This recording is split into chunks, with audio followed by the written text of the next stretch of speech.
Jingdu, National Security Bureau Director's Office. Zhang Weiguo lifted his head, his gaze falling on the silent figure across from him. Lin Yin, 28 years old. His face was rugged. A scar slanted from his brow bone to his cheekbone. Lin Yin enlisted at 17, entered Special Forces at 20, and has been captain of the Songlong Special Action Team since 25. During his service, he received 15 third-class merits, 8 second-class merits, 5 first-class merits, and 3 special-class merits. Due to violating regulations by killing a team member during Operation Bloodblade, seriously breaching the international law of war and military combat regulations upon approval, the highest disciplinary action has been given expulsion from the military and compulsory discharge. He looked at Lin Yan. Lin Yan, do you have anything else to say? The scar on Lin Yan's face twitched slightly, but he only shook his head. Report, I have no objections. Zhang Weiguo stood up, walked around the broad desk, and came before Lin Yan. I know you're bitter inside, but this time you were truly impulsive. Luo Bin is the heir of the Luo family, and the Luo family is one of the 3 great families in Jingdu. They've already applied pressure. Even I couldn't protect you. Lin Yan's fists clenched silently at his sides, veins bulging. But in the end he let go. I understand. Zhang Weiguo patted his shoulder, his voice suddenly lowering. The Luo family's affairs aren't that simple. The National Security Bureau has been watching them for a year. Money laundering, smuggling, espionage. But every time the chain of evidence reaches the core, it breaks. They're untouchable. Lin Yan lifted his head sharply. I'm not ordering you as the director now. You're no longer a soldier free from all constraints. I need someone to investigate, to dig up the evidence. Understood. Zhang Weiguo nodded. Wang Li. Has he been buried properly? After all these years in the military, consider it a vacation. Zhang Weiguo paused. If anything comes up, remember to call me. Okay. Lin Yan straightened his back, raised his right hand, and gave Zhang Weiguo his final military salute. Then he turned, pushed the door, and left the office that had decided his fate. Zhang Weiguo watched Lin Yan's figure disappear at the end of the corridor, letting out a deep sigh. Then a long-suppressed anger surged up. The Luo family. To gild their heir with glory, they had pulled strings to stuff that spoiled young master who could barely hold a gun into the Songlong. That was China's sharpest blade. The mission completion rate had maintained a perfect 100%. If it were merely incompetence, that would be one thing. But it was fatal stupidity. A tropical rainforest, a covert mission. Luo Bin's accidental gunshot instantly exposed the squad to the enemy's encirclement. A hail of bullets, a bloody breakthrough. The Songlong squad was about to tear open an escape route when Luo Bin couldn't run anymore. Wang Li turned back to rescue him. That brief delay hooked the 2 men into a net of fire. By the time Lin Yan fought back through the encirclement to save them, Wang Li lay in a pool of blood, barely breathing. Captain, my daughter. Only 5. Back in my hometown. Please. Take care of her. Lin Yan hugged him tightly, his throat choked, and could only nod heavily. Don't worry. I will find her and raise her as my own daughter. Wang Li smiled. That toughest warrior, always charging ahead, finally showed a relieved smile. Then his head slumped to the side, and there was no more sound. Lin Yan buried his comrade with his own hands. As the soil covered the coffin, he turned and dragged the limp Luo Bin to the grave. Then he pressed Luo Bin's head down, forcing 3 kowtows before the new tombstone. A gunshot rang out in the silent cemetery. Crisp and clean. Lin Yan knew. If Luo Bin were allowed to return alive and face a court-martial, the Luo family would find a way to let him walk away unscathed. He had made his choice, and he paid the price. The Luo family's fury was unimaginable. The life of an heir demanded blood repayment. But Lin Yan, that name was too heavy. Behind him stood a monument forged by 31 military medals. Even the Luo family could not easily shake that mountain. So illegal killing of a team member, violating the international law of war. Procedural justice became the sharpest knife. Stepping out of the National Security Bureau, building the afternoon sun, was somewhat blinding. Lin Yan squinted, then took out a photo from his inner pocket. The photo showed a little girl with a ponytail, about 4 or 5 years old. Her eyes were large and bright, smiling innocently at the camera. Her rosy cheeks were like ripe apples. On the back of the photo, there was a crooked line of handwriting written by Wang Li while alive. Pon Daddy will be home soon. Lin Yan gently brushed his thumb over the words, his fingertip resting on that name. Pampan. Jiangqing Wangjia Village. Wang Li's younger brother's home. In a corner of the pigsty, a little girl was curled up. A rusty iron chain was locked around her slender ankle. The other end was deeply nailed into the wall. Her arms were covered with fresh wounds and old scars. A whip mark slanted across her back, the flesh turned outward. A reeking swill bucket lay overturned beside her. Her lips were cracked, her breathing weak. Only the occasional flutter of her eyelashes proved she was alive. The old wooden door of the pigsty was suddenly yanked open. Li Shufan, wrapped in a half-worn cotton jacket, carried a broken pottery basin in her hand. A sour, moldy smell mixed with the stench of pig swill rushed in. She frowned, looking at the curled little figure in the corner. Dead girl, get up and eat. Seeing no response, she lifted her foot and kicked her. The sharp pain jolted Pan from her stupor. Her thin body convulsed, and she struggled to open her swollen eyes. Aunt, are you deaf? Talking to you? Want another beating? Li Shufan planted her hands on her hips, her voice sharp. Pan's whole body trembled violently. Using all her strength, she propped herself up and stood shakily. The iron chain on her ankle clanked loudly. Li Shufan covered her nose in disgust and poured a few black hard steamed buns from the basin onto the mud at Pan's feet. Eat up. She turned to leave, but her gaze swept sideways. Half a cornbread gnawed by rats into hollows lay in the dirty straw. A blaze of fury shot up. You ungrateful little wretch. I go to the trouble of feeding you every day and you dare to waste food. No. Pan cowered backward in terror. The chain pulled taut, grating against the festering wound. Auntie, it's too hard. I can't bite it. How dare you talk back? Li Shufan swept her gaze and grabbed the wrist-thick firewood stick leaning against the door. She swung her arm wide and the stick whirled through the air, striking brutally down on the girl's thin back. The wooden stick descended with a whistling sound. Pan let out a short scream and collapsed onto the filthy, muddy ground. It hurts. Auntie, I'm wrong. She curled up, tears and snot streaming, stretching out her dirty small hands in a futile attempt to shield herself. He'll eat right now. Please don't hit me. Please don't. The wooden stick was thrown to the ground, stained with filth. Li Shufan, panting, glanced at the shivering little shadow on the ground and snorted. He'll be back tomorrow. If there's any left, you'll see what he'll do. She spat and turned away. The broken wooden door was slammed shut, creaking and swaying. The pigsty fell silent, leaving only the girl's suppressed sobs. After a long while, Pan trembled and with hands covered in mud and blood slowly propped herself up. She groped around and picked up a hard steamed bun stained with mud, bringing it to her mouth. The musty smell mixed with earthy odor hit her nose and mouth. She gagged but didn't stop. She swallowed bite by bite. She knew if she didn't eat now, it would be even harder to bite at night. After swallowing the last mouthful of the coarse bread, Pan finally took out a photo from the most intimate place in her bosom. The edges of the photo were worn away until they were almost illegible. It showed several young men in old-style military uniforms grinning at the camera. Her fingertips gently brushed over the figure on the far left.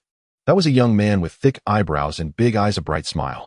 Dad, Pan hurt so much. The young father was still smiling carefree. Pan's tears finally fell in big drops, splashing onto the cold photograph. The next day, Wangjia village. Lin Yin walked through the village. The dirt road was pitted and bumpy, flanked by low mud brick houses. The plaster had peeled off, revealing yellowed straw inside. A few slightly better red brick houses stood here and there, yet they were also covered in dust. So Wang Li's hometown is this poor, he sighed inwardly.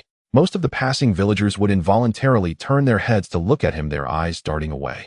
It was mainly because of the scar on his face, too conspicuous. Lin Yin didn't mind and continued walking. Suddenly he stopped in his tracks. Lost in thought, he had forgotten the most important thing. Where exactly was Wang Hao's house? At that moment, a small shop not far away caught his attention. Inside, an old man was lazily leaning back in a faded bamboo chair, fanning himself with a palm leaf fan sporadically. Lin Yin approached and asked, "Uncle, is this Wangjia village?" The old man didn't even lift his eyelids. "Yes. Do you know where Wang Hao lives?" "Who? Wang Hao?" The old man finally raised his eyelids, his murky gaze carrying scrutiny. "Who are you?" Lin Yin smiled. "I'm a friend of his, just visiting." The old man looked him up and down, pausing for a moment on the scar. Then he actually closed his eyes and said nothing. Lin Yin was taken aback. This old man. Uncle. The old man waved his fan impatiently. "If you want to buy something, find it yourself. If not, don't block the way." Lin Yin scratched his head, feeling helpless. A flash of inspiration struck him. He fished a pack of cigarettes from his pocket. He Tianxia special supply. He pulled out one cigarette and handed it over. "Uncle, here, have one." The old man opened his eyes, glimpsed the cigarette, and immediately sat up a little straighter. Running this small shop for many years, he had seen plenty of ordinary cigarettes. But a special supply like this was his first encounter. "Oh, young man, you're too polite." The old man took the cigarette, lit it with Lin Yan's proffered flame, and took a deep drag. This cigarette has kick." Lin Yan seized the opportunity. "Uncle, I really do have business with Wang Hao. Please just tell me." The old man choked on the smoke, coughed a couple of times, then looked up. "He's been dead for years. What do you want him for?" "Dead?" Lin Yan's heart sank heavily. "Yes, died of illness. Bad luck." The old man shook his head. Lin Yan pressed on then. "Is there a little girl in their family?" The old man looked at him in surprise. "How do you know?" "That's his brother's child, named Pan." He sighed, the wrinkles on his face deepening. "This child is pitiful. Heard her father join the army. No one knows if he's dead or alive, and now Sigh. He hesitated, just puffing on the cigarette, unwilling to say more. Lin Yan's heart tightened. Uncle, please tell me where their house is. He'll go see. The old man hesitated a moment, then pointed with the cigarette hand towards the eastern end of the village. It's the third house at the east and the one with a faded red couplet still hanging on the door. All right, thank you, uncle. Lin Yan thanked him and turned to leave. He had just taken a step when he stopped again. His gaze fell on the white rabbit creamy candy in the glass jar on the counter. In his memory, Wang Li's simple smile emerged. My Pon, she loves candy. Uncle, how much is this candy? 3 for a yuan. Lin Yan took out money and bought a big handful, probably about a dozen pieces. Then he hurried towards Wang Hao's house. Meanwhile, at Wang Hao's home, Li Shufan was sitting on a small stool at the door, knitting a sweater, a ball of yarn rolling at her feet. A boy with a sturdy, naive look ran out of the house. It was her son, Wang Fuguwei. Hey, Fuguwei, slow down, don't fall. The boy came over grinning. Mom, I want to go see sister. Why see that worthless girl? It's stinky and dirty inside. You're not allowed. I want to go. Just one look, Mom. Fuguwei tugged at her sleeve, starting to wheedle. Fine, I can't do anything with you. Li Shufan couldn't resist her son. Just look from outside, don't go in, hear me. It's dirty inside. I know, thanks, Mom. Fuguwei hopped and skipped towards the pigpen behind the house. Inside the pigpen, Pampan was curled up on a pile of straw, clutching half a stale bun as hard as a stone. It was the last half left over from yesterday, but she had to finish it before noon. Otherwise, Auntie would hit her again. She nibbled it in tiny bites. Each bite took all her strength. The crumbs scraped her throat painfully. Suddenly, the light at the doorway was blocked. Then came a creak. The wooden door was pushed open. Fuguwei walked in, pinching his nose. A foul stench mixing manure and mildew hit him. He gagged. Pampan looked up, revealing a pair of swollen, yet clear eyes. Sister, do you want some candy? Fuguwei suddenly pulled a white rabbit candy from his pocket, deliberately dangling it in front of her. Candy. Pampan's gaze was instantly glued to it. She remembered the taste. Father had bought it before. That sweet, silky sensation melting on the tongue. But that was a long time ago. So long it felt like. Fuguwei slowly peeled off the candy wrapper and stuffed the candy into his own mouth. Then he chewed exaggeratedly, making loud smacking sounds. Pampan stared at him longingly, as if the sweetness could pass through the air. Fuguwei, seeing her yearning expression, smiled, even more smugly. He tossed the licked candy wrapper in front of Pampan. Sister, there's still sweetness on this paper. Why don't you lick it? Pampan froze for a moment, then instinctively picked it up and gently licked it. A trace of residual sweetness melted on her tongue. At that instant, Fuguwei suddenly screamed at the top of his lungs, Mom. Sister stole my candy. Pampan was so scared she flinched, the wrapper falling to the ground. She shook her head frantically. No, I didn't. Li Shufan had already rushed in upon hearing the noise. Mom, she took my candy and threw the wrapper on the floor.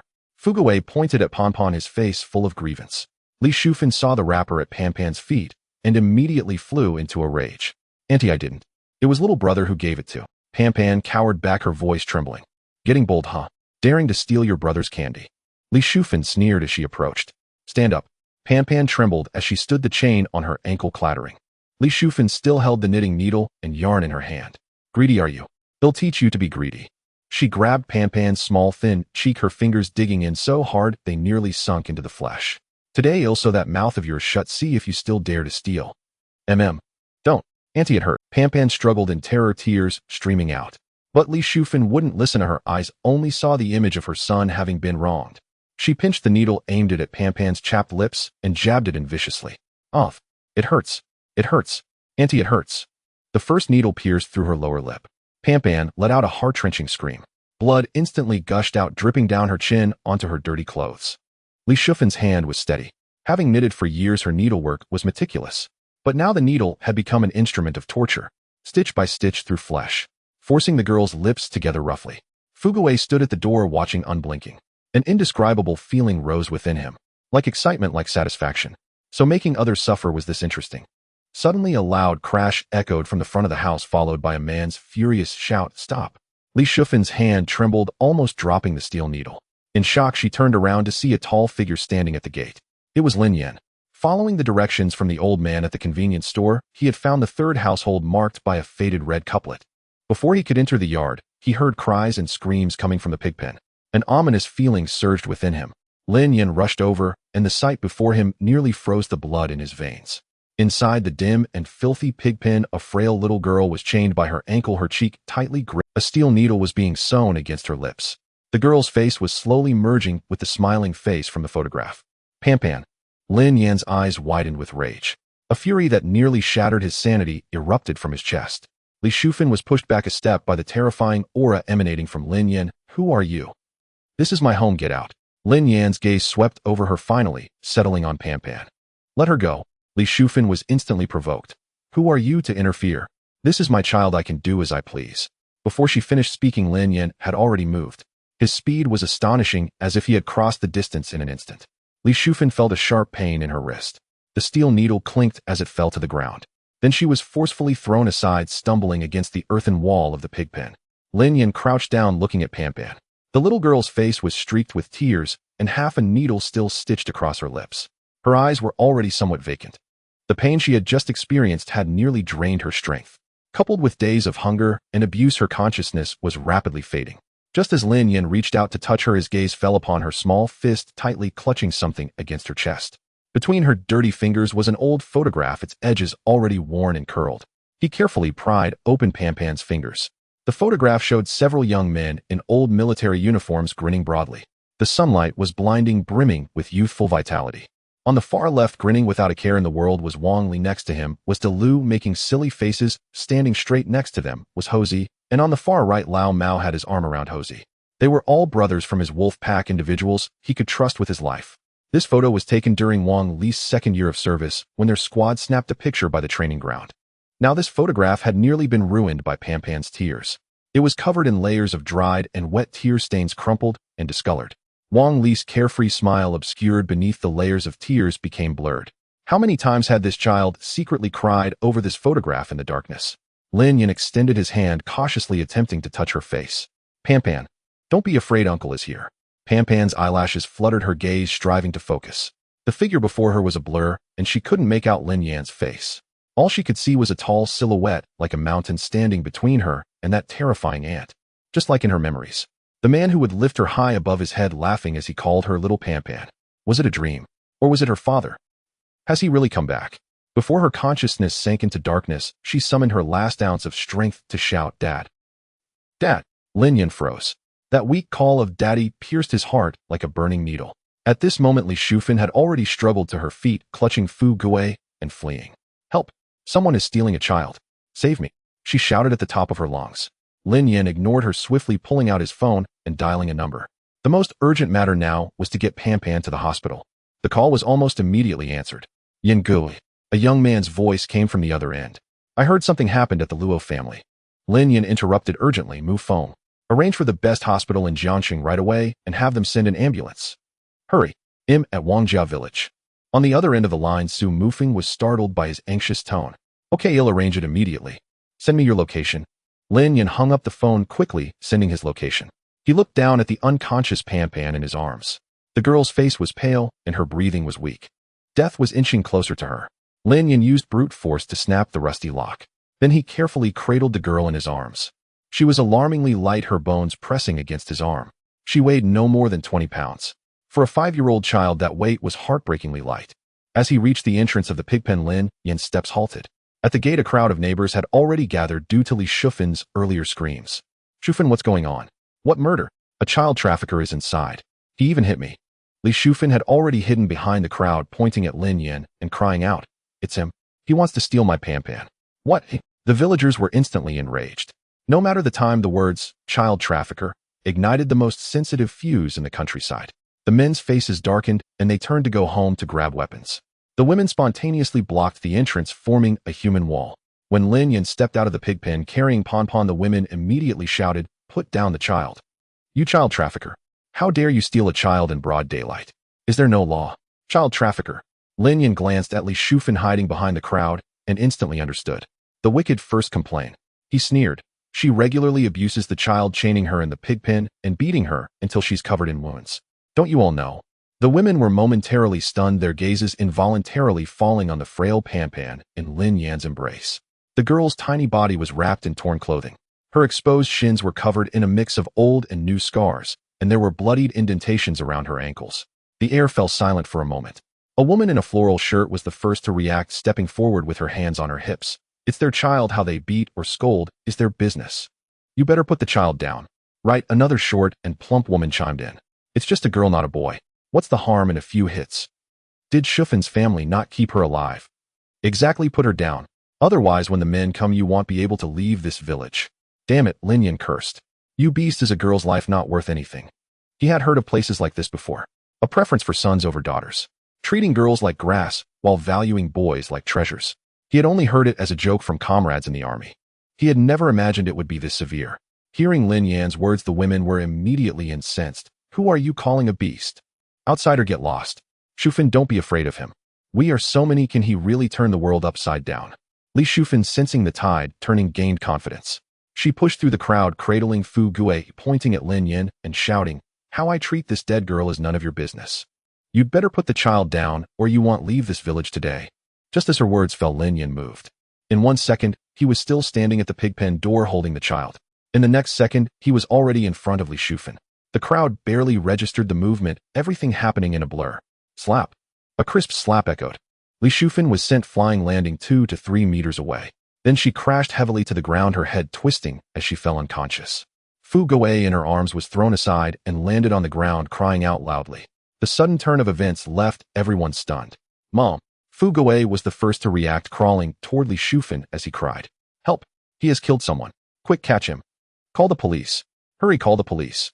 The women screamed and chaos ensued. At that moment, men armed with weapons arrived. A dozen burly fellows brandishing hoes and sickles surged forward in a clamor, surrounding the courtyard gate and blocking all escape. Put the child down. A broad-shouldered, swarthy man stood at their head, gripping a razor-sharp sickle, his eyes locked fiercely upon Lin Yan. Lin Yan gazed back, coldly silent. He adjusted his hold on Pon Pon, cradling her small head gently against his shoulder to minimize jolt. What's there to talk about? Charge. Another man roared, raising his hoe and lunging forward. The blade swung viciously toward Lin Yan's shoulder. Lin Yan shifted his stance slightly and evaded the blow with effortless grace, then lashed out with a swift kick. Thud. A muffled impact echoed. The man hurtled backward, slamming hard into the earthen wall. Husband. A woman shrieked and flung herself toward him. The other men stared, stunned and furious. Exchanging grim glances, they charged as one. With one arm holding Pan Pan steady, Lin Yan's other hand blurred into motion. Thud, thud, thud. Muffled impacts and cries of pain erupted in rapid succession. One by one, the attackers were hurled backward, collapsing onto the ground with groans of agony. Hoes and sickles scattered across the dirt. In less than half a minute, all the men lay sprawled upon the earth. Silence fell, absolute suffocating. The women recoiled in terror. The men writhed in pain, too shaken to rise or resist further. The entire courtyard fell utterly still. Only Fu Gui's broken sobs pierced the hush. Villagers watched frozen as Lin Yan carried Pan Pan step by deliberate step toward the gate. At the edge of the crowd stood the elderly shopkeeper from the village store, drawn by the commotion, curious to witness the spectacle. When Lin Yan passed beside him, the old man trembled violently and instinctively shrank back. Lin Yan halted and turned his gaze upon the elder. The man's heart hammered wildly. He braced for retribution from this fearsome stranger. But then, Lin Yan simply nodded, "Elder, thank you." And without glancing back, he strode past the crowd, carrying Pan Pan toward the village entrance. Villagers stared dumbfounded as his figure receded down the dusty road, until it vanished beyond the horizon. Long moments passed before a trembling voice dared ask, Who? Who is he? Shufan. Is Shufan still alive? Go check, quickly. The old shopkeeper stood rooted in place, murmuring toward the vanishing path. What a tragedy. Truly a grievous tragedy. He turned slowly, hands clasped behind his back, and ambled back toward his little store. Just beyond the village gate, Lin Yan cradled Pan Pan tightly. The location was so remote that the ambulance would not arrive for some time. His anxiety deepened with every passing second. Pon Pon's breathing grew fainter, her body chilling alarmingly. Each shallow rise and fall seemed perilously close to cessation. Then, suddenly, a sharp, urgent wail of sirens pierced the air, growing rapidly louder. 2 police cruisers sped toward them, skidding to a violent halt across the road. From the vehicles leapt 7 or 8 officers. At their forefront stood a grizzled veteran, his face stern, his bearing unyielding. His eyes swept instantly to Lin Yan, and to the prominent scar slashing across his face. With a commanding gesture, he barked, "Police, don't move. Put the child down." Other officers fanned out swiftly, hands hovering over holstered sidearms. Lin Yan paused mid-step, and understood at once the villagers had called the police. Seeing him hesitate, the veteran slowly drew his service weapon. "I repeat, set the child down. Produce your identification immediately." Their dispatch report had been precise. An unknown man bearing a facial scar had seized a child by force. This man matched the description perfectly.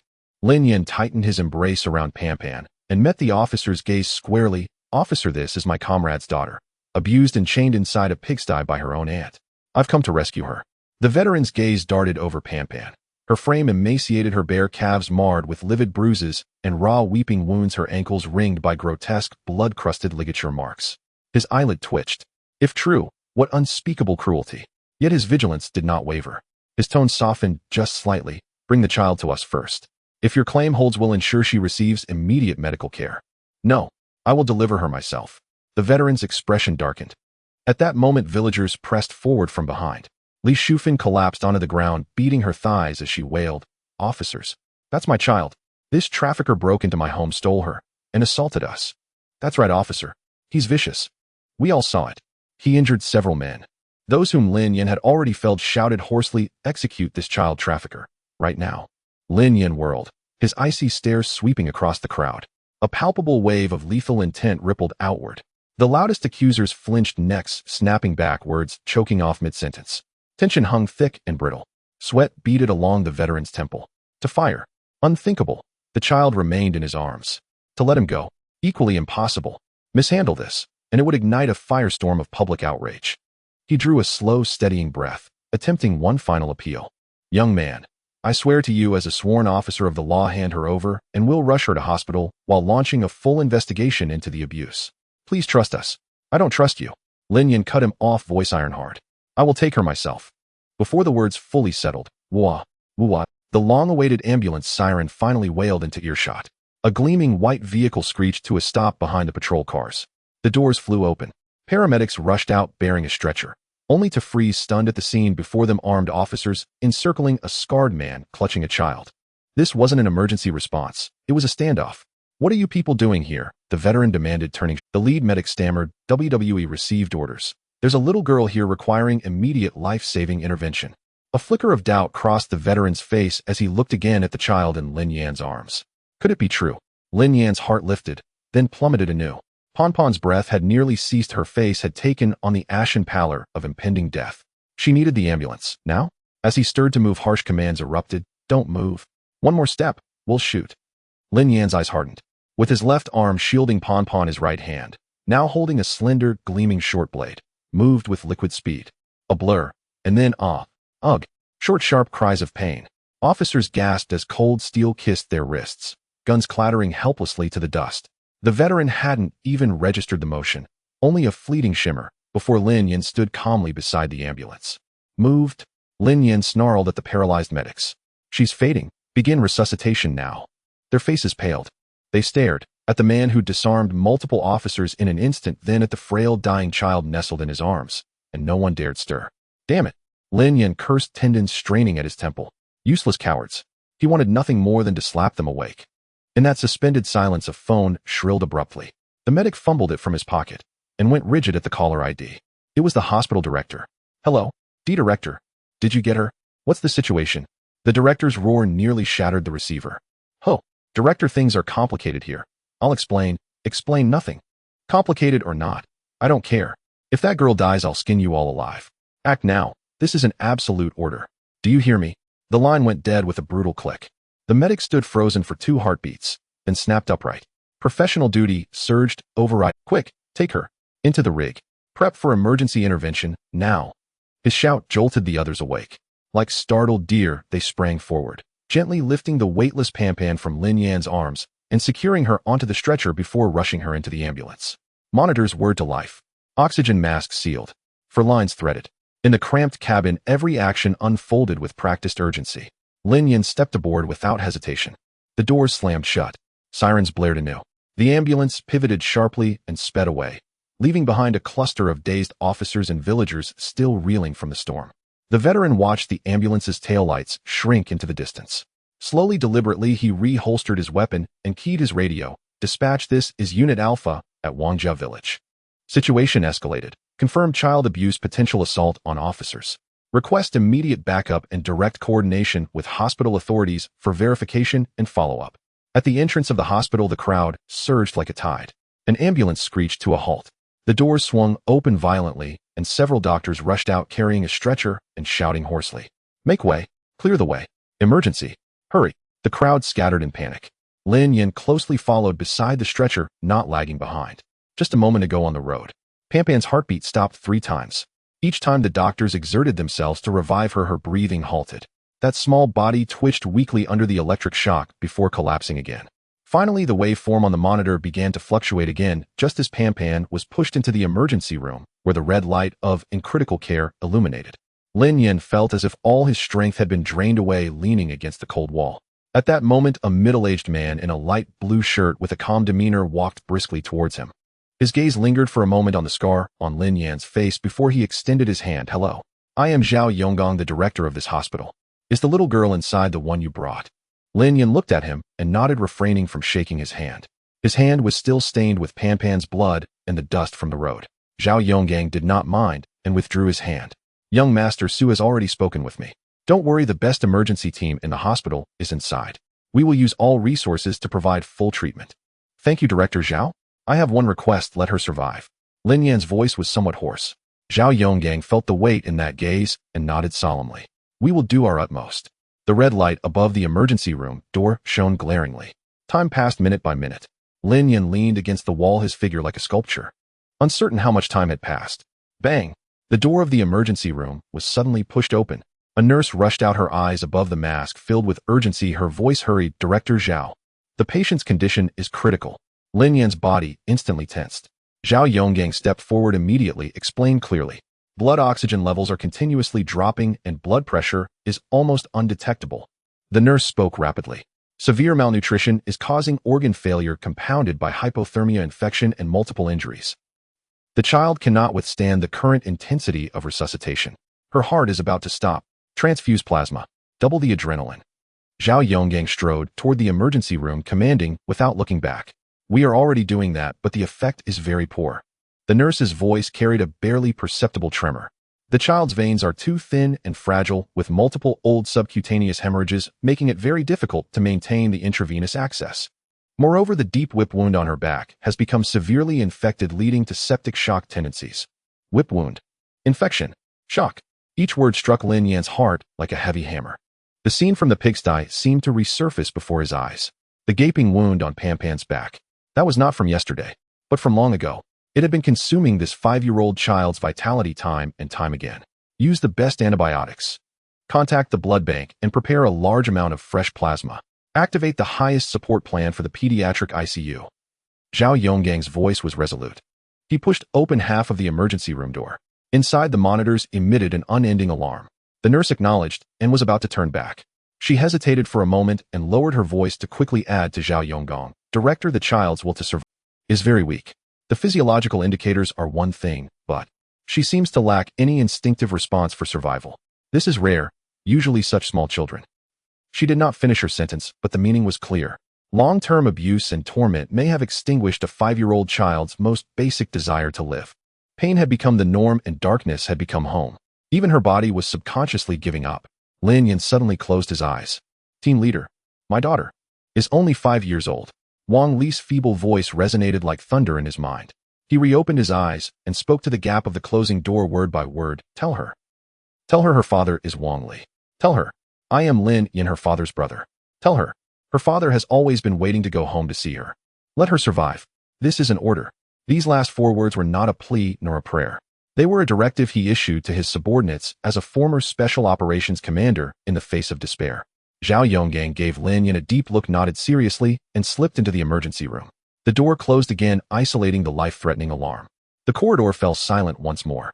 Lin Yin slowly stepped back, leaning against the wall again.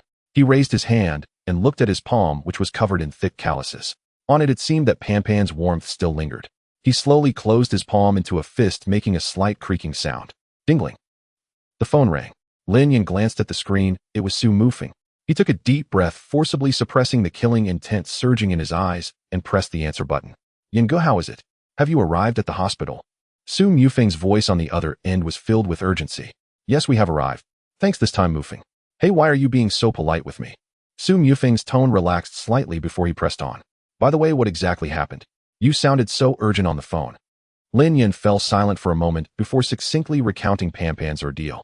The other end of the line, immediately after it was Su Mufeng's sudden roar. "Damn it. Those beasts. They are simply inhuman. Yingo, don't worry. This matter is up to me. That so-called Wang family village, I will immediately send people over to level that broken place. And that vicious woman Mufeng. Lin Yan interrupted him.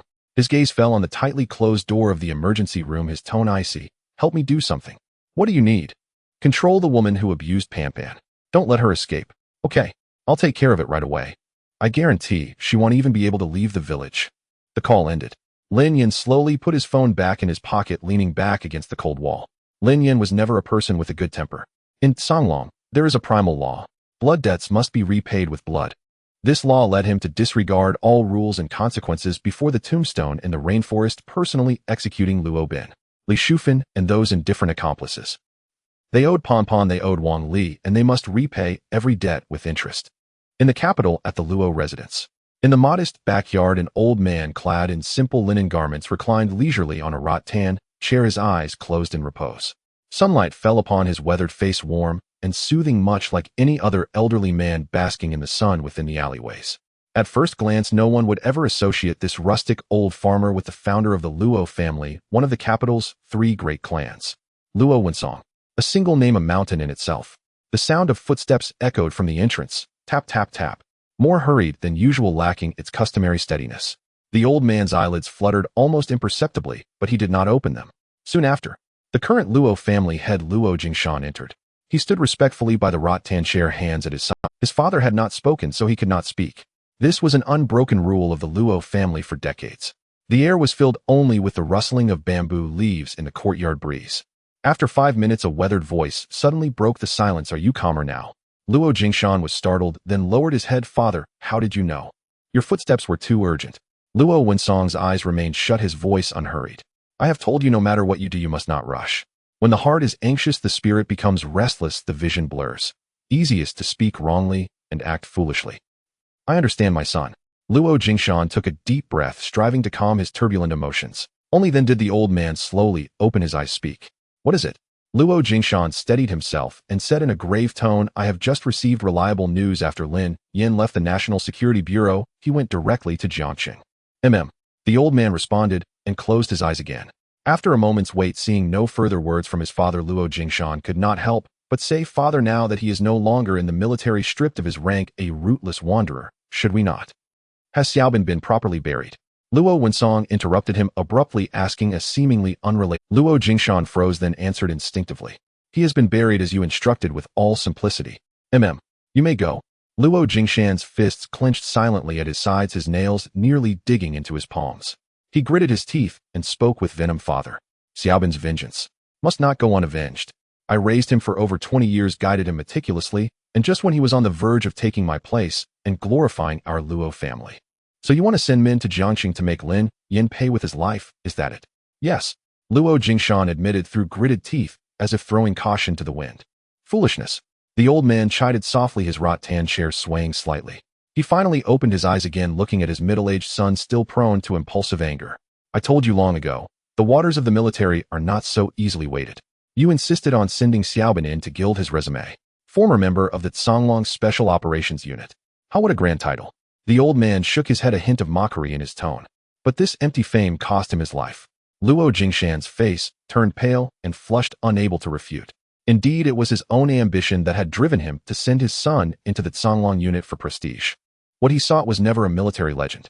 Rather, through his son's identity, he aimed to embed the Luo family's influence into China's most elite combat force. Operational routes, combat models, command structures. If Luo Bin stayed for a year, the Luo family would have a pipeline straight into the military's heart. This move had been calculated for 2 full years. He had exhausted 3 generations of accumulated connections to force his son in. Who would have thought it would be a one-way trip? Father, but no matter what, Xiaobin was killed by Lin Yan's own hand. This vengeance, I must exact it. Otherwise, how can our Luo family hold its head high? The old man looked at his son's face, twisted with hatred, and fell silent for a long time. The courtyard's bamboo rustled and sunlight shifted. Enough. Luo Wensong let out a long sigh. He closed his eyes again, as if suddenly aged several more years. Now you are the head of the Luo family. Decide everything yourself. I am old, no longer able to manage affairs. From now on, there is no need to consult me. With that, he fell silent, his breathing evening out, as if truly asleep. Luo Jingshan stood still, gazing at his father's receding silhouette, his chest tight with anguish. He clenched his fists, but said nothing more. He turned and retreated from the small courtyard with heavy steps. Standing outside, Luo Jingshan's gaze turned utterly cold. He pulled out his phone and dialed "Notify the Punishment Hall" to his symbol immediately. "He'll be there shortly." He hung up, cast one last glance at his sleeping father, then strode away without looking back. The moment his footsteps faded completely, the old man on the wrought-tin chair who had fallen asleep slowly opened. He stared for a long time in the direction his son had gone, then let out an almost imperceptible sigh. A storm was brewing. In Jiangxing at the hospital, the glaring red light above the emergency room door finally extinguished. Pampan lay on a narrow hospital bed, carefully wheeled out by the medical staff. She was covered with a clean white sheet, only her small face visible. The grime had been meticulously cleaned, revealing her naturally pale complexion. The sutures on her lips were still shocking. Her eyes were closed, her breath faintly rising and falling through a transparent oxygen mask. She was alive. That realization slightly eased Lin Yan's taut nerves. He immediately stepped forward, his gaze fixed on Zhao Yonggang. "Director, how is she?" Zhao Yonggang did not answer immediately. He first looked at Lin Yan in silence for a few seconds, then slowly spoke. "Forgive my impertinence, but is this little girl your daughter?" "No. She is the biological daughter of a fallen comrade of mine." Zhao Yonggang nodded, seemingly unsurprised by the answer. He waved his hand, signaling the other doctors to rest.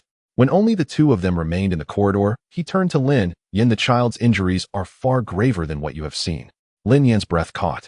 Beyond the deep whip wound on her back, her entire body, chest, abdomen, limbs, is covered with overlapping scars, both old and new. Whip marks, pinch marks, burn marks. There is hardly a patch of unscathed skin. There is an old hematoma beneath her scalp caused by long-term hair pulling and violent impacts against her. 3 of her ribs on both sides are old fractures that have healed crookedly, meaning they were never treated when broken and simply mended askew. The chain marks on her ankles are not mere abrasions, they have cut deep into the fascia, damaging underlying tissues. Even after healing, permanent scars will remain. Moreover, due to prolonged confinement, unable to move or stand normally, her leg muscles have severely atrophied, with muscle strength nearly zero. Even with subsequent treatment, whether she can regain normal walking, let alone running or jumping, remains uncertain. Her gastrointestinal system. Due to long-term consumption of moldy, spoiled food, the gastric mucosa is severely eroded and atrophied, with digestive and absorptive functions nearly lost. Liver and kidney functions also show varying degrees of damage indicators. We also found old perforations in both eardrums, resulting in permanent hearing loss. This could be from slaps or heavy blows to the head. With each word from Zhao Yonggang, Lin Yan's face grew pale. He stood there, darkness swimming before his eyes. This was not abuse. This was a slow execution. Zhao Yonggang's voice paused. The dean, accustomed to life and death, now spoke with a trembling voice. "This is not a single act of violence. This is prolonged, systematic torture. That she survived to this day. Truly, this child has clung to life by sheer will, dragging herself back." Lin Yan stood frozen, feeling the blood drain from his body. He could not bear to imagine how such a small child had endured day after day in a dark, sunless pigsty. What he had saved was not merely a battered little girl. It was a shattered soul clawing its way back from the abyss. Wangjia village. Li Shufan was hurriedly stuffing clothes into a snakeskin bag. Beside her were 2 bulging woven sacks. The quilt on the bed was haphazardly rolled into a pile. The cabinet door was ajar. Several inexpensive cotton jackets were scattered outside. From the moment Lin Yan took away Pon, her heart had never felt at ease. The scar on that man's face and his lifeless eyes sent chills down her spine whenever she thought of him. Now every time she closed her eyes, that image flooded back. He stood at the pigsty's entrance, radiating a murderous aura, as if he had crawled out from hell. Not even the police could stop him. He could easily return for revenge. She dared not think further. "Hurry up, Fu Gue, don't dawdle." Grabbing her son, who was still playing in the mud, Li Shufan dragged her luggage out. Fu Gue reluctantly followed, still clutching half a piece of unfinished candy. The yard was already surrounded by a crowd. News spread faster than the wind. Neighbors gathered around, whispering at the door. Seeing her emerge with her bundles, the crowd erupted. "Shufan, what are you doing with all those bags?" Aunt Wang was the first to approach, her eyes darting over the pile of luggage. "What about the house if you leave?" Aunt Zhang chimed in with a sharp voice. "This is what Housie left for you. Are you really going to abandon it? What are you afraid of, Shufan? A man from the back. With so many of us in the village, does he dare to come during the day? If he does, we'll fight him. Are we afraid of him?" Voices of agreement arose. Li Shufan forced a smile that was more painful than crying, holding Fu Gue tightly, lowering her head as she squeezed through the crowd. "Aunties, I have made up my mind. Please don't try to persuade me anymore. When will you come back then?" Aunt Zhang suddenly asked, her gaze fixed on. Li Shufan paused, her steps not turning back. If there's an opportunity, I will return." As her words fell, she had already exited the courtyard, her figure hastily disappearing at the end of the dirt road. The crowd fell silent for a few seconds. One woman lowered her voice to say what everyone was thinking. Does this mean Shufin is not planning to come back? The eyes of several elderly women instantly brightened. Aunt Zhang was the first to speak up, her voice loud and urgent then. I'll use that courtyard for now. I have chickens with no place to keep them, it's very dirty. When Shufin returns, he'll return it. I just need to use it temporarily. I'll take the pigsty. Aunt Wang quickly added. My pigs have nowhere to be kept, her pigsty is just sitting empty. I'll occupy the bedroom for a bit. Relatives are coming to stay for a few days, and there's no room. Another woman squeezed forward. As for the kitchen, wait, I'll call dibs on the well in the courtyard. Greed spread like wild grass growing at the first gust of wind. The neighbors who had just been supporting Li Shufin now only had eyes for those 3 earthen houses. At the village entrance, a taxi was parked by the roadside, the engine still running. Li Shufin approached holding Fu Gui and bent down to ask through the car window, driver, how much to Li Bao village? Li Bao village is her maternal home, 20 miles away. She planned to return to hide for a while, waiting for the storm to pass. That man couldn't possibly chase her back to her hometown, could he? The driver poked his head out, smiling amiably. Sister, it's 100. Get in and well go. 100. Are you robbing me? Li Shufin's voice instantly rose. It's just a short distance. Then how much do you think it should be? The driver remained unfazed. 50, or I'll take the bus. Li Shufin said, turning to leave. Hey sister. The driver grinned. 50 doesn't even cover my fuel. This would be a free ride. Li Shufin snorted, hugging her son and pretending to walk away. Hey, get in. The driver hurriedly called out, leaning out halfway to wave. 50 is fine. Today you'll consider it a loss to take you. Get in. Li Shufin hesitated, unable to suppress a smile creeping up her lips. She opened the car door first, stuffing Fu Gui inside, then climbing in herself, slamming the door shut with a bang. The earlier panic was somewhat diluted by the success of haggling. Fu Gui, sit tight and don't move around. The driver fastened his seatbelt, glanced at the rearview mirror, and smiled. The car started pulling out of the village entrance, kicking up a cloud of dust. Li Shufin turned her head to take one last look at the village gradually fading away, exhaling a long sigh of relief.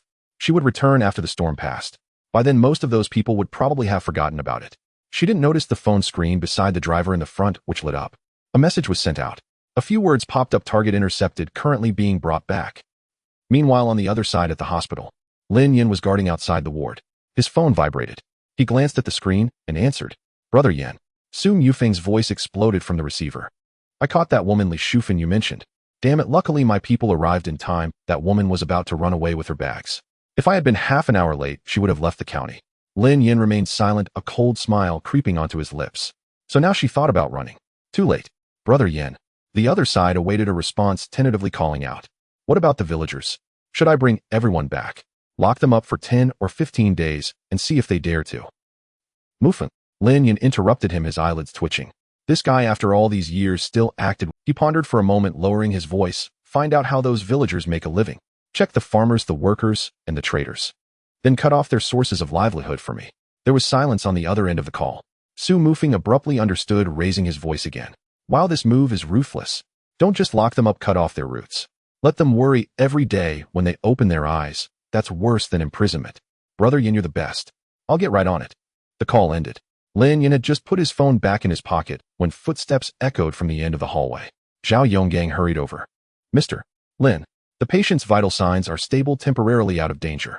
The next step is recovery treatment. It will be a long process, so you need to be psychologically prepared. Lin Yin nodded, pausing before asking, can I go in to see her? Zhao Yonggang glanced at him, asked no further questions, and gently opened the nearby door. Go in. Be quiet, she just fell asleep. The ward was very quiet. Lin Yin walked lightly inside and stood by the bed. Pan Pan lay on the snowy white bed, her body sunk into the soft quilt, looking particularly small. Her little face had been carefully washed by the nurse, revealing its original color. But her brows had finally relaxed. Her breathing was steady, her chest gently rising and falling with each breath, sleeping more deeply than ever. Lin Yin looked down at her, feeling as if something was blocking his chest. This child hadn't slept so soundly in who knows how many years. Those nights, she was locked in the pigsty, curled up on a pile of moldy hay. Her ankle was shackled with a chain, and she bore new wounds. She endured the rustling sounds of the mice, keeping her eyes open until dawn. She was scared of what might fall upon her after drifting off to sleep. Lin Yin slowly bent down, tucking the fallen corner of the quilt back in. Then he straightened up, standing there silently for a long time. Afternoon. In the outskirts of Jiang City, an abandoned factory stands alone in the middle of the barren land, surrounded by dense rows of poplar trees. The iron roof of the factory has rusted and developed several holes, and more than half of the windows are shattered. The sound of brakes pierced the silence. A taxi stopped at the factory gate. In the back seat, Li Shufan was jolted awake by the sudden stop. She opened her eyes groggily, rubbed her neck, and glanced out the window. She was stunned. The surroundings were desolate with nothing but trees and overgrown weeds on the small road, not a soul in sight. "Driver, where are we?" The driver did not respond and got out of the car. Li Shufan's heart sank as she realized something was wrong. Her expression changed dramatically and she shouted angrily, "Are you blind? Where have you brought me? Hurry up and take me back. Otherwise I won't pay you a cent." She thought the driver must have gotten lost. The driver turned around, leaned against the car door, and looked at her with a smile. That smile sent chills down Li Shufan's spine. He reached out and opened the back door. What are you going to do?" Li Shufan's voice started to tremble. Fu Guo was awakened and shrank into his mother's arms, saying, "Mom, what's wrong?" Li Shufan tightly hugged her son with one hand, while the other frantically searched her pocket for her phone. Just as she pulled it out, the driver snatched it from her and smashed it to the ground. Smash! The phone shattered into pieces. "Oh, murder! Help me!" Li Shufan's scream shattered the wilderness, startling a flock of birds from the trees.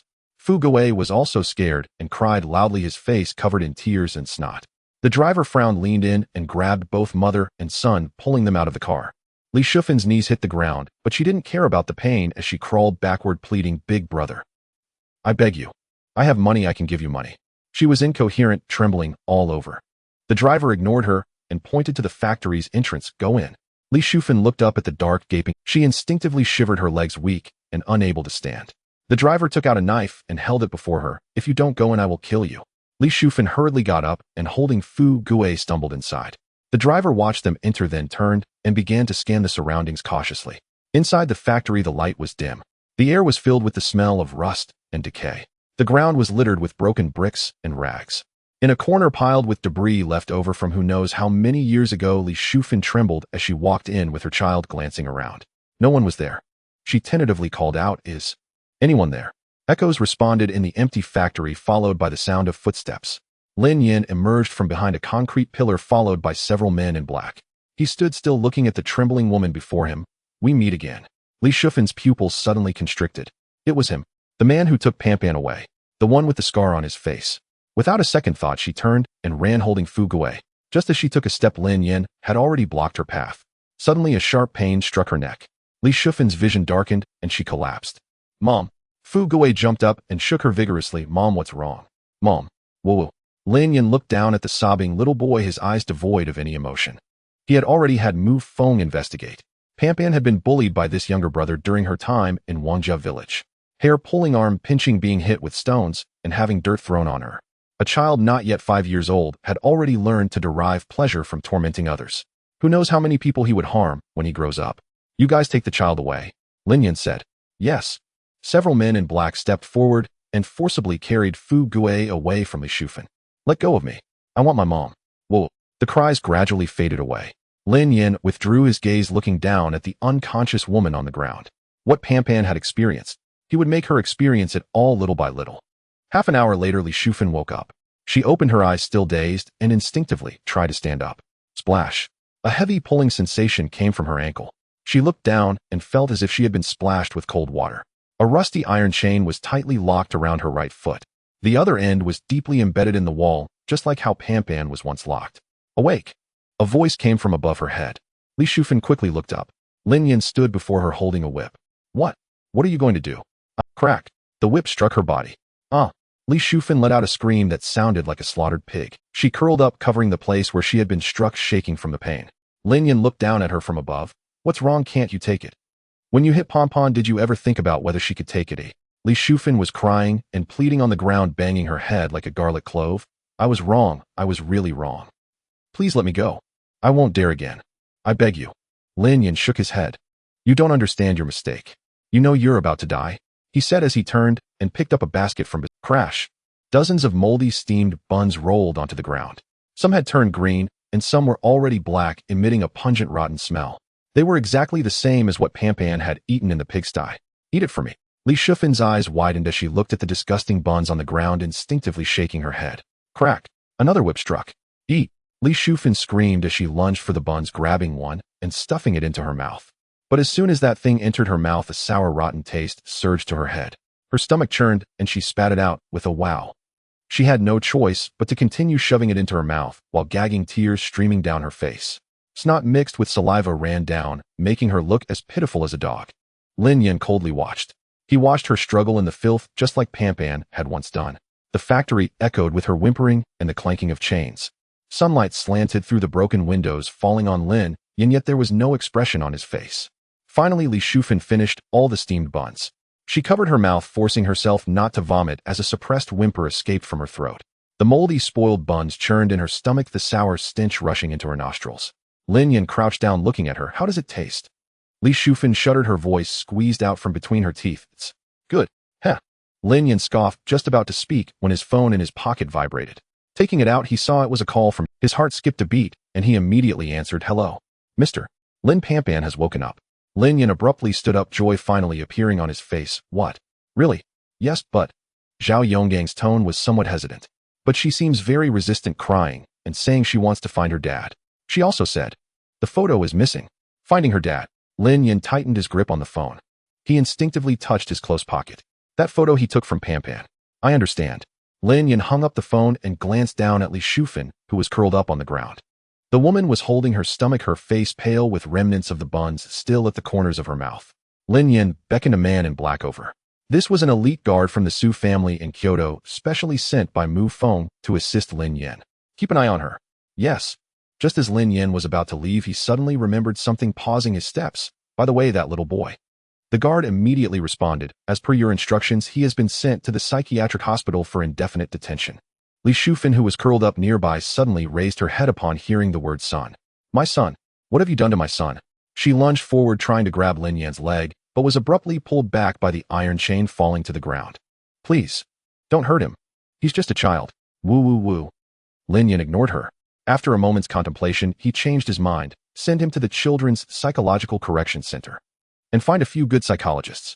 Yes. Upon hearing this, Li Shufan felt as if all her strength had been drained, collapsing to the ground with a clatter of chains. She finally began to regret. Not regretting her actions, but regretting not knowing the girl's background earlier. If she had known earlier that such a person was backing her, she wouldn't have dared to do anything. Unfortunately, it's too late. Hospital. Lin Yan rushed to the outside of the ward. Through the glass window, he could see several nurses surrounding Pon, trying various methods to coax her. One was shaking a Barbie doll. Another was holding a windmill, blowing on it, and calling Pon Pampan. But Pampan showed no reaction. She was huddled at the head of the bed, staring blankly out the window like a small statue. Zhao Yonggang walked over from behind, sighing. Mr. Lin, we really have no way left. She completely does not respond, does not eat nor speaks. If this continues, it will be very detrimental to her recovery. Lin Yan remained silent, his gaze piercing through the glass, landing on that frail figure. After a long while he spoke. Bring everyone else out. I'll handle it myself. Zhao Yonggang hesitated for a moment, but still picked up the intercom, instructing the nurses inside to leave.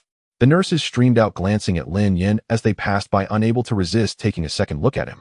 Before leaving, Zhao Yonggang reminded him, Mr. Lin, you best not to use too stimulating methods. The child's current psychological state is very fragile. Lin Yan responded, pushing the door in. The ward door closed gently behind him. Pon, hearing the noise, slowly turned her head. Those large, bright eyes looked empty, evoking a sense of heartache. She only glanced quickly at the person who entered, but her gaze quickly dimmed and returned to the window. This person is not Dad. Lin Yan lightened his steps, walked to the bedside, and slowly sat down on the chair. He did not rush to speak, merely sitting quietly. After a while, Lin Yan finally spoke, his voice very gentle. Your name is Pon, right? Pampan did not move. I am your father's brother. My name is Lin Yan. You can call me Uncle Lin. Dad. These two words pricked her like a needle. Pampan finally turned her head but the next second her gaze fell on the scar on Lin Yan's face. It slashed diagonally from the brow bone across the cheekbone like a hideous centipede. She shuddered all over, instinctively shrinking back. Lin Yan quickly raised his hand, softening his voice. Pon, don't be afraid, look what this is. He took out something from his pocket and gently placed it on the edge of the bed. It was that photo.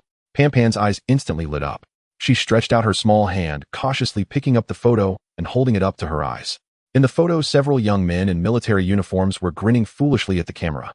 The one on the far left with thick eyebrows and big eyes laughed the most carefreely. It was Dad. Pampan's lips trembled and tears rolled down one by one, splashing onto the photo. Dad. Lin Yan's heart felt like it had been tightly gripped. He forced a smile, pointing to the person in the middle of the photo. Pon, look at this person in the middle. Doesn't he look a bit like Uncle A? Pan Pan raised her tear-filled eyes looking at Lin Yin in the photo, then at the person in front of her. The one in the photo was younger and had no scars on his face. But the contours of his brows and eyes were still recognizable. They were the same person. How about it? Uncle didn't lie to you, right? Lin Yin said softly. Pan Pan clutched the photo, tightly pressing it against her chest. Distant memories began to surface. Dad seemed to have said that the people in the photo were all his good brothers. They trained together, ate together, slept in a big dormitory together. She finally looked at Lin Yin, her lips moving, her voice as tiny as a mosquito. Uncle. Uncle. Good girl. Lin Yin reached out, gently stroking her head. Beneath his palm. Her hair was fine and soft, but dry and yellow without luster. He suddenly remembered something, pulled out a big white rabbit candy from his pocket and handed it to her. Here, Uncle will treat you to some candy, okay? This was what he bought from the old man's shop in Wangjia village. Pan Pan instinctively took a piece. But the next second, she seemed to be scalded, abruptly throwing the candy away. She shrank back, trembling all over. I don't want it. Pan Pan doesn't eat candy. Doesn't eat. Lin Yin was stunned. He looked down at the candy thrown on the ground, then raised his gaze to the trembling Pan Pan. Wang Li clearly said that Pan Pan loved candy the most. What was going on? In the hospital room, Pan Pan curled up at the head of the bed, her small body trembling uncontrollably, and her big eyes filled with fear. Lin Yin looked at this scene, feeling troubled for a moment. Murder, infiltration, interrogation, demolition. These were all within his expertise. But comforting a child, that was completely outside of his knowledge. Initially, he had thought it would be easy. Using candy as a bridge for communication would surely work. After all, who doesn't love candy? Wang Li had also said that Pan Pan loved candy the most. Wasn't this a perfect breakthrough? But what happened? As soon as the candy was offered, the child looked as if she had seen a ghost. What should he do now? As Lin Yin was worrying, his gaze unintentionally swept across Pan Pan's face. Wait a minute. Although she was filled with fear, there was something in her throat. It seemed to move slightly. Lin Yin squinted, observing carefully. Pan Pan's eyes occasionally drifted towards the candy on the floor. She floated her gaze over, then quickly pulled it back as if afraid of being discovered. Lin Yin thought to himself, aha. He understood now. The child did not want to eat, she was afraid to eat. He silently bent down, picked up the discarded candy, and slowly unwrapped the candy wrapper. The creamy white candy revealed itself, emitting a sweet aroma. He offered the candy, his voice soft. Pan Pan, eat. Uncle is your father's brother and want to save you. The candy was close at hand, and its sweetness drilled straight into his nose. Pan Pan stared at the candy, her eyes filled with struggle. The scene of her brother accusing her of stealing candy still flashed before her eyes. She remembered clearly the pain of the steel needle pricking her lip from her aunt. But she also recalled what her aunt had said when she was beaten, you worthless life, even if you die no one will care. After all, living meant enduring beatings. Wasn't it just getting hit once more? She had endured it before. Even if this candy meant she would die after eating it, being able to taste sweetness before dying was worth it. She reached out her hand, took the candy, and quickly stuffed it into her mouth, afraid Lin Yin would change his mind. Lin Yin watched her actions, finally feeling relieved, an involuntary smile creeping onto his lips. Is it sweet? Pan Pan didn't reply. She was completely captivated by the taste in her mouth. It was a flavor she had never tasted. Sweet, soft, melting on her tongue, then sliding down her throat. Her entire mouth was filled with a fragrant sweetness. Sweet. This word seemed to have never existed in Pan Pan's previous world. The things she had eaten were either spoiled bitter or hard as stone. But today she finally understood what sweet meant. The candy was quickly finished. Pan Pan lifted her head, looking at Lin Yin with her eyes shining remarkably. Lin Yin was softened by her gaze. Pan Pan, do you want to eat more? Uncle will unwrap another one for you, okay? Pan Pan nodded vigorously. Lin Yin unwrapped another piece and offered it. Just then the hospital door was pushed open and a young nurse peeked in. Mr. Lin, that cannot let the child eat too much candy, it's not good for her health. Lin Yin was taken aback, looking down at the candy in his hand, then at Pan Pan's expectant eyes. He cleared his throat and said to Pan Pan, Pan Pan, after you finish this we won't eat anymore, okay? Pan Pan, with candy in her mouth, blinked. In fact, she hadn't had enough yet. But she still nodded, obedient to the point of making one feel heartbroken. Suddenly a commotion erupted outside. Damn it, are you blind? You don't even recognize this young master. Hurry up and arrange a VIP ward for me. Lin Yin frowned. What's going on outside? The young nurse shook her head, indicating that she didn't know either. The two stepped out of the hospital room. The corridor was already surrounded by a crowd, all craning their necks to look. A young man in designer clothes was grabbing a doctor's collar, his spit nearly landing on the other's face. Did you not hear me speaking to you? VIP ward now, immediately. The doctor was trembling in fear. Chin. Young Master Chin, our hospital's VIP wards are really full. Full. The man sneered. If it's full, why not let the people inside roll out? Where this young master wants to stay, there is no way it can't be done. Lin Yin furrowed his brows and asked the young nurse beside him, who is this person? The young nurse covered her mouth, whispering, in surprise, young Master Qin. It's actually young Master Qin. Who is young Master Qin? The sole heir of the Qin group. The young nurse spoke in a low voice. He's a well-known young master in Jiangxing from a very wealthy family, someone no one can afford to offend. Young master. Heir. Hearing these two terms, Lin Yan's gaze turned cold. Luo Bin. The waste who was stuffed into the wolf pack for gilding. The scum who caused Wang Li's death. The young master he had personally crushed against the gravestone. And another young master was showing off his power here. At this moment, a beautiful woman emerged behind Qin Tian, holding her belly, sweetly whining, "Darling, my tummy is hurting more and more." Qin Tian kicked the doctor aside, turned, and embraced the woman, instantly changing his demeanor, gently, saying, "Don't be afraid, baby. I'll make sure these people arrange the best ward for you. You rest a bit first, okay? You're the best, darling." The woman stood on her tiptoes and pecked him on the Qin Tian, holding the woman in his arms, scanned the surrounding VIP wards. He planned to casually pick one he didn't like and kick the people inside out. With a glance, he spotted a room on the left side of the corridor where a middle-aged couple stood at the door. The man was dressed in a suit, his wristwatch clearly worth millions. The woman was holding a Hermes bag, frowning as she looked this way. On the right side, the door was slightly ajar, revealing an old man in traditional clothes sitting on a sofa drinking tea, flanked by two bodyguards in black suits. Qin Tian withdrew his gaze and continued to look ahead. Then he saw Pampan's hospital room. At the entrance stood a man dressed in the most ordinary attire. A simple dark coat, pants that were indistinguishable in brand, and a pair of old leather shoes with some dust on them. Nothing valuable on him at all. The only noticeable feature was the scar on his face. It looked intimidating, but it couldn't scare Qin Tian. After so many years in Jiangxing, he was clear about who could be provoked and who couldn't. Whether rich or powerful, he could smell money from their simple clothes. But this person before him exuded an aura of ordinary citizen. Scar. There were plenty of people like that on the streets. In the end, don't they all bow their heads obediently? Qin Tian smirked, holding the woman as he walked towards that direction. Outside the hospital room, Qin Tian swaggered up to Lin Yan, holding a woman in his arms, and raised his chin. "Hey, I want this hospital room. You all pack up and get out quickly." The director nearby was startled and hurriedly stepped forward to explain, "Young Master Qin, this hospital room was personally arranged by the dean." "How about personal arrangement by the dean?" Qin Tian chuckled, interrupting him. Did he really think he was a fool? Such words could only deceive outsiders. This country bumpkin, not a single valuable item on him. How could he possibly have any connection to the dean? To Qin Tian, the director's words were merely an excuse to evade responsibility. The little nurse quietly tugged at Lin Yan's sleeve, lowering her voice. "Sir, you should quickly go into the hospital room and hide while talk when the dean returns." She had seen the dean treating this person with courtesy and knew their relationship was not ordinary. Lin Yan remained still. Seeing that he was unmoving, the flesh on Qin Tian's face twitched as his anger surged. "Are you deaf? Do you want me to personally throw you out?" He tilted his head to glance into the hospital room and saw a little girl curled up on the bed. Immediately, he had an idea. "That one inside is your daughter, right? Let me tell you, if you provoke me today, neither of you will be able to leave here in peace." As soon as he finished speaking, Lin Yan's gaze turned completely cold. He had originally been contemplating how to teach this clueless young scion a lesson. But now, bang! Everyone felt a flash before their eyes. A figure was sent flying sideways, tracing an arc in the air before crashing down over 10 meters away. Finally, with a loud thud, he slammed into the wall at the end of the corridor. It was Qin Tian. Lin Yan silently retracted his leg, standing in place as if nothing had happened. The surroundings fell into silence. Everyone was dumbfounded, even forgetting to breathe. It was too fast. So fast that no one could see when he raised his leg. So fast that by the time Qin Tian's body flew out, everyone's minds hadn't reacted.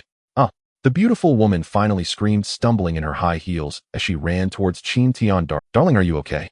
Darling." Qin Tian's mouth was bleeding, his lips trembling, unable to utter a word. He trembled as he struggled to reach into his pocket. The woman was quick to help him pull out his phone and shoved it into his hand. The corridor was terrifyingly quiet. There were many onlookers, but not a single person moved. Not a single person took out their phone to call the police. Who would want to stir up trouble? In today's society, what matters are the 8 characters. None of their business let it hang high. At the entrance of other hospital rooms, the well-dressed relatives peered out. They looked at Lin Yan with various expressions, some curious, some fearful, some gleeful, and some serious. But almost everyone understood the gravity of the situation. This kid has stirred up a big trouble. Who in Jiangxing doesn't know Qin Tian, the sole heir of the Qin family? His father Qin Huairan has only this one precious son. He was pampered and protected from a young age, afraid he would fall and break, afraid he would melt in the mouth. Moreover, this kid was notorious for his vengefulness. The director's legs trembled as he edged closer to Lin Yan, his voice quivering. "First, Sir, you. He didn't even know what to say. On one side was someone personally arranged by the dean, and on the other side was the young master of the Qin family. As a mere director, he couldn't afford to offend either side. Lin Yan glanced at him, his tone calm. It's fine. You don't need to worry about what happens next, just go about your business. The director smiled bitterly. If only it were that simple. The way Qin Tian acted, it was clear he was about to call for backup. If the bodyguards rush and later this matter would escalate significantly. He quickly retreated to the side and quietly instructed a doctor as the dean returned from the meeting. They said he's on the way. The director gritted his teeth. You call the police first. Just say there's a fight at the hospital and they need to come immediately. Okay, not far away. The woman was crying as she helped Qin Tian up, letting him lean against her. Qin Tian hoarse shouted into the phone call, as many people as you can. Come to Jiangxing First Hospital immediately. Hurry. The little nurse's face turned pale with fear, but she still mustered her courage to approach Lin Yan. Sir, you should take Pampan and leave quickly. That little girl was too pitiful, so thin her body covered. If she gets scared by this group of people barging in. Lin Yan glanced at her and suddenly smiled. That smile contained something she couldn't understand. It's fine, he said. No one can step into this hospital room today. The nurse looked at Lin Yan's calm demeanor, and instead of feeling reassured, she became even more anxious. It's over. How can he still be smiling? She couldn't help but glance into the hospital room. Pampan was curled up on the bed, her pale little face stubbornly watching outside. The nurse silently prayed, heaven, please don't let this child be in danger again. Tap, tap, tap. Lin Yan moved. He walked step by step toward the direction where Qin Tian was lying. The soles of his shoes echoed on the floor, one sound after another. The crowd automatically parted, creating a path. No one spoke. Everyone was staring at this man. Whoa! The woman supporting Qin Tian saw the scar-faced man getting closer and was terrified. She suddenly let go of Qin Tian's hand and stumbled backward in her high heels, shrinking into the crowd, no longer daring to show her face. Qin Tian braced himself on the ground, awkwardly moving backward. What do you want? Don't come over. He raised his phone like a lifeline, his voice cracking. I warn you. If you dare to touch me, you're dead. My people are coming soon. Lin Yan remained expressionless. He walked up to Qin Tian and stood still. Then he raised his foot and stomped down hard. Snap! The crisp sound of bones cracking echoed. Qin Tian curled up like a shrimp, clutching his leg, letting out a scream akin to a slaughtered pig. The onlookers felt their eyelids twitching. This kid is too ruthless, right? Several young female nurses were so frightened that they covered their eyes, unable to bear the bloody scene. Qin Tian finally couldn't take it anymore, tears and snot streaming down his face. He hoarsely begged, I'm sorry. I was wrong. I realize my mistake. Please let me go. Lin Yan said nothing. He raised his other foot. Snap! Another crisp crack resounded. Qin Tian's other leg also broke. Oh, the surrounding people were utterly unsettled. What the hell? Could he be a murderer who escaped from prison? How could he be so brutal? Before long, the elevator doors opened with a chime. A dozen black-clad bodyguards poured out, charging aggressively down the corridor. However, the scene before them left them all momentarily stunned. They saw Qin Tian lying on the ground, his legs bent at odd angles. He was emitting intermittent wails of anguish. Beside him sat a scar-faced man in a chair holding a newspaper he picked up from somewhere, watching them with a half-smile. Surrounding them were doctors, nurses, patients, and family members, all forming a crowd. Yet not a single person stepped forward. They all stood back as if watching a play. The lead bodyguard's expression darkened. The young master. Actually beaten to such a state. At this moment, Qin Tian also saw the newcomers, and his eyes instantly lit up. He struggled to raise one hand, trembling as he pointed at Lin Yan, hoarsely shouting, kill him. Kill him for me. Whoever kills him, I will reward with 10 million. 10 million. The bodyguards hesitated for a moment. After all, this was a hospital. In broad daylight, any incident would be difficult to handle. But the words 10 million detonated in their minds. Their eyes turned red in an instant. A young doctor, unable to bear it any longer, attempted to intervene, but was pulled back by the director. The director lowered his voice and gritted his teeth. Are you trying to get yourself killed? But they are about to fight. Do I not have eyes? The director shot him a glare. We are all just workers. Who can we provoke? Besides, haven't we already called the police? They will be here soon. The doctor opened his mouth, but ultimately fell silent, stepping back. On the other side, the bodyguards had already moved. It was unclear who took the first step, but soon a swarm of black shadows rushed towards Lin Yan. Cold glints flashed from their hands. Each of them wielded a sharpened dagger. Lin Yan remained seated, not even rising. The first bodyguard rushed forward, thrusting the dagger directly at his throat. Lin Yan slightly tilted his head, and the dagger swished past his ear. He raised his left hand, gripping the opponent's wrist and gently twisting it. Crack! The sound of bones breaking mixed with a scream, and the dagger fell from the man's hand. Lin Yan caught the falling dagger and flung it aside, striking the second bodyguard squarely on the nose. The man staggered back dazed. At that moment, 3 bodyguards lunged at once, aiming their daggers at his chest. Lin Yan finally moved. With a push of his foot, the chair slid half a meter back, causing the 3 daggers to miss. Before they could regain their stance, Lin Yan supported himself with both hands and executed a sweeping kick. Bang, bang, bang. The 3 men flew back like bowling pins, knocking down the 2 who had just run. The remaining bodyguards paused, exchanging glances, their teeth gritted as they charged again. Lin Yan stood up. The first attacker was met with a punch to his wrist, holding the knife. Another crack echoed, the dagger fell to the ground, and the man knelt down, clutching his wrist and screaming. The second attacker swung his dagger, but Lin Yan sidestepped and landed an elbow strike to the man's chin.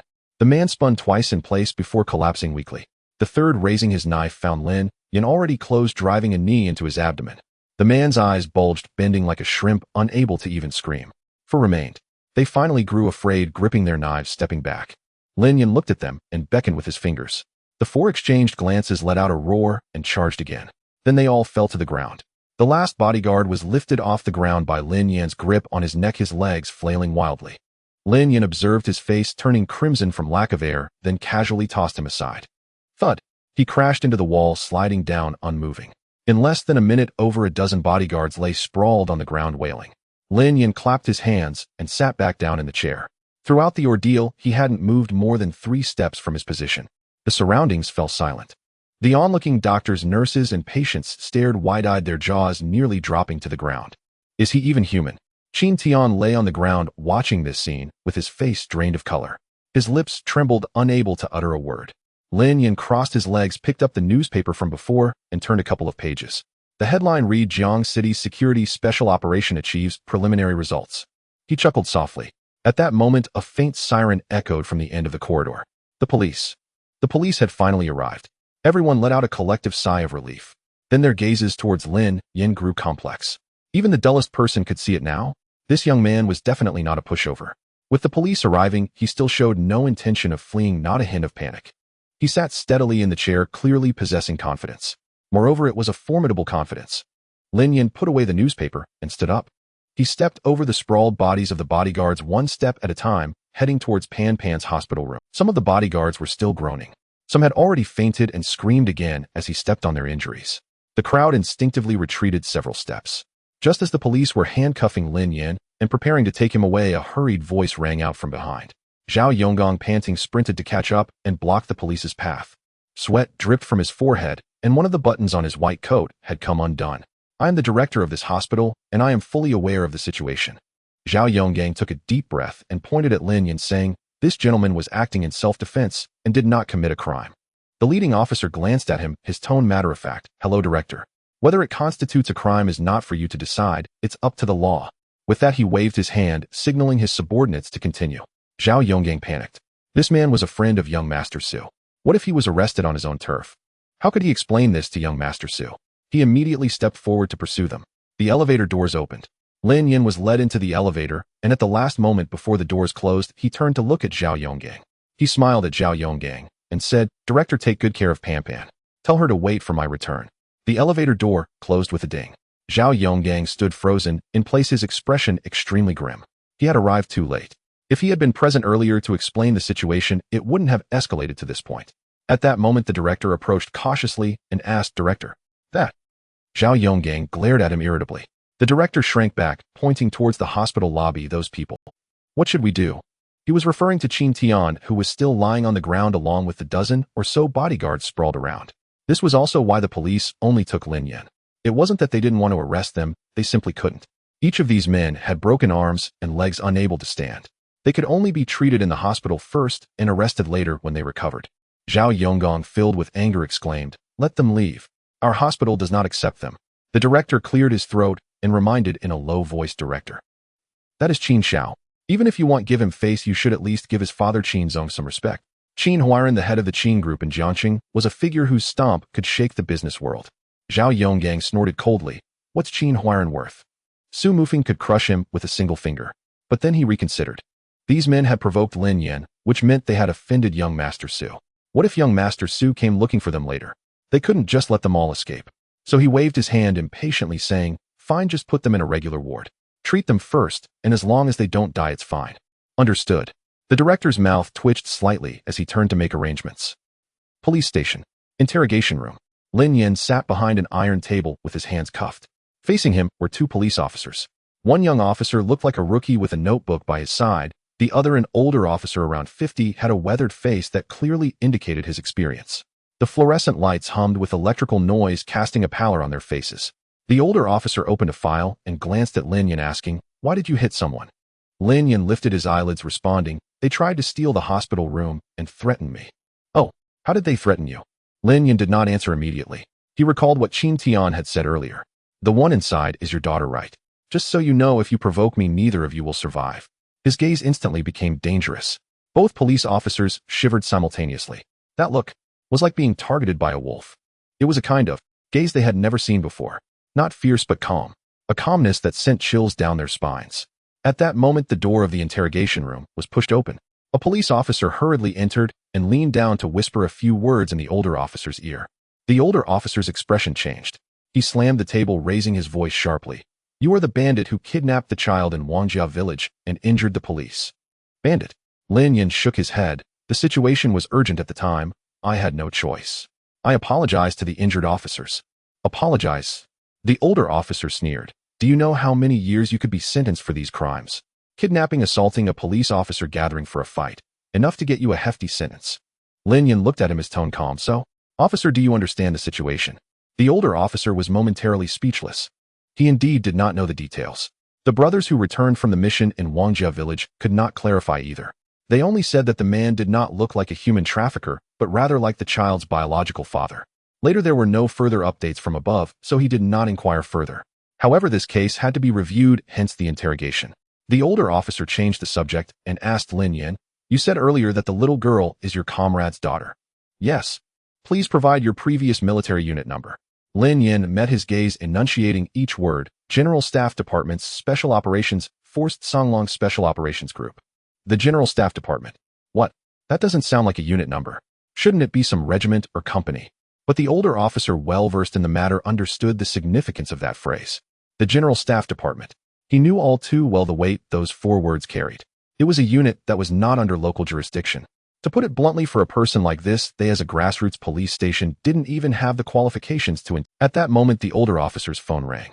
He glanced at the screen, his expression changing slightly, and hurriedly exited the interrogation room. "Hello." A voice came from the other end of the line.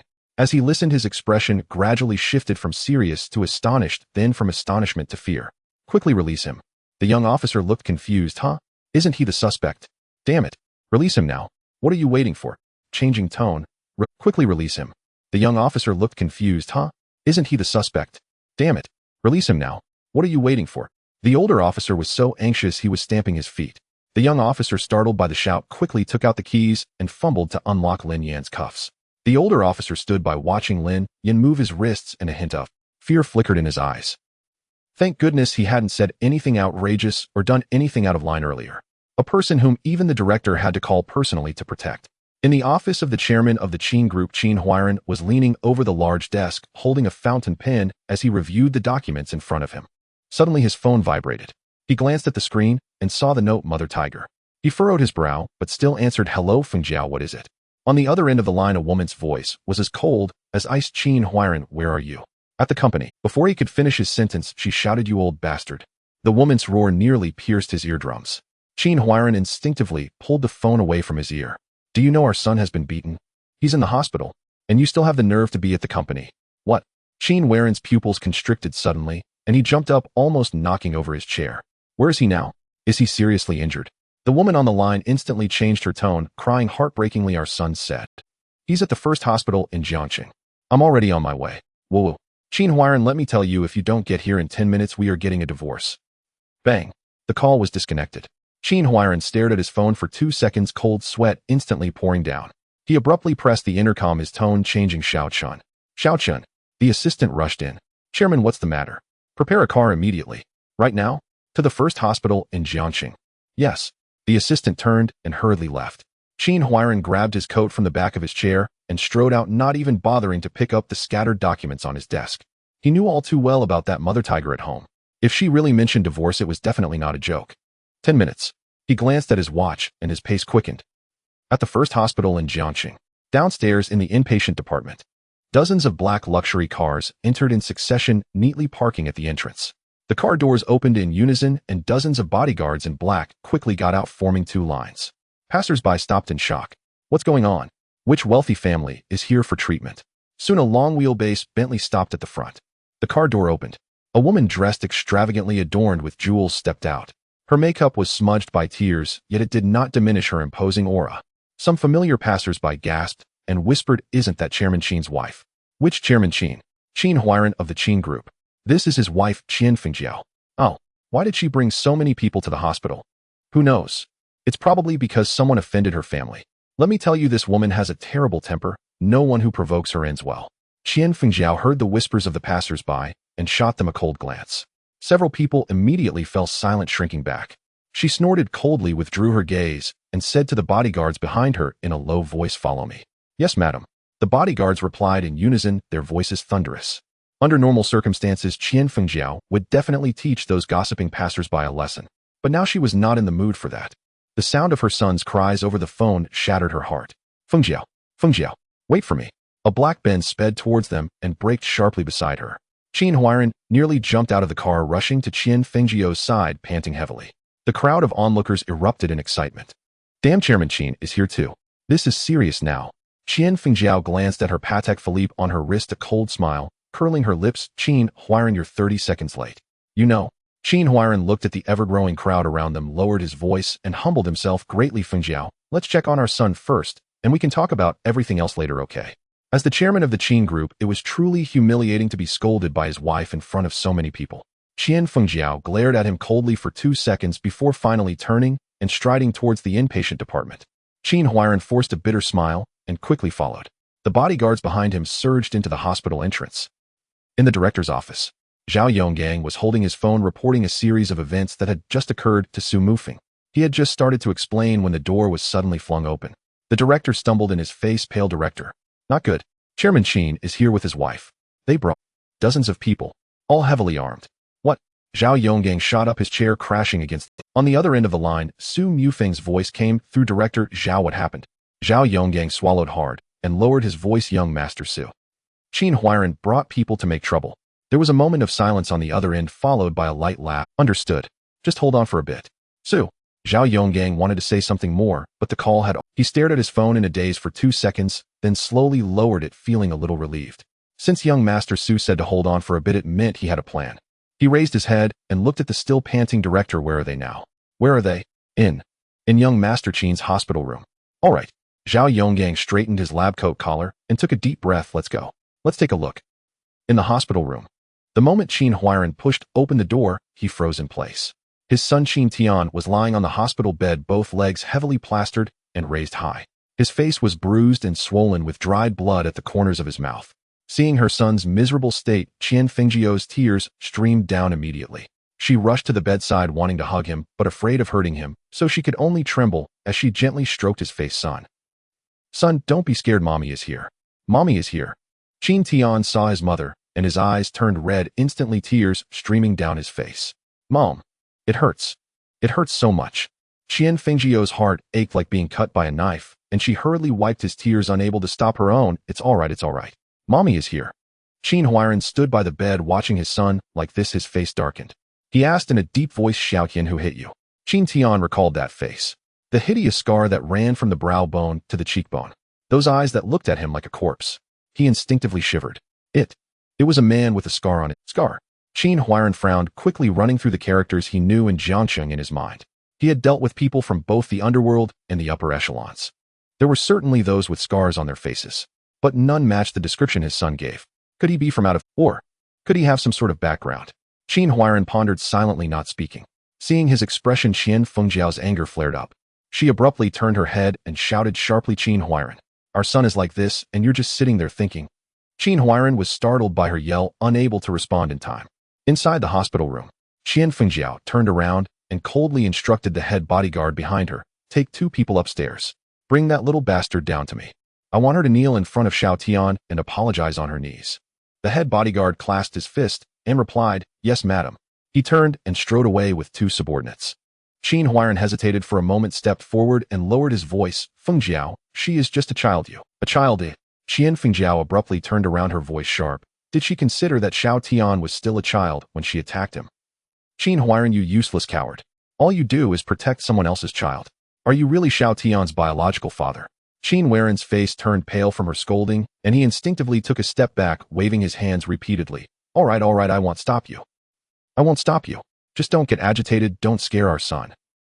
Qian Fengjiao shot him a fierce glare, snorted coldly, and turned to look at Qin Tian on the hospital bed, instantly adopting a gentle demeanor. Don't be afraid, darling, mommy is here. Mommy will take care of it for you. Qin Tian's eyes lit up, and he nodded vigorously. Thank you, Mom. Not long after the hospital room door was pushed open, Zhao Yonggang hurried, and a smile plastered on his face as his gaze quickly swept over everyone in the room. Oh my mister. Qin, Madam Qin, what brings you here? You didn't give a heads up, so I could arrange for someone to welcome you. Qin Huairan clearly recognized him, stepped forward, and forced a smile. Director Zhao, hello. Zhao Yonggang was about to engage in small talk. Oh, so you are the director. Qian Fengjiao glanced at him with a sidelong look, her tone sarcastic. My son was attacked in your hospital. Aren't you going to give me an explanation? Zhao Yonggang cursed inwardly, but kept the smile on his face. Madam Qin, it's unfortunate. I was in a meeting at the time, so I wasn't present. As soon as I heard that your son had an incident, I rushed back immediately. He turned to the director behind him, his expression stern. What happened? How could you arrange such a ward for young Master Qin? Hurry up and change to a better one. The director nodded and bowed yes. I'm sorry, director, I'll take care of it right away. Qian Fengjiao snorted coldly and said nothing more. Qin Huairan coughed lightly, stepping forward, his gaze fixed on Zhao Yonggang. Director, Zhao, what about the person who hit him? What is his identity? Do you know him? Zhao Yonggang's eyes flickered, but the smile on his face remained unchanged. Mr. Qin, you have to understand there are so many people coming in and out of this hospital every day. How could I know them all?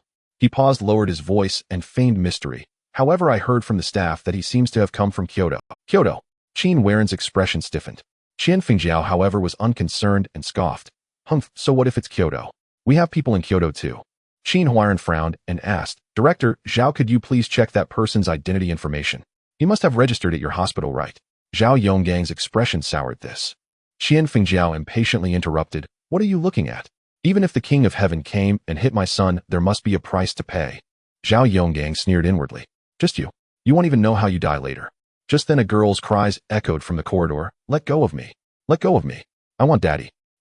Uncle, where are you? Whoa. Zhao Yonggang's body trembled, and he turned sharply. He saw a bodyguard in black, carrying a little girl, striding into the hospital room. The little girl struggled desperately, kicking her limbs wildly, but could not break free. Behind her was a young nurse, her face filled with anxiety, chasing while shouting, What are you doing? Put the child down. Otherwise I will call the police. Qin Tian instantly perked up at the sight of the little girl pointing at her, with shining eyes. Mom. That's her. That's her. Qian Fengjiao was about to speak. Zhao Yonggang was already trembling with anger. He did not expect that these people would actually lay hands on a child. Stop it. He rushed forward, trying to block the bodyguard. Qian Fengjiao didn't even look at him, coldly ordering, Bring her to me. The head bodyguard did not stop. Zhao Yonggang lunged forward, but was casually bumped aside by the bodyguard, stumbling and crashing heavily to the ground. Pan was thus brought before Lin Fengjiao. She was roughly placed on the ground, her tiny body trembling. She looked up at the woman in front of her, dressed extravagantly with a fierce gaze. So similar to how her aunt looked at her. That kind of gaze she had seen countless times. Each time it meant pain, darkness, and hell. A wave of immense fear washed over her. Pan trembled uncontrollably. Slap. Qian Fengjiao wasted no words and raised her hand to give a slap. The crisp sound echoed in the hospital room. 5 red fingerprints instantly appeared on Pan's face. While the heart-wrenching cries erupted, Zhao Yonggang's eyes widened in rage as he struggled to get up from the ground, shouting hoarsely, Stop it. Otherwise you will regret it. Regret. Qian Fengjiao sneered, not even glancing at him. She turned to her son on the hospital bed, her face full of tender smiles. Son, how do you want to take your revenge? Tell mommy. Mommy will fulfill your wishes. Qin Huairan stood to the side, deeply sighing and lowering his head. What could he do? One was his son, the other was an unknown outsider. He could only pretend not to see. Qin Tian's eyes sparkled with excitement as he pointed at Pan Mom. Make her kneel. Bow. I want her hands and feet broken, just like how that person hit me. No problem. Qian Fengjiao smiled. She reached out, firmly gripping Pan's skinny shoulder and pressing down hard. Kneel for me. Zhao Yonggang wanted to rush up to stop it, but was firmly held down by 2 bodyguards, unable to move. Pan was forced down, her knees hitting the cold, hard tiles with a thud. It hurt. It hurt so much. Pan cried out, her small body curling into a ball. Scenes from her past in the pigpen surged forth like a tide. Her aunt's whip, her brother's accusations, the steel needles in her mouth, the moldy steamed buns, the rats in the dark, the clanging of chains. Those moments she thought had passed were actually always there. Why? Why was she dragged back to hell just when she had tasted a little sweetness? Suddenly a man's furious roar exploded at the hospital room door. "You motherfuckers are looking for death. Who goes there?" The head bodyguard shouted sternly, instinctively turning his head. However, before he could see the face of the intruder, a shadow had already rushed into the hospital room, accompanied by a gust of wind. The person had a clear objective. First, he swiftly scooped up the small figure of Pan from the ground, holding her tightly in his arms. Bang! A kick landed squarely on Qian Fengjiu's chest. She flew through the air like a kite with a severed string, crashing violently into the wall several meters away before falling heavily to the ground. Uffed. She spat out a mouthful of blood, her head tilting as she fainted. "Mom!" Qin Tian screamed heart-wrenchingly from the hospital bed. "Fengjiao!" Qin Waren's face changed dramatically as he rushed over in a few strides, kneeling on the ground to support his wife. He looked at her pale face and the blood continuously oozing from her mouth, his whole body trembling. At that moment, everyone finally saw the appearance of the intruder, a young man with a grotesque scar across his face. Lin Yan stood in the center of the hospital room, holding Pan, his gaze coldly sweeping over every person present. On the way back, Su Mufeng had called, saying that the Qin family had sent people to the hospital. His heart had sunk. Upon arriving at the hospital room, he discovered that Pan was missing. The people around said that two burly men had taken her away. Without a word, Lin Yan headed straight for Qin Tian's hospital room. As soon as he arrived, he witnessed a scene that ignited his fury. The small girl was being pinned down on the floor, a bright red handprint visible on her face. At this moment, Pan shrank into his embrace, her small body trembling uncontrollably. She looked up weakly and called out, "Uncle." Her voice was as faint as a mosquito's, yet it pierced Lin Yan's heart like a knife. He lowered his head, his tone instantly softening. "Don't be afraid, Pan, Uncle is here." "Does it still hurt?" Pan nodded pitifully. She felt darkness closing in on her vision. To be honest, she had just undergone surgery not long ago, and her body hadn't fully recovered, yet experiencing this on top of that. It was already a stroke of luck that she hadn't fainted on the spot. "You? It's you." Qin Tian on the hospital bed recognized that face, trembling violently as his plastered legs shook in response. "Mr. Lin. Huff. You have returned." Zhao Yonggang let out a breath, wiping the cold sweat from his forehead. Qin Huairan supported his unconscious wife, raising his head to stare intently at Lin Yan, his eyes red. Who exactly are you?" Even if he was cowardly and afraid of trouble, he could no longer hold back at this moment. His son had 2 legs broken, and his wife was left with barely a breath. In such circumstances, any man would find it intolerable. Lin Yan glanced at him, but said nothing. Holding Pan, he turned to walk towards the door.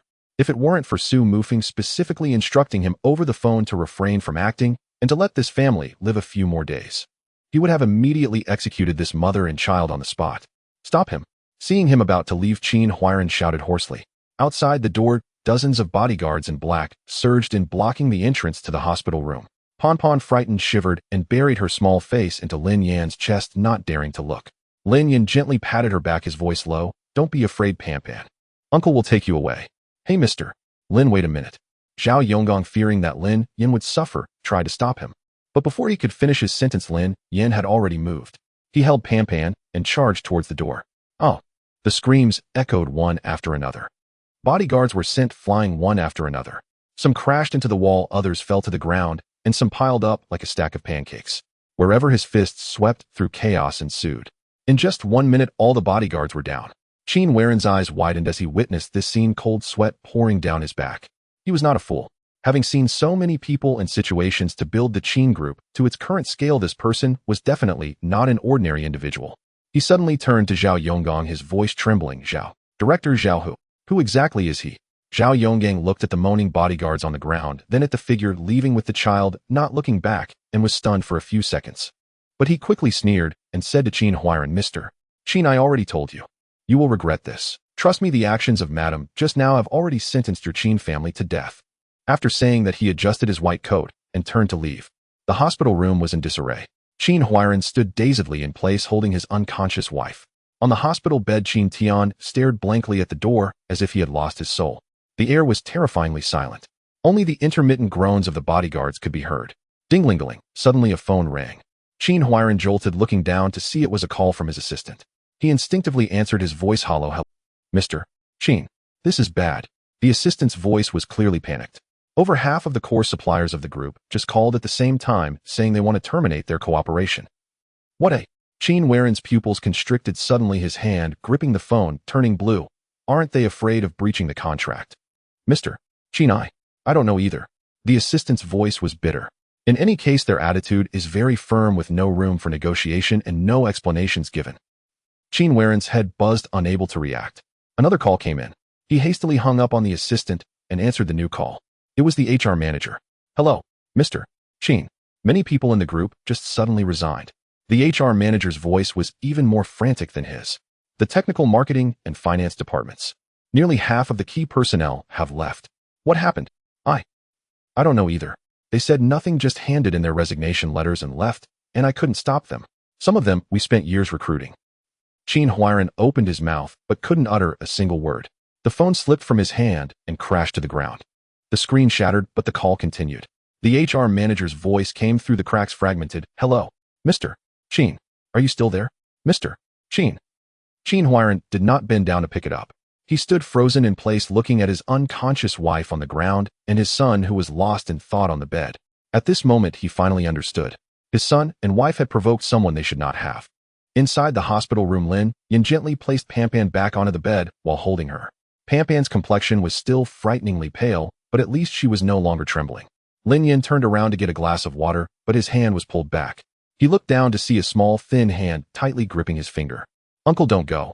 Pampan is scared. Pampan's big eyes were filled with fear, and her tears were welling up, but she stubbornly held them back. Lin Yan felt a pang in his heart. He sat down by the bed and gently stroked her head. Okay, Uncle won't go. Uncle will stay here with Pampan. Pampan. Pampan. A hurried voice came from the door. A young nurse rushed in, panting, her face filled with dread. She rushed to the bedside, looking Pampan up and down. Are you okay? Does anywhere hurt? Did that woman hit you anywhere else? Pampan looked at her, pouted, and her eyes turned red again. Sister. The young nurse's tears were almost falling. She held Pampan's hand, overwhelmed with self-reproach. It's my fault. I couldn't save you. I watched you be taken away, and I couldn't do anything. Pampan shook her head, her voice soft. I don't blame you. The young nurse was stunned, and her tears finally rolled down. What an understanding child. Yet the one suffering the most was also her. At the door, Zhao Yonggang entered with several doctors, making the room suddenly feel crowded. Seeing so many people, Pampan shrank back, her face filled with terror. No. Don't come over. Zhao Yonggang quickly revealed what he thought was the kindest smile, his voice soft and gentle. Little Pon, don't be afraid. Uncle is here to check on you. It will be over soon, and it won't hurt. Just moments ago, Pampan had been held down by that damned woman. Who knew if she had been injured anywhere? This child was already weak. What if something else happened? He looked at Lin Yan, his gaze questioning. Lin Yan nodded, then looked down at Pon, his voice gentle. Pon, be good, okay? Let the doctor uncles check you. It will be over soon. The young nurse quickly leaned and wiped her tears and coaxed her with a smile. Our Pampan is the best, right? Sister will stay by your side, so there's nothing to fear. Pampan glanced at Lin Yan and then at the young nurse, finally hesitatingly nodding. Lin Yan let out a sigh of relief and stood up. At that moment, Zhao Yonggang approached, handing over a phone while lowering his voice. Mr. Lin, young master, Su wants to speak with you. Lin Yan took the phone, instinctively walking toward the door. Just as he took a step, a sobbing call came from behind. Uncle. Lin Yan paused and turned around. On the bed, Pampan was half sitting up, looking at him with eyes full of anxiety. Lin Yan felt as if something had struck him hard in the heart. He returned to the bedside, squatting down to be level with Pampan's gaze. Pon, uncle, we'll just step out for a moment right by the door. They'll come back as soon as I finish the call, okay? Pampan looked at him, remaining silent, but the anxiety in her eyes persisted. Lin Yan reached out, hooking her little pinky. Let's make a pinky promise. Pinky promise, if you change you'll be hanged for 100 years. Pampan looked at their intertwined fingers and finally gently nodded. Lin Yan smiled, tucked in the corner of her blanket, and turned to leave the hospital room. Zhao Yonggang hurriedly followed behind. In the corridor, Lin Yan raised the phone. Hello, Mu Feng. Brother Yan. Su Mu Feng's voice came through the receiver, clearly anxious. Is the child okay? The phone had been connected the entire time. He faintly heard Pampan's cries, his heart rising to his throat. Lin Yan replied lightly. Yes, she is fine. Just a little scared. Brother Yan, it's all my fault. Su Mu Feng's tone turned heavy with guilt. I had Director Zhao delay, but I never expected that group of bastards would directly target the child. It's okay, Mu Feng, I don't blame you. Lin Yan interrupted him, pausing for a moment, his tone carrying a hint of something else. I have a question I want to ask. Before he could finish, Su Mu Feng's voice changed, turning cruel. Brother Yan, I know what you're going to ask. Death. Isn't that too easy for them? I want the Qin family to kneel before you and beg you to spare them. Lin Yan raised an eyebrow slightly, then he nodded, all right. Then it's up to you. Don't worry. Su Mufeng's tone returned to normal, continuing, Brother, Yan, please give the phone to Director Zhao. Lin Yan handed the phone to Zhao Yonggang. Zhao Yonggang quickly took it with both hands, bowing and scraping. Young Master Su. Yes. Alright, I'll take care of it right away. After hanging up, Lin Yan glanced at him, his tone calm. Director, Zhao, I hope to never see anything like this happen again. Zhao Yonggang shivered, pounding his chest in assurance. Mr. Lin, you can rest assured. We have opened a special care ward on the highest floor of the hospital with the highest security level. No one can enter without a special card. I will arrange it immediately and transfer Pan up there. Lin Yan nodded, said no more, and turned to push open the ward door, walking inside. Zhao Yonggang watched the door close, finally letting out a sigh of relief. His legs went weak, and he slumped onto a chair in the corridor. It was too frightening. Young Master Su had made it very clear over the phone, if anything happened to Pan, he, as the director, would no longer have a job. But Zhao Yonggang knew. With young Master Su's methods, the consequences would be far worse than just losing his job. Thinking of the Qin family's entire clan, his gaze turned cold. Damn it, a group of blind fools. He took out his phone and dialed the director's number. Notify everyone that the Qin couple and their precious son are no longer welcome in our hospital from now on. Let them get lost. They can go treat themselves wherever they want. If they die, don't bring them back here. Soon outside Qin Tian's ward, Qin Huairan stood in the corridor, his face pale with rage. The director, along with several security guards, stood at the ward door, looking at him helplessly. On what grounds are you kicking us out? Qin Huairan's voice trembled as he pointed inside the ward. Can't you see my wife is still unconscious? My son has both legs broken. Are you trying to take lives? The director sighed, a hint of apology in his tone, but his attitude remained firm. Mr. Qin, it's not that we want to treat them. This is a direct order from the director, and we have no choice. Qin Huairan stared at him fiercely, his fists clenched tight. Zhao Yonggang. He took a few deep breaths, forcing himself to calm down, and pulled out his phone to start dialing. The Qin family had operated in Jiang City for many years, and their influence was still considerable. Just half an hour later, the sound of an ambulance horn echoed from downstairs. Dozens of ambulances streamed into the hospital, all displaying the logos of another top private hospital in Jiang City. Doctors and nurses rushed into the wards, swiftly lifting the unconscious Lin Fengjiao onto a stretcher and carefully transferring the plastered Qin Tian to another stretcher. Qin Tian screamed the entire time, his voice hoarse from shouting. Then there were the bodyguards lying haphazardly in the corridor. One by one, they were lifted onto stretchers and stuffed into the ambulances. Dozens of vehicles were filled to capacity. Qin Huairan stood at the hospital entrance, watching the last ambulance door close, his face dark. He turned back, glaring fiercely in the direction of the inpatient department building. The next day, at the Qin family's estate, the atmosphere in the living room was heavy. Qin Huairan knelt on the cold marble floor, his head bowed, silent. In front of him, an elderly man dressed in a deep gray tang suit sat in a redwood armchair. The old man had graying hair and a thin face, but his eyes were exceptionally sharp. At that moment, he was slowly savoring tea from a blue and white porcelain cup. He was his father-in-law, Qian Guanzhe, the biological father of Qian Fengjiao. The old man raised the blue and white porcelain cup from the tea table, took a gentle sip, and then set it down. Only then did he slowly speak. Huairan, tell me what happened. Qin Huairan felt as if he had been granted amnesty and quickly straightened up to stand. Dad, it's like this. Did I tell you to stand up? Qian Guanzhe's voice was not loud, but it was like a bucket of ice water poured over him. Qin Huairan's face stiffened, and his knee that had just risen fell back to the ground with a dull thud. He knelt on the ground, head bowed, recounting the events one by one. Starting from his son Qin Tian being beaten in the hospital to his wife Lin Fengjiao seeking retribution. Then the scar-faced man charging into the ward and kicking Lin Fengjiao away. Finally, the core suppliers of the group collectively terminating their contracts and key employees resigning in droves. As Qian Guanzhe listened, his brows furrowed tighter. After Qin Huairan finished, he remained silent for a while before slowly saying, "It seems the other party is not to be underestimated. With such significant power to shake the foundation of my Qian family in such a short time, it appears they are not ordinary people." Qin Huairan raised his head and tentatively asked, "Dad, what about Fengjiao?" Qian Guanzhe acted as if he hadn't heard, continuing on, "You said that person is from the capital, right?" Qin Huairan was momentarily speechless, swallowing the words he was about to say. "Yes." From the capital, from the capital." Qian Guanzhe leaned back in his chair, lightly tapping on the armrest with his fingers, narrowing his eyes. "I need to find out who this kid really is." Qin Huairan knelt on the ground, a wave of bitterness rising in his heart. "Your own daughter is still lying in the hospital unconscious, and you don't even ask about her." At this moment, his phone suddenly rang. Qin Huairan took it out to see that it was a call from his assistant. He instinctively wanted to stand up to answer, but remembered his father-in-law was still in front of him. Hesitating for a moment, he still answered, "Hello. Chairman, it's bad. Our group's stock price started plummeting as soon as the market opened today. It has already dropped nearly 8%. What a..." Chen Waren's expression changed dramatically. "I'll return to the company immediately. You must notify all executives to hold a meeting in an hour." "Yes." The call ended. Chen Huiran held the phone looking up at Qian Guanzhe, cautiously asking Dad, "Can I stand up now? Something happened at the company. I need to hurry over." Qian Guanzhe waved his hand dismissively, his tone indifferent. "Get up. Just go stabilize the company." "Yes, thank you, Dad. Thank you, Dad." Chen Huiran felt as if he had been granted a reprieve, scrambling to his feet and rushing out, his leather shoes echoing on the marble floor. Qian Guanzhe watched as his figure disappeared at the door, the warmth in his eyes gradually fading away, leaving only indifference. This useless fool. At first he had entrusted the group to him because he seemed steady. Later the group was renamed Chen's, and his daughter had soft-soaked him, saying it was to protect his dignity. He had turned a blind eye. Unexpectedly, trouble still arose. He couldn't even manage a child. He withdrew his gaze, took out his phone, found a number he hadn't contacted in a long time and dialed. As soon as the call connected, his tone immediately became respectful. "Hello, Brother Song, it's me, Qian Guanzhe. Oh yes, it has been a long time since we last spoke. I'm in a bit of trouble here. There's a young person in the hospital." On the other side, as Pampan was moved to a new ward, Lin Yin stood by the floor-to-ceiling window in the corridor, looking at the expansive city view outside, finally letting out a sigh of relief.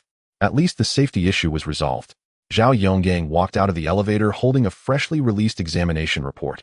He approached Lin Yin, his expression somewhat strange. Lin Yin glanced at the closed ward door behind him. Pampan had just fallen asleep. He lowered his voice to ask, "Director Zhao, how is it? Did Pampan sustain any injuries?" Zhao Yonggang shook his head and handed over the report. "Mr. Lin, you can take a look for yourself." Lin Yin took the report, flipped through it, and furrowed his brows.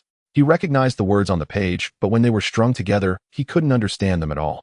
It was filled with various technical terms and data. Zhao Yonggang noticed his confusion and quickly explained, "According to the report, the child only has the slap mark on her face and some minor injuries on her knee, nothing else severe. Compared to the previous situation, these are nothing." He paused, his tone becoming somewhat complicated. "But the important thing is not this, but something else." Lin Yin raised his head. "What do you mean?" Zhao Yonggang hesitated for a moment before saying, "To be honest, if it weren't for the previous medical reports I have for comparison, I wouldn't dare believe it. A child in just 2 or 3 days has managed to recover so quickly." Lin Yin was taken aback. Zhao Yonggang pointed at several data points on the report, his voice trembling with excitement. "Look at these indicators. This one is for organ function, this is for the immune system, and this is for metabolism. They are all improving rapidly.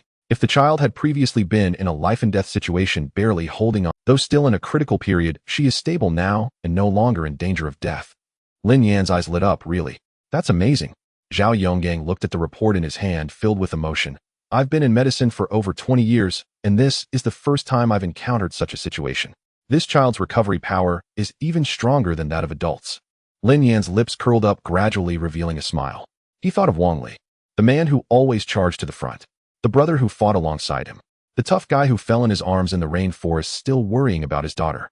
He turned around, looking through the glass of the ward door at the small bed inside. Pampan was sleeping soundly, her chest gently rising and falling, her little face quietly buried in the pillow. Lin Yan's smile slowly grew, but his eyes felt a bit warm. "Wang Li, your daughter has a life as tough as yours." Evening. In the outskirts of Jiang City. At the entrance of an abandoned factory, the moonlight was obscured by clouds, leaving only the chirping of insects in the darkness. A car was parked at the entrance, its headlights turned off. Lin Yan pushed the door open and got out of the car. 2 shadow guards standing at the entrance saw him and quickly approached with straight postures. "How is the person? Is she dead?" One of the shadow guards replied. "Report she is still alive." He hesitated for a moment, lowering his voice. "But..."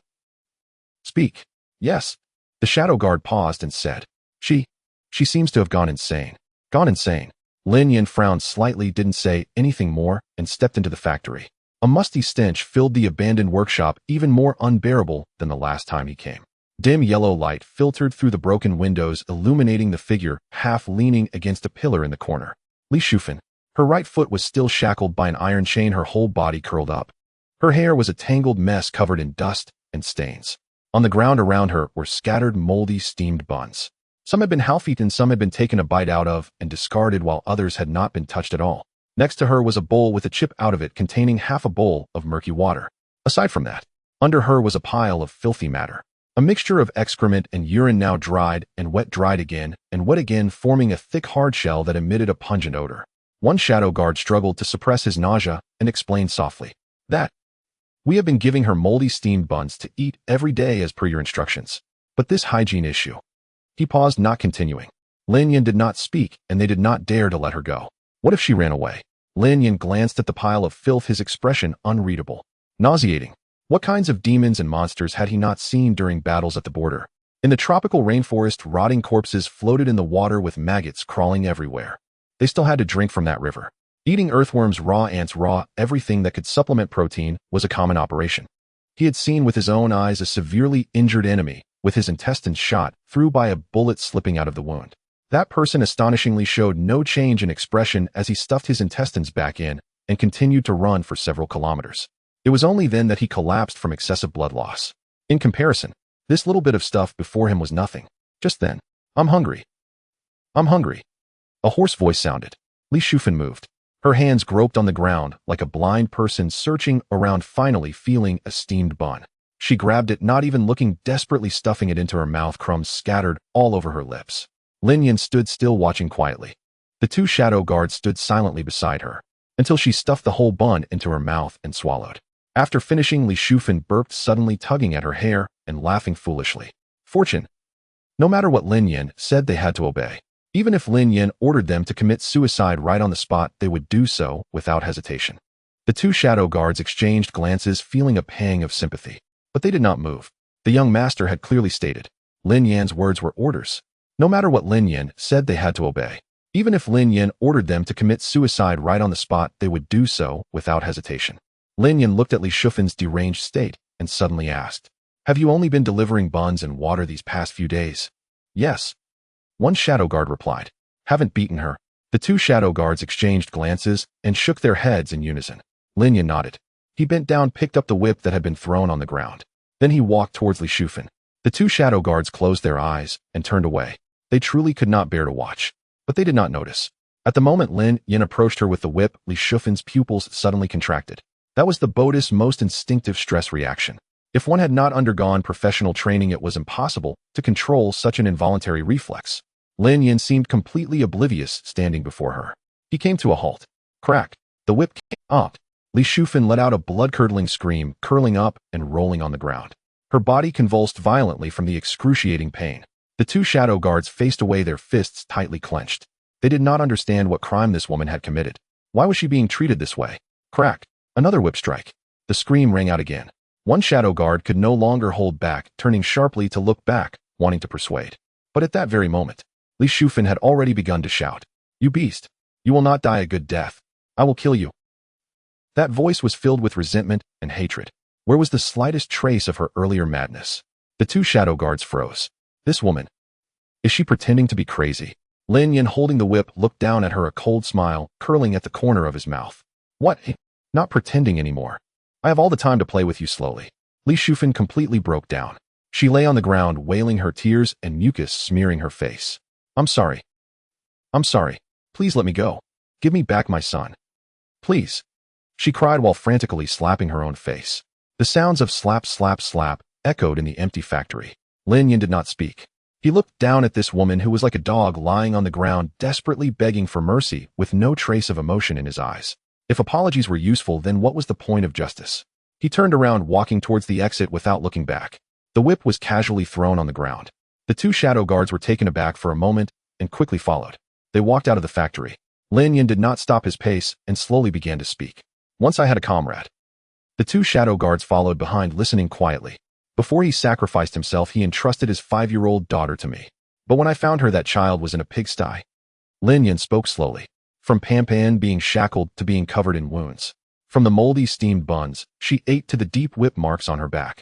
From her mouth sewn shut to the despair in her eyes devoid of light. Every word was like a dull knife cutting flesh. The two shadow guards listened, their eyes gradually turning red. Lin Yan suddenly stopped, turning to look at them. "Do you understand?" The two shadow guards stood at attention, straightening their backs, tears in their eyes. "Report. We understand."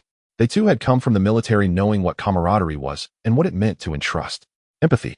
If it were them in such a situation, what would they do? Perhaps they would be even more ruthless than Lin Yan. Lin Yan looked at them and nodded. "I understand you. Kindness is not wrong, but it also depends on who it's for. Such inhumane beasts do not deserve the kindness of these 2 words. The 2 shadow guards stood at attention, raising their right hands. Saluting. Yes. In the capital city within the grand hall of the Luo family, the fragrant smoke of sandalwood wafted upwards. The head of the Luo family, Luo Jingshan, sat in the main seat, leisurely savoring tea from a blue and white porcelain cup. Before him stood a man resembling an iron tower, robust and dark-skinned, yet his eyes were sharp and contained a fierce intensity. This was Luo Lai, the head of the Luo family's punishment hall. Luo Jingshan set down his teacup and said, "Luo Lai, is everything prepared on your end?" Luo Lai clasped his fists, his voice resonant. "Rest assured, family head, everything is ready. 100 elite members from the punishment hall can depart at any time." Luo Jingshan nodded, his gaze firm upon Luo Lai's face, his tone becoming more serious. "Remember, I want to see Lin Yan's head. Not to hear excuses like the opponent escaped due to serious injuries, or we were careless." "Understood." Luo Lai's voice was resolute. At that moment, the butler hurried into the hall and bowed, saying, "Family head, the head of the Song family has arrived." "Song Hui." Luo Jingshan furrowed his brows, murmuring to himself, "What does he want?" He had little interaction with the Song family. If Song Hui suddenly showed up, it was likely he had something urgent. "Let him in." "Yes." The butler withdrew. Before long, a slightly plump middle-aged man stepped in, cupping his hands. As he entered, "Family head Luo, Luo Jingshan remained seated, merely lifting his eyelids, and replied coolly, "Head of the Song family, what brings you here?" Song Hui did not mind the coldness and took a seat beside him. Leaning slightly forward, he lowered his voice, "Family head Luo, I've come because I have significant news to report to you." "Oh." Luo Jingshan raised an eyebrow, signaling him to continue. Song Hui leaned in closer, speaking even more softly, "Have you been following a person named Lin Yan recently?" Luo Jingshan's heart skipped a beat. Had news of his actions against Lin Yan leaked? Was there a mole? His eyes turned dangerous as he fixed his gaze on Song Hui, yet his voice remained calm. "Head of the Song family, what do you mean by that?" Song Hui sensed the shift in tone and felt a tightening in his chest, but he concealed it and continued to be honest. "A distant relative of mine reported something to me. A brother of his in Jiang City accidentally provoked someone. Guess what happened?" He paused, emphasizing his words. The whole group nearly collapsed. Luo Jingshan frowned tightly, not interrupting. "The name of that person I investigated." Song Hui paused, enunciating each word. "His name is Lin Yan." Crack. The teacup in Luo Jingshan's hand fell to the ground, shattering into pieces, tea splattering everywhere. He abruptly looked up, his gaze sharp as a blade. "Are you certain?" Song Hui was startled by his reaction, but steeled himself to say, "Of course I'm sure. I've heard that your son." He had only spoken halfway when he suddenly sensed something was wrong. Luo Jingshan's eyes were fixed on him, as if staring at a corpse. Song Hui swallowed hard, forcefully swallowing the rest of his sentence, not daring to continue. Luo Jingshan stared at him for a few seconds, then slowly stood up and paced around the hall. He then stopped and said in a low voice, "Are you implying that Lin Yan took down a whole group?" "Yes. That's..." Luo Jingshan shook his head decisively, his tone resolute. "Lin Yan has just been stripped of his military title with no connections at all. How could he possess such power? If you say he killed someone, I might believe that."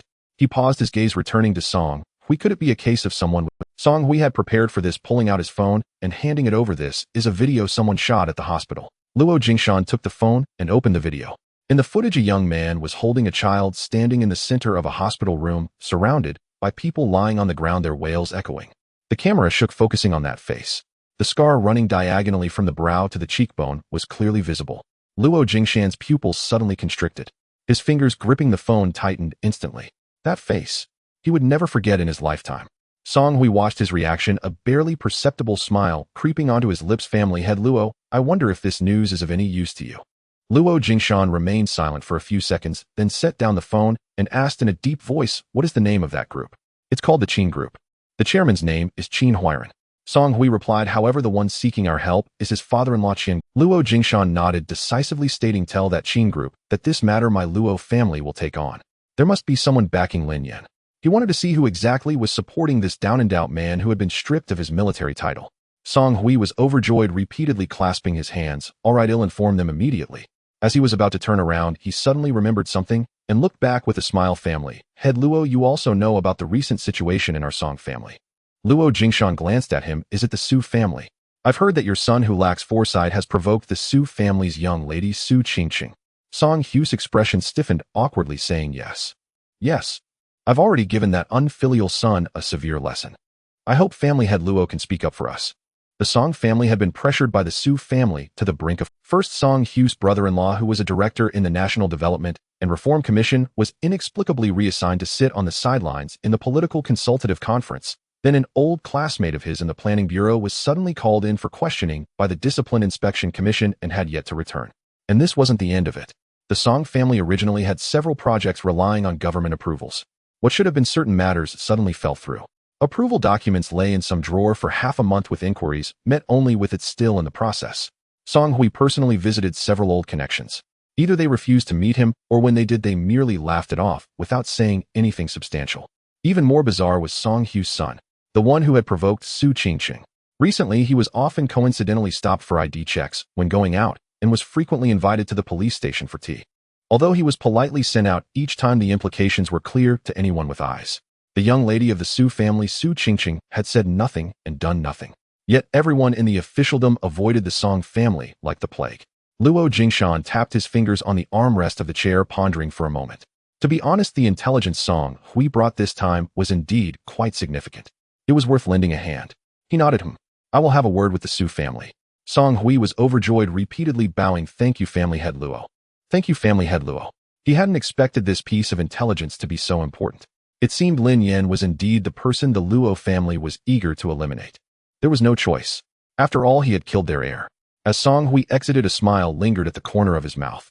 One could only say, thank you to Lin Yan for sending the rocket. Jiang City. The moment Qian Guoha put down his phone, he felt a bit dazed. The Luo family has actually made a move. He fiercely pinched his thigh. It hurt. This is not a dream. Qian Guoha has actually managed to latch onto the Luo family's leg. The Luo family. They are a renowned aristocratic family in Kyoto.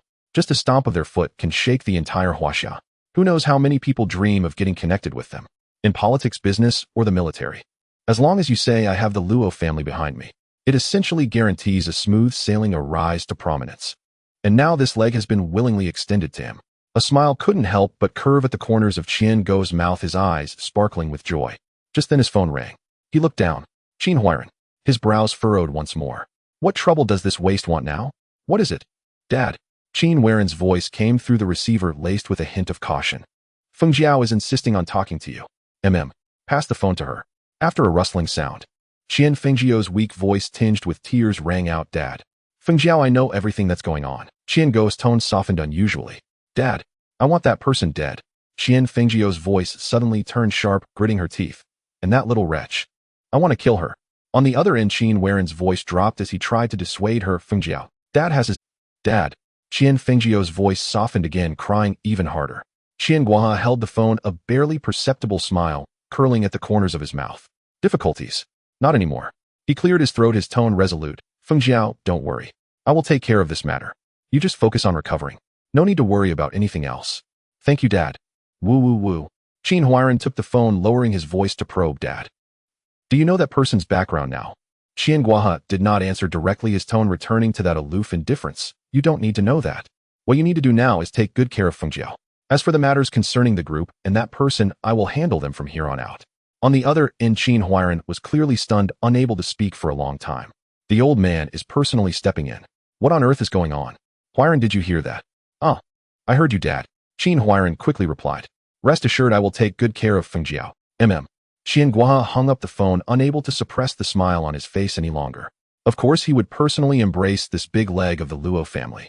Although Qin Huairan is his son-in-law, he is ultimately just a person from an outside family. And has he really thought that he could hide all those little maneuvers he has been pulling in the group these years from his sight? He had merely turned a blind eye for the sake of his daughter. Now, on the other side. In the hospital, in the top VIP ward, Lin Yan sat on the long bench in the hallway sighing. He had a headache. He was genuinely struggling with a headache. Killing, arson, stealthy assassinations. These were all within his expertise. But there was one thing he had no idea how to handle. Pampan kept asking, where has Dad gone? How does one answer that? Lie to her. Say that her dad is on a mission far away and will be back soon. But he didn't know how to lie. Especially not to Wang Li's daughter. Be honest. Tell her your dad is dead, died trying to save a useless person. He feared that Pampan couldn't take it. Every time he saw those expectant big eyes, it felt as if something had tightly twisted his heart, a mix of sweetness and bitterness. At night, Lin Yan pushed open the ward door.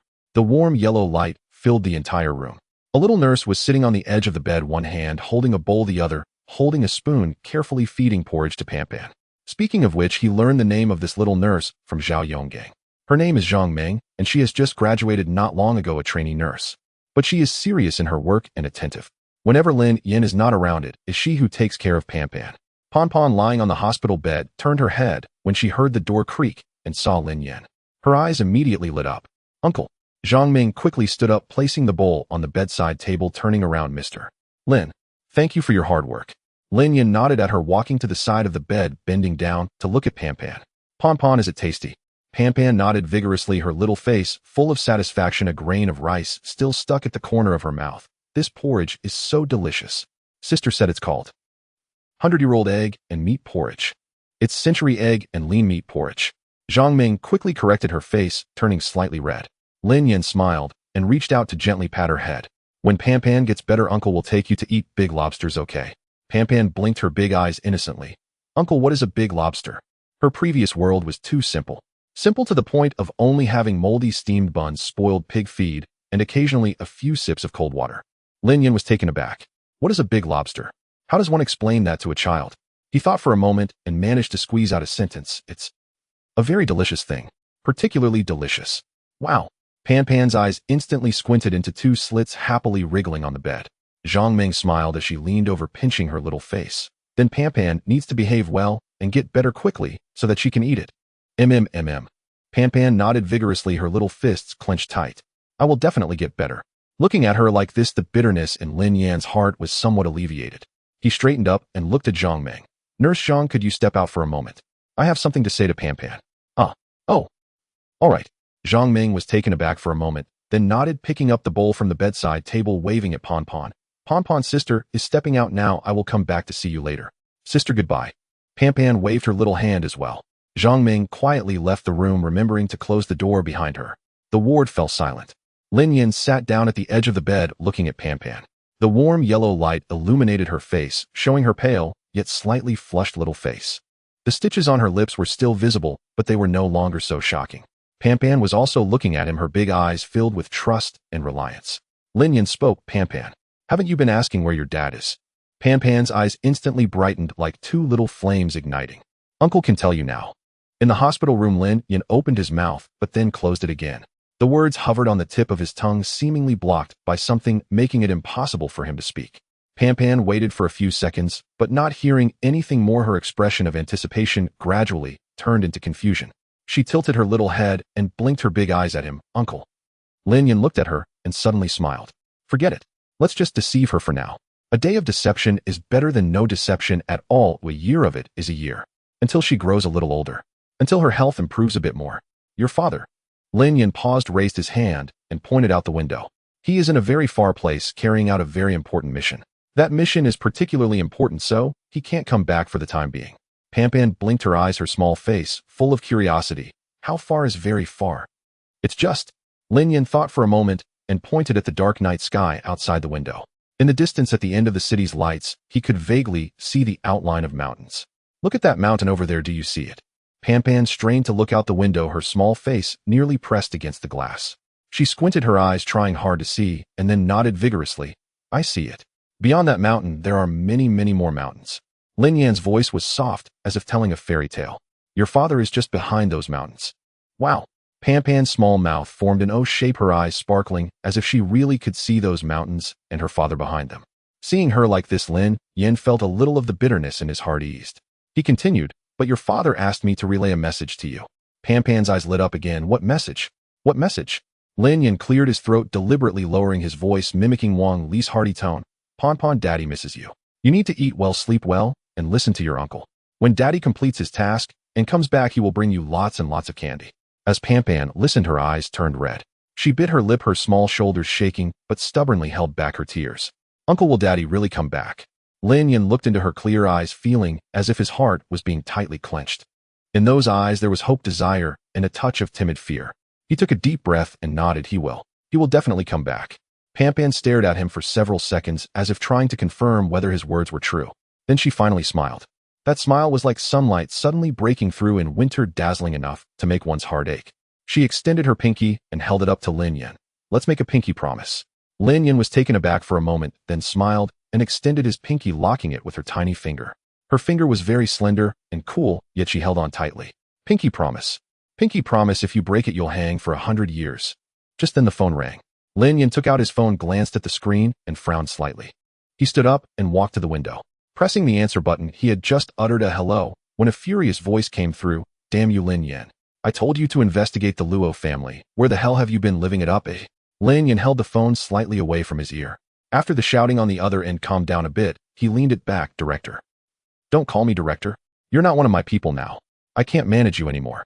Zhang Weiguo's voice roared so loudly through the phone that it crackled, and one could almost imagine him fuming with anger. I'm telling you, everything you've done in Jiangsheng has reached my ears. You ruined the Qin family's young master. Now even the Luo family's execution hall is involved. Do you even know what you're doing? Lin Yan stood by the window, the night breeze seeping in through the cracks, feeling a bit chilly. He remained silent for a few seconds before speaking. Director, that child is Wang Li's. Suddenly there was silence on the other end of the phone. After a long while, Zhang Weiguo's voice finally returned, but it had completely changed in tone. What did you say? Wang Li entrusted her to me before he died. She is his daughter. Zhang Weiguo was silent. But Lin Yan could hear the heavy breathing on the other end of it. After a long time, Zhang Weiguo's voice softened. What about the child? How is she now? The old director, who always looked as if the sky might fall on him at the National Security Bureau, now sounded as if he had aged 10 years. Lin Yan glanced back at the direction of the hospital room. Through the glass on the door, he could see Pan lying obediently on the hospital bed, blinking her eyes at him. She has been saved. She is still recovering. Is her injury serious? Lin Yan hesitated for a moment. Then he briefly recounted Pan's experience from beginning to end. He spoke very calmly, as if narrating someone else's story. But the heavy breathing on the other end grew increasingly labored. When he finished speaking, Zhang Weiguo remained silent for a long time. Then a muffled sound came from the receiver. It was like a fist hitting the table hard. Damn it. Where is that woman named Li Shufan now? How did she treat that child? I want to pay her back 10. Lin Yan was taken aback. He did not expect Zhang Weiguo's reaction to be so intense. Director, stop wasting words. Where is she? Lin Yan paused for a second. In my hands. Where? In the suburbs of Jiangxing, in an abandoned factory. There was another moment of silence on the other end. After a long while, Zhang Weiguo's voice returned, having regained its usual calm. As for the Luo family, you handle it as you see fit. Just don't make too much noise. He was referring to the people from the execution hall. Understood.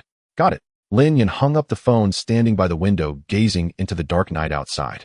In the distance, the city's lights twinkled like stars. Further away were the mountains he had pointed out to Pan earlier in the day. He turned around and walked back to the bedside. Pan was still awake, her big eyes looking at him. Uncle, who was that? Lin Yan smiled and reached out to touch her head. An old friend. Oh.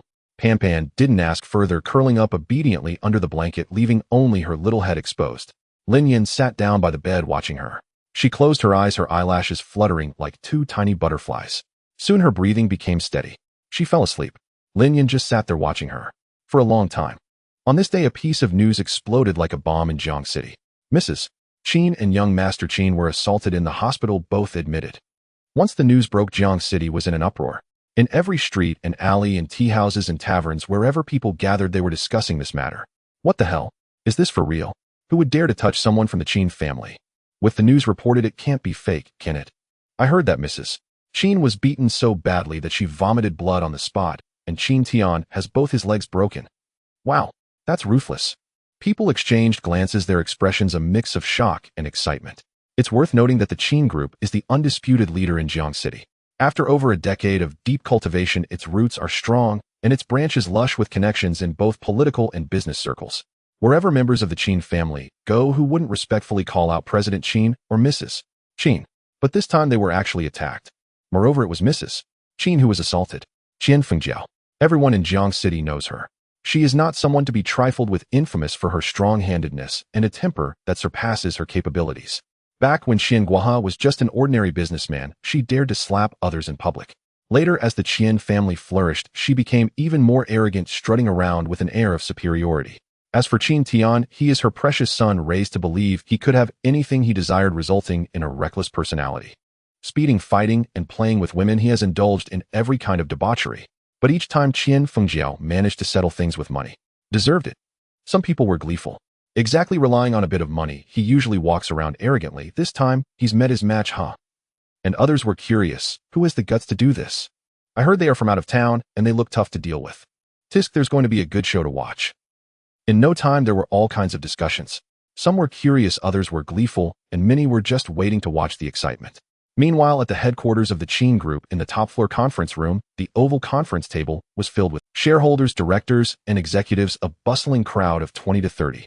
Each person wore a different expression. Some were absorbed in their phones, some whispered to each other, while others stared blankly at the table. But no one spoke. Qin Huairan sat dazed at one side of the long table, looking as if his soul had been extracted, his expression hollow and terrifying. Just moments ago, his position as chairman had been revoked. Voting result: unanimous approval. His successor is his father-in-law. Qian Guohe, seated in the main position, wore a dark zhongshan suit, his hair meticulously combed. He picked up his teacup, took a sip, and leisurely set it down before speaking. Huairan, you've worked hard during this time. Take a good rest. Qin Huairan looked up, his lips moving, his voice dry. Dad, I can handle it. Trust me. Qian Guohe frowned slightly and interrupted him. The group is in this state. Do you want it to go bankrupt? How many employees have left during this time? How much have the stock prices dropped? Don't you have any idea? Qin Huairan opened his mouth, but couldn't say a word. He lowered his head, his fists slowly clenched under the table. He had tried hard in these past years.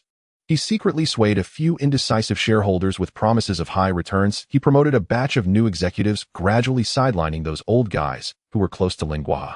Everything seemed to be progressing in a positive direction. If only he had another year, he could completely take control of the group. But then his son Qin Tian caused this mess. A series of changes came crashing down like an avalanche, catching him off guard. Vendors collectively terminated contracts, key employees resigned in droves, and stock prices plummeted. He fought desperately to put out the fires, but the situation only grew more chaotic. And those shareholders who had promised to support him shrank back like turtles at the critical moment. Not a single one was willing to stand up and speak for him. Those executives he had personally promoted now avoided his gaze, even daring not to look at him. Qin Huairan's heart sank deeper and deeper. Qian Guohe observed his reaction with a cold smile in his heart, but on the surface he remained genial, even with a hint of kindness. All right, Huairan. I'm just temporarily managing things for you. Once we get through this tough period, it will still be the world of the young people. He paused and waved his hand. You go to the hospital and take care of Feng Jiao and the child. Don't let them worry. Qin Huairan's lips twitched, and after a long while he finally squeezed out a word. At this point, what else could he say? Qin Huairan stood up, dragging his heavy footsteps, and walked out of the conference room step by step. The door closed behind him. The corridor was empty, with only him left. Qin Huairan stood there looking at his reflection in the elevator doors. The man who once brimmed with confidence, controlling the leading enterprise in Jiang City, now looked exhausted like a stray dog. The elevator doors opened. He stepped inside. The doors slowly closed. In the conference room, Qian Guohe withdrew his gaze and turned to the others present. He cleared his throat and said, Everyone, you all know the current crisis the group is facing, right? The crowd nodded in unison. No one felt sad about Qin Huairan's departure. In fact, some wore expressions of relief. This is reality. The shareholders were concerned about whether the group would go bankrupt. Would their money go down the drain? The executives were worried about whether their salaries would be paid as usual. Would they be laid off? As for that Qin Huairan who had left in a sorry state in the corner, who cared? Qian Guohe noted everyone's reactions, nodding in satisfaction. He picked up his teacup and took another sip before continuing. I have connections with some big shots in Kyoto. They have agreed to help us through this crisis. Kyoto. Big shots. The crowd perked up, whispering excitedly. Someone couldn't wait to ask, President Qian, which family? Qian Guohe smiled mysteriously, not answering directly. You will know when the time comes. He paused, his tone firm. In any case, from now on, we just need to do our own jobs well. Everyone exchanged glances, the heavy stone in their hearts lightening significantly. To be honest, during this time, the Qin Group felt like a piece of paper, utterly vulnerable before its opponents. What's even more terrifying is that they didn't even know who their opponents were. That was what truly made people anxious. This is also why no one stood up to speak for Qin Huairan when he stepped down. Everyone was not foolish. All suspected that it was Qin Tian, that reckless waste of a son, who had provoked someone he shouldn't have. This had brought about this disaster. Now that Lin Guohe said there were powerful people from Kyoto to help, at least it indicated that there was a turning point. As for whether Qin Huairan could return after the turning point, that was no longer their concern. It was 40 minutes past 11 at night. Lin Yin sat by Panpan's hospital bed, flipping through an outdated magazine, the light dimmed to its lowest setting. Panpan was in a deep sleep, her small hand clutching a photograph of her comrades, her breathing steady and even with a slight curve at the corners of her mouth. The phone vibrated. It was Su Mufeng's number. Lin Yin answered, lowering his voice. Speak. On the other end of the line, Su Mufeng was unusually serious, his tone heavy. Brother Yin, the Luo family's execution hall has mobilized. 100 people led personally by Hall Master Luo Lai arriving in Jiangxing tonight. When will they arrive? No later than 2 in the morning. 8 vehicles on the highway just past the Linjiang toll station. Su Mufeng paused, lowering his voice. Brother Yin, I can set up a roadblock outside the city to intercept them before they enter. Lin Yin remained silent, his gaze resting on Pan Pan's peaceful face. The girl's eyelashes cast a small shadow in the dim light, her breathing so light, it was almost inaudible. No need. Su Mufeng was taken aback. What? Since they're coming, don't waste it. The line fell silent for a moment. Su Mufeng let out a bitter laugh. All right, brother Yin, it's your call. I've chosen the location for you, Jiangxing Port Area Underground Parking Lot B3 level. The entire 3rd floor cleared out. Surveillance has been taken over and an area of 500 meters around it has been cleared. Lin Yin nodded slightly. Su Mufeng added, I've stationed a few people around the parking lot. They won't interfere with you, just keeping an escape route open. Not needed. Brother Yin, just listen to me this once, consider it a favor. Su Mufeng's tone rarely carried seriousness. What if something unexpected happens? Lin Yin was silent for 2 seconds. Fine. Then I'll wait for your news. Lin Yin hung up, placing the magazine on the bedside table and standing up.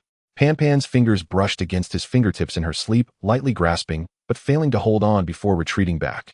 Lin Yin bent down, placed her small hand back under the blanket, and tucked in the corners. He moved gently, afraid of waking her. Zhang Meng sat up on the folding bed at the door, rubbing her eyes, and asked softly, Brother Lin, are you going out this late? Just going out to take care of something. Zhang Meng nodded, not asking further. After spending these days with Lin Yin, she had learned what to ask and what not to. Lin Yin paused at the door. If she wakes up, just tell her that uncle will be back soon. Okay, you can rest assured. Zhao Yonggang had been leaning against the wall for a while. Seeing Lin Yin come out, he opened his mouth to say something, but hesitated. Lin Yin walked past him, leaving only a sentence, take good care of her. Zhao Yonggang watched Lin Yin disappear into the elevator, letting out a long sigh, then turned back to remind the duty nurse to stay alert tonight. He pulled out a cigarette, wanting to smoke one, but remembering he was in a hospital, he had to put it back in his pocket. At 1:40 in the morning, Jiangxing Port Area Underground Parking Lot B3 level.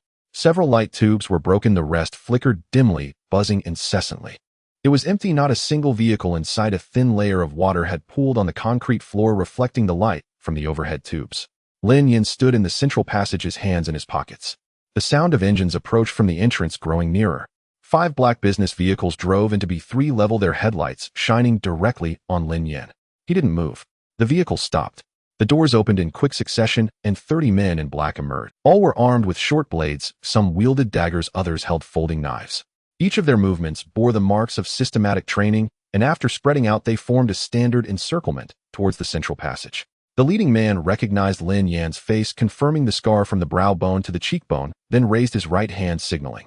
30 men lunged forward simultaneously. Lin Yan's hands withdrew from his pockets. Before the first person's blade could touch his clothes, Lin Yin seized the wrist, twisting it back, the sound of bones breaking resonating sharply in the empty parking lot.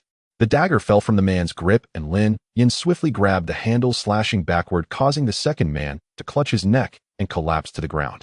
The third man cut in from the right. Lin Yin sidestepped the blade, driving his knee into the man's abdomen, followed by an elbow strike to the temple, and the man fell without a sound. Someone attempted to sneak up from behind, but Lin Yin didn't turn his head, kicking backward. The sole of his shoe struck the man's chest, sending him crashing into a concrete pillar, sliding down without moving again. The ones behind had no time to react. He had already entered the crowd. For minutes, the parking lot fell. 30 corpses lay sprawled across the concrete floor, blood slowly running along the drainage channel, mixing with the pooled water, deepening in color. Lin Yin shook the blood off his hands, glanced at his clothes, not a drop stained. He put his hands back into his pockets. The headlights from the parking lot entrance brightened again. 8 vehicles. Before the doors even fully opened, those who jumped down saw the spread of corpses on the ground. A brief silence. Some hands holding knives trembled, and some legs grew weak. From the last vehicle, a young man directly vomited. The leader's gaze swept over the bodies of his fallen comrades. Gritting his teeth, he drew his short blade, turning back to shout at those behind him, all of you charge. Anyone who retreats will face the hall's punishment. 50 people surged forward. Lin Yin loosened his neck and walked towards them, his pace steady, stepping on the puddles, creating faint sounds. Meanwhile, in the shadows of the ventilation duct on the top level of the parking lot, a sniper tightened his grip on the rifle stock against his shoulder, the crosshairs steadily locking onto the back of Lin Yan's head. His finger rested on the trigger. Breathing minimized. In 3 seconds, he would pull the trigger. 50 assassins from the execution hall learned from the lessons of their predecessors, who had been completely annihilated. They did not fight individually, but instead formed 10 teams of 5 advancing from 3 directions simultaneously, their attack routes interweaving and covering each other, coordinating closely. Clever, but useless. Lin Yan plunged into the crowd, his fighting style completely different from before. He began to utilize the terrain. The concrete pillars became his mobile cover. As the first group of 5 approached, Lin Yan abruptly stopped behind a pillar, seized the wrist of the foremost man, and thrust him outward, the dagger plunging into the ribs of his companion behind. The man looked down at the knife embedded in his body, still unable to comprehend who had struck his legs, gave way. Both fell to the ground simultaneously. The second group encircled from the side.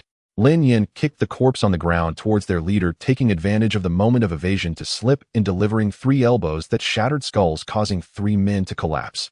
The dense formation of 5 men became a burden in the narrow underground space.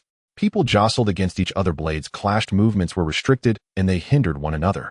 One assassin's dagger missed Lin Yan and instead pierced the back of his teammate, who cried out and fell, tangling the feet of 2 others.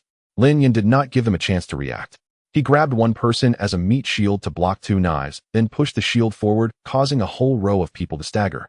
He stepped forward, crushing one man's jaw with a right punch, then drove an elbow into another's temple, turning to sweep a leg, sending 3, who had yet to stabilize, flying, their backs colliding with the concrete floor, falling silent.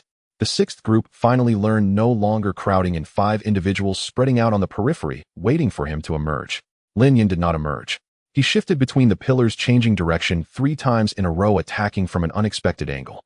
By the time the 5 reacted, in turn 2 were already down. The remaining 3 formed a defensive formation, back-to-back, knives pointed outward. Lin Yan did not charge Hedon. He picked up a dagger from the ground, flicked his wrist, and threw at the handle, smashing into one man's face. That man instinctively raised his hand to block, creating a gap in their defensive formation. Lin Yan slipped through this gap. In a second, 3 strikes, 3 men lay flat. The fighting behind became increasingly chaotic. Someone lunged at his lower back with a knife. Lin Yan's right hand shot back, fingers gripping the blade, twisting the assailant's arm 180 degrees. The sound of bones shattering echoed far in the parking lot. The man screamed as he collapsed into a pool of... In the 9th group, a young assassin trembled and turned to flee, only to be struck on the back of the head by the team leader behind him. Where do you think you're running? Before he could finish, Lin Yan was already in front of him. The last thing the leader saw was a hand gripping his throat. In less than 8 minutes, all 50 were wiped out. Lin Yan's breath became heavier, but his steps remained steady. He moved his right fingers. The earlier grip on the knife blade had cut his palm, not deep, but blood trickled down his fingertips. Just as he was about to wipe the blood on his pants, a noise came from behind. The fireproof roll-up door at the deepest part of the parking lot slowly rose, and 20 people walked out from within. Lin Yan turned around. This group was completely different from the previous one. They wore no unified black clothing, dressed casually, some with cigarettes in their mouths, some bare-chested, scars of all sizes clearly visible on their bodies. Gunshot scars, knife wounds, burn marks. Each was a mark brought back from the battlefield. Their eyes were also different. There was no fierce, murderous aura, only a kind of indifference that comes from crawling out of a pile of corpses.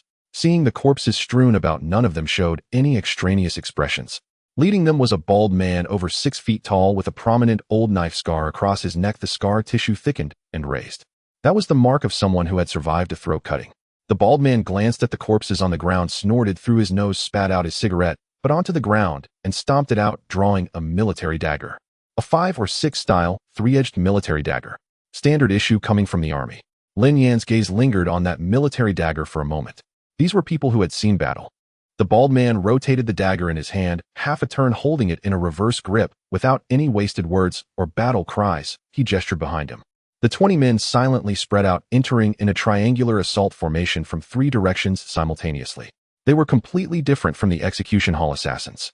The bald man's dagger was swift, the angles tricky, targeting the armpits, groin, and behind the knees, vulnerable vital points. Each strike was executed without unnecessary flair, every move a product of battlefield experience. The shortest distance, the fastest speed, aiming for lethal blows. The other 2 blocked the retreat from the flanks, one suppressing, while the other weaved through, their teamwork seasoned to the bone. For the first time in tonight's battle, Lin Yan felt effective resistance. The bald man's thrust forced him to dodge right where the other man had long been waiting, the dagger slicing upward. Lin Yan quickly contracted his abdomen and leaned back, the blade grazing his clothes, tearing a small hole in the fabric. Meanwhile, another veteran on the left seized the moment, slipping in the dagger, gliding along Lin Yan's left arm, slicing open the sleeve and drawing a line of blood. The wound burned, droplets of blood rolling down his forearm. Lin Yan glanced at the cut on his arm, saying nothing. He began to accelerate.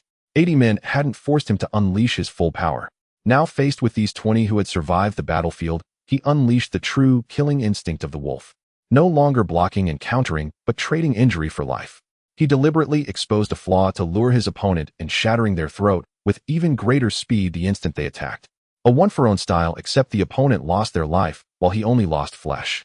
The bald man reacted extremely quickly, stabbing toward his side. Lin Yan did not evade. His body turned slightly, allowing the dagger to graze his ribs. The sensation of the three-edged blade slicing through flesh was clear, but it did not reach the bone. At the same time, his right hand gripped the bald man's neck, tightly forcing down, while his knee collided forward. The bald man's nasal and frontal bones shattered simultaneously. The tall figure of over 6 feet collapsed into the puddle, the dagger slipping from his hand, bouncing twice on the concrete floor before sliding far away. The remaining men watched as their leader was taken down by a single knee, their formation momentarily faltering. A moment was all it took. Lin Yan slipped into the gap created by the disruption, taking down 14 more in 2 minutes. The remaining 3 retreated to the wall, backs against it, their knives trembling in their hands, their legs shaking.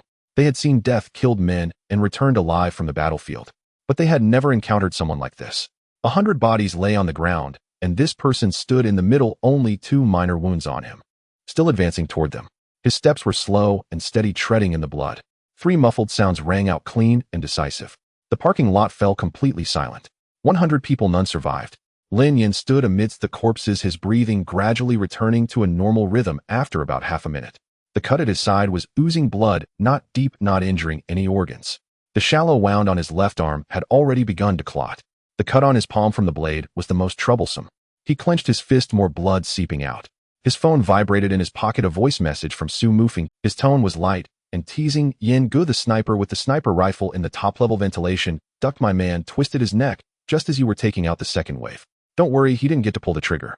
Lin Yan glanced at the wound on his arm. A sniper. He replied, your man. Hey, that was a big expense I incurred to bring him in from abroad. Finally got to use him.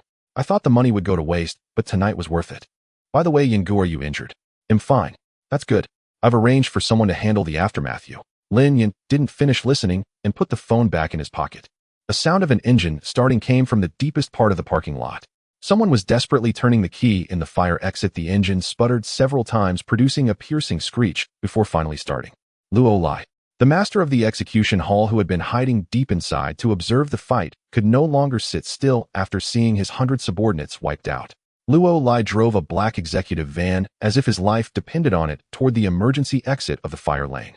In the rearview mirror, the figure deep in the parking lot was shrinking. Both hands clenched, the wheel veins standing out on the backs of his hands. He was not afraid to die.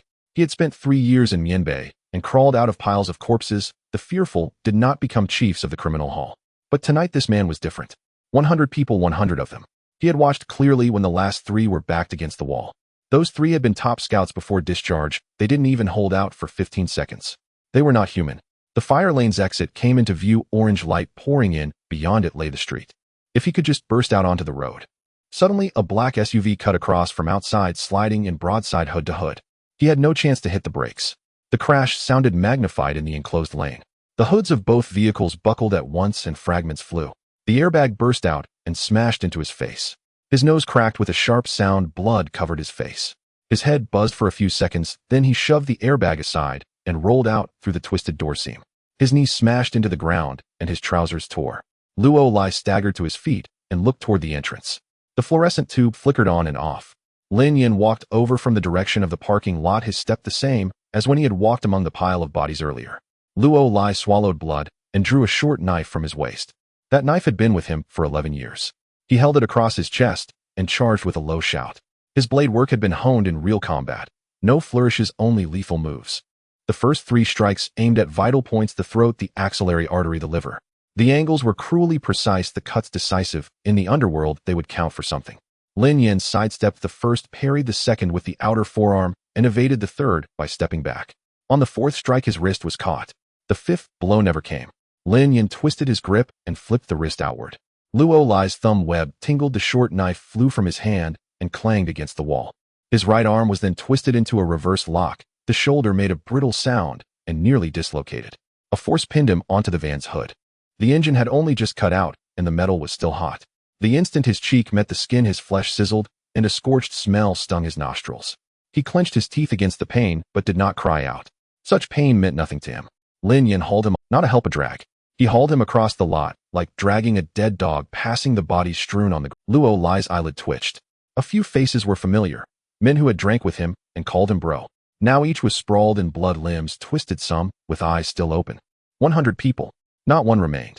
Lin Yan stopped by a concrete pillar in the center of the parking area and bent to pick up a length of wire. The wire had been used to bind cables earlier and still held dust. He pulled Luo Lai's hands behind the pillar and wound the wire 3 turns around them. With each twist, the wire bit deeper into the flesh.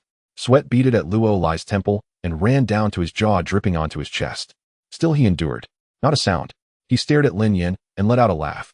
You kill me, the Luo family will not let you. Lin Yan paid him no heed. Luo Lai went on. You think wiping out one criminal hall settles it? The Luo family's roots run 10,000 times deeper than you imagine. You have no idea what you are opposing. He finished and searched Lin Yan's face for the slightest reaction. That face wore a single expression from beginning to end, no expression at all. Lin Yan crouched, picked up a blood-stained dagger from the ground, and slowly turned it over in his hand. The blood on the blade was half dry, a dark, sticky red. Luo Lai's Adam's apple bobbed. Even if I die, I will not speak a word, he said.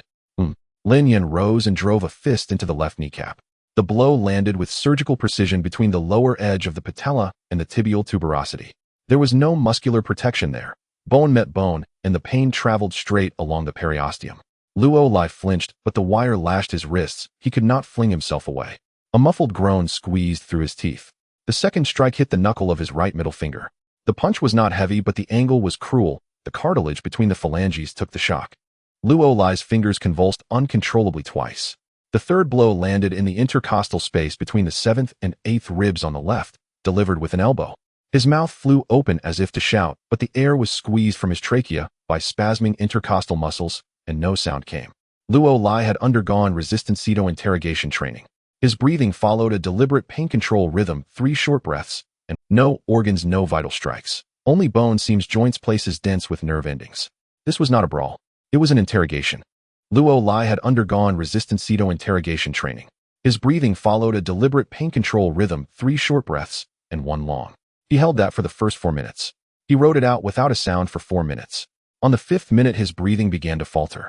Lin Yan shifted targets and started on the toes. 5 toes, one by one, without pause. He crushed the area between the toe bones and the nail bed with his... That kind of agony has no ceiling. Sounds that could not be contained began to spill from Luo Lai's mouth in jerks. In the 7th minute, he broke. Stop. Stop. You want to ask something, then ask. Lin Yan withdrew his hand. He crouched before Luo Lai. Their faces were very close. How does the Luo family launder its money? Luo Lai gulped air in great heaving draughts. Each breath made his rib seams ache and the flesh of his face twitch. He shut his eyes, bit down, and something battled in his head for a few seconds. His last line of resistance finally collapsed. The money does not go directly through Luo Jingshan.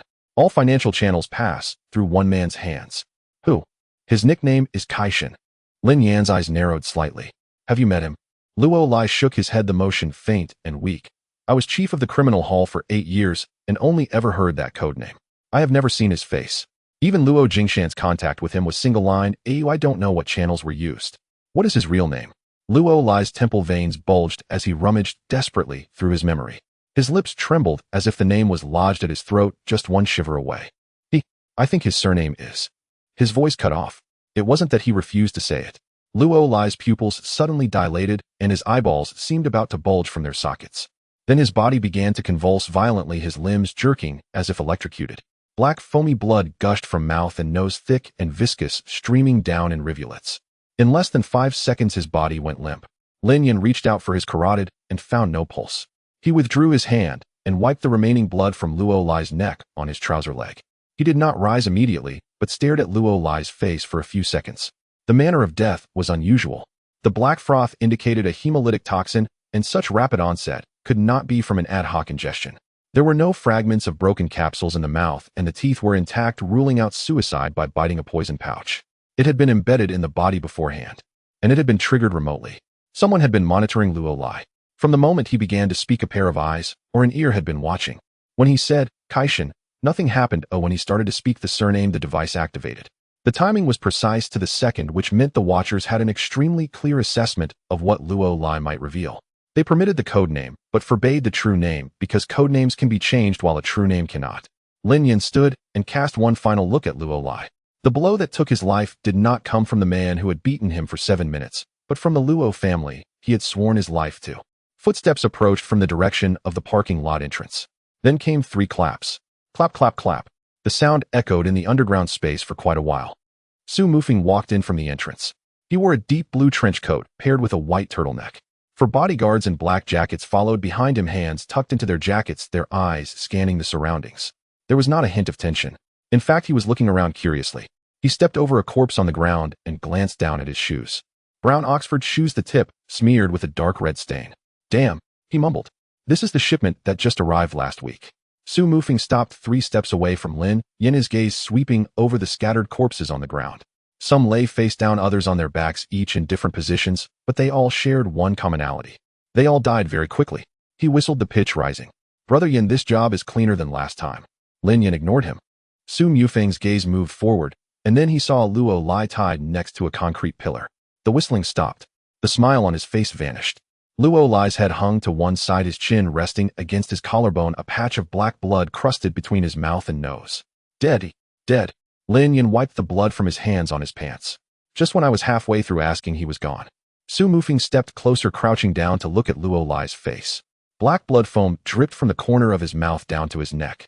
He stared for 2 seconds, muttering a curse under his breath as he stood up and brushed off his knees. How did he die? Toxic substances were pre-embedded in his body, remotely triggered. He was silenced just as he was about to name someone. The last trace of a playful grin vanished from Su Mufeng's face. What was the name? The core operator of the Luo family's financial chain, codename Wealth God. Luo Lai mentioned this person seemed to have the surname. Lin Yin paused. That's all I got. Not a word more came out. Su Mufeng turned his head to glance at Luo Lai's corpse again, his gaze lingering on that twisted face for 2 or 3 seconds. To embed poison within the main body of the interrogation hall and detonate it remotely, brother Yin, this level of technology and execution precision isn't something just anyone can pull off. Lin Yin did not respond to this remark. He was already considering other matters. He had a direction regarding the half-word Luo Lai couldn't finish before dying. But now was not the time to discuss it. Su Mufeng took out a brown paper envelope from his coat pocket, folded it twice, and handed it over. I had someone organize this, take a look. Lin Yin pulled out the paper inside.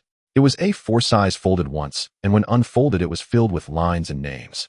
Red circles, blue arrows, densely packed. The handwriting was not particularly neat, but clear in structure. Su Mufeng leaned closer, pointing at the top left corner. Qin Group appears to be a family business of Qin Guahe and Qin Huairun, but the real support comes from the Song family. Song Hui used dark equity and political business resources to support the Qin family in growing, while the Qin family acted as his white glove. All funds flowed through the Qin Group's books, tied together for over a decade, impossible to untangle. I know about this. What you don't know is this. Su Mufeng's finger slid over to the position of the Luo family. It was heavily circled in red with a date marked next to it. 5 days ago. Song Hui personally visited the Luo family a few days ago, paying his respects. He glanced at Lin Yan. The gift he brought was you. Lin Yan's finger paused at the edge of the envelope. Your whereabouts in Jiangxing, your photo, your relationship with Ponpon, all packed and delivered to Luo Jingshan's desk.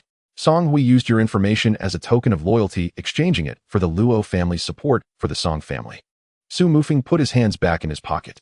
The Luo family accepted the Qin family's request for help, and it was also arranged by Song Hui. The Qin family, the Song family, and the Luo family. 3 lines have now twisted together, heading straight for you. Lin Yin folded the paper back up and stuffed it into the envelope. Why does the Song family need the Luo family's backing? A rare change appeared in Su Mufeng's expression. It was not seriousness, but awkwardness. He raised a hand to rub his temples, his mouth twitching slightly. The Song family has been troubled quite a bit recently. Who? My sister. Su Qingqing. Lin Yin remained silent. The eldest young master of the Song family has taken a liking to her, but she is not willing. A normal person would simply refuse, but she didn't. Su Mufeng's speech quickened here as if he was in a hurry to finish this embarrassing family matter. The Song family's connections and officialdom have been severed one by one. All 3 projects under review are frozen, and the eldest young master of the Song family can be stopped and questioned 3 times by patrol officers just for going out to drink. All of it is done by my sister. He touched his nose. I feel sorry for the Song family. Chasing a girl to the point of bankruptcy. What kind of situation is that? Lin Yin tucked the envelope into the inner pocket of his coat. Su Mufeng watched his movement, suddenly speaking with a hint of testing in his tone. But brother Yin, there's something I need to inform you in advance. Speak.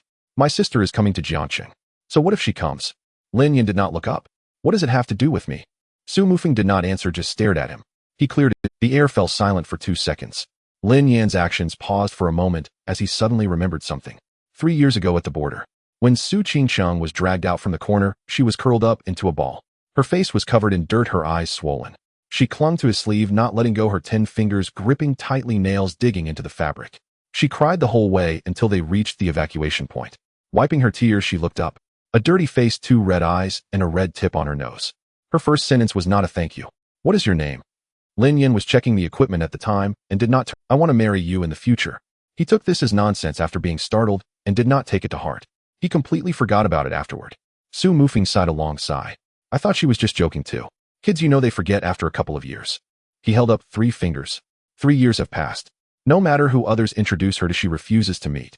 She went to 2 matchmaking sessions arranged by the family. The first time she splashed tea all over the other person, and the second time she flipped the table. My dad was so angry he stayed in the hospital for 2 days. Lin Yan did not respond. A few days ago she somehow found out that you were in Jiangcheng and booked a ticket herself. No one could stop her. She will arrive tomorrow afternoon. Lin Yan slowed his movement of putting away the envelope. He turned his head to look at Su Mufeng. There was a look of confusion in his eyes. It was not the kind of panic that comes from being unable to aim. It was the kind of blankness that comes when one encounters a situation completely beyond the operational plan. You can't stop her. Su Mufeng shrugged the hem of his trench coat, flaring up. Brother Yan, I don't even dare to provoke her myself. Last time I just advised her once to take it easy and stop causing trouble. Guess what happened? What happened? She smashed my car. Lin Yan's eyebrows twitched. Only 37 in the world. I waited 8 months in line to get that car. She used a golf club to smash it. After she was done, she asked me, bro, do you have anything else to say? Su Mufeng's expression was one of extreme pain as he spoke. What could I say? I said I've got nothing, you're right about everything. Lin Yan did not pick up on that topic again. He turned around and walked towards the parking lot exit, taking a few steps before tossing out, first deal with what's in front of you. Su Mufeng stood in place, watching his retreating figure, a slow smile creeping onto his lips. He turned back and waved to the 4 bodyguards, clean up the scene. Preserve Luo Lai's body and take care of the rest. After speaking, he turned and walked towards the exit, pulling out his phone to send a message to a contact. Sister, he's in Jiangxing, don't be too aggressive, take it easy. After thinking for a moment, he added, and don't smash my car again, I haven't even registered the new one. Lin Yan walked out of the parking lot. The night wind blew in from the port direction, carrying the salty, humid air and the distant sound of ship horns. He stood on the steps for a while, just pulling out a cigarette and lighting it. His phone in his pocket vibrated. He pulled it out while holding the cigarette. A text message, the number unfamiliar, the area code not local. Just 7 words. Brother Lin Yan, I'm here. Lin Yan stared at the screen for a few seconds, pulled the cigarette from his mouth, and exhaled a puff of smoke. Then he flipped the phone over, screen down, and stuffed it back into his pocket. He continued smoking. His face showed no expression, but the speed of his smoking had doubled compared to usual. Lin Yan sat in the car returning to the hospital and called Zhang Weiguo. After 2 rings it connected. Zhang Weiguo's voice was somewhat hoarse, clearly not having slept at this hour. Speak. 100 members of the Luo family's execution hall, all wiped out. There was silence on the other end of the line. For a full 3 seconds. Zhang Weiguo's voice lowered. What about the hall master? Luo Lai has been interrogated. Lin Yan shifted his position, leaning back against the seat. He revealed the core operator behind the Luo family's money laundering, codenamed God of Wealth, whose identity is extremely secretive. Even the hall master of the execution hall has only heard the name and never seen the person. God of Wealth. Zhang Weiguo repeated the 2 words on the other end of the line. After a brief pause, his tone, you mean the God of Wealth? Yes. This codename has appeared in several encrypted communications we intercepted before, but we could never connect it to a person. Zhang Weiguo's breathing quickened, one could hear him pacing back and forth. This lead of yours is crucial. Last year I personally led a team to dismantle 2 of the Luo family's financial chains. Each time we tracked down the intermediary nodes, they were cleanly severed, not like evidence being destroyed, but rather as if someone upstream had directly pulled the plug from the pipeline. Now it seems that the person who pulled the plug is most likely this God of Wealth. Luo Lai is dead. Zhang Weiguo was taken aback. Did you kill him? No. Lin Yan's gaze fell on the rapidly retreating streetlights outside the car window. He had a poison preset for remote activation within him, and he was silenced at the moment he was about to divulge key information. The car fell silent for a moment. A lighter clicked on the other end, and Zhang Weiguo lit a cigarette. He took a puff, his voice growing heavier. Remote-activated poison. This kind of thing isn't something that can be produced by civilians. I know. You don't know. Zhang Weiguo interrupted him, which was rare. That is a method only some national intelligence agencies possess. The Luo family's ability to obtain such a thing indicates that the level of involvement is far deeper than we anticipated. Lin Yin did not respond. Zhang Weiguo took another drag from his cigarette, and this time he paused for a long while before speaking. His tone was different from before. Be careful over there. The Luo family has lost 100 people. They won't let this go easily. Understood. Lin Yin. My. Zhang Weiguo's voice lowered a bit. How is Pan Pan? Lin Yin was silent for a moment. She is recovering. That's good. Zhang Weiguo did not ask further and returned to a more businesslike tone. Handle the Luo family's matter as you see fit, but don't make too much noise. All right. The call ended. Lin Yin placed his phone on his lap and turned his head to look out the window. At 4 in the morning in Jiangxing, the streets were deserted and the streetlights stretched the shadows of the trees long. The car drove into the hospital parking lot. Lin Yin opened the car door and got out. The night wind blew against his face, carrying the unique chill of early September. He looked down at his hands. Bloodstains still lingered in the crevices of his fingers, not fully wiped clean. He walked to the corner of the parking lot by the faucet. He turned it on. Cold water washed over his fingers, the bloodstains spreading and flowing into the drain. After washing twice and confirming he was clean, he straightened up, shook off the water droplets from his hands, and walked towards the elevator. The hallway was dimly lit. The on-duty nurse was asleep at the nurse's station. Hearing footsteps, she lifted her head, saw it was Lin Yin, and then lay back down. Lin Yin reached the door of the ward and glanced inside through the glass window. His hand hovered over the doorknob. Pan Pan was awake. Her small body was propped up against the bed's headboard, clutching a photo of her comrades in arms, her eyes fixed on the door. Not knowing how long she had waited, Lin Yin pushed the door open. Pan Pan's eyes instantly turned red, her lips quivered as she whispered, her voice so soft it was almost inaudible, "Uncle, you're back." Lin Yin felt a lump in his throat. He walked over and sat at the bedside, reaching out to gently stroke Pan Pan's head. "Yes, Uncle promised to come back. Why aren't you sleeping?" Pan Pan lowered her head, her small hands fiddling with the corner of the blanket, rolling it in circles. After a long while, she quietly said, "I was afraid you wouldn't come back either." Either. Just that one word pierced deeper than any intelligence he had heard while interrogating Luo Lai. Lin Yin bent down, gently touching his forehead to Pan Pan's. "Uncle guarantees that no matter where he goes, he will come back." Pan Pan nodded vigorously, extending her pinky. "Pinky swear." Lin Yin linked his pinky with hers. This hand had just been gripping Luo Lai's throat 2 hours ago. Yet at this moment it was bound by a delicate little finger. No changing for 100 years. No changing. Pan Pan finally revealed a smile. It was small and shallow, and before her lips had fully curved it retreated, as if she was not quite accustomed to this expression. But the atmosphere in the ward had indeed changed. She buried her face in Lin Yan's chest, rubbing twice to find a comfortable position. A few seconds later, her breathing became calm. She fell asleep. Lin Yan did not move, just sat there, one hand gently resting on the back of her head. Outside the window, the sky changed from black to deep blue, then slowly lightened to a fishbelly white. Pan Pan slept soundly, turning over once in the middle, still clutching that photo tightly, refusing to let go.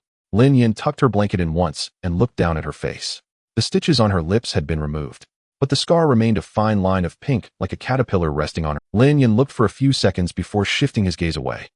After dawn, Zhao Yonggang approached Lin Yan with the latest round of examination reports. "Mr.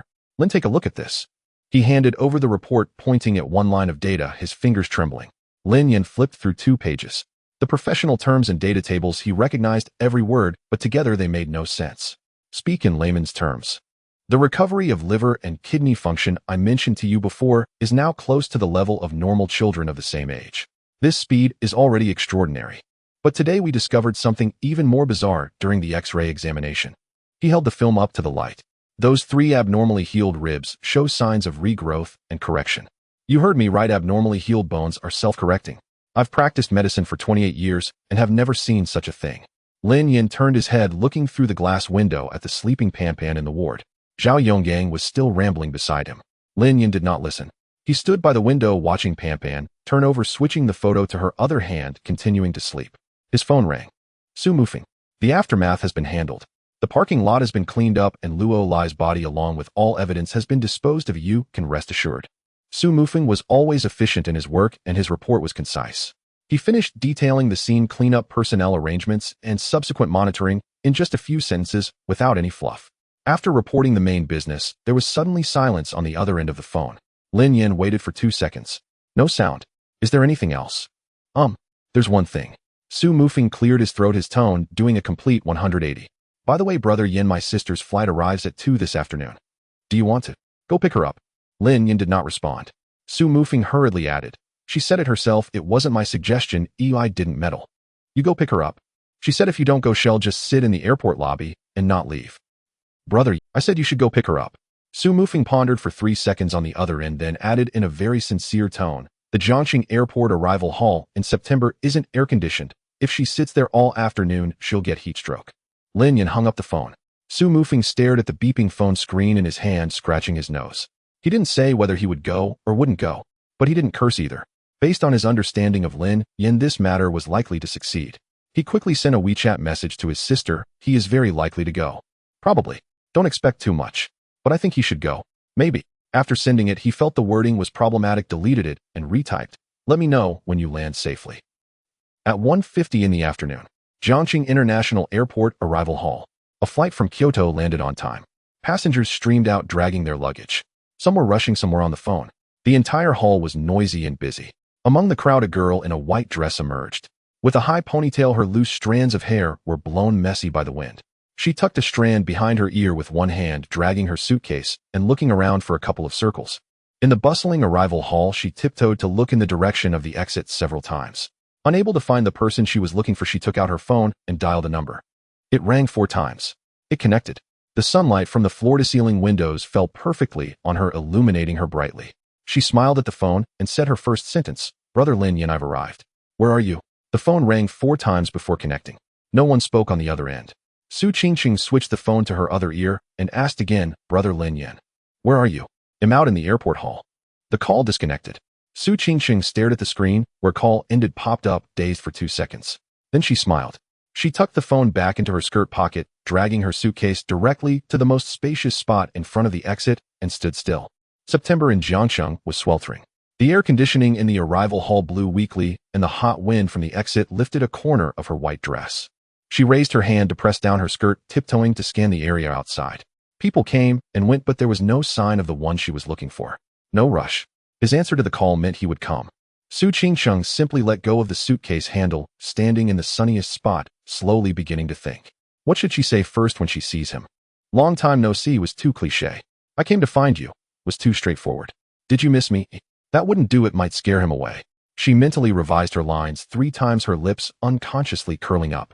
She stood there for about 4 or 5 minutes. Then 4 people stumbled over. The leader wore a floral short sleeve, a cigarette dangling from his lips, unlit. The 3 behind followed, chatting casually, but their eyes were all fixated on her. The floral short sleeve stopped about 2 meters in front of Su Qingqing and whistled. Hey beautiful, all alone. Su Qingqing didn't hear. To be precise, she did hear. But her mind was busy overturning the 4th version of her opening line, leaving no space to respond.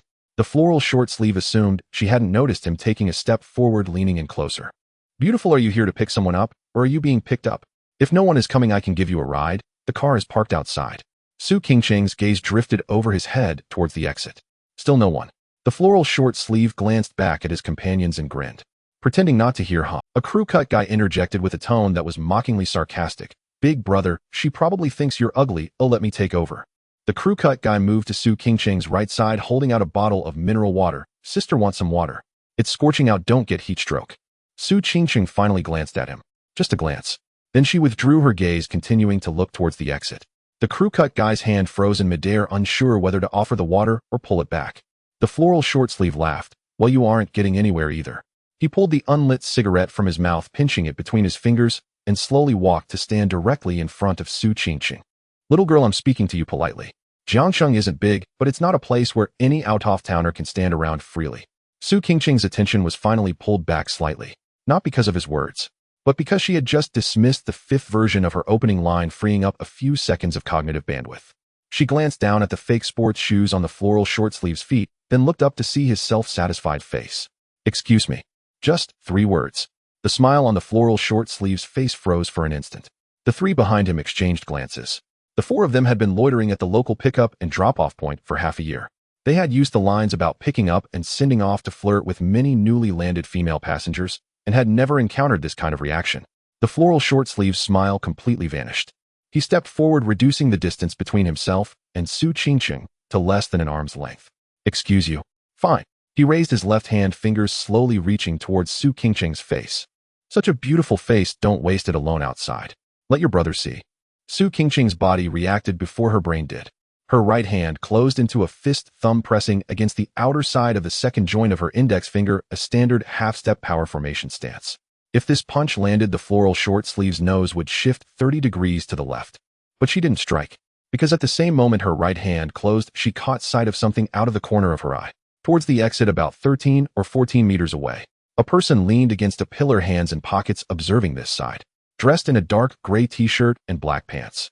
Su Qingqing's pupils slightly contracted. The next second, all her signals of aggression retracted within a fraction of a second. Her right hand relaxed, dropping back to her side. Her shoulders slumped and her chin tucked in. Her eyes quickly glistened with moisture. Her lower lip was gently bitten by her teeth. She took half a step back, turning her body to shield herself between the suitcase and the floral short sleeve.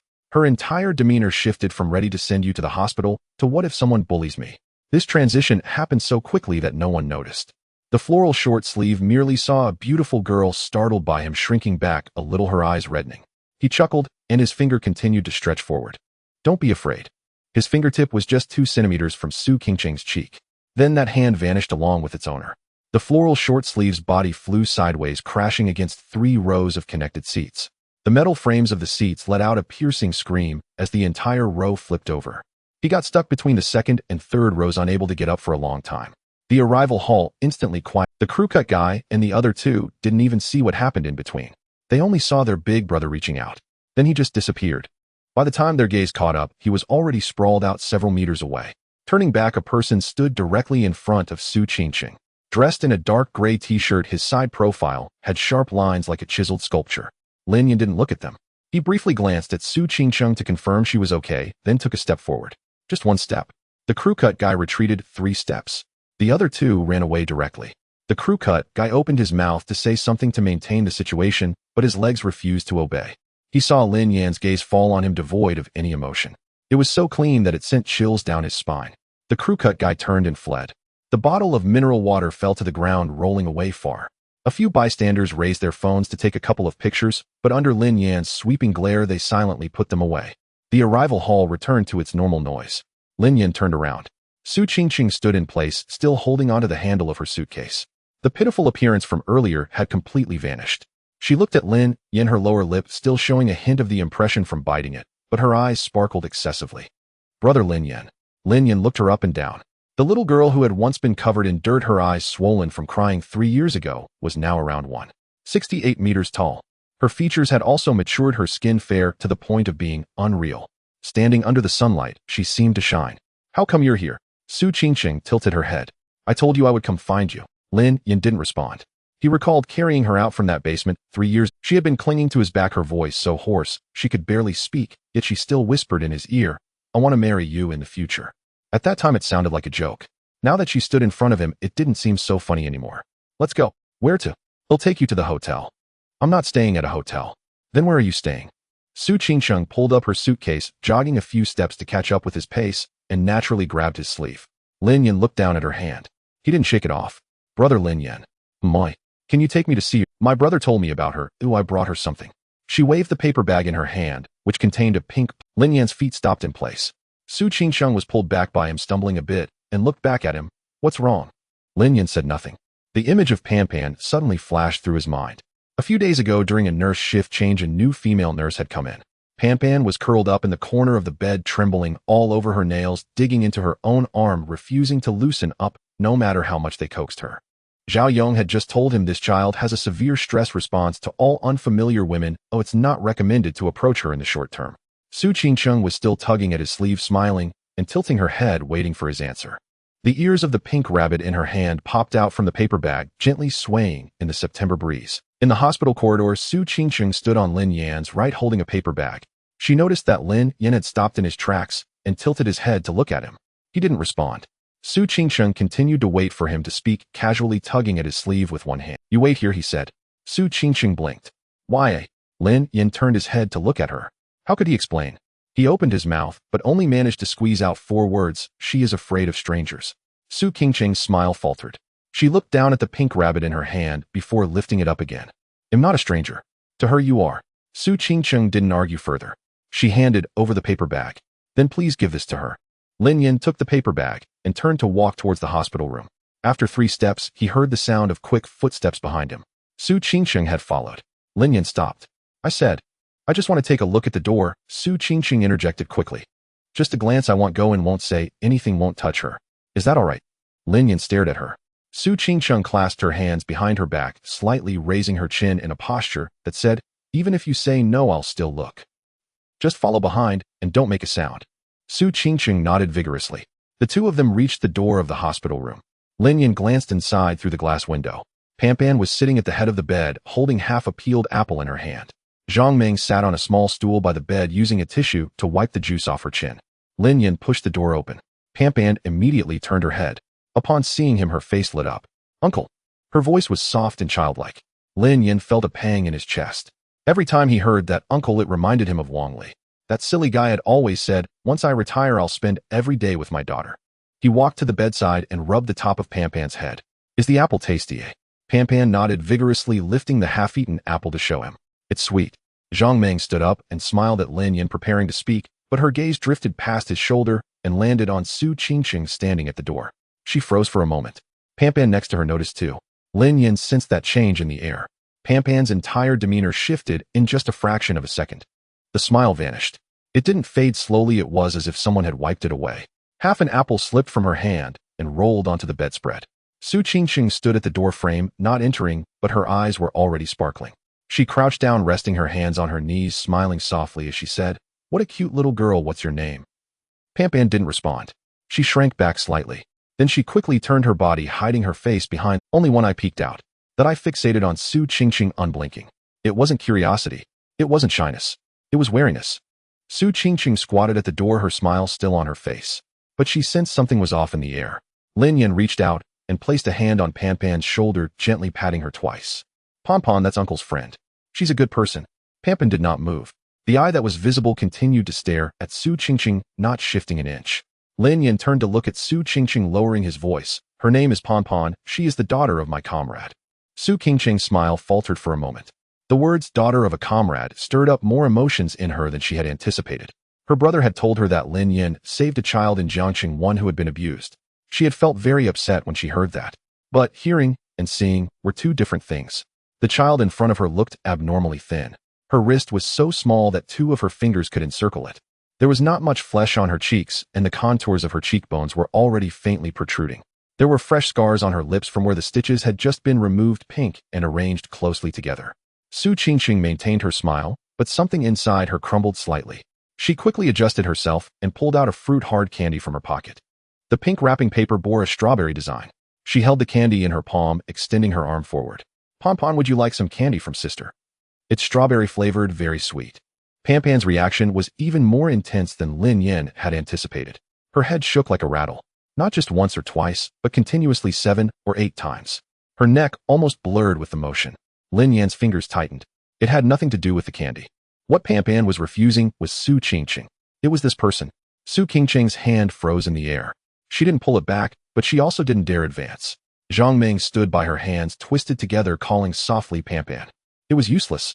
Pan didn't even look at her. Su Qingqing squatted there, her palm still holding the candy that hadn't been retracted. She had seen frightened children before, but this kind of fear she had never seen. It wasn't fear. It was hostility. How could a 5-year-old girl look at a strange woman with such eyes? Su Qingqing attempted to take half a step forward. Her knee barely lifted an inch off the ground. Pan exploded. She lunged into Lin Yan's embrace, wrapping her arms tightly around his waist, burying her face in his chest. She turned her back to Su Qingqing. Her two thin legs kicked under the blanket, trying to push herself further into Lin Yan's arms. Then a muffled voice came from the direction of her buried face.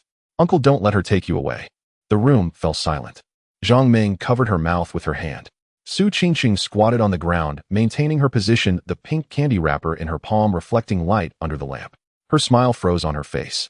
Lin Yan looked down at the trembling child in his arms. She was like a small creature forced into a corner, using all her strength to do one thing, to keep herself. The bun might be taken away by Fu Gui, the candy wrapper might be taken away by Fu Gui, and the photo of her father had almost been taken away. Now Uncle was also going to be taken away by this suddenly appearing beautiful woman who was smiling at her.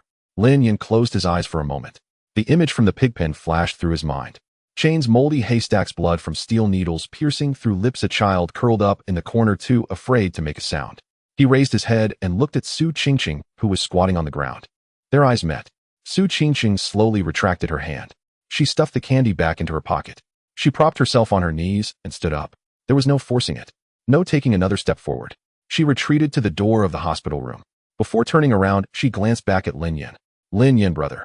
It's okay if Pan Pan doesn't like me. I have plenty of time. After saying that, she turned and walked away. Pan Pan in Lin Yan's arms was still trembling, but the frequency had slowed down.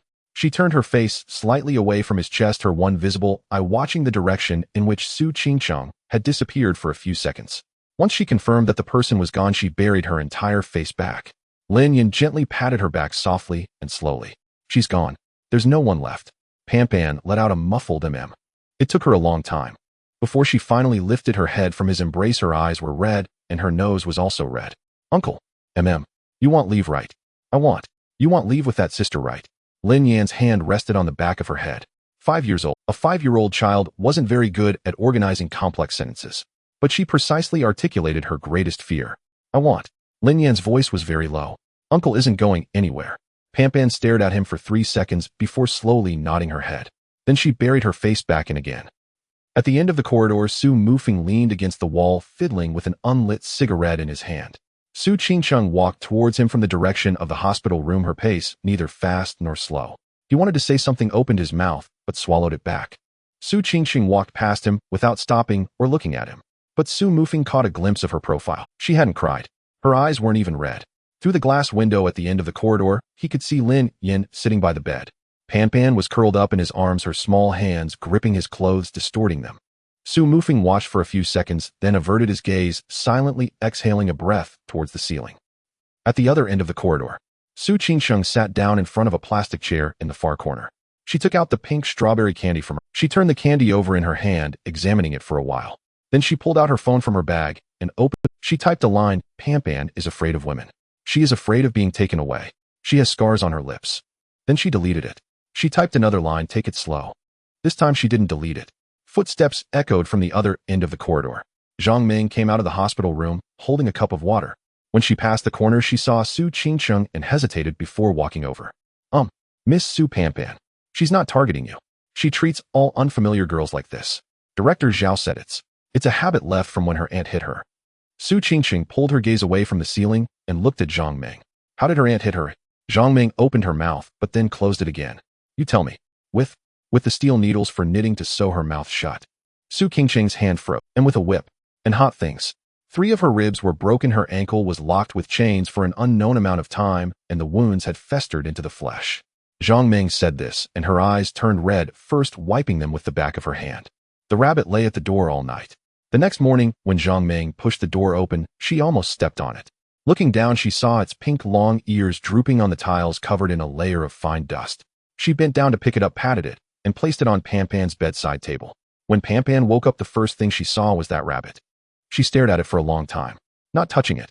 Her eyes turned slightly, glancing at Lin Yan. Lin Yan was leaning against the bedside chair, eyes closed, breathing steadily. Pan Pan looked at the rabbit again. She extended a finger and touched the tip of the rabbit's ear. It was soft. She quickly withdrew her hand and hid it under the blanket. After a few seconds, she reached out again. This time she touched it twice. On the third attempt, her whole hand was on it, and she squeezed the rabbit's belly. It was round and solid inside. She didn't bring the rabbit over, but her hand never loosened. In the corner of the corridor, Su Qingqing sat on that plastic chair all night without returning to the hotel. When dawn broke, she went to the bathroom to wash her face and looked at herself in the mirror for 2 seconds. There was a faint dark circle under her eyes, her white dress was wrinkled, and her hair was not as neat as yesterday. She rummaged through her bag for a hair, tied her hair back into a ponytail, and tucked the loose strands behind her ears. Then she sat back down in that chair.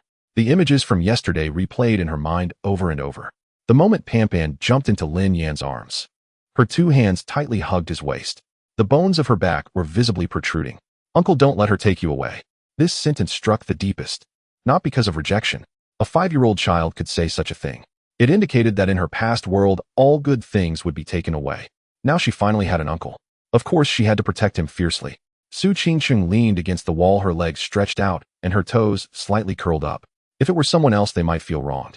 The little princess of the Su family in Kyoto was viewed as an intruder by a 5-year-old child. But Su Qingqing did not feel wronged. 3 years ago, she too had been dragged out from a dark place.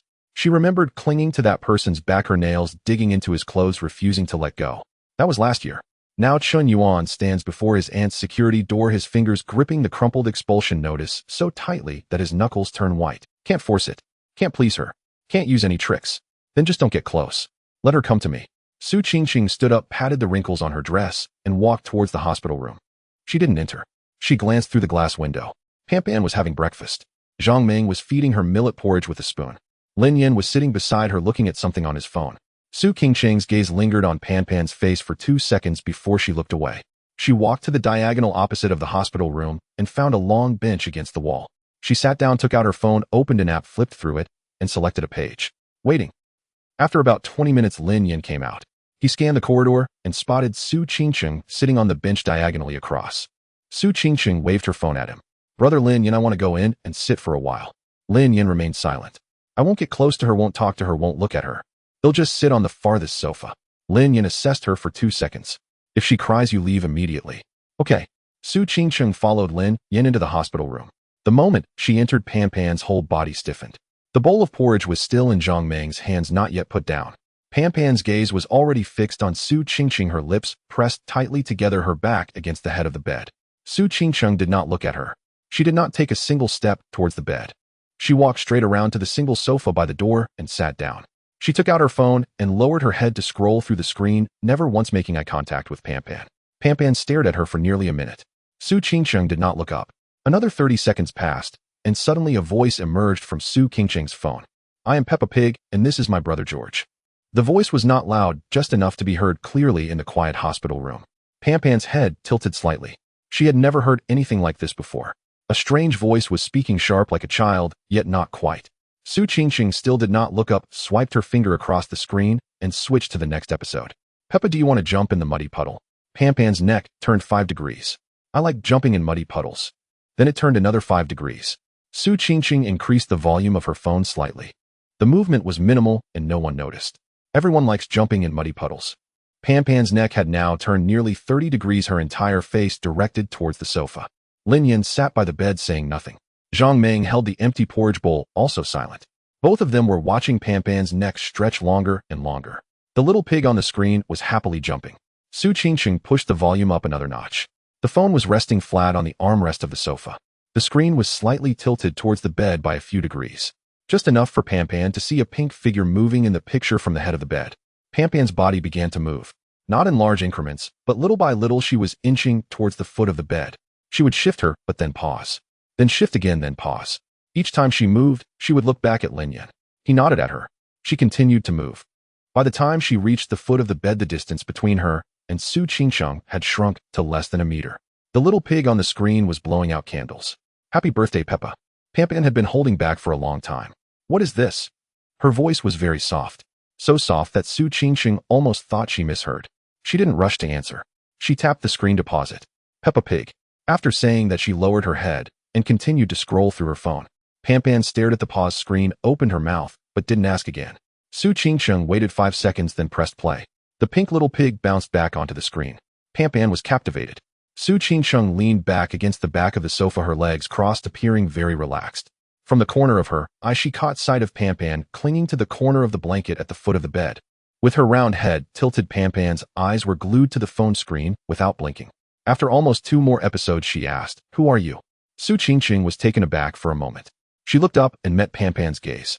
There was still wariness, but there was something else in her eyes. Su Qingqing opened her mouth. She glanced at Lin Yan. Pan Pan called him uncle. Her mind raced in circles. Should she be called sister? No, that's not right. She was going to marry Lin Yan. After marrying Lin Yan, she should call Lin Yan's niece. Su Qingqing's face stiffened. Auntie. These 2 words exploded in her mind, like someone scraping their nails on a blackboard. Her lips moved. No sound. Moved again.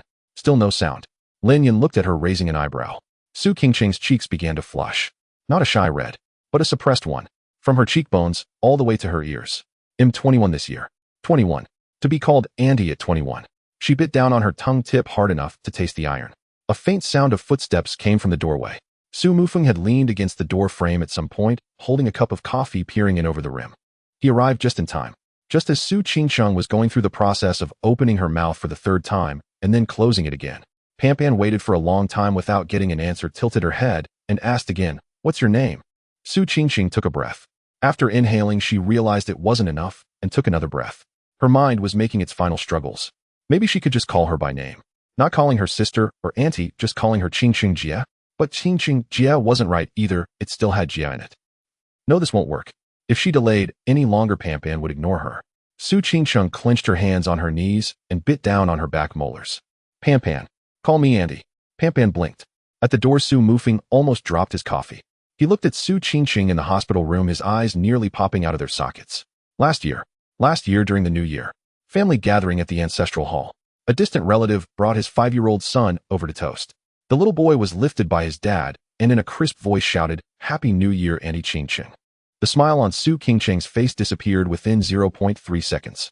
She didn't explode in anger, but it was scarier than exploding. She put down her chopsticks, turned to look at that child, and asked his father word by word, "Who taught him to call her that?" The distant relative was taken aback. Su Qingqing repeated it, dropping her tone by half a step. The little boy started crying on the spot. Uncle Su Zhengfeng rushed down from the main table, both slapping the table and smiling apologetically. It took 20 minutes of back and forth to smooth things over. Afterwards, Su Zhengfeng was so furious that his blood pressure shot up to 180 and he was hospitalized for 2 days. And now, Su Mufeng looked at the back of the woman in the white dress in the hospital room. She had said it herself. She had said it voluntarily. She made a 5-year-old girl call her auntie. Su Mufeng's mouth fell open, unable to close. In the hospital room, Pan tilted her small head and thought for a moment. "Auntie." Su Qingqing smiled. Her smile made the corners of her eyes crinkle, revealing her white teeth, lighting up the whole person. But there was a twitch at the right corner of her mouth. It was very subtle.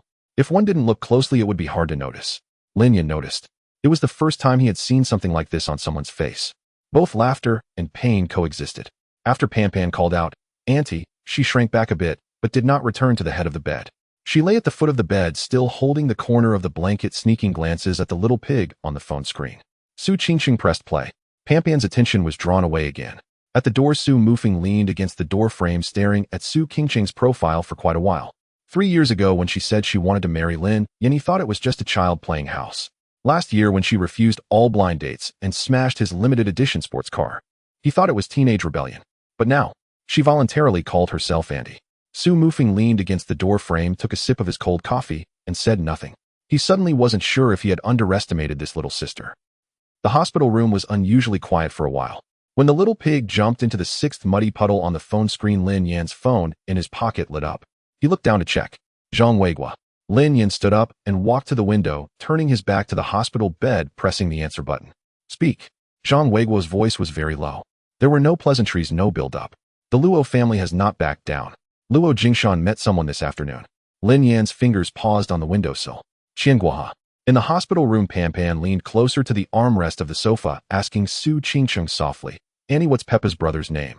Su Qingqing bent down, her voice warm. "His name is George." By the window, Lin Yan tightened his grip on the phone, his knuckles turning white. Jingdu, the Luo family residence. Luo Jingshan had sat in the main hall all morning. The tea before him had been refreshed 3 times. First strong, then mellow, then insipid. He had not tasted a single sip. 100 elite enforcers from the punishment hall, wiped out in a single night. His fingers trembled faintly as they held the teacup, not from fear, but from fury.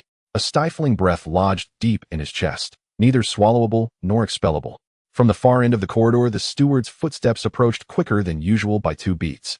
Luo Jingshan lifted his eyelids slightly.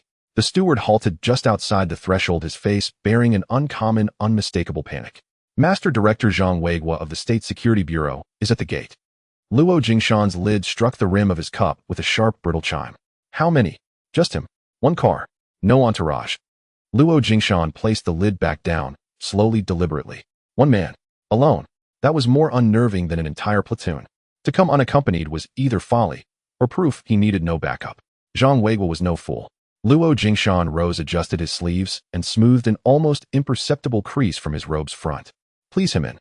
When Zhang Weigua entered the Luo family's main hall, his steps were light, casual, even curious, as if strolling through a museum for the first time. Luo Jingshan stepped forward to greet him, his smile perfectly calibrated. Neither warm nor cold, precisely 3 parts courtesy and 7 parts probing reserve. "Director Zhang, what brings you to my humble abode today, eh?" Zhang Weigua smiled faintly and settled into the guest seat. His hands rested loosely on his knees. Luo Jingshan himself lifted the teapot and poured. Zhang Weiguo raised the cup, took a sip, and savored it with a soft, appreciative hum. Fine tea. De Hong Pao. Authentic old tree grade. Brought by a friend from Wui Mountain, aged 2 years. Thoughtful of you. He took another sip, set the cup down, and brushed his fingertip lightly along its rim. Luo Jingshan sat across from him, smiling patiently, waiting for the matter at hand. 10 seconds passed. Zhang Weiguo remained silent. 20 seconds. Still silent. He simply cradled the cup, sipping intermittently, unhurried and unhinged. Occasionally his gaze drifted, surveying the hall's furnishings with serene detachment. Luo Jingshan's smile began to falter. This was deliberate pressure, meant to wear him down. When the Director of State Security arrived alone, unarmed, unannounced, speaking only of tea, the silence itself became a weapon sharper than any accusation. For you could never know what cards he held close to his chest. Luo Jingshan broke the silence first. Director Zhang rarely graces us with your presence. Surely not just for a cup of tea. Zhang Weiguo set the cup down, and finally met his eyes directly. Master Luo, have you been sleeping well lately? Luo Jingshan did not answer. Zhang Weiguo showed no sign of disappointment, continuing unperturbed. As for me, I've slept poorly. Something happened in Jiangxing. Luo Jingshan's hand did not pause as he lifted his teacup.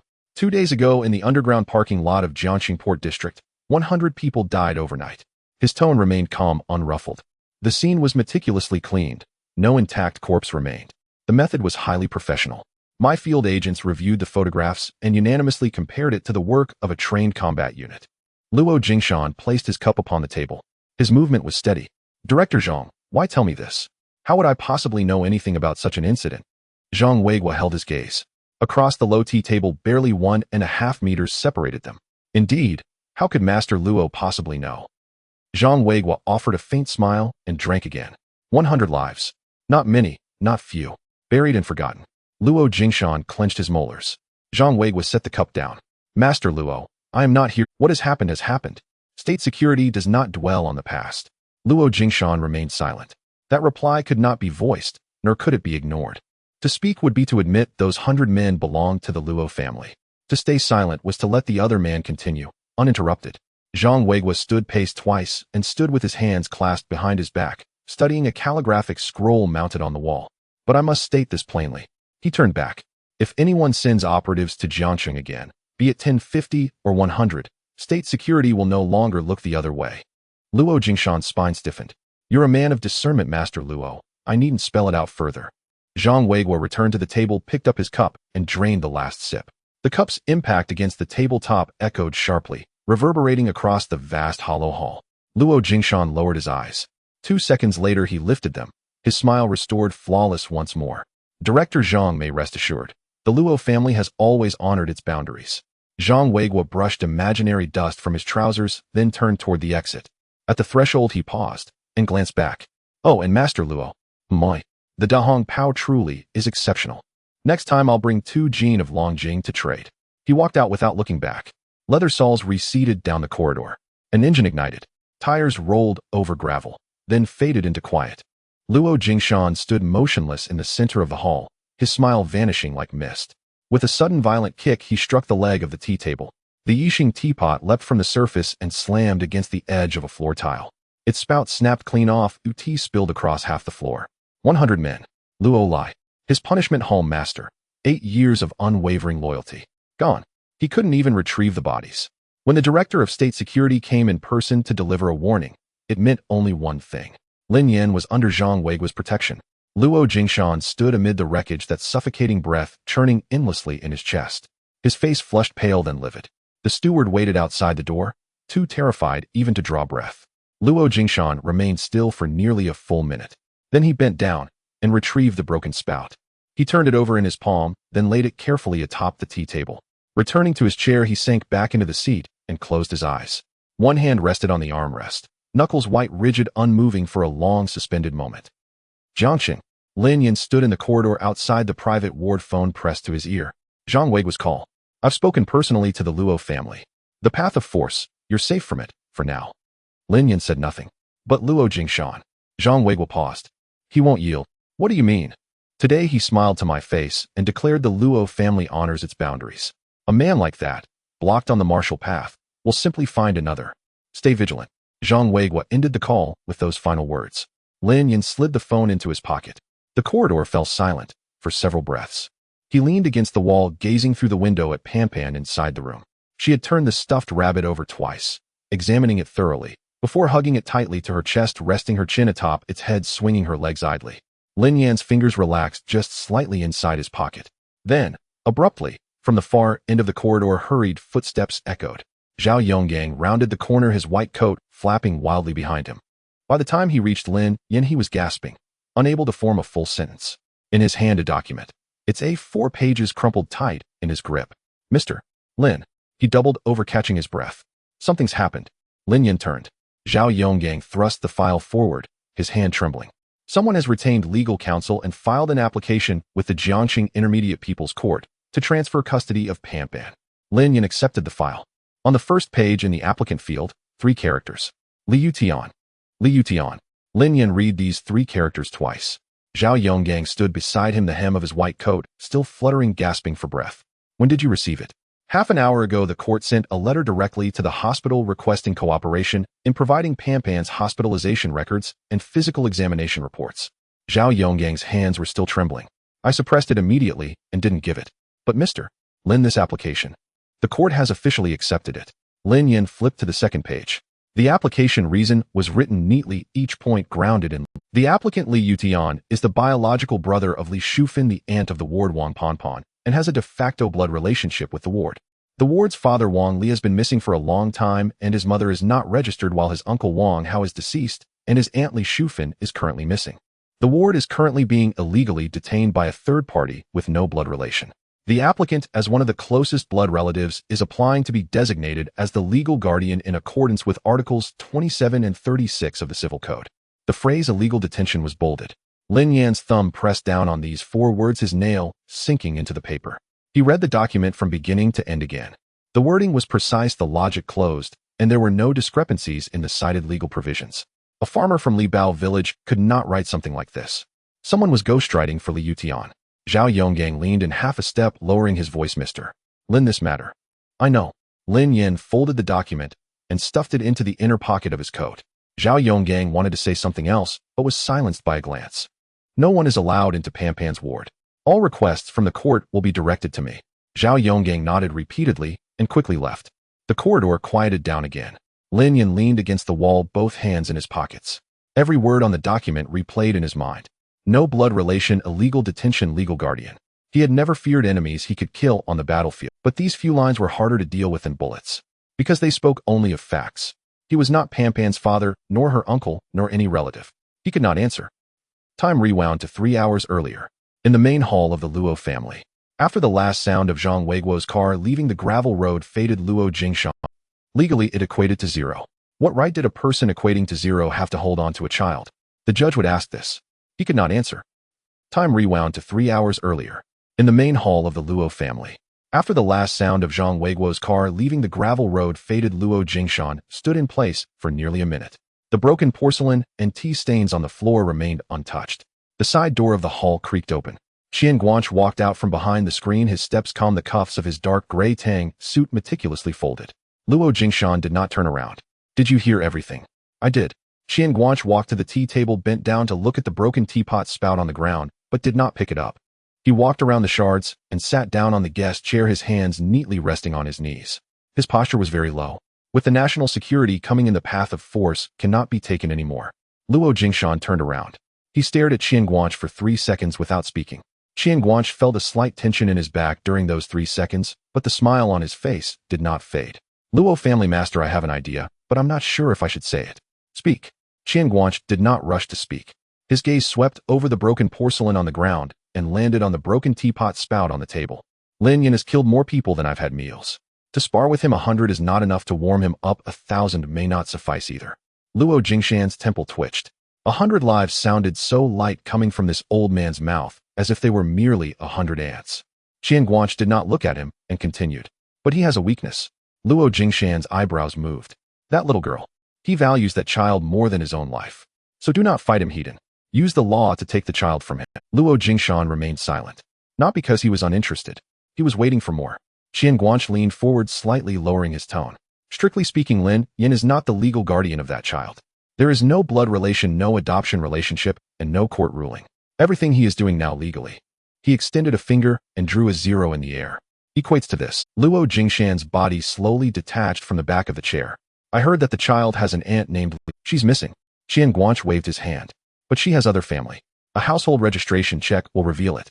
He pulled out a folded paper from the inner pocket of his Tang suit, unfolded it, and pushed it in front of Luo Jingshan. Li Shufan from Libao village. Biological brother Li Yotian, currently 47 years old, a farmer, unmarried, with a clean record. Poor, but living well. Luo Jingshan glanced down at the paper. The information on it was very simple. Name, age, address, ID number, and the family relationship chart with Pampan.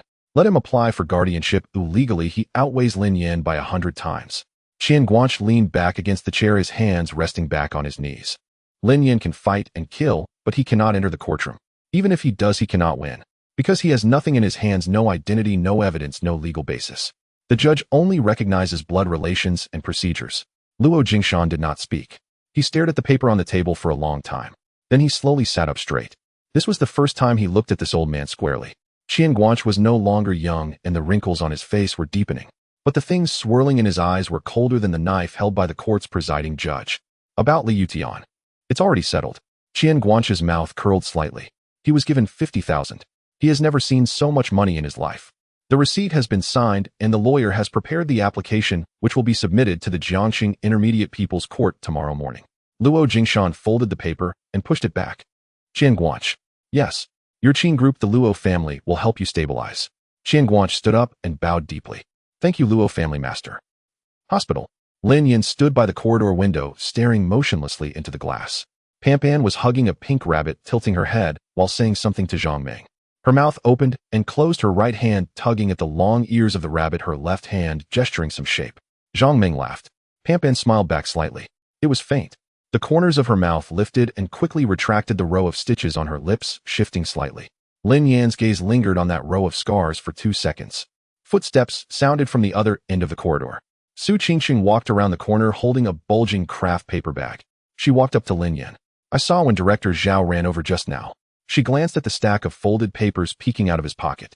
What happened? Lin Yan pulled out the document and handed it to her. Su Qingqing took it, unfolded it, and flipped through the pages. When she reached the second page, her hand stopped. The words legal guardian were printed there in black on a white background, stamped with the red seal of the Jiangxing Intermediate People's Court. The color drained from her face little by little.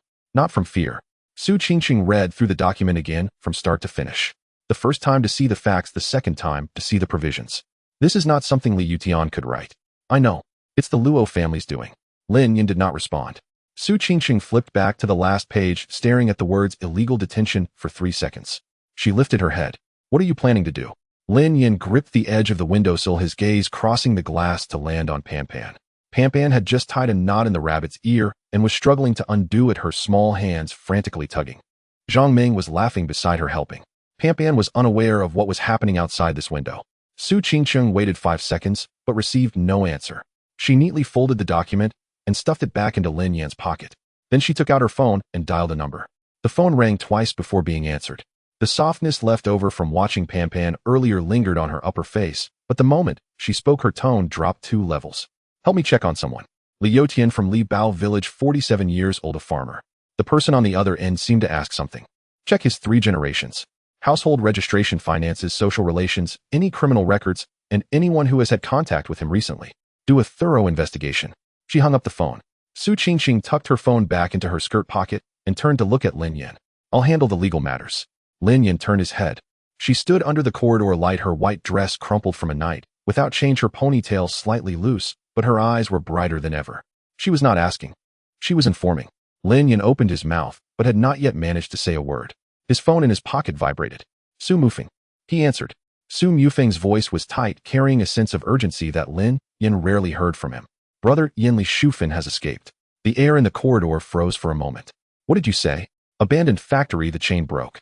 2 shadow guards were knocked out, and the person is missing. Su Mufeng's breathing quickened.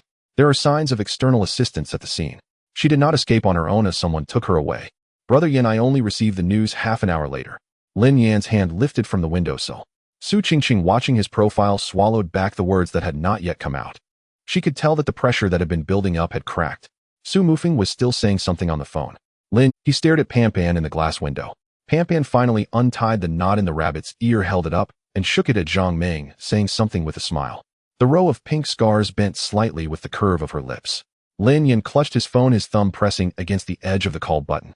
Li Yutian is applying for guardianship. Li Shufan has been taken away. On the same day. On the same thread.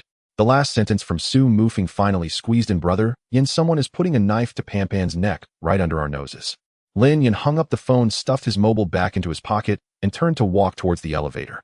Su Qingqing caught up, her white dress fluttering slightly in the corridor's draft. I will go with you. Lin Yan did not stop. You stay at the hospital and watch over Pan Pan.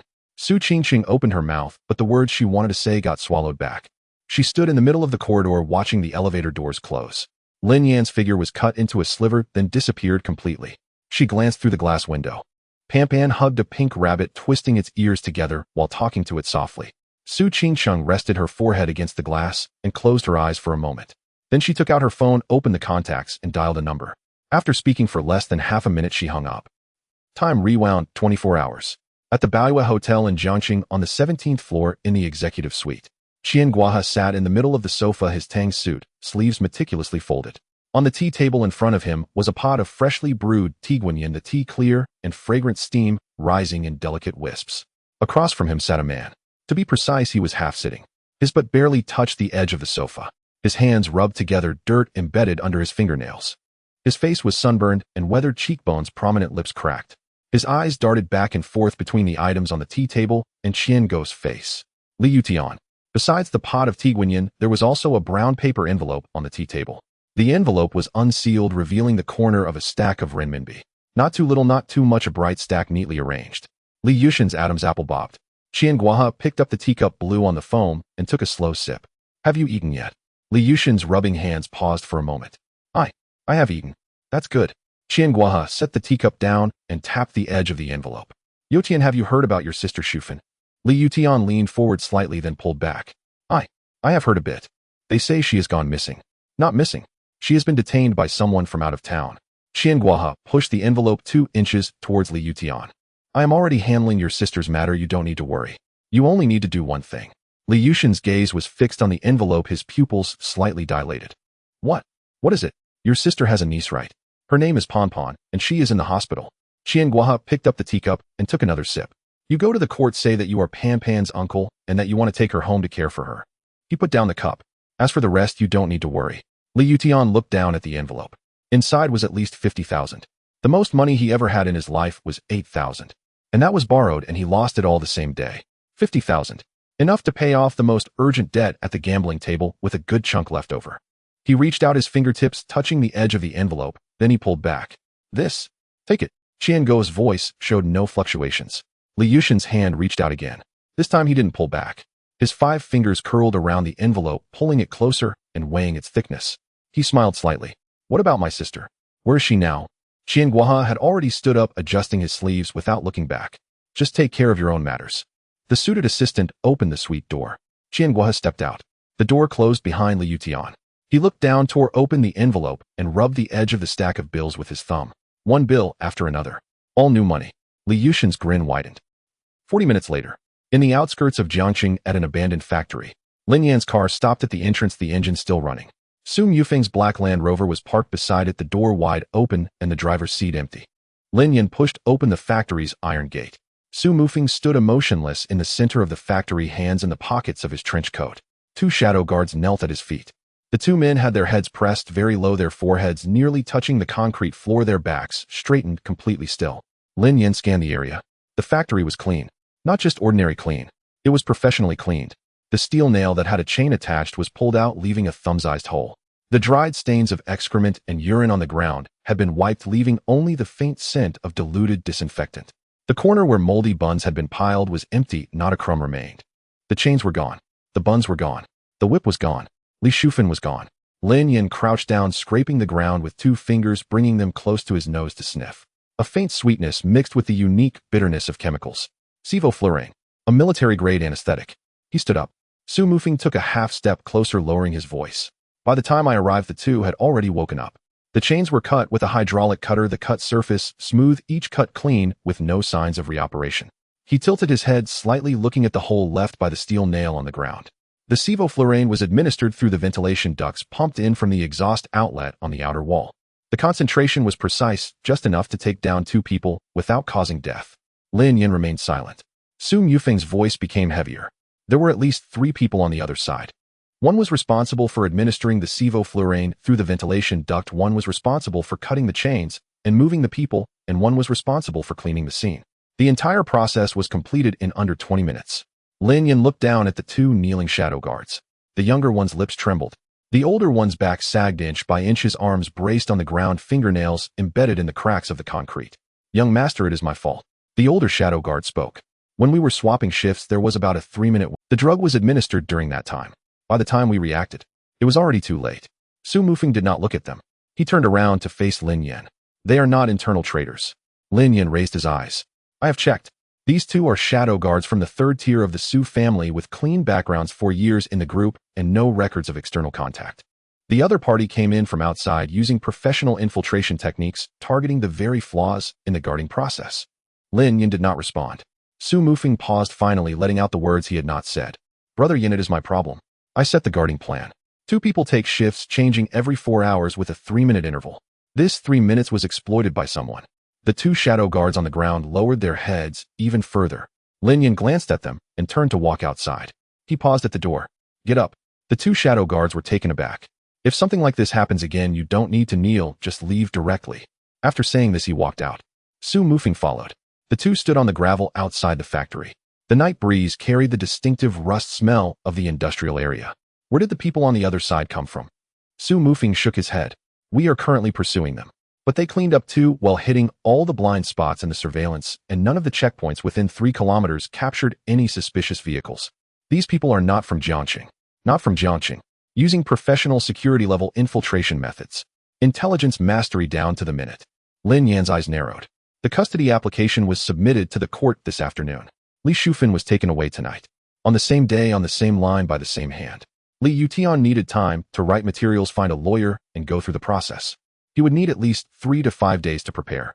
This means that even while Luo Lai was still alive before the 100 people from the execution hall set out, this move had already been played. The marshal and the literary both struck at once. The marshal was shattered by him. The literary had just drawn its knife. In the hospital corridor, Lin Yin leaned against the wall, his phone vibrating in his pocket. A message from Su Qingqing.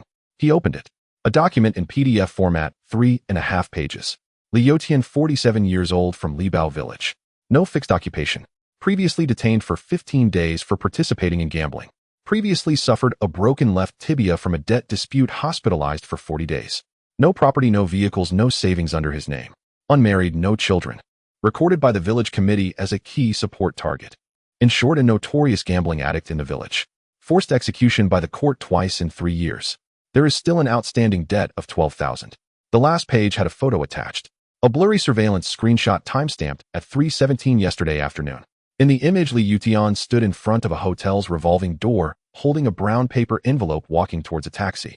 The hotel's name was reflected on the glass door, but 3 characters could be recognized. Daiwa Hotel. Lin Yin scrolled down half a page. At the very bottom, there was a handwritten note from Su Qingqing, just one line. Li Yutian is Li Shufan's biological brother. Li Shufan is Wang Hao's wife, and Wang Hao is Pan Pan's uncle. Li Yutian has no blood relation to Pan Pan and legally does not even qualify as a deemed relative. The opposing lawyer's argument is fundamentally flawed. Lin Yin finished reading and put his phone away. Su Qingqing walked over from the other end of the corridor and stood beside him. A person who can't even support themselves is applying for custody of a child. The judge isn't blind. Lin Yin leaned against the wall without moving or speaking.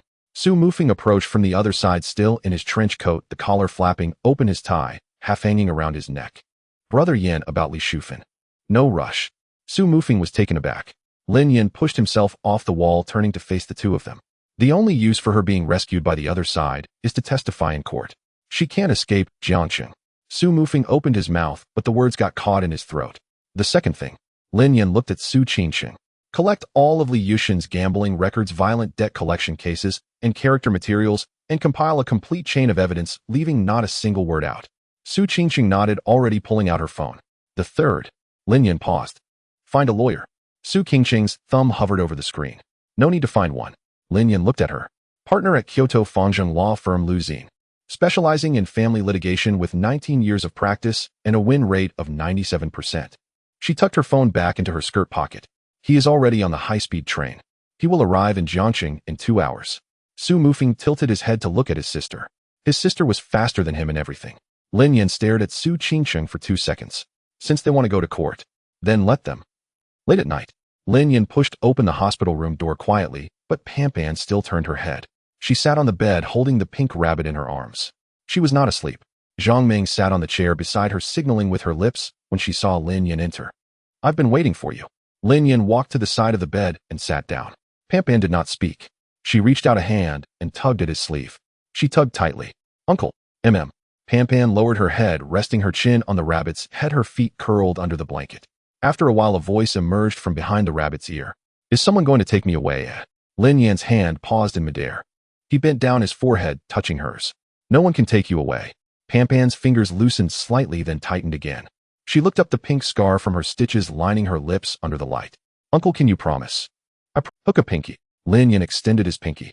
Pan hooked hers around his, shaking it twice. No changes for 100 years. No changes. Pan buried her face in his chest, rubbing a couple of times to find a comfortable position. The rabbit was sandwiched between them, one of its long ears draped over Lin Yan's arm. In just a few minutes, her breathing steadied. Lin Yan rested one hand on the back of her head, not moving. The third trial court of the Jiangxing Intermediate People's Court. Lin Yan sat on the right side as the respondent, wearing a dark shirt that Su Qingcheng had sent to the hospital last night. She had selected it after half an hour of consideration. The collar was the most formal, and the color was the darkest, just enough to cover the knife wound that had yet to scab over below his collarbone. As Lin Yan buttoned his shirt, he glanced at the tag. One shirt could feed half of Wangjia village for a month. Next to him sat Lu Xin.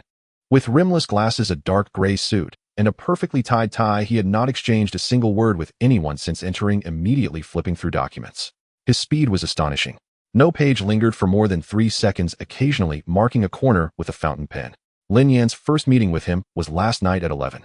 The introduction had taken place in the hospital corridor, where the three of them stood and spoke for less than 5 minutes. Lu Xin asked 2 questions. The first, who is the child living with now? The second, how much are you willing to sacrifice for this child? Lin Yan answered with 2 words. Everything. Lu Xin took off his glasses, wiped them, put them back on, and nodded. He never asked about the relationship between Lin Yan and Pan, the details of the case, or who the opposing lawyer was. Su Qingcheng, standing nearby, whispered to Lin Yan, this man hasn't lost in 19 years. Lu Xin didn't even look up. 19 years and 3 months. Across the room, Li Yutian sat in the applicant's seat. His shirt was newly bought white with fine stripes, the paper tag at the collar, not cut, fluttering in the fluorescent light. His hands rested on the table for 3 seconds before retreating beneath it, rubbing them together before placing them back. This cycle repeated. The lawyer beside him was surnamed Zhou. In his 40s, with a side-parted hairstyle, a Patek Philippe watch on his wrist. The documents in front of him were neatly stacked, each set categorized with colored labels. He had come from Kyoto. Lin Yan glanced at the watch and the leather shoes. A gambler from Libao village could afford the best lawyers from Kyoto. This joke didn't need to be heard to know who wrote it. In the last row of the audience, Qian Guanhai sat against the wall, hands resting on his knees. An ordinary old man in a gray tang suit, he blended into the sparse crowd of onlookers without drawing attention. Su Qingcheng sat in the second row of the audience near the aisle. Wearing a white shirt, her hair neatly tied back, she had a brown paper file folder resting on her lap. She didn't turn to look at Qian Guanhai, but she had caught a glimpse of him as she entered. In the second row, the 7th seat. Gray tang suit. She typed a line in her phone's memo and locked the screen. The gavel fell. The hearing began. Lawyer Zhou stood up first. Your Honor, the applicant Li Yutian is the biological brother of the guardian Wang Pan's Aunt Li Shufin, establishing a fictitious blood relationship with the ward.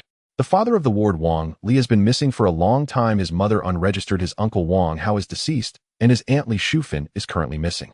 The ward is currently under the actual control of the respondent Lin Yan.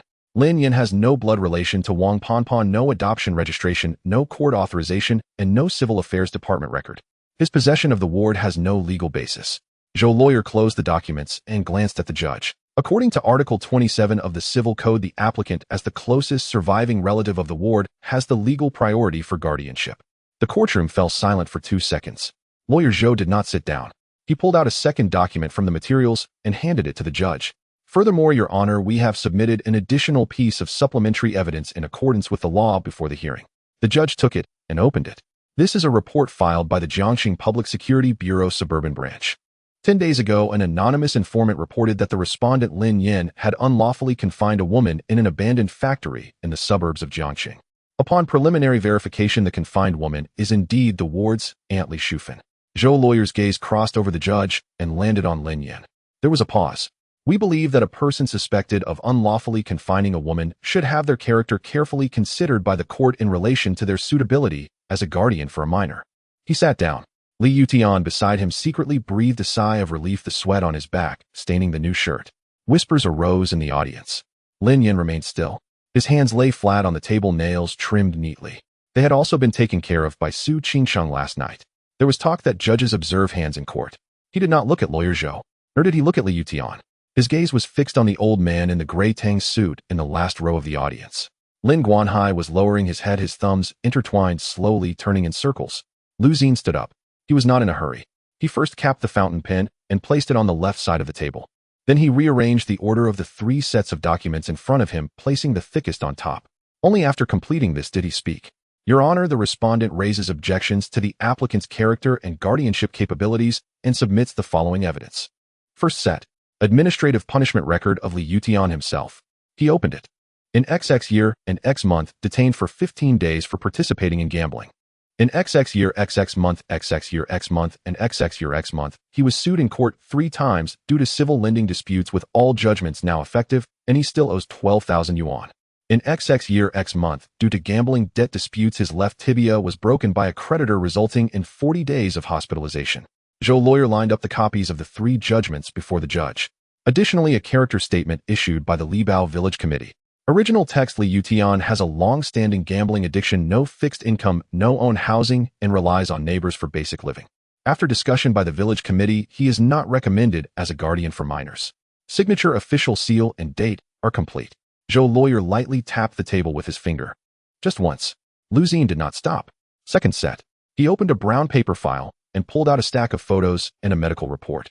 Injury records for Wang Panpan upon admission. Issued by Jiangxing First Hospital, signed by Director Zhao Yonggong with the hospital seal affixed. The photos were handed to the judge. The judge flipped to the first image. It was the back of a 5-year-old girl. Fresh and old whip marks extended from her shoulder blades to her waist. The deepest mark had already become infected and necrotic with dark purple dead tissue along the edges. The judge's hand paused. The second image. A close-up of the ankle.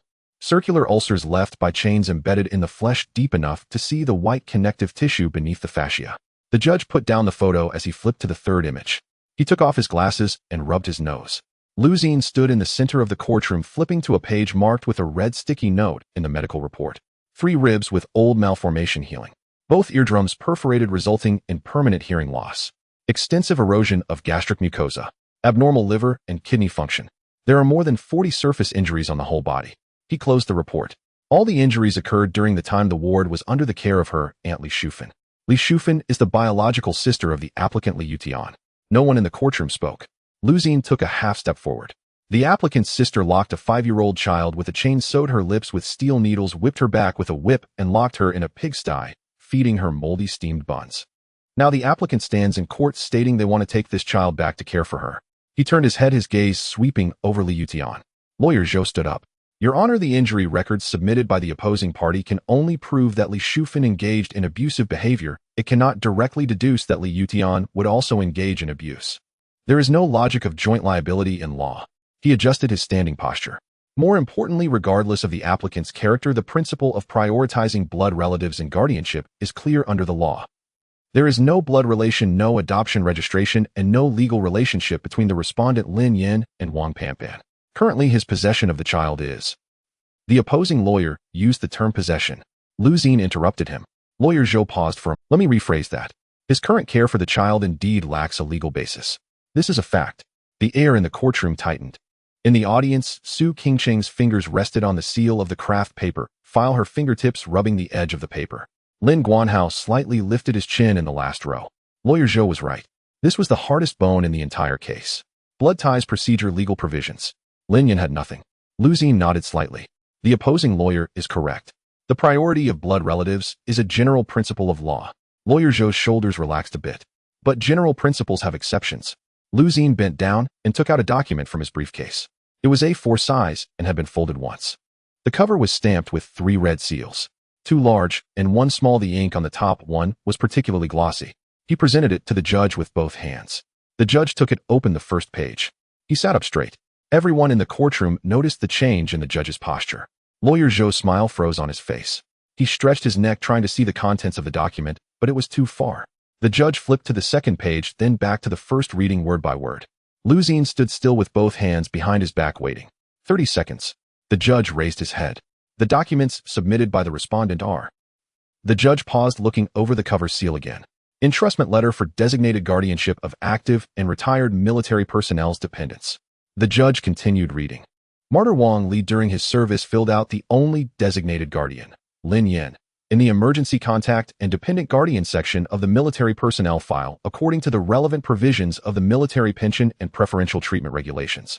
Sealing Unit, National Security Bureau, General Staff Operations Department. Lawyer Zhou stood there motionless. He raised the materials halfway, neither lifting them up nor putting them down. Li Yutian did not understand these terms, but he understood the weight of the judge's words when he pronounced National Security Bureau and General Staff Operations Department. So heavy enough that the back of his new shirt was completely soaked. Lu Xin walked back to the respondent's seat, turning to face the court. Martyr Wang Li, before executing his mission, personally wrote down his arrangements for his daughter's future using the legally recognized procedures in the military file. The legal effect of this document, according to Article 40 of the Military Pension and Preferential Treatment Regulations and relevant judicial interpretations of the Supreme People's Court, supersedes the general provisions on blood relative guardianship in the Civil Code. Martyr Wang Li made a choice with his own life. He closed the materials in his hand, returned to his seat, and sat. In the last row of the audience, Qian Guanhai slowly clasped his hands together on his knees, fingers interlocked. He did not turn his head, did not stand up, and made no unnecessary movements. But Su Qingqing, sitting in the second row, noticed the muscle twitching on the old man's cheekbone. The judge announced a recess. A ruling will be made within 3 days. In the corridor, Li Yutian stopped Lawyer Zhou's arm. Lawyer Zhou, can we still win? Lawyer Zhou withdrew his arm, adjusted his cuff, and remained silent. Li Yutian was anxious, his tone rising by 2 pitches. Can we still win? Didn't you say it was almost guaranteed? I can pay more. What number do you want? Lawyer Zhou picked up his briefcase and quickly walked toward the elevator. Li Yutian caught up and grabbed the strap. That old man named Qian promised to give me 300,000. Money is not a problem. You tell him. The moment the words left his mouth, he froze himself. Behind the row of green plants by the window in the corridor, a young man in a gray sweatshirt was looking down at his phone, his ears plugged with headphones. The other end of the headphone wire was not plugged into the phone. Su Mufeng stood at the corner of the stairs at the other end of the corridor. A message popped up on his phone. Got it. The whole thing. He tucked his phone back into his pocket, whistled, and turned to go downstairs. Lin Yan exited the courthouse. The sunlight in September hit the steps, making it hard to open his eyes. He stopped at the top step. The phone rang. Zhang Weiguo. That entrustment letter was filled out the night before Wang Li set off. Lin Yan held the phone tightly without speaking. He wrote a line in the remarks section. The original is in the file. Oh, I took a picture for you. The call ended. Lin Yan opened the image. The olive green form paper had a line of text crammed into the remarks section in a crooked, uneven handwriting. 2 characters were even crossed out and rewritten. If I don't come back, Pampan should be entrusted to Brother Yan. He is better than me. Pampan will not suffer with him. The sunlight made the phone screen glare. Lin Yan stood on the steps at the courthouse entrance, staring at that line of text. He stared for a long time. The wind blew from behind, lifting a corner of his shirt. Footsteps approached from behind. Su Qingqing walked next to him, not looking at his phone, just standing there. After a few seconds, she spoke. Brother Lin Yan, you cried. Lin Yan turned the phone over screen down and stuffed it back into his pocket. He rubbed his face with the back of his hand. It's windy. Su Qingqing did not expose him. She tilted her head, watching the flow of cars on the road below the steps. Pampan just sent me a voice message. What did she say, eh? Su Qingqing took out her phone and opened it. A childish voice came from the hospital room, mixed with some noise and echo. Annie, when will Uncle come back? I want to show him my rabbit. Ew, I braided its hair. The steps were quiet for a moment. Lin Yan took a step down. Then he stopped. Let's go. Where to? To see her braid. Su Qingqing caught up, taking 2 steps. She did not pull at his sleeve. She just walked very close, her shoulder nearly brushing against his arm. Almost. Lin Yan tilted his head slightly. He said nothing, but his footsteps slowed down a half beat, just enough for her to catch up. 3 days later, Lin Yan stood in the corridor outside the intensive care unit, holding his phone to his ear. The tone of the court clerk was flat, each word enunciated carefully, as if reading from a text. A slew of legal jargon poured into his ear. Terms like based on, in view of, comprehensive review. Lin Yan didn't remember a single word. Until the last sentence. The application for the change of custody rights by applicant Li Yutian is hereby rejected according to the law. The respondent Lin Yin is confirmed as the legal guardian of the minor Wang Ponpon based on the designated guardianship power of attorney for active and retired military personnel. This ruling is a final ruling. The fluorescent lights in the corridor buzzed. Lin Yin said 3 words. Got it. He hung up. Su Qingsheng was standing 3 steps away. She stared at Lin Yin for 2 seconds. Is this your reaction? Lin Yin tucked his phone back into his pocket, leaned against the wall, and crossed his arms over his chest. He didn't smile, but the tension around his mouth relaxed slightly. Su Qingsheng turned and leaned against the wall next to her, rummaging through her satchel, pulled out a brown paper envelope, flipped through it, and handed it over. Take a look at this. Lin Yin received it. He opened it. Inside was a printed report, 3 pages long. The attachment contained 2 items. A transcript of an audio recording and a screenshot from surveillance. The screenshot showed the scene in front of the revolving door of the Baiwei Hotel. Li Yutian held the envelope while Qian Guanhai's assistant was holding the door with a clear timestamp. Lin Yin skimmed through the transcript. Li Yushin's words as he pulled on Lawyer Zhou's arm in the courthouse corridor were captured verbatim. That old man, surnamed Qian, promised to give me 300,000. In black and white. Lin Yin flipped to the last page. The header of the report was marked Jiangxing City Judicial Bureau. The signature was Lu Zian's name and attorney's license number. Report content: Qian Guanhai is suspected of manipulating litigants, bribing witnesses, and interfering with judicial procedures. Lin Yin closed the envelope. When was it submitted? This morning. Lu Zian delivered it himself. The Discipline Inspection Department of the Judicial Bureau received it, registered it in person, and I took a photo of the receipt number. Su Qingxing stood upright from the wall. Legal matters should be handled thoroughly. Lin Yin glanced at her. Su Qingxing tilted her head. What's wrong? Nothing. He stuffed the envelope into the inner pocket of his coat and turned to walk toward the ward. He paused for a moment, but didn't look back. Thanks. Su Qingxing stood in place, staring at his back for 3 seconds. The corner of her mouth curved slightly before she pressed it back down. Kyoto. In the study of the Luo family. Luo Jingshan leaned back in his chair, his phone on speaker resting on the table. Qian Guanhai's voice came through the receiver, filled with an uncontainable urgency. Master Luo, the other side has brought out military documents with seals from the National Security and the General Staff. This is something no one anticipated. Wang Li designated the guardianship before his death. Luo Jingshan remained silent. Qian Guanhai paused on the other end, adjusting his phrasing. This situation was indeed not well thought out on my part. But the child's matter is merely a side issue. We still have the larger direction. Qian Guanhai. The line went silent. Luo Jingshan's fingers rested on the tabletop. I gave you a chance. After saying this, he ended the call. The study was quiet for a long time. Luo Jingshan stared at the contact list interface that popped back up on his phone screen, scrolling down with his thumb. He scrolled past over a dozen names, stopping. A number with no specific name noted. Beside it were the words, Kaishin. He stared at those 2 words for 5 seconds, his thumb hovering over the call button before pressing it. It rang twice. The call connected. No one spoke first. It's me. The other side was silent for 3 seconds. Then a voice came through the receiver. Dear Master Luo, long time no see. Hospital. When Lin Yin pushed open the ward door, Pan was lying at the foot of the bed. Her phone was propped up on the pillow. The pink pig on the screen was jumping in a puddle. Su Qingxing sat on the sofa, her legs crossed, holding another phone in her hand, replying to messages. The 2 of them were more than a meter apart, each busy with their own affairs. But the invisible line between them had shortened considerably since 3 days ago. Pan heard the door open and immediately turned her head. Uncle. Lin Yin walked to the bedside and sat down. Pan shifted the pink rabbit aside to make room for him. Her feet wiggled under the blanket and the little braids on the back of her head swayed. Lin Yin didn't use words like law, custody, or ruling. Pan wouldn't understand. He looked at her and thought for 2 seconds. Pompon, you'll live with Uncle from now on. Pan's wiggling stopped. No one can take you away anymore. This is what the law says. It's more effective than what Uncle says.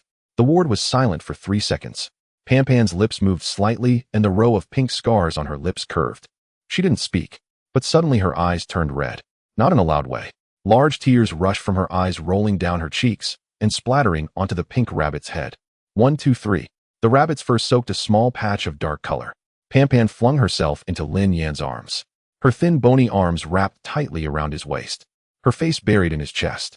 Her whole little body shook. Lin Yan held her with one arm, while the other gently patted her back. Lightly and slowly. Su Qingqing's phone on the sofa was still lit up.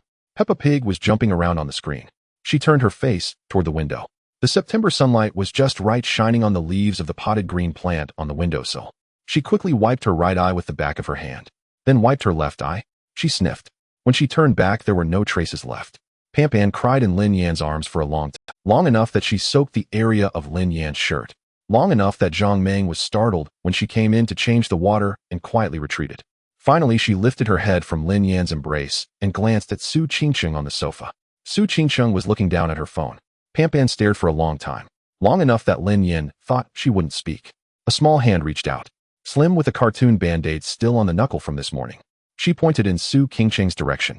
Auntie. Su Qingcheng's finger on the screen stopped. Come sit here. Su Qingcheng looked up. Pam Pan's hand was still raised, her fingertips trembling slightly, but not pulling back. Let's watch Peppa together. Su Qingcheng glanced down at her phone screen. Peppa Pig was depicted on the screen, competing with her brother for a crayon. She slowly got up. 1 step, 2 steps. She walked to the bedside and sat down next to Lin Yan. Pam Pan shifted a little toward her. Just a bit. Her bottom moved over a couple of inches, pulled back by the edge. But that little bit was enough. Su Qingcheng held her phone up in front of Pam Pan. On the screen, Peppa managed to grab the crayon, drawing a crooked sun on the paper.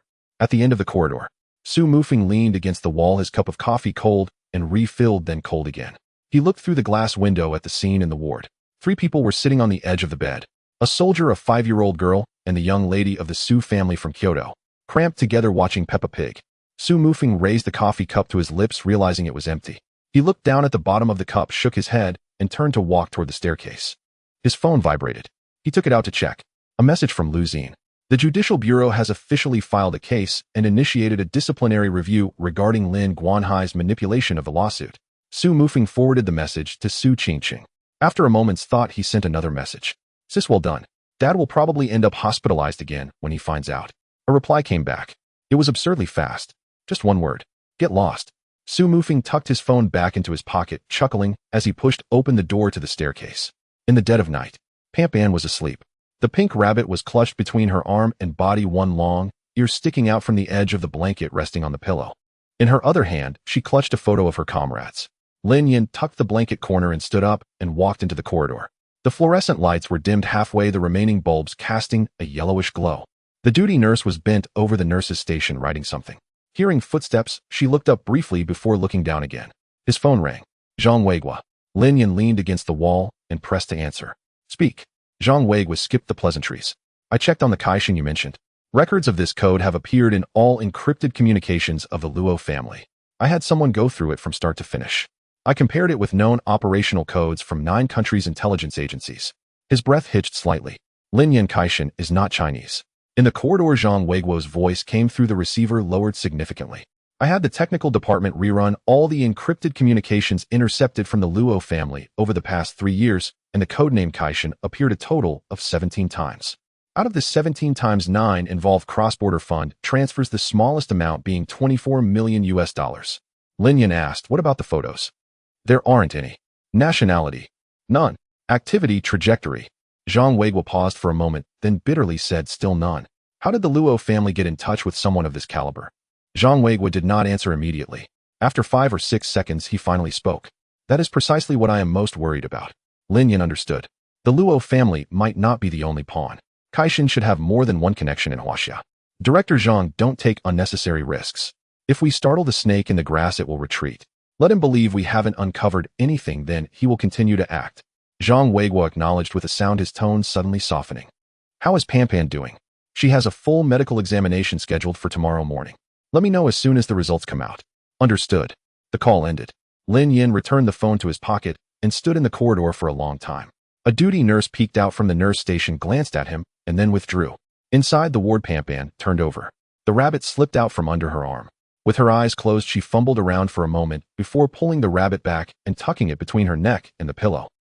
The next morning, as Zhao Yonggang hurried over with a pile of examination reports, Lin Yan was sitting in the ward peeling an orange for Pam Pan. Pam Pan was eating the orange segments one by one slowly.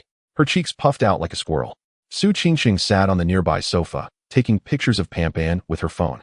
Pam Pan wouldn't let her take pictures while her cheeks were puffed. She used her hands to block, but it didn't work. The two of them held their ground for quite a while. Mr. Lin. Lin Yan stood up. Zhao Yonggang handed over the report. The results of the comprehensive re-examination are out. Lin Yan opened the first page. Liver and kidney functions have all returned to the normal range for children of the same age. The gastric mucosa has healed over 80%. The immunoglobulin levels have tripled since admission. Zhao Yonggang leaned and pointing to a piece of data on the fourth page of the report. Do you remember the rib films taken when Pan was admitted? 3 ribs had signs of old malformations. Lin Yan remembered.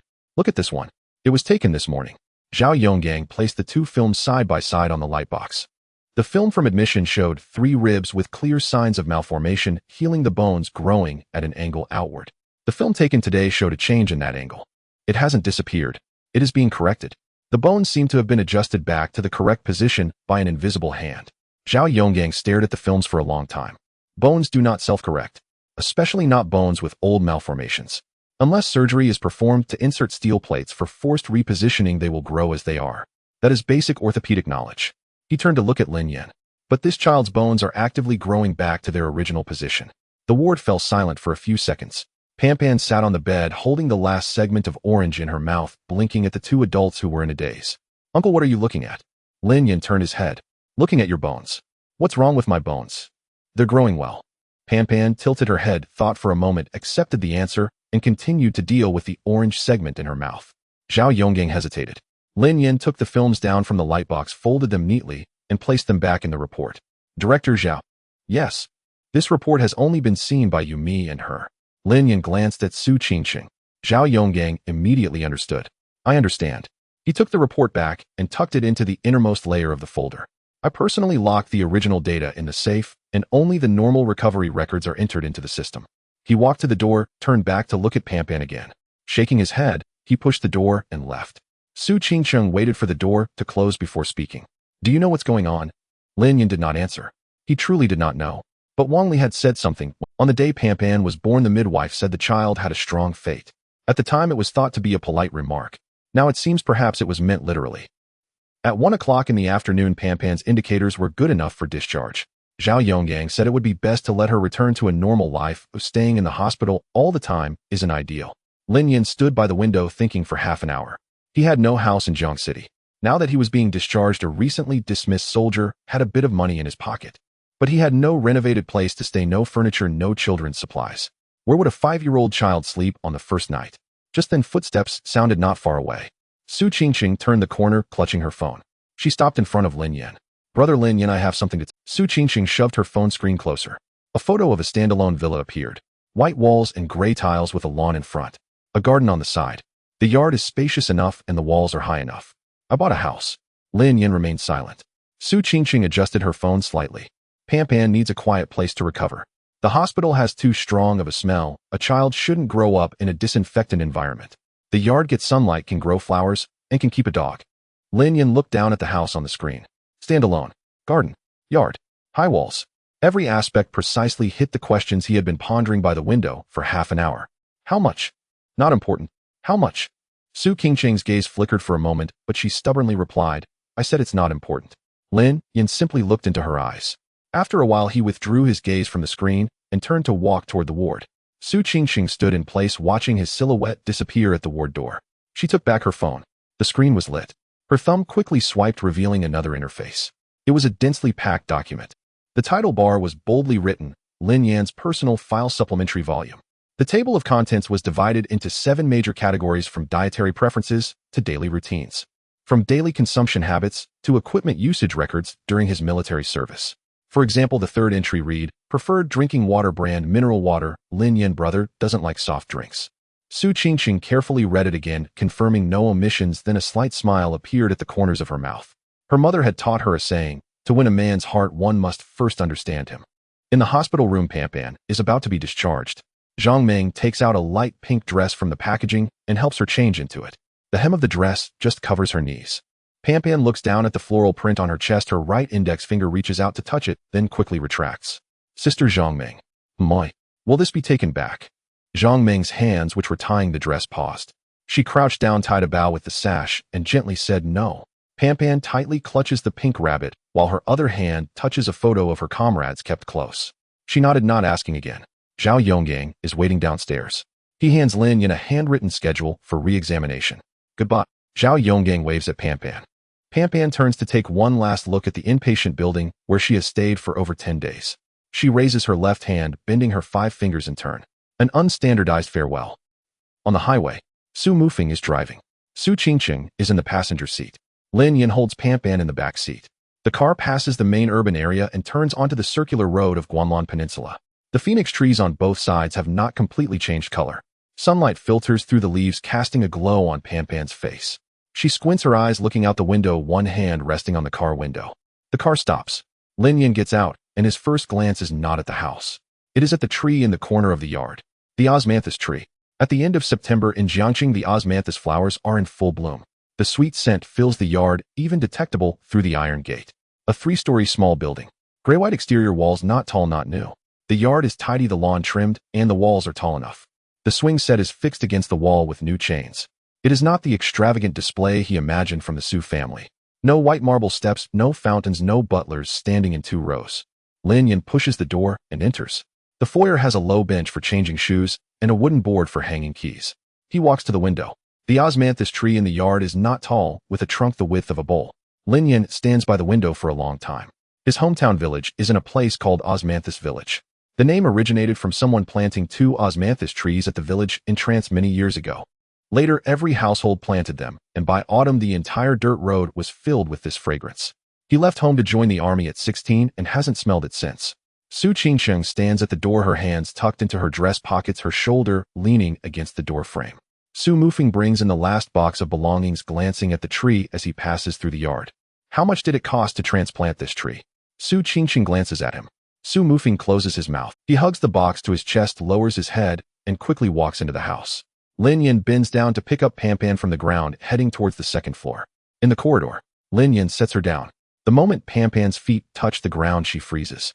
She looks down at the floor. Warm-colored wooden grain, clean and tidy. No mud, no water stains, no black hardened shell from the pig pen that is wet and dry. She doesn't dare to step on it. Lin Yan doesn't speak, holding her hand, taking the first step himself. Pampan closely follows, stepping onto a layer of warmth. She suddenly crouches down, freeing one hand to touch the ground. Uncle, the floor is warm. That's underfloor heating. It's warm in winter too. Pampan touches it again, confirming she didn't touch it wrong. She stands up, clutching Lin Yan's shirt, and follows him upstairs. On the 2nd floor, at the end of the corridor, she pushes open the door. The afternoon sun in September spills through the south-facing window, filling the floor and the bed. The walls are a light goose yellow. By the window, there is a small bed with pink floral bedding. A small night lamp shaped like Peppa Pig sits on the bedside table. The wardrobe is open. Inside hangs 7 or 8 sets of small dresses and jackets, each in a different color. On the bookshelf are picture books and colorful crayons. In the corner, there is a small tent with soft cushions inside and a string of star lights hanging on top. Pampan stands at the door, looking from left to right. Then she looks up at Lin Yan. Uncle, is this room mine? Yes, it is. Really? Pampan releases the corner of Lin Yan's shirt. She walks to the edge of the bed, supporting herself with both hands on the bed railing, leaning her upper body over to press her face against the bedding. Cotton fabric. Soft. The scent of sunlight. She rubs against it. Then she lies down, completely staying like that for a long, long time, without getting up. Su Qingsheng stands at the door, leaning against the door frame, her arms crossed over her chest. She has tested 9 models of the Peppa Pig night lamp. The brightness of the star lights has been adjusted 3 times. She has felt the fabric of each piece of clothing in the wardrobe with the back of her hand. But none of this she told anyone. Downstairs, Su Mufeng brings in the last box of daily necessities, claps his hands in the living room. Let's go. Celebrate. I'm exhausted. He pulls out his phone, the screen showing a reservation page for a 5-star restaurant called Black Pearl. I've booked a private room, and the wine is ready. The chef is not going. Su Qingsheng's voice drifts down from the staircase corner. Su Mufeng is taken aback. Why? I have other plans. Su Mufeng opens his mouth to say something. He looks up and sees Su Qingsheng's expression as she walks down the stairs, swallowing his words. He silently puts away his phone and steps back 2 paces. Forget it. Not worth it. Lin Yan carries Pampan downstairs. Pampan now has a picture book in her arms. It is one she picked from the bookshelf with a cover depicting a little rabbit in rain boots. Su Qingsheng sits down on the living room sofa and opens her phone. In the search bar, 4 words: Northeast Restaurant. As Lin Yan walks past her, he catches a glimpse of the screen. His steps do not stop, but the tension at the corner of his mouth loosens a bit. At the same time, on the outskirts of Jiangxing, in the basement of a house under the name of Qianguohe, the iron door is locked from the outside. In the corner, a woman is curled up. Li Shufan has become so thin that she is unrecognizable. Her hair sticks to her cheekbones, and her clothes are too dirty to distinguish their color. In front of her, an iron plate holds half a cold bun and a bowl of murky water. The last meal was delivered 2 days ago. She no longer has the strength to curse. Outside the warehouse, a young man in sportswear raises his phone, taking dozens of shots through the gap in the iron door. 3 seconds after the message is sent, Su Mufeng's phone vibrates. In the living room, Pampan suddenly lifts her head from the picture book. Uncle, can I sleep in the bed upstairs tonight? That is your bed. The car turned into the old town, and the alley grew narrower. Su Mufeng turned the steering wheel left halfway, glancing at the red dot on the navigation. The destination was indicated deep within an alley whose name he had never even heard of. The Black Pearl he had booked had a chef poached from a Michelin 3-star restaurant with a minimum spending of 28,000. At the place he was heading to, the signboard read 3 characters Lao Yujia. The character you had lost half its paint. The car stopped. Su Mufeng got out of the car, and the scent of cooking oil rushed towards him, so strong it felt like it could pickle vegetables directly. 2 people in plain clothes at the entrance slightly bowed to him. Good day, young master. It was Su family security already in position. He turned to look at Su Qingqing. Su Qingqing had already opened the back door and was squatting down to help Pampan unbuckle her seatbelt. The owner came out from inside, his apron splattered with grease, rubbing his hands on his pants. Are you the guest who booked the place today? Yes, Su Qingqing stood up. The owner rubbed his hands and led them inside, mumbling. It's the first time I've encountered this. The money was transferred early. I thought it was a scam. The private room was small, with a round table, 6 chairs, and a few faded New Year paintings on the walls. The table was made of old red lacquered wood, its surface worn white, yet it was clean. Pampan was placed in a chair by Lin Yan. The chair was too high. Her feet dangled in the air, unable to reach the ground. Su Qingqing walked around and placed her handbag under Pampan's feet as a footrest. Pampan looked down at the bag under her feet, then up at Su Qingqing. Auntie, it will get dirty. If it gets dirty, well, throw it away. Pampan pulled her feet back, only lightly resting her toes on it. Lin Yan took the menu. It was a single plastic sealed page, greasy, with prices handwritten in ballpoint pen. The most expensive dish was 48 yuan. He read from the top down. Guobao Ro, Lu Ro Duan, Zhanqiezi, Dejozi. Pampan sat beside him, her hands neatly resting on her knees, her back straight. But her eyes followed Lin Yan's finger as he turned the pages. Guyi Swan Tai Jian Jiaogan Do Fu Swan Kai De Bang Gu Di Sin Xian. Lin Yan closed the menu and handed it to the owner. 4 bowls of rice, please. Su Mufeng leaned back against the chair, his arms initially crossed over his chest. After hearing the entire menu, his expression gradually became subtle. He looked at Lin Yan, held it for a few seconds, and seriously asked, Who is your father trying to kill? Lin Yan looked up at him. Pampan also looked up at him. 2 faces, one big and one small, shared the same bewilderment.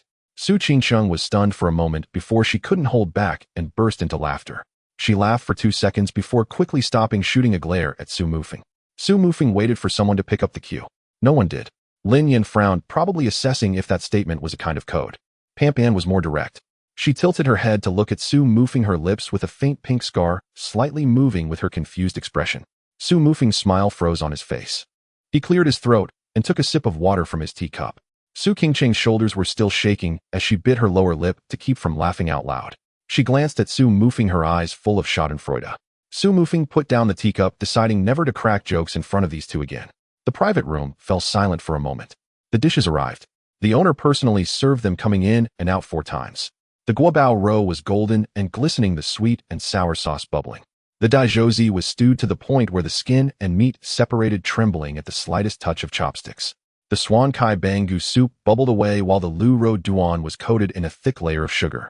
The swan tai was a vivid green, and the tofu was cut into perfect squares. The table was filled with colors and aromas rushing over. But Pampan did not look at those dishes. Her gaze passed over the guobao roe, over the daijiuzi, and over the steaming bowl of bangu soup. It finally landed on a bowl of white rice in the corner of the table. It was bright white, piled into a small mound. Steam rose through the gaps in the rice grains. Pampan's throat rolled. Saliva dripped out. She instinctively wiped the corner of her mouth with the back of her hand, her movements quick. Finally, she retracted her neck a bit, placed her hands back on her knees, and looked at Lin Yan. That look was familiar to Lin Yan. It wasn't "I want to eat." It was "Can I eat it?" He brought the bowl of rice over and placed it in front of Pampan. He also added a piece of guobao roe to the edge of the bowl. Pampan picked up a spoon. She scooped a very small mouthful and put it in her mouth. Then she froze. The spoon still in her hand, her mouth was chewing. But all other movements had completely stopped. She had eaten rice before. That was the half bowl of reward after squatting in the pig pen corner in winter, washing a large basin of clothes. Her fingers were purple from the joints to the tips, with snot hanging from her upper lip. The rice in the bowl was already cold, the grains hard and tough, making a gritty sound when chewed. But that was the best thing she had eaten in 5 years. This mouthful was different. It was hot. It was soft. Each grain of rice was plump, carrying a sweetness she had never tasted before. Tears fell into the bowl. 1, 2. No sound. The spoon was raised her mouth, still chewing. Tears rolled down her cheeks, splashing onto the white rice, creating a small dent. Lin Yan's hand rested on the back of her head. He said nothing. Su Qingsheng turned her head, looking out the window. Outside was the old wall of the alley with a cluster of weeds growing at the base, not much to see. But she looked for a long time. Su Mufeng set down his chopsticks. He picked up the soup bowl and took a sip, his Adam's apple rolling up and down the bowl rim, blocking half his face. When Pan took her second bite, her lips were tightly closed. The chewing motion was minimized, her cheeks barely moving. There was no sound. Not a sound at all. In the pig pen, making noise while eating would get you beaten. She chewed each bite for a long time. The scooping motion was small. The spoon only dared to dip into the bowl a little each time, scooping just a few grains. On the third bite, her left hand lifted from her knee, fingers spread wide, blocking the side of the bowl. Her body unconsciously leaned slightly to the left, blocking the direction of the bowl. Lin Yan recognized this action. It was similar to the habits of prisoners interrogated in the military. Those who had long endured hunger would use their bodies to protect their food source from being snatched away. Pan was not a prisoner. She was only 5 years old. Lin Yan picked up a rice spoon beside him, scooped a full scoop of rice, and poured it into Pan's bowl. The rice piled up high. Pan looked up at him. "It's okay if you can't finish it," Lin Yan said. Pan lowered her head, her left hand still blocking the bowl, but her fingers slowly relaxed a bit. Su Mufeng hadn't touched his chopsticks much during the meal. He picked up a pair of chopsticks, put a bite in his mouth, chewed twice, and couldn't swallow. He had eaten at Michelin restaurants in over 20 countries and drunk wine older than his age. But never had a meal made him feel like swallowing was a laborious task. When the dishes were half cold, Pan finally finished the rice in her bowl. She placed the spoon down gently, then stared at the empty bowl for a while. "Do you want more?" Lin Yan asked. Pan shook her head. "Uncle, I'm sorry I ate too much." This sentence sounded so natural coming from a 5-year-old. Lin Yan directly served her half a bowl more. Su Mufeng stood up, saying he was going to settle the bill. He walked out of the private room, stood at the end of the corridor, facing the wall for about 2 minutes. When he returned, his eyes were a bit red. Su Qingsheng glanced at him, but said nothing. Su Mufeng sat down and took a sip of the cold soup. "On the way back, should we buy some fruit?" "Sure," Lin Yan said. Pan reached over from her chair and picked up the last piece of guava bao roe left on the edge of her bowl. Then she found a napkin, carefully wrapped it up, and placed it on her lap. "Uncle, my, can I take this?" "Sure. I wanna save it for tomorrow." No one spoke. The oil smoke in the private room had mostly dissipated, and the table was a mess of cups and plates. Outside the window, distant dog barks, and the sound of a television could be heard. It was an ordinary evening. An ordinary meal. On the way back, Pan fell asleep against Lin Yan's arm, still clutching the piece of guava bao roe wrapped in a napkin. She held it tightly, her 5 fingers curled, knuckles slightly tense, as if afraid someone would steal it while she slept. Lin Yan looked down at the piece of meat. Then he glanced at the streetlights retreating outside the car window. His phone lit up. Su Mufeng sent a message from the front seat. "Qian Guohan met Qin Huairan today. They talked behind closed doors for 3 hours. My people didn't find out what they discussed, but when Qin Huairan came out, his face didn't look good." Lin Yan finished reading, turned off the screen. He lowered his head and lifted the piece of guava bao roe in Pan's hand a bit to prevent it from falling to the ground. Outside the car window, the night in Jiangxing gradually lit up. In the study of the villa, Su Mufeng pushed the laptop in front of Lin Yan. On the screen was a flowchart of the Qin Group's finances, with numerous red lines marking the points of rupture. Jiangnan Bank froze the credit line of the Qin Group this afternoon. 700 million, not a penny can be withdrawn. Su Mufeng crossed his legs and counted on his fingers. 3 ongoing projects, all investment partners have withdrawn their funds. 2 construction sites have halted, and the third one also stopped this afternoon. The cash flow on their books, I had someone estimate, won't last 2 weeks. Lin Yan didn't look at the screen. He was flipping through the physical documents organized by Su Qingsheng. A 4-paper over 40 pages, each page had handwritten page numbers at the bottom right. Information on hidden stock structures, political and business relationships, personal asset transfer paths categorized. Attachments were detailed with dates and amounts. In the last 2 days, Qin Huairan met with 11 people, all from his previous connections. Not one was willing to answer his calls. 3 directly blocked him on WeChat. Lin Yan flipped to the last page, which summarized the personal assets transferred through the Qin Group by Lin Guats. The amount wasn't large, but every transaction was done through hidden channels, entirely bypassing normal financial audits. Su Mufeng offered a rare, serious evaluation. This person has capability, but bad luck. First, he was betrayed by his wife and son, then his father-in-law reaped the benefits. Now he has no cards left to play. He was referring to Qin Huairan. Lin Yan closed the documents and placed them on the table. What about the Luo family? Su Mufeng uncrossed his legs and leaned forward. Very quiet. Luo Jingshan hasn't made a single call. My people monitored him for 3 days, and his communication records are completely clean. Not clean. It might be a switched line. Su Mufeng nodded. I thought so too. We're looking into it. Lin Yin stood up and walked to the window. The osmanthus tree in the yard cast a blurred shadow under the street lamp. When the wind blew, scattered petals fell onto the lawn. Keep a close watch on Luo Jingshan, especially his communications. He's not someone who can endure. Understood. Su Mufeng stood up, preparing to leave, pausing at the door. By the way, my sister bought a drawing board for Pampan this afternoon. Pampan drew a picture saying she wants you to see it. What did she draw? A tree. Su Mufeng thought for a moment. Quite ugly. But she drew it several times, erasing and redrawing, saying she wanted to make it look the best. Lin Yin did not respond.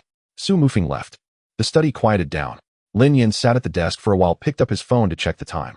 It was 11:20. He stood up and went upstairs.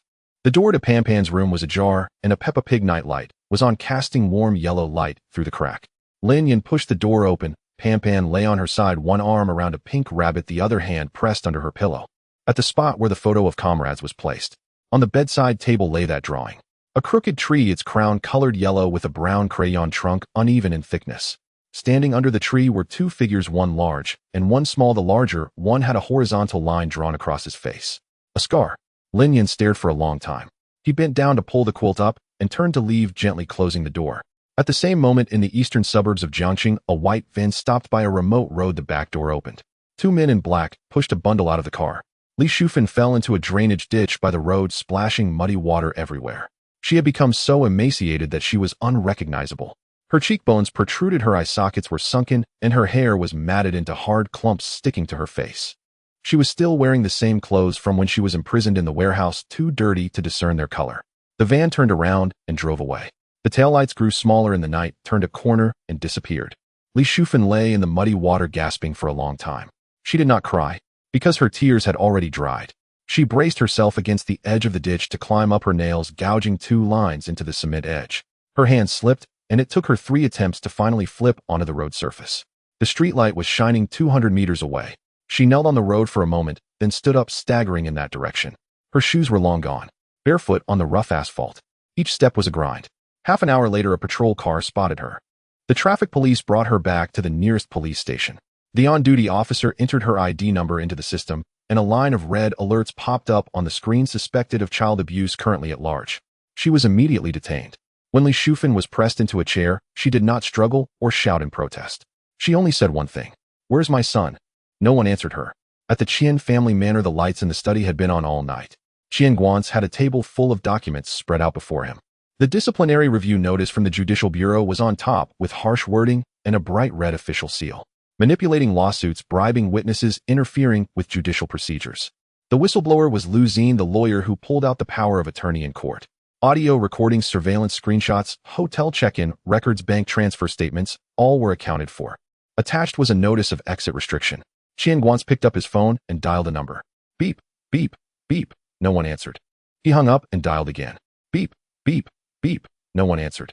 The 3rd time. Beep. Off. Qian Guan placed the phone on the table. He had dialed Luo Jingshan's number for 3 days without a single connection. Calls unanswered, intermediaries unseen. It was as if that person had never existed. He was doing all the dirty work. The person who submitted the court application was someone he found. The money to bribe Li Yutian came from him. The hotel was booked by him. Every step left traces. And what about the Luo family? Clean as a whistle. Qian Guan tilted his head back and took a swig of liquor. The door was pushed open. Qin Huairan stood at the door, hesitating to speak. Speak. Dad, outside. Another batch of suppliers has come, blocking the front gate to collect debts. The security couldn't stop them. Qian Guan closed his eyes briefly. The woman in the basement, take care of her. Qin Huairan froze. How to handle her? Throw her out. Don't care whether she lives or dies. Keeping her is a disaster. Qin Huairan opened his mouth, wanting to say something. But seeing Qian Guan's expression, he swallowed his words. He turned and left, closing the door behind him. The study fell silent again. Qian Guan sat in his chair, his gaze resting on the jade Pichio on the table. He had bought it 30 years ago when he made his first big deal, said to bring wealth and ward off evil. For 30 years it had been on his desk. Suddenly he found it very unsightly. The phone screen lit up. The ringtone rang out in the study at 3 in the morning. Qian Guan sat up straight, looking down at the caller ID. That number. The one he had dialed for 3 days without a single answer. Luo Jingshan. Qian Guan stared at the screen for 2 seconds. He pressed answer, bringing the phone to his ear. Hello. There was a moment of silence on the other end. Luo Jingshan's voice came through. Qian Guan's. Luo. Master Luo. I'm giving you a chance. The second half of Qian Guan's sentence caught in his throat. Master Luo, please go on. But I have a condition. Another 2 seconds of silence. Then a new voice came through the receiver. Not Luo Jingshan. The voice was calm and clear in its articulation. Dear Mr. Qian, let's talk. Qian Guan's back stiffened suddenly. His body reacted before his mind could catch up. The hairs on the back of his neck stood on end. Who are you? The voice on the other end chuckled softly. That's not important. What matters is I know what you need. Pause. I also know what you can do for me. Qian Guan's clenched the phone, the sweat on his back soaking through his shirt. Outside, the sky was still dark. Meanwhile, Lin Yin was standing by the window in the second-floor corridor looking at the night view of Jiangqing. On his phone screen, Su Mufeng had just sent a new message. Luo Jingshan placed a call at 3:02 a.m. Number tracking result, overseas satellite relay source, untraceable. Call duration 4 minutes and 17 seconds. After reading, Lin Yin put the phone in his pocket. Behind him, the door to Pan's room was still lit by the Peppa nightlight. He turned around and sat down on a chair in the corridor. Dawn was approaching. Lin Yin opened his eyes at 5:28. There was no alarm clock. The scars left by 14 years in the army run deeper than any blade. He lay in the darkness for 2 minutes listening to the sounds from next door. Pan was sleeping soundly. He got up and went downstairs. Halfway down the stairs, he caught a whiff of something. Rice porridge. Lin Yin paused for a moment. The kitchen light was on. Su Qingqing stood at the stove with her back to him, her hair casually tied up in a bun, wearing a floral apron. The style was the kind that costs 15 yuan a piece in supermarkets. The stove was simmering white porridge. On the cutting board nearby were neatly arranged diced pickles, radish cubes, cucumber strips, and pickled ginger slices. They were served in 3 small plates arranged neatly. A small enamel bowl was inverted on the steamer with steam escaping from a crack. Steamed egg custard. Lin Yin leaned against the kitchen doorframe, his gaze landing on a recipe book in the corner of the stove, its edges curled from use. It was the handwritten copy by Zhao Yonggang. Dietary recommendations for post-surgery recovery, printed on A4 paper, 3 pages in total. Now the pages were densely filled with additional handwriting. The elegant penmanship added annotations of can or cannot after each food item. Next to the white porridge, there was a check mark with a note in parentheses, consistency reference, can cling to the spoon, but not sticky. Behind the steamed egg custard, it said water to egg ratio 1:1. Turn the heat from high to low 8 minutes. Some parts had been crossed out.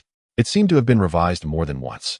When Su Qingshan lifted the pot lid, she noticed the porridge bubbling a bit too vigorously and turned down the heat. She stirred it a couple of times and took a taste. It's too salty. She added half a spoonful of water into the pot, stirred it well, and tasted again. She frowned slightly, reluctantly nodding. Lin Yin remained silent. He turned and stood in the yard for a few minutes. The scent of osmanthus had faded a little. It had drizzled lightly last night, leaving some petals scattered on the lawn in varying shades. When he returned, Su Mufeng was just coming in, yawning and rubbing his eyes. He walked to the kitchen door and saw his sister's outfit. His gaze shifted from the floral apron to the small plates on the stove, then to the recipe, filled with notes. His mouth fell open. Su Qingqing turned back and shot him a glare. Su Mufeng closed his mouth. He took a long detour to the living room and sat on the sofa, his expression complex. His sister had hardly entered the kitchen more than a handful of times in her life. The last time was at 16 when she blew up the microwave. Now she was cooking porridge. And judging by the wear on that recipe book, it wasn't her first time. Su Mufeng decided to keep this to himself. If he spoke up, their father would fly over from Kyoto to confirm he wasn't hallucinating. 6:10. Lin Yin went upstairs to carry Pan down. Pan was still not fully awake, her head resting on his shoulder, eyes squinting with a pink rabbit tucked under her arm. Sitting at the dining table, Pan rubbed her eyes. On the table were white porridge, 3 small plates of pickles, and a serving of steamed egg custard. Pan looked at the porridge, then at the egg custard. She turned her head again to look towards the kitchen. Su Qingqing was untying her apron. Pan watched her for a few seconds. Auntie. Su Qingqing paused, her hands. Let's eat together. The kitchen fell silent for a moment. Su Qingqing pulled the apron off her head and naturally walked over to sit at the dining table. Pan bowed her head to drink the porridge. The small spoon scooped very little each time. After 2 sips, she looked up, her gaze landing on the plate of steamed egg custard. She glanced at the egg custard, then at Su Qingqing, pointed with her spoon. Auntie, you should eat this. It's delicious. The steamed egg custard was only a small portion. The enamel bowl was palm-sized, made just for Pan. She pushed it slightly towards Su Qingqing. It moved about 2 inches. Su Qingqing looked at the plate of egg custard. She had seen many things.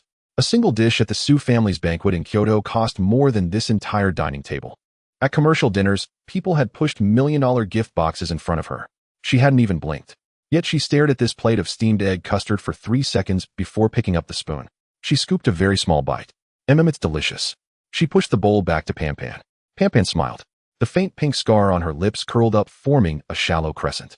She lowered her head to drink the porridge again, her left hand no longer blocking the edge of the bowl. Lin Yan sat beside her with his bowl, sipping mouthful by mouthful. Su Mufeng sat opposite, picking up a piece of pickled ginger and putting it in his mouth. It was salty. There was another flavor rising from his throat. He chewed the ginger slice hard a couple of times to push it back down. The meal was halfway through. Suddenly Pan set down her spoon, fished out the folded photo from her pajamas pocket, unfolded it for 2 seconds, and then carefully stood it up next to the bowl, leaning it against the soy sauce bottle. In the photo, Wang Li was grinning towards the dining table. Pan patted the photo. Daddy is eating too. There were 5 people at the table. 4 living people and 1 photo. The porridge was still steaming. The scent of osmanthus from the yard drifted in, lighter than last night, but still sweet. After the meal, Su Mufeng went to the living room to take a call, returning with a calm expression. Li Shufen has been found. He looked at Lin Yan. At around 3 in the morning, the surveillance at a gas station on the east suburb second ring captured her. The traffic police found her identity card info abnormal during a routine check, and she was handed over to the police station. Currently, she is at the 2nd Detention Center in Jiangxing, charged with child abuse, and the case has been formally filed. Lin Yan nodded. There was no other reaction. Su Qingqing picked up her phone from the sofa, swiping a couple of times. Lu Xin has already coordinated with the prosecutor's office. For the charge of abuse, we are filing for severe penalties. The entire evidence chain was organized by him yesterday. She looked up. They want sentence her to death. But in this lifetime she won't think of getting out. Lin Yan glanced down at Pon, who was on the living room floor. She was cuddling the pink rabbit on the floor with the picture book about a little rabbit in rain boots spread out in front of her. She was flipping through the book while watching cartoons, completely engrossed. Lin Yan placed the bowl in the sink and rinsed it. Noon. Pan was napping. Lin Yan closed her room door and walked into the study across the hall. He had barely sat down for 2 minutes when his phone rang. Zhang Weiguo. Last night Luo Jingshan dialed that number. Zhang Weiguo got straight to the point, but his pace was slower than usual. The God of Wealth number. The call lasted 11 minutes and 32 seconds. The signal was intercepted, but the content was not broken as the other party used military-grade encryption protocol. After the call ended 7 minutes later, Luo Jingshan dialed another number. A local Jiangxing number. This time we intercepted a fragment. Qianguanch. Zhang Weiguo didn't directly confirm, but he didn't deny it either. A term was mentioned during the call conditions. Luo Jingshan's exact words were he agreed. Lin Yan gazed out the window. Unless the stakes are bigger than what we see. Zhang Weiguo responded with an He fell silent for a few seconds after. I had been wondering why the Luo family's funding chain broke off midway. It now appears that it wasn't a break, but someone from above pulled the entire chain out and replaced it with a new one. The chain we were following was meant for us to see from the very beginning. The line fell quiet for a moment. What are the next plans? Previously they were the ones looking for me. He paused. Now it's my turn to find them. What support do you need? None for now. When I need it I will speak up. How's Pan? She's doing, that's good. The call ended. Lin Yan placed his phone on the table. He stood up and left the study, pausing for a moment as he passed Pan's room. The door was ajar. Pan was curled up in her blanket, the pink rabbit nestled in her arms, breathing lightly and evenly. Lin Yan looked for a few seconds. He reached in and gently closed the door. He went downstairs. Su Qingqing was sitting on the living room sofa scrolling through her phone. She looked up when she heard footsteps. What's wrong? Lin Yan sat down opposite her. Help me investigate a person. Who? Qianguanch. Everything. From start to finish, don't miss a single detail. Su Qingqing set her phone down and looked at him. She didn't ask why, nor did she ask what had happened. How detailed? Lin Yan met her gaze. Find out things even he might have forgotten. Su Qingqing slapped her phone against the armrest of the sofa, standing up. Give me 3 days. The study door closed. Lin Yan remained seated on the sofa. The living room felt quiet. On the coffee table lay the picture book Pan hadn't finished in the morning. The little rabbit in rain boots was flipped to the 7th page. The little rabbit stood in front of a door which read "My Home." Lin Yan reached out and closed the picture book, setting it aside. His phone vibrated. It was a message from Su Mufeng. A single line without any unnecessary words. Just found out Qianguanch's trust fund has received an offshore deposit. $23 million routed through 3 offshore companies and cleaned up very thoroughly at the end. However, one of the shell companies at the transit point was the same as the one used in the Eastern European underground bank case involving the God of Wealth. Lin Yan finished reading the message and turned off the screen. He stood up and walked to the window. The shadow of the osmanthus tree swayed on the lawn. There was a bit of movement upstairs. Pan was awake. Her voice floated down from the 2nd floor, soft and drowsy. Uncle. Lin Yan turned and walked upstairs. I'm here. In the bedroom, Pan sat on the bed, waiting for Lin Yan.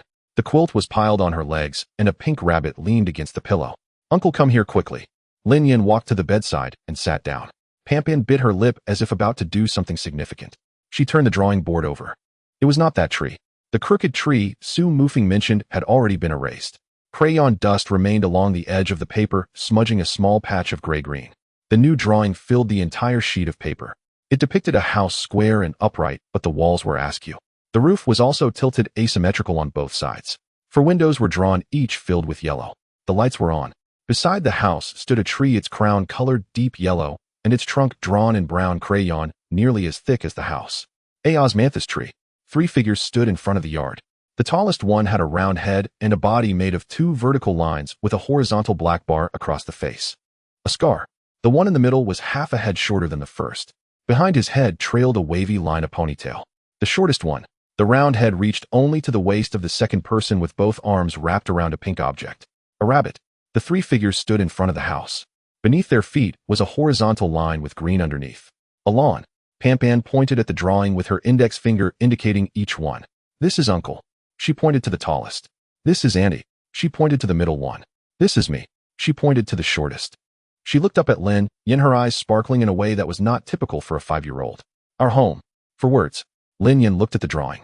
The hands of the 3 figures had 3 fingers each, and the green of the lawn varied in shades. He squatted down, bringing his gaze level with Pan. "Why is there no dad in the drawing?" Pan blinked. She lifted the drawing board and flipped it over. On the back there was only one person. Drawn in the lower right corner of the paper, it was small. A round head grinning widely. 2 wavy lines serving as arms with a triangle beneath for the body. A mountain. The figure stood behind the mountain, showing only the upper half of the body. Next to it was a line of words, crooked and varying in size. 2 of them were misspelled. "Dad is waiting behind the mountain for the task to finish." Lin Yan stared at the line of text. His Adam's apple moved slightly. He reached out to touch Pan's head. "You drew it really well." Pan tilted her head to look at him. "Uncle, your eyes are red." "I'm allergic to osmanthus." "You're lying." Pan pouted, but didn't press further. She used both hands to place the drawing board on the bedside table, steadying it one last time to ensure it wouldn't fall. A slight sound came from the doorway. Su Qingxing stood by the door holding a plate of sliced apples. Her gaze fell on the drawing board, lingering on the 3 figures for 2 seconds. The one in the middle with a ponytail. She placed the apples on the low cabinet at the entrance and did not enter. Turning, she went downstairs. Noon. Sunlight streamed in through the living room's large windows. Pan lay on the carpet, the drawing board spread out before her, working on her second piece. This time she was drawing a rabbit, referencing the pink plush rabbit beside her. She would look up after every 2 strokes, then look again before drawing more completely focused. Lin Yan's phone rang. It wasn't a ringing tone. It was the exclusive vibration pattern of that number. 3 consecutive vibrations, a pause, then 3 more. Zhang Weiguo. Lin Yan picked up the phone and walked to the balcony. He answered. There were no curses from the other end, nor were there any pleasantries. The absence of both in Zhang Weiguo was more alarming than any greeting. Sang Long is in trouble. Lin Yan's 5 fingers closed tightly around the phone. The leaves of the osmanthus tree outside the balcony continued to sway. In the living room, the sound of Pan's crayon scratching against the paper echoed. The mission we accepted 5 days ago, a hostage rescue in northern Myanmar, rated level. There are a total of 7 people. They were to infiltrate and confirm entry into the target area. 3 days ago, all communication signals were interrupted simultaneously. In the same second. All 7 terminals went dark simultaneously. Lin Yan remained silent. The last signal was located in a nameless ridge jungle on the northeastern side of the Shan State Plateau, with no communication base stations within 60 kilometers. I sent 2 batches of contacts to go into the last coordinates. None of them returned. The wind blew in from the balcony, rustling the curtains. Lin Yan stood still. Zhang Weiguo's voice lowered to a whisper. The mission details may have leaked. Who approved the mission? Who provided the intel? The source of the intel is still under investigation. But one thing can be confirmed. Someone knew Song. Arrival time, infiltration route, communication frequency, all exposed. It wasn't intercepted en route. They knew from the start. The light on the balcony was bright. The warmth in Lin Yan's eyes gradually diminished in that bright light. I will set off today. Lin Yan, you currently have no codename. No. The codename is gone.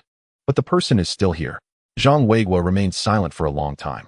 I'll do my best to clear a path for you across the border. But once you enter northern Myanmar, I can't reach you. No need. The call ended. Lin Yan stood on the balcony, his phone clenched in his hand, the screen already dark. He looked down in the direction of the living room. Pan was still lying on the floor drawing, having switched to an orange crayon. He walked into the living room, his voice calm. Qingcheng, come here for a moment. Su Qingcheng came down from the study, just reaching the last step. Songlong's brother is in trouble. Lin Yan only said this. I have to go. Su Qingcheng did not respond, only glanced at Pan on the floor. I will take care of Pan. Lin Yan nodded slightly and turned to go upstairs. He did not have much to pack. A dark coat, a black backpack, the contents of which weighed less than 3 kilograms. As he pulled the zipper of the backpack, the door to the room was pushed open. Pan stood at the door, still clutching the orange crayon, the tip smeared with paint. She did not speak immediately, her eyes fixed on the backpack for a few seconds. Uncle, are you leaving? Lin Yan squatted down. Pan's eyes were turning red. The faint pink scars on her lips tightened and her chin trembled. She walked over, wrapping her arms tightly around the orange crayon pressed against his back. You said you wouldn't leave. Lin Yan remained silent for a long time. He lowered his head, his lips nearly brushing Pan's ear. Uncle is going to find your dad. Pan's arms around his neck tightened suddenly. 2 seconds later, her arms gradually loosened. She stepped back, standing with her head lowered for several seconds. The crayon fell from her hand to the floor, rolling to the foot of the bed. She raised her sleeve and rubbed her eyes vigorously. After wiping once, she wiped again. Then she looked up at him. Then Uncle, remember to bring Dad back. Lin Yan extended his pinky finger. Pan's pinky hooked onto his, gripping it tightly. No changing for 100 years. No changing for 100 years. Lin Yan stood up, shouldered his backpack, and walked out of the room. He didn't look back as he passed through the corridor, down the stairs, into the living room, to the yard. The main door. Su Mufeng had already parked the car at the entrance, the engine humming softly. The trunk was open, containing an aluminum alloy box. Lin Yan opened the car door, placing one foot inside. He paused for a moment. Turning back, he looked towards the second floor at Pan's room window. She was pressed against the glass, her right palm flat against the window, her left arm clutching the pink rabbit. She did not cry. Her eyes remained fixed on him. Lin Yan turned around, sat in the car, and closed the door. Help me trace the source of this mission's intel. Whoever provided it, whoever handled it. Don't miss a single one. Su Mufeng pressed the gas pedal. The car drove out of the alley. In the rearview mirror, that window grew smaller and smaller. Northern Myanmar. The northeastern side of Shan State Plateau. The rainy season has just ended, and the air in the dense forest feels both humid and oppressive. Old Cat carries Delu leading the way. With each step taken, the mud clings to the soles of his boots, making a squelching sound when he pulls them out. A piece of flesh has been sliced off the outer side of his left arm by shrapnel, and he has torn his sleeve into 3 strips to bind the wound. The seeping blood has stained the camouflage fabric a rust color, dripping onto his hand. He swings his arm down every 5 steps. Delu is slumped on his back, his head hanging low, breathing shallow and rapid. His abdomen has 2 bullet holes patched up 3 times with a first aid kit. The first time was when he retreated from the fire coverage area. The second time was when he repatched it after being scraped by branches while climbing over a cliff. The third time was 10 minutes ago when Monkey poured his last packet of clotting powder over the wound. Monkey is covering the rear. His right eye has swollen into a slit. It was hit by debris from the shelter during the breakout, reducing his field of vision by half, forcing him to tilt his head and aim with his left eye while holding the gun.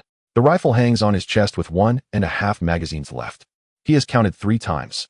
Tai Zhu is on the flank. His right calf has a penetrating wound.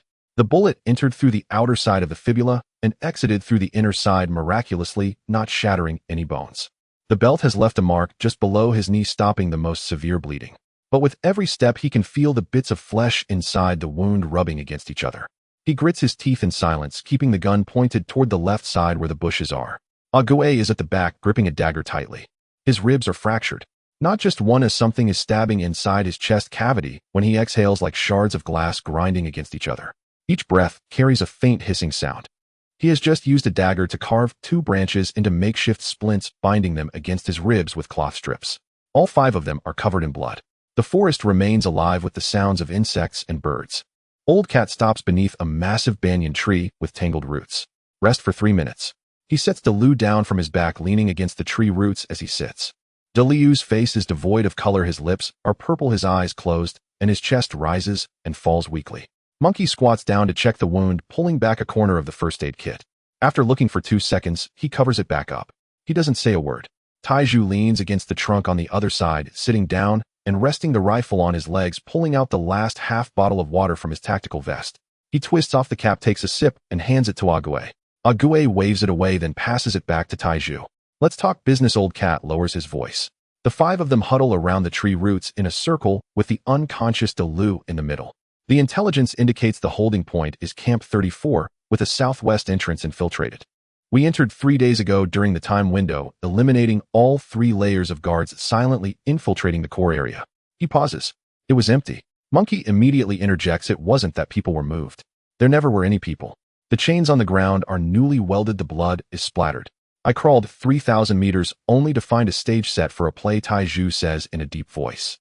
The fire point had been set up at least 48 hours before we arrived. 3 sides intersect with 4 high points aimed at creating a deadened net. It wasn't a temporary response, it was a pre-planned position. Ague lowers his head to check the blade of his dagger, not looking up. The signal wasn't jammed. It was directional frequency suppression. Precision to the level of individual soldier terminals. Everyone falls silent. Monkey wipes the mud and blood off his face and swears 12 years. I've been in special operations for 12 years, and this is the first time I've been hunted like a rabbit. It wasn't a leak. Tai Zhu's voice is cold and devoid of warmth. The infiltration route, arrival time, communication frequency, and personnel composition were all precise. Someone handed over the task package of Wolf Fong without changing a single word to the other side. A bird was startled in the treetops flapping past overhead. The 5 of them looked up simultaneously. They confirmed it was a bird, then returned their gazes. Old Cat closed his eyes for a moment. There are no more than 3 countries in the world that possess equipment capable of directional suppression at the individual soldier terminal level. These people are not something the local armed forces in northern Myanmar can afford. Someone spent a lot of money. Ague says. Not just a lot of money. Old Cat opens his eyes, his gaze landing on De Liu's face. They spent a lot of money specifically to kill Wolf Fong. Monkey slams his fist against the tree root, breaking skin on his knuckles, blood oozing from the back of his hand. If the boss were here. The boss isn't here. Old Cat interrupts him. Monkey's fist freezes in midair. Wang Li isn't here either. Old Cat's voice suddenly shifts to a lower, heavier tone. No one responds. The name Wang Li is a wound that cannot be touched within Wolf Fong. Everyone knows how he died, and they also know how Lin Yan left. Tai Zhu leans against the trunk, gazing up at the dense canopy overhead. Wolf Fong had 7 members. 1 is dead, 1 has left. Now, he glances at De Liu. He doesn't finish the sentence. Old Cat's voice hardens. Not 1 will be lost. In the distance, the first bark of a dog pierces through the forest. All their pupils constrict simultaneously. A second bark. Closer now. Monkey crouches down to listen for 3 seconds, then raises his head. Military dogs. At least 4. Southeast by south, less than 2 kilometers in a straight line. I have 37 rounds left. Tai Zhu quickly counts the ammunition. Monkey. 42. Ague. 11 rounds for the pistol. 1 dagger. Old Cat doesn't report his count. He taps the rifle. The sound of the bolt being chambered is crisp and short. Enough ammunition for an encounter. After that, he looks down at the dagger in his hand. That will suffice. The barking grows closer. In the depths of the dense forest, the sounds of footsteps on leaves and shouted commands can be vaguely heard. At least 30 people are surrounding them. Old Cat makes a judgment northwest direction along the river valley. The terrain is fragmented, visibility is poor, allowing time to delay. Without a word, Monkey bends down to prepare to carry De Liu, but Old Cat stops him with a hand. He'll do it. Your eye is injured, you need to use your gun. Old Cat hoists De Liu back onto his back again. Blood seeps from De Liu's abdomen, soaking through Old Cat's entire shirt, warm and sticky. The 5 of them stand up and move toward the northwest. Their pace is slow, but each step is carefully placed on the hard earth and rocky surface that leaves no obvious traces. They walk less than 200 meters. De Liu suddenly stirs. His hand grips Old Cat's wrist, his strength surprising for someone shot twice in the abdomen. Old Cat halts. De Liu opens his eyes. His pupils are murky, but his gaze is frighteningly clear. Put me down. Old Cat does not stop. De Liu's fingers dig into the flesh on his wrist. Put me down. You all go. Monkey turns his head shut. De Liu does not look at him. He stares at the back of Old Cat's head, his voice hoarse. I can't go anymore. You know. Old Cat's back straightens, but his steps do not falter. Blood surges into Liu's throat. He swallows it back and shouts, if you all die, who will take revenge for Wang Li? All their footsteps come to an abrupt stop. Who will tell the boss? De Liu's voice trembles, the blood vessels in his eyes more prominent than the whites. How we were sold. The barking gets even closer.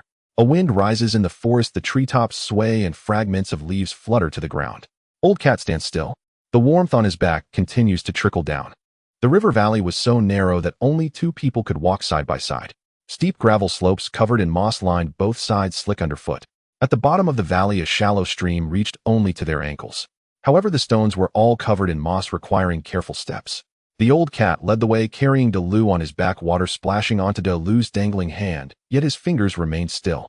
The barking of dogs behind them had not receded. In fact, it grew closer. The monkey perked up his ears for 2 seconds before extending 3 fingers. 3 directions. Taiju pointed ahead with his chin. That was the only direction devoid of barking. The 5 of them quickened their pace. After less than 150 meters, the old cat suddenly stopped. His boots sank into deeper water. It wasn't that the valley floor had become deeper. It was that the river valley had come to an end. Ahead, just a dozen meters away, the stream cascaded down from a rock wall towering 2 men high behind the curtain of water, lay solid stone. A dead end. The monkey slammed his fist against the cliff. The stone was not painful.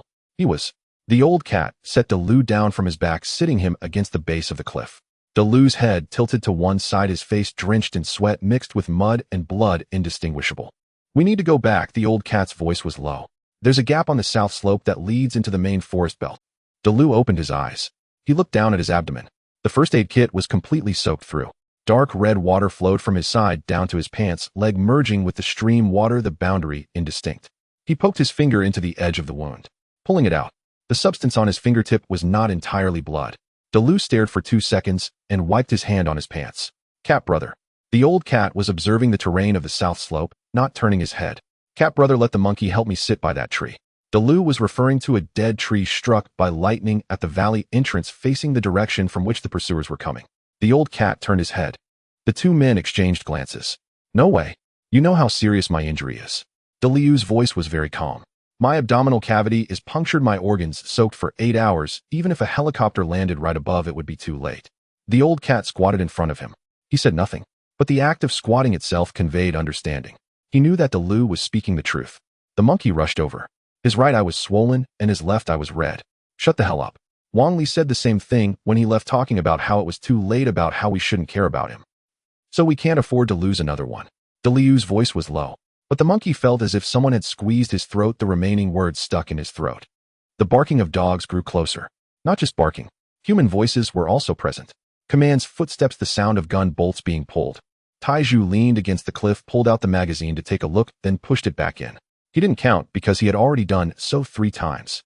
A Gue stood at the outermost, holding a dagger tightly in hand, his fingertips turning white. Delu glanced at each of them one by one. Afterward, he smiled. His smile was identical to that of a new recruit. Back then, the chicken legs in the cafeteria were never enough. He was quicker than Wang Li, always snatching the last one. Then he would be chased around the playground by Wang Li wearing that exact expression. Brothers. His voice lowered. We need to make it out alive. Find the boss. Tell him who sold us out. The old cat closed his eyes for a moment. He stood up and pulled something from his waist. A hand grenade. The last hand grenade of the 5 members of the Songlong squad. He placed it into Liu's hand. Liu's fingers closed around the cold metal object. He held it firmly. The monkey wiped his face. He squatted down, pulled out a cigarette from his pants pocket. He crushed it, the tobacco spilling from the crack. He stuffed the cigarette into Liu's mouth and pulled out a lighter. It took 3 tries before it lit. His hands were shaking. The flame approached, and the cigarette tip glowed. Delu took a puff, coughed, and smiled. Taiju walked over. He said nothing. He pulled out the dagger from his waist and lodged it into the gravel beside Delu, the handle facing up, in case the grenade fails to detonate. Just those few words. A Gue was the last to approach. He said nothing. He crouched down and adjusted the collar of Delu's shirt. He pulled out the dog tag from inside the clothing, flipping it to the front. The old cat was the last. He squatted down, resting his forehead against Delu's. They touched for 3 seconds. Let's go. Delu exhaled a puff of smoke, the white mist dispersing in the humid air, vanishing in the blink of an eye. Hurry up and get moving. Don't dawdle. The 4 turned around. The monkey took a couple of steps, then suddenly shrugged his shoulders. He bit down on his back teeth, suppressing the instinct to react. The 4 climbed up the gap on the south slope and dove into the dense forest overhead. Their footsteps were swallowed by the leaves and humus. Delu leaned against that dead tree facing the entrance of the valley. Half of the cigarette was gone. The grenade rested on his right thigh, his left hand resting on the dagger left by Taiju. It was very quiet. Only the sound of water and his own breathing. His breathing was shallower than before. With each inhalation, he felt something leaking out from his abdomen. He could sense it. It no longer hurt. After crossing that threshold, his body no longer transmitted signals. The pain dulled, blurred, the very outline fading away. He took the cigarette from his mouth, watching the glowing ember. The first day of boot camp. 120 people stood in the playground, the sun baking the ground as if it could fry an egg. The instructor said that fewer than 30 of them would remain. He and Wang Li's bunks were adjacent. Wang Li was talkative while he was quiet, but he never let anyone take the chicken legs in the cafeteria from him. The first time he executed a mission with the boss. Before departure, the boss stood at the back of the vehicle, glancing back at everyone. Just one sentence. The Songlong squad only stands to die. There are no kneeling survivors. Delu stubbed the cigarette, but against the tree trunk, burning a small black dot. Footsteps approached. First the sound of gravel being stepped on, then the noise of weapons and gear rubbing together, followed by low shouts and the hurried breaths of military dogs. The first batch of people appeared at the entrance of the valley. A dozen individuals. Camouflage uniforms, short assault rifles, tactical vests. A person resembling an officer walked behind. Not tall, wearing a beret, a handgun tucked at his waist. Seeing Delu leaning against the dead tree drenched in blood, he raised his hand to signal the soldiers to stop. A young soldier raised his gun, aiming at Delu's head. The commander pressed down on his gun barrel. He took a few steps forward, shouting in stiff Chinese, "Drop your weapons. Surrender. You can live." Delu did not look at him. He was focused on the grenade in his right hand. The dark green metal shell with a small piece of red string tied to the safety pin.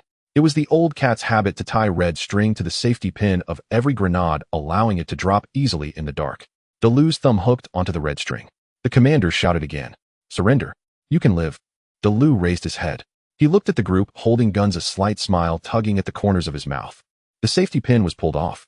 The sound of shrapnel springing free from the red string was very light, but everyone present heard it. The commander's pupils constricted sharply. He took a step back, not having taken a second step yet. Delu pressed the grenade against his chest. "Songlong Delu." He smiled. "Remember this." The explosion erupted from the valley's bottom. The shockwave carrying gravel and mist burst out of the valley mouth, startling all the birds within a kilometer radius. Half a kilometer away, the four of them stopped simultaneously. The muffled sound rolled over from behind, pressing heavily on their chests. It felt like a fist had pounded from the inside out. The monkey's knees buckled. He knelt on the ground, hands propping himself up in the mud. Taiju's fist struck against a nearby tree trunk. One punch, then another. Ague squatted down. He covered his face with both hands. His shoulders shook as if he were sifting grain. The old cat stood still, facing the direction of the explosion. Motionless. Birds flew over their heads again in the dense forest, the wind from their wings dislodging a few leaves. 10 seconds. The old cat turned around. "Let's go." No one moved. "Go," he shouted. Delu exchanged his life for time. Who the hell dares waste a second? The monkey scrambled up from the ground. Taiju retracted his hand. Ague straightened up. The four wiped their faces clean, turned, and continued to run. Gunfire erupted behind them. The pursuing reinforcements heard the explosion and surged into the valley, discovering the ground littered with severed limbs and charred remains. They began firing wildly in all directions. Bullets struck tree trunks, rocks, and the muddy ground. The four hunched over, maneuvering through the rain of bullets, stepping through muck, gravel, and tangled roots. One after another. The sky gradually darkened. At the edge of the open land stood a sheer cliff. A bottomless gorge lay before them, shrouded in mist, obscuring the river below. Three sides were pursued by enemies, while one side faced the abyss. Gunfire approached from behind the tree line, not from a single direction, but from three. Old Cat drew a dagger. The monkey's magazine was empty. He tossed the rifle to the ground and pulled out the last knife from his boot. Taiju and Ague leaned against each other, forming a circle with the four of them. Old Cat's voice was soft. "The wolf does not kneel." The three tightened their grips on their weapons simultaneously. Then they heard a sound. It wasn't gunfire. The sound came from deep within the eastern tree line, mixed with brief, harrowing screams and the sharp crack of bones breaking one after another. The screams were alarmingly dense. The monkey perked up his ears for 2 seconds, his expression shifting from resolute to bewildered. All those cries were in Burmese. They all belonged to the pursuers. Moreover, there was a pattern, and the intervals between each scream were nearly identical, just over a second apart. It was a one-sided slaughter. Taiju leaned against the Gui's back, lowering his voice. "How many are coming from the east?" Old Cat didn't answer. He was counting. The screams started from the tree line at 12 o'clock and advanced along the eastern arc towards the south. Initially, there was a mix of gunfire and shouting, a cacophony of chaotic combat. Then the gunfire diminished, and the screams became more fragmented. By the 30th second, the gunfire ceased. What remained was the dull sound of bodies hitting the ground. "They are not our people." Agui's throat was dry, but his mind was still sharp. "There are no friendly forces here." The monkey fixed his remaining good eye firmly on the eastern tree line. 60 seconds ago, there had been at least 15 to 20 pursuers in that direction, equipped with flashlights, military dogs, and automatic rifles. Now the military dogs were silent, the flashlights extinguished, and human voices had ceased. There was nothing left. 1 minute. They wiped out an entire search squad. The monkey's Adam's apple bobbed up and down. He had spent 12 years in the wolf pack, simulating extreme combat scenarios countless times on the training ground. They had practiced taking on 10 with one. In a real fight, the top few would not be incapable. However, each one was eliminated within 1 to 2 seconds with no prolonged exchanges or wasteful gunfire. This was not one against many. This was one person slaughtering from start to finish without even a moment's breath to give to the opponent. The monkey suddenly turned to look at Old Cat. Old Cat was also looking at him.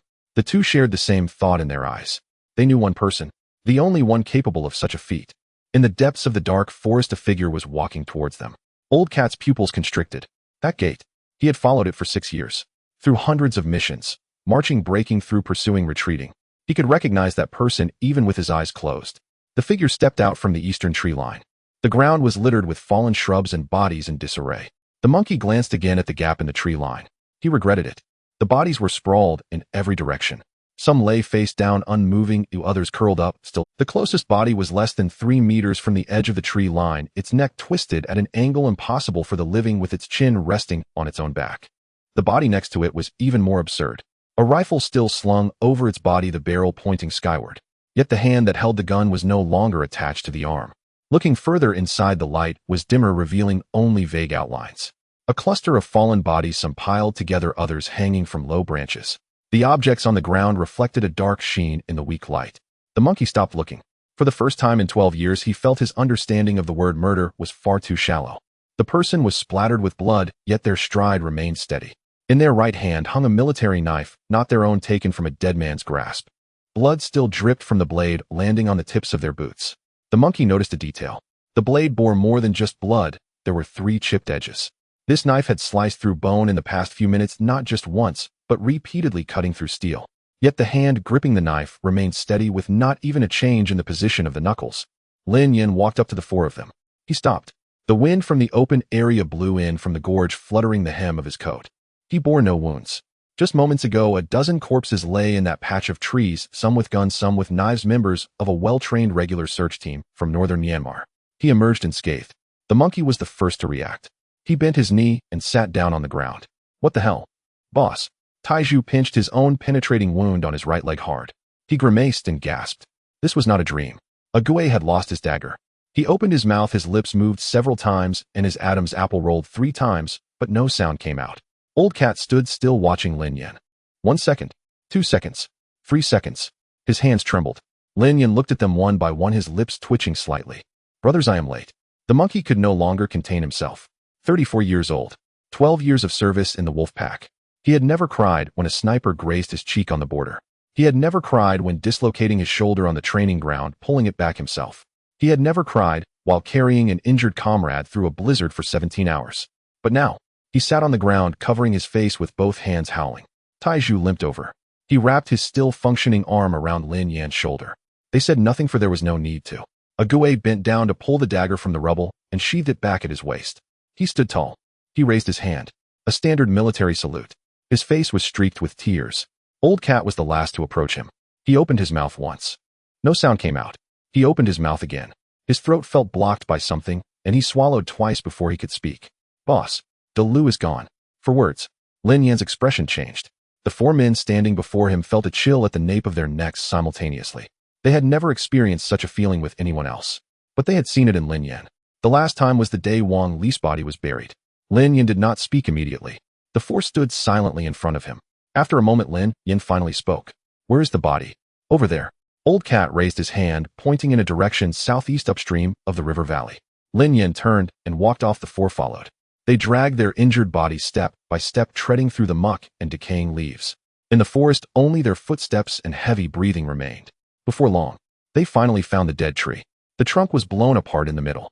The charred end faced the sky, with the wood's inner fibers turned outward, burnt and curled.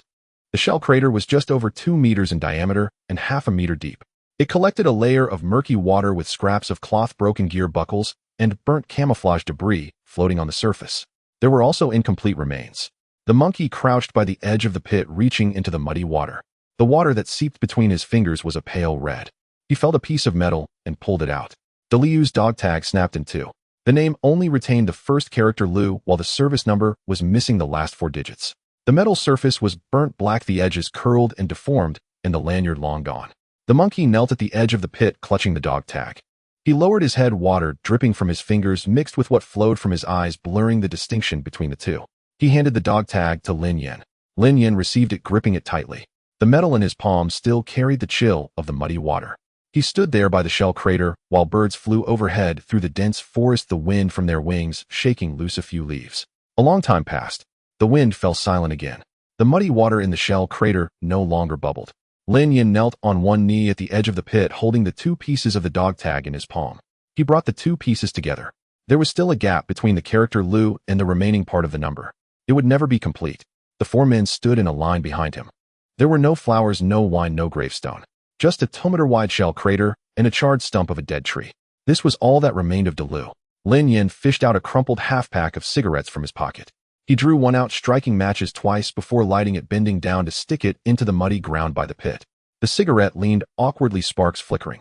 Delu, I arrived a step late. This life I owe you. The ash dropped a bit, leaning dangerously close to falling. Lin Yin reached out to steady it. But the drink you owe me. He'll talk to you about it when I find you below. As the cigarette burned halfway down, Lin Yin turned around. His gaze swept across the faces of the 4 men lingering on the old cat's severed arm. The monkey's swollen eye. Taiju's penetrating wound. A Gui's broken rib. Each injury, each drop of blood was not the price of battle. These injuries were meticulously orchestrated. Someone sat safely in an office packaging and selling their routes, frequencies, and arrival times. And then sipped tea thousands of kilometers away waiting for news. Tell me, what is the creed of the Songlong? The 5 stood at the edge of the shell crater. No one moved. The old cat spoke first. Blood debts must be repaid with blood. The monkey squatted on the ground, his voice trembling, something lodged in his throat. Yet he still forced each word out through clenched teeth. Blood debts must be repaid with blood. Taiju and Ague shouted in unison. Lin Yin squatted beside a corpse of the enemy, rummaging through the communications pack at the waist and pulling out a shortwave radio and half a hand-drawn map. The map was crudely drawn with a carbon pin marking contour lines and river directions. For kilometers to the northwest was a red circle with 2 words written in Burmese beside it. The monkey leaned over to glance. Forward command post. Lin Yin folded the map and looked at Taiju and Ague. You 2 conceal yourselves here. Taiju opened his mouth to say something, but was silenced by a glance from Lin Yin. Blood was still seeping from his penetrating wound in the right leg. If they ran another 4 kilometers, that leg would be useless. Ague was in worse condition, his broken rib threatening to pierce the pleura at any moment. The 2 stopped arguing. Taiju limped back into the bushes. Ague followed, glancing back at Lin Yin. Lin Yin, the old cat, and the monkey. 3 men. The old cat's left arm was incapacitated, but he could still use his right hand. The monkey's right eye was nearly blind, but his left eye still worked. That was enough. 26 minutes to traverse the 4 kilometers of jungle. The forward camp was set up on a platform halfway up a mountain. 3 military tents were arranged in a triangular formation with a makeshift fortification built of sandbags on the north side. 2 sentries, one at the edge of the tree line to the east and one at the top of the fortification. The 3 stopped 200 meters away. The old cat had an SVD he scavenged from a corpse. Its precision wasn't great, but it was sufficient within 200 meters. He crouched behind a fallen log, his right index finger resting on the trigger. The broken end of his left arm pressed against the log for support, blood seeping from the camo fabric and staining a small patch of bark black. Lin Yin raised 3 fingers. 3, 2, 1. Fist closed. The sentry at the edge of the eastern tree line had his skull burst open in a cloud of red mist, collapsing silently into the bushes. At the same time, the monkey crept up from the south side, using a dagger to slice the throat of the second sentry at the top of the fortification. Lin Yin charged in Hedon. There were 6 men inside the first tent. When the tent flap was lifted, they were still sleeping. 2 seconds later, none remained awake. Gunfire erupted in the second tent. Someone reacted, charging out barefoot with an AK. Lin Yin sidestepped to avoid the trajectory, taking 3 steps forward to seize the gun and break the neck, all in one smooth motion. The old cat was methodically calling out names from the perimeter. Each gunshot was spaced no more than 4 seconds apart. The monkey sealed off the only escape route to the south. 2 attempting to climb over the sandbag fortification were taken down by him in succession. 9 minutes. The camp fell silent. 21 corpses. 1 more than expected. Lin Yin lifted the flap of the largest tent and stepped inside. On the table lay a map, a communications log, and a satellite phone that was still lit up. In the corner of the tent, a man in an officer's uniform leaned against a folding cot, a bullet having pierced his chest, eyes still wide open. The commander. Lin Yin did not look at him. His gaze fell on a stack of papers in transparent folders on the table. He picked one up. There was no title on the cover. He opened the first page. Songlong Special Operations Group Infiltration Route Map. Marked with precision down to the meter. The second page. Time window. Accurate to the minute. The third page. Personnel configuration. Names, codenames, blood types, and weapon configurations of the 5 were all listed. The fourth page. Communication frequencies. Main frequency, backup frequency, emergency frequency, all listed without exception. Lin Yin flipped to the last page. In the upper right corner was a set of codes. His hand stopped. He recognized this set of codes. The format, the number of digits, the prefix letters. Exclusive to the National Security Bureau's internal task scheduling system. Lin Yin had served in Songlong for 6 years, having seen this format on briefing documents no less than 100 times before each mission. There is only one place in the world that can generate this set of codes. He stared at that string of letters and numbers for 10 seconds. Then he took a photo of the document, placing the original into a waterproof bag and stowing it in his inner pocket. The signal from the seized satellite phone was good. Zhang Weiguo answered after it rang twice. It was just past 4 in the morning, and he hadn't slept. Where are they? Zhang Weiguo bypassed pleasantries. His first words were these two. For survive. Lin Yin paused. Delu is dead. There was a long silence on the other end of the phone. Long enough that Lin Yin thought the signal was lost. Then he heard a dull thud, as if something had struck the table. Lin Yin didn't wait for him to recover. He read the intercepted set of codes one digit at a time. Zhang Weiguo's breathing changed. Repeat that again. Lin Yin repeated it. This is the encoding format of the task scheduling center. Only our own system can generate it. How many people know the complete information of this mission? No more than 7. Silence fell on both ends of the line for 3 seconds. Investigate. They'll check, Zhang Weiguo said. You bring the people back first. The evacuation route was coordinated by Zhang Weiguo. Someone was waiting for them on the border. The old cat stood in front of Lin Yin for a few seconds. Boss. What will you do when you go back? Lin Yin did not answer this question. He looked at the skyline at the end of the jungle in the distance. The sun had yet to rise, but the furthest clouds had already been burned into a strip of orangerd at the bottom. It was almost dawn. He said another sentence. When we go back, I'll take you to meet someone first. The old cat looked at him. Wang Li's daughter. Her name is Pan Pan. She's 5 years old. Lin Yin extinguished the cigarette, but under his boot, grinding it out twice. Wang Li asked me to take care of her before he left.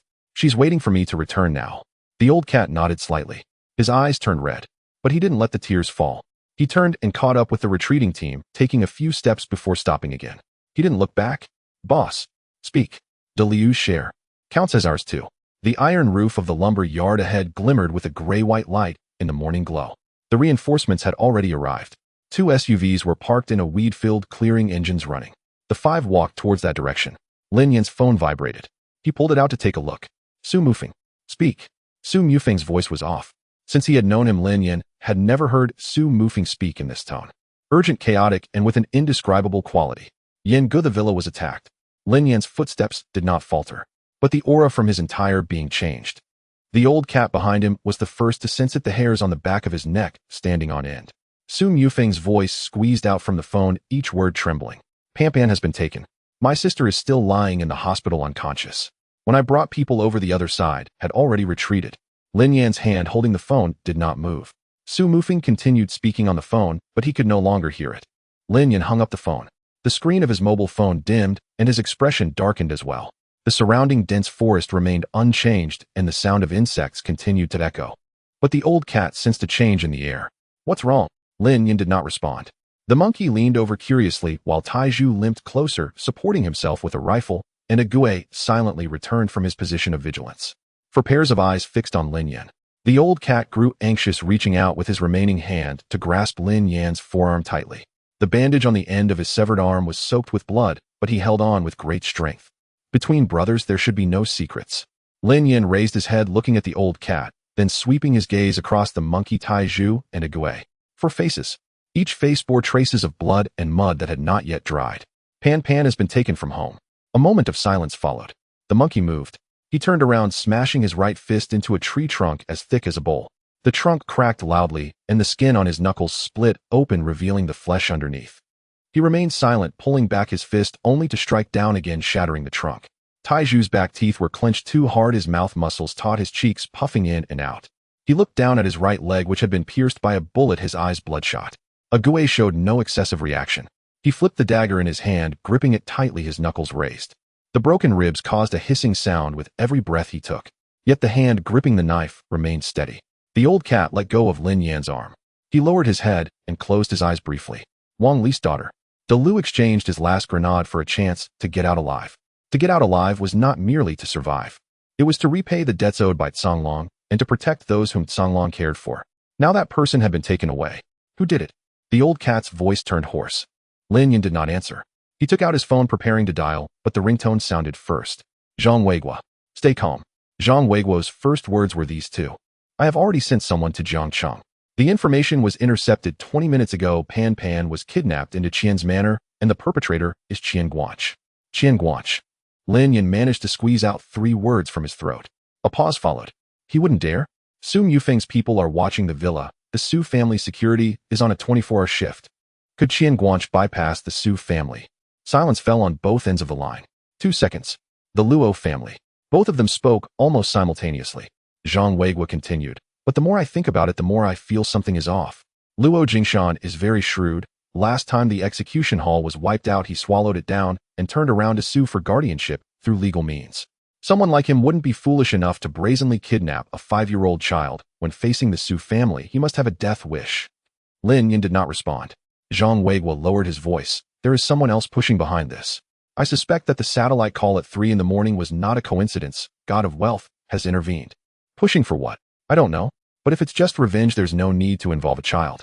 Once a child is involved, it's either to provoke you into action or to exchange the child for something else. Lin Yan fell silent for 3 seconds. I'll go rescue her. The call ended. The old cat looked at him. Lin Yan turned his head to look at his 4 brothers. The monkey's knuckles were dripping with blood. Taiju stood straight, propping up his gun. Ague held his dagger outward. The old cat's eyes were red, but not a single tear fell. Can we still fight? The old cat spat out a mouthful of blood foam. Nonsense. The monkey patted his right eye, which had swelled into a slit. 1 eye is enough. We still have our hands, even if our legs are broken. Taiju tightened the belt strap below his knee, straightening his injured leg, steadying himself. Ague said nothing. He flipped the dagger in his hand, pointing the tip outward, and glanced at Lin Yan. That look said everything. No one asked how many enemies there were. No one asked how much longer they could hold out. Wang Li was dead. Lu was dead. Pan Pan was the last bloodline of Songlong. Whoever touched her was touching Kangling's life. Lin Yan turned and walked towards the pile of enemy corpses and the remnants of equipment a dozen meters away, flipping open a military green medical box. The contents inside had been soaked with blood. He pushed aside the gauze and morphine and pulled out a row of aluminum ampoules from the compartment. 6 in total.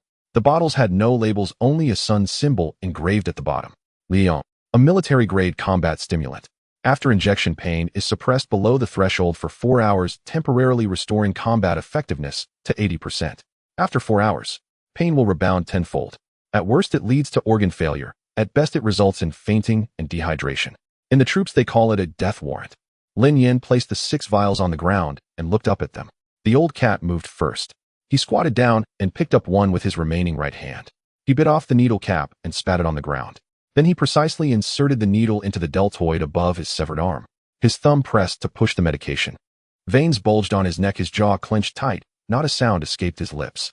The monkey was next. He didn't even squat down. As standing, he took one and jabbed it into the outer side of his thigh, closing his swollen eye. Taiju hesitated not at all. He unbuckled the purple belt around his right calf, inserting the needle 5 centimeters above his penetrating wound, his expression unchanged throughout. Ague was the last to pick up the syringe. The needle pierced between his ribs, less than 3 fingers from the broken rib. A low, muffled groan escaped his throat before he closed his mouth. Lin Yan picked up the 5th vial, removing the needle cap, and aimed it at the inner side of his left arm. The needle pierced in. The moment the medication entered his bloodstream, a rush of warmth surged from the injection site to his limbs. Veins swelled, and his heartbeat accelerated to over 120 beats per minute. His pupils constricted rapidly before dilating again. Pain peeled away from the nerve endings layer by layer, and every warning string in his body was simultaneously severed. The 5 blood-soaked individuals stood tall again. The injuries remained, but they felt no pain. The phone rang again. Su Mufeng. The helicopter has taken off. It will arrive at your coordinates in 10 minutes. Send me the terrain map, entry and exit passages, and personnel deployment of Qian's manor before takeoff, all to my phone. I'm already organizing it. Su Mufeng paused, his voice dropping half a tone. There's one more thing. Yu Qingcheng is still in the operating room. The doctor said it's a concussion and she's not in life-threatening danger, but she hasn't woken up. Lin Yan did not respond to this. His fingers curled tightly around the phone, segment by segment, the joints making a slight cracking sound. 10 minutes. He hung up the phone and turned to glance at the dense forest in Myanmar. Behind him was Delu's shell crater. The water in the crater was still murky. Shreds of fabric and charred remnants of military tags sank into the mud. The direction of the camp still carried the lingering scent of gunpowder. The ground was littered with corpses, already attracting flies. The five did not look back and moved quickly towards the extraction point. Two with limps, one with a severed arm, one with shattered ribs, and one with 2 gashes from a blade. Yet each person's pace was consistent with every step precise and firm. Liang burned within them, granting them 4 hours. Only 4 hours. Enough. The sound of helicopter blades came from the southwestern horizon. Drawing nearer, the gusts of wind bent the treetops. A black helicopter hovered 20 meters above the treetops, a winch cable dangling and swaying in the wind. Lin Yin grabbed the cable. He took a last look back. De Lu was gone. Wang Li was gone. A picture floated in his mind. The one Pan Pan had drawn with crayons. A brightly lit house, a osmanthus tree, 3 people. In the corner on the back, a little figure stood next to a hill, awkwardly writing. Dad is waiting behind the hill to finish the task. He did not know what the enemies intended to do to Pan Pan. The cable tightened. One by one, the 5 were pulled into the cabin. The helicopter ascended, turned, and flew at full speed towards the northeast. Inside the cabin, Lin Yan's phone screen lit up. Files sent by Su Mufeng began to flood in one by one. Terrain maps. Passage markings. Personnel distribution. He swiped through the pages, his face illuminated in iron color by the red emergency lights in the cabin.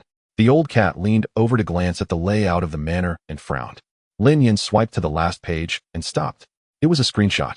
The internal surveillance footage of a standalone building on the east side of the manor. Blurred but identifiable. In the footage there was an operating table. On the table lay a very small figure. 12 individuals stood on either side of the entrance to the Qin Manor. Clad in black short-sleeve shirts, combat pants, and tactical boots, their 12 pairs of eyes focused on different directions, breathing in perfect unison. The 6 bodyguards originally belonging to the Qian family were pushed outside the courtyard walls, squatting on the curb, too afraid to make a sound. They had not managed to survive even a single round against these individuals. Pan Pan was flanked by 2 men in black as they pushed her into the hall. Her feet left the ground, one of her shoes fell off, and her arms were tightly constrained. Her mouth was open, trying to shout, but her voice was already hoarse, only able to emit breathy sounds. Uncle. Qian Guohe sat in the main seat of the hall. Sitting in a rosewood armchair, a painting hung behind him, and a teacup on his left still emitted steam. He looked at the little girl who had been brought in, his brow furrowing. She was thin, too thin. Her arms resembled 2 sticks, and her face bore remnants of bruises. Was this the child that drove Lin Yin to madness? He had been ordered to use all means to capture this girl, which is why those 12 men had been summoned from abroad. The security system of the Su family's villa, comprising 4 shadow guards and 2 layers of electronic defenses, was cleared in 3 minutes by these 12 individuals. Su Mufeng's sister stood in front of the child, only to be knocked unconscious by a single strike. Any one of them could easily defeat all the bodyguards of the Qian family without breaking a sweat. Were they from the Luo family? It didn't seem so. He had seen the Luo family's execution hall, and these individuals did not possess that aura. They stood there like 12 nails driven firmly into the ground. Soldiers.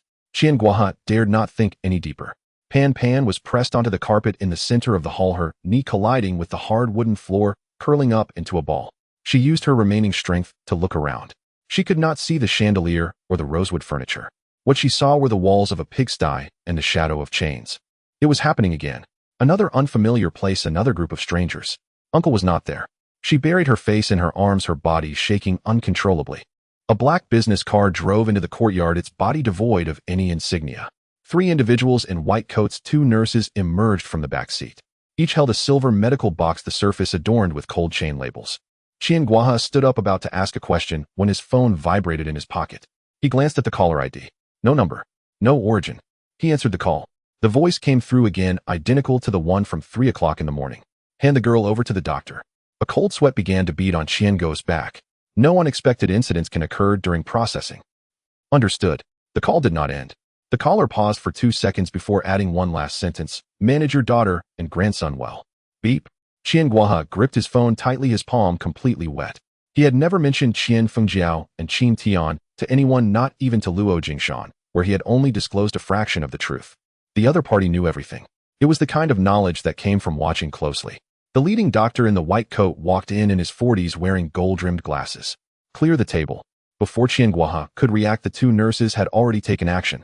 Teacups, vases, and fruit plates were all swept to the ground. A purple sandalwood long table was cleared, and a disposable surgical cloth was laid out. One nurse pulled a portable ECG monitor from the medical box. Electrode pads were slapped onto the edges of the table. The screen lit up and green waveforms began to fluctuate. Pan Pan was lifted onto the table, her limbs secured to the table legs with cloth straps. She cried and struggled, but it was futile. The nurse turned her right arm over and wiped the elbow pit with an alcohol swab. A blood collection needle was ready. Pan Pan screamed at the sight of the needle. Memories of her lips being stitched with a steel needle by Li Shufin flooded back. She thrashed her head like a madwoman, her cries piercing the heart. Hold her down. One nurse secured the elbow joint with one hand while the other inserted the needle. The first vial of blood was drawn. The dark red liquid rose along the transparent tube wall, handed to another nurse after being withdrawn. That nurse turned around to open the medical box, which contained a portable testing device with a lit blue display. She placed the blood sample inside. 10 seconds passed. The screen flickered a few times. The nurse glanced at the reading and shook her head. The doctor said nothing, switching to a needle with a different color marking to draw the second vial. Another shake of the head. The third vial. Shake. The fourth vial. Still shaking. You little bastard, you deserve it. A sharp female voice exploded from the entrance of the hall.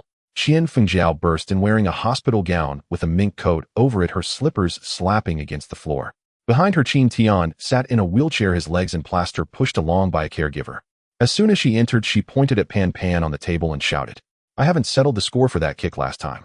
Her words were cut short. Without warning, the two men in black moved. The one on the left stepped forward, fingers gripping Qian Fengjiao's neck. She was lifted and slammed against the wall. The back of her head collided with the wall, producing a muffled sound. The one on the right kicked the armrest of the wheelchair. Qin Tian, along with his chair, flipped over and crashed to the ground. The sound of plaster hitting the floor was crisp. He lay there, mouth agape, forgetting even to scream. Qian Guohe sprang up from his chair. "Stop." He rushed to the black-clad men, forcing a smile that was more painful than crying. "Family doesn't understand manners, doesn't understand. Please show some mercy." The black-clad man released his grip. Qian Fengjiao slid down the wall to the ground, coughing several times, her face flushed. She wanted to curse, but met the gaze of the black-clad man. In those eyes there was nothing. She couldn't utter a single word. Qin Tian lay on the floor, his forehead pressed against the cold tiles, too afraid to breathe. When the fifth vial of blood was drawn, Pan Pan had stopped crying. It wasn't that she didn't want to cry, but that she had no strength left. Her lips turned from pale to waxy yellow, and her eyelids began to droop. After the tears dried up, only red veins remained at the corners of her eyes. She stared at the chandelier on the ceiling, the light beginning to blur. Those lights spread out in circles like the sun outside her uncle's hospital room. Uncle had said, "Over those mountains." Dad was just behind. She felt so sleepy. The sixth vial of blood was drawn. Pan Pan's consciousness began to detach little by little.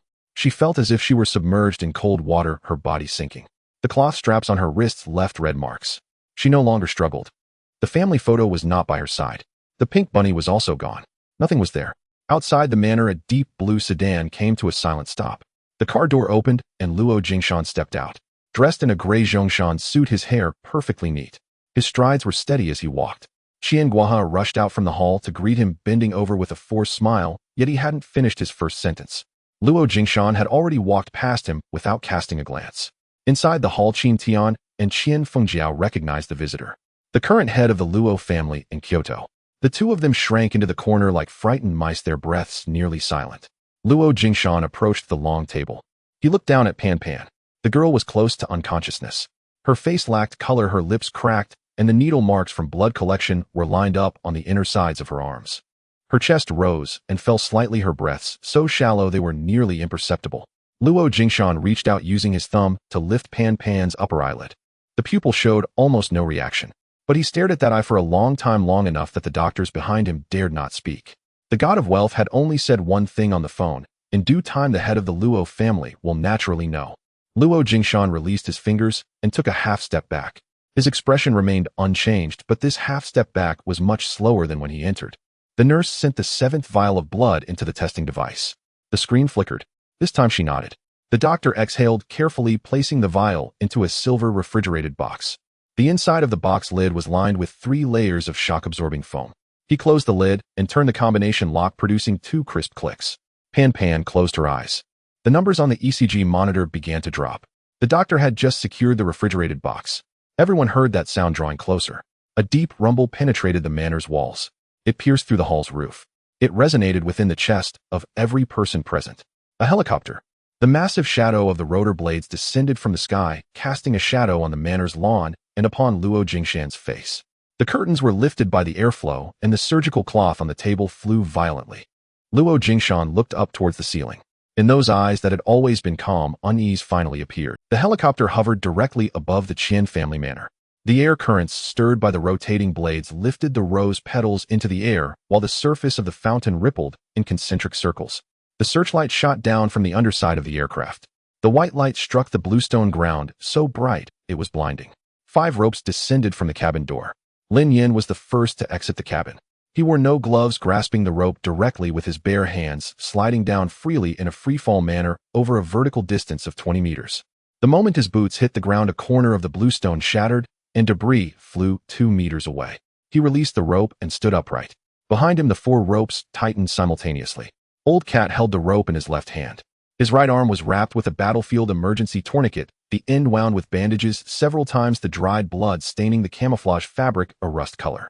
He bent his knee slightly as he landed, then steadied himself. Monkey followed closely behind. His right eye was completely swollen shut, leaving not a single slit. He scanned his surroundings with his left eye, holding his rifle at chest level, the muzzle angled down at 45 degrees. It was a standard defensive posture, ready to raise and fire within a second. Iron Pillar was the slowest. His right calf was bound with a belt due to a penetrating injury. During the descent, he could only rely on his left leg and arms to support his entire weight. When he landed, he staggered half a step, clenching his jaws so tightly his facial muscles bulged. Yet the gun did not shake. Ague was last. The man with 2 broken ribs descended from 20 meters high, each friction between his body and the rope grinding against his chest. After landing, he bent over and heaved, spitting out blood foam. He wiped the corner of his mouth, tightened his grip on the dagger, and lined up. The 5 of them stood in a row. Their bodies were covered in blood, mud, and sweat that had dried and then re-wet. The rips in their military uniforms revealed the flesh and bandages underneath. Each individual bore at least 2 penetrating wounds or fractures, yet each of them stood straight.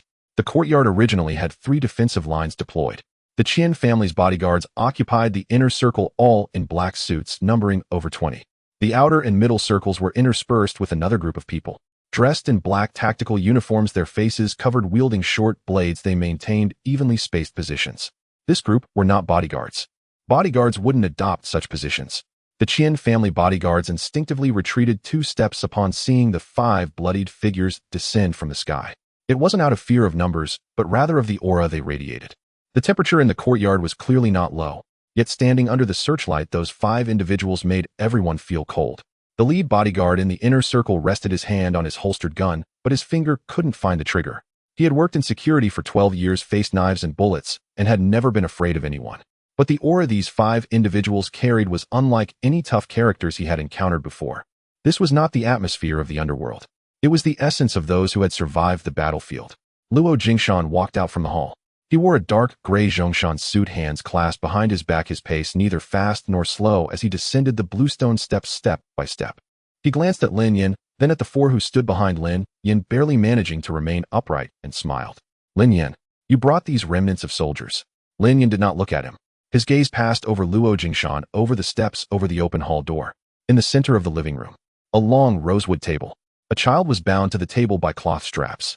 Her face was upturned, eyes closed, and her complexion was an abnormal waxy yellow. Medical tape was affixed to the bend of her arm. The 4 tube had already been removed, but the puncture points remained. Not just one puncture point. They were densely packed. The punctures lined from the inner side of her left arm to the back of her hand. Blood trickled slowly down the table, pooling into a small puddle on the floor tiles. Lin Yan's footsteps halted. Kill. He stepped forward. His direction was not towards Luo Jingshan. It was towards the hall.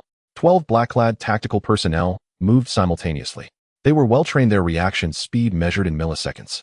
6 men sealed off the entrance. 6 men flanked from the sides. The action of drawing their short blades was synchronized, the metallic glint forming a line under the searchlight. These 12 individuals were not something the Qian family could afford. Just based on their starting distance and positional awareness, they had undergone at least 2 years of systematic CQB training. Old Cat's pupils flashed. He whispered one word. Up. The formation of the wolf pack was established in the same second the word was uttered. No need for discussion, no need for hand signals, no need for any tactical signals. In a special operations team that had collaborated for over 5 years, body memory was faster than the brain. Lin Yin charged in head first. He was the spearhead. When the first black-clad man was only 15 centimeters away from his throat, Lin Yan's right hand had already locked onto the wrist of the opponent's knife-wielding hand. With a downward flick of his palm, crack! The sound of a dislocated wrist was crisp. The knife fell. Lin Yin caught the knife and swung the hilt backwards. Without looking back, he struck the second person's cheekbone. Old Cat was 3 meters to his left rear. Leaning against the door frame as a pivot, he was responsible for covering Lin Yan's right blind spot. His steps were small with a movement range of no more than 2 meters, but each strike was precisely timed to hit the black-clad individuals during the critical threetance of a second after their attacks, when they were retracting their blades. Monkey cut in from the right side. The loss of his eye robbed him of depth perception, but he employed another method. He moved along the wall, ensuring all threats appeared within the view of his left eye. He did not initiate an attack, waiting for the black-clad individuals to focus their attention on Lin Yan before striking from the side, clean and efficient. Iron pillars stood at the center of the doorway. His right leg could not bear his full weight. He leaned against the door frame using his left leg and his 190 pounds to block the entire doorway. Any black-clad individual attempting to circumvent him would have to first get past him. He did not need to chase, did not need to run. He merely stood there, letting those who drew near fall. Gui was the most cunning. He crouched on the ground using his height difference and the hunch caused by his broken ribs to appear like a wounded individual curled up in the corner. 2 black-clad men indeed overlooked him. The target appeared to have lost combat capability. They were mistaken. The dagger pierced upward through the first man's femoral artery. At the moment the second man turned around, the tip of the knife was already pressed against his kidney area. 90 seconds. All 12 lay on the ground. The last one was still struggling. Lin Yan grasped him by the neck with one hand, lifting him as if he were a chicken, and tossed him 3 steps away onto the steps before Luo Jingshan. The man hit the stone steps with a muffled thud and did not move again. Luo Jingshan's smile finally froze. He had seen fights before. His courtroom had 100 men who were no pushovers. But his courtroom dealt with bandits. The 5 individuals before him were not bandits. They were an army. A broken, bloodied army on the verge of collapse. But still an army. The sound of heavy footsteps echoed from the courtyard perimeter. The remaining Qian family bodyguards and a second group of black-clad men surged in simultaneously. In total, over 20 people armed with knives, sticks, and firearms. Lin Yan glanced back at Old Cat. Watch over her. The 3 words referred to the child on the long table Pan. Old Cat nodded. Lin Yan turned around, moving against the flow of over 20 people rushing and stepping out alone. The first bodyguard to rush forward was from the Qian family's inner circle, standing at 1 meter 85, built like an ox. He swung his stick down towards Lin Yan's head. Lin Yan sidestepped to avoid the blow, his right fist driving straight into the man's liver area. As the man bent over, Lin Yan's knee had already collided with his face. The second, third, fourth. 1 minute and 40 seconds later, the courtyard fell silent. Over 20 individuals lay sprawled across the ground in disarray. Lin Yan emerged from the pile of bodies, his clothing marked with several scratches. He ascended the steps and entered the hall, his footsteps crunching on the shattered tiles. No one in the hall dared to make a sound. Qian Guanch shrank back in the armchair, his face paler than Pan's. Qin Tian sat in a wheelchair, his legs in plaster, trembling lips, unable to utter a word. Luo Jingshan stood still, but his hands clasped behind his back had already begun to tremble. Lin Yan approached the long table and drew a dagger from his waist. With one stroke, he cut the cloth strap binding Pan's left hand, then the right, and finally the one around her ankle. He looked down at Pan's arm. There were too many puncture wounds. From the elbow to the back of her hand, there were at least 7 or 8. The old ones had scabbed over while the new ones were still oozing blood. The traces left by the blood collection tube were not from just 1 or 2 times. Lin Yan's hands trembled. He gently lifted Pan from the table, one hand supporting the back of her head, the other cradling her leg bent. She was too light, so light it was as if she weren't a living person. In a half-conscious state, Pan instinctively curled into his chest, her cracked lips moving slightly. There was no sound, but Lin Yan read her lips. Uncle. He lowered his head, his forehead pressing against Pan's. He did not speak. He closed his eyes briefly. When he opened them again, he handed Pan to Old Cat, who had caught up from behind. Protect her. Old Cat took the child with one hand. Hold her steady. Lin Yan turned around, facing the entire hall. Qian Fengjiao was huddled behind the corner of the sofa, her entire body trembling uncontrollably. She watched Lin Yan walk towards her, step by step, fear crawling up from her feet. It washed over her knees, chest, neck, and after it reached her head, she stopped trembling. Not because she was unafraid, but because she had reached a critical point of fear. The spring in her mind snapped, and she no longer acted according to common sense. It was not arrogance. She was playing her last card for her life. The head of the Luo family is right here. She pointed at Luo Jingshan, her voice reaching a high pitch. Try touching me with a single finger. All eyes turned towards Luo Jingshan. His expression became very complex in that instant. Yet Lin Yan's steps did not stop. Qian Fengjiao's voice could lift the roof. You're finished. You're fucking finished. She stood behind the overturned chair, her index finger jabbing at Lin Yan. A half piece of nail polish clung to her nails, scraped off when she got up from the ground. You mess with the Luo family, you hit me, and you dare to trespass into a private estate. Just wait, you'll never get out of prison for the rest of your life. She dared to shout because Luo Jingshan was standing 3 meters away, one of the 3 great families of Kyoto, the head of the Luo family. In Qian Fengjiu's eyes, this was the ultimate authority. With the head of the Luo family present, she could curse anyone. As for the black-clad men lying in disarray on the ground, they were bodyguards her father had hired. If they died, he would just hire more. Qin Tian sat silently beside the overturned wheelchair. He didn't speak, but the corners of his eyes slightly lifted and his lips formed a subtle arc. He was waiting to watch the show. Qian Guanch retreated behind a column on the west side of the hall, his face ashen, yet silent. He wasn't as foolish as his daughter. Luo Jingshan stood in the northern part of the hall, hands clasped behind his back.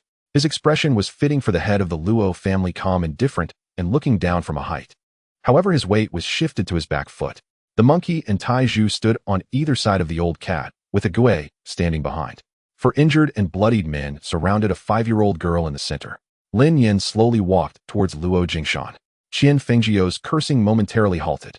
Luo Jingshan's cold smile lasted for 3 steps. On the 4th step, the cold smile disappeared, replaced by a serious expression. He had seen the eyes of those who kill. In the Luo family's punishment hall, in the dark alleys of Kyoto, on those nights drenched in blood. He had also encountered madmen, desperate fugitives, and those who wore their heads on their belts. But there was no madness in Lin Yan's eyes. There was nothing at all. Luo Jingshan's right foot stepped back half a pace. He didn't even realize it himself. He retreated. The head of one of the 3 great families of Kyoto stepped back in front of a man who had been expelled from the military. Qian Fengjiu saw it. Her confidence shattered completely with that step. Her legs went weak, and she fell to the ground, propping herself up with her hands, her mouth still agape. No sound came out. Just as Lin Yin was less than 2 meters away from Luo Jingshan, a screeching halt was heard outside the estate's gate. Tires scraped loudly against the gravel. Car doors slammed open, footsteps rushed in, orderly and metallic clashing sounds accompanied them. A dozen black-clad special forces burst into the hall, dispersing, with guns drawn, sealing off all exits within 2 seconds. Zhang Weiguo walked in last. He wore a wrinkled dark blue jacket, his hair tousled as if blown by the wind in the car, and sweat glistened on his forehead. He had rushed over from Kyoto without even having time to change clothes. Su Mufeng followed in, with Su family guards through the side door, standing on the right side of the hall. His lips were chapped and dark circles formed under his eyes as he stared at Lin Yan's back, without speaking. Zhang Weiguo glanced over the scene. His first words were shouted towards Lin Yan's back. Stop! Qian Fengjiu felt as if she had grabbed onto a plank while drowning. She got up from the ground, not caring about her scraped knee, pointing at Lin Yin and shouting like a machine gun, arrest him. He hit people. He illegally invaded a private estate. He injured dozens of people. Qin Tian also regained his spirit and yelled from the ground. He attacked civilians, inciting a riot. Intentional harm. Qian Guanch stepped out half a step from behind the pillar, opened his mouth, but ultimately remained silent. Yet his gaze shifted towards Zhang Weiguo. The National Security Bureau personnel had arrived. The enforcers had arrived. Lin Yin could not act in front of the director of the National Security Bureau. This was Qian Fengjiu's last bottom-line realization. It was everyone's last bottom-line realization. Lin Yin did not stop. He didn't even turn to look at Zhang Weiguo. His right hand slipped into the inner layer of his clothing. His fingertips touched a hard object. A leather cover with frayed corners. It had been pressed against his chest, warmed by his body temperature for a long time. He pulled out the document, tossed it casually. The small red booklet spun twice in the air and struck Qian Fengjiu's face. The document bounced once, landing on the floor beside her hand. Qian Fengjiu instinctively looked down. Zhang Weiguo's voice caught in his throat. His second sentence was stuck in his throat, unable to swallow or spit it out. Because he saw the cover of that document. A red leather cover. In the upper left corner was a silver wolf emblem embossed into the leather. Special Operations Authorization Certificate.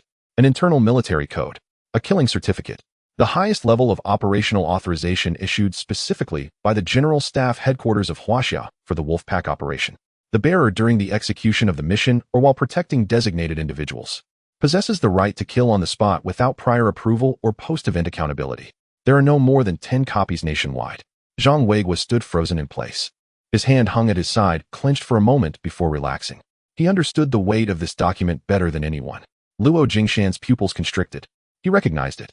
Before the Luo family sent Luo Bin into the wolf pack, they conducted detailed intelligence research. He could recite every privilege of the wolf pack, including this red booklet that theoretically only existed in classified files. How do you still have this? Lin Yin had been expelled from the military. His number was cancelled. His position was removed. All permissions related to the wolf pack should have been simultaneously invalidated. This killing certificate should have been recalled, sealed, and destroyed. But it was here, warmed by body heat, drenched in sweat, casually tossed in a woman's face. Qian Guanch bent down to pick up the document. He opened the cover and saw the seal number and authorization entries on the inner pages. The color drained from his face inch by inch. Qian Fengjiao snatched it from his hand and looked at it for 3 seconds. Her mouth opened, could not close. Qian Fengjiao suddenly grasped onto her last straw. Her gaze swept over the 4 men beside the old cat, her finger trembling as she pointed. He has a certificate. What about them? They hit more people. They don't have a certificate. They are criminals. Arrest them. The hall fell silent for a second. The old cat glanced down at the girl in his arms. Pan hid her face deeper, clutching his collar tightly, without letting go. He reached into his chest with his uninjured hand, pulled out a similar red document. He silently tossed it in front of Qian Fengjiao. The monkey with a swollen right eye pulled his own out of his pocket and threw it over. Taizhu, supporting his injured leg, reached into his tactical vest with one hand. He didn't even look, tossing it to the ground. Ague was last. The corners of his document were stained black, not with mud, but with blood. The blood of Delu. It had smeared onto it when retrieving the military badge from the shell crater, brought all the way back from northern Myanmar. He did not wipe it off. He gently placed the document on the ground. 4 red documents lay scattered around Qian Fengjiao. Adding the one that had just struck her face, there were 5. Qian Fengjiao knelt on the ground, surrounded by 5 killing certificates. Her lips trembled. Her teeth clashed.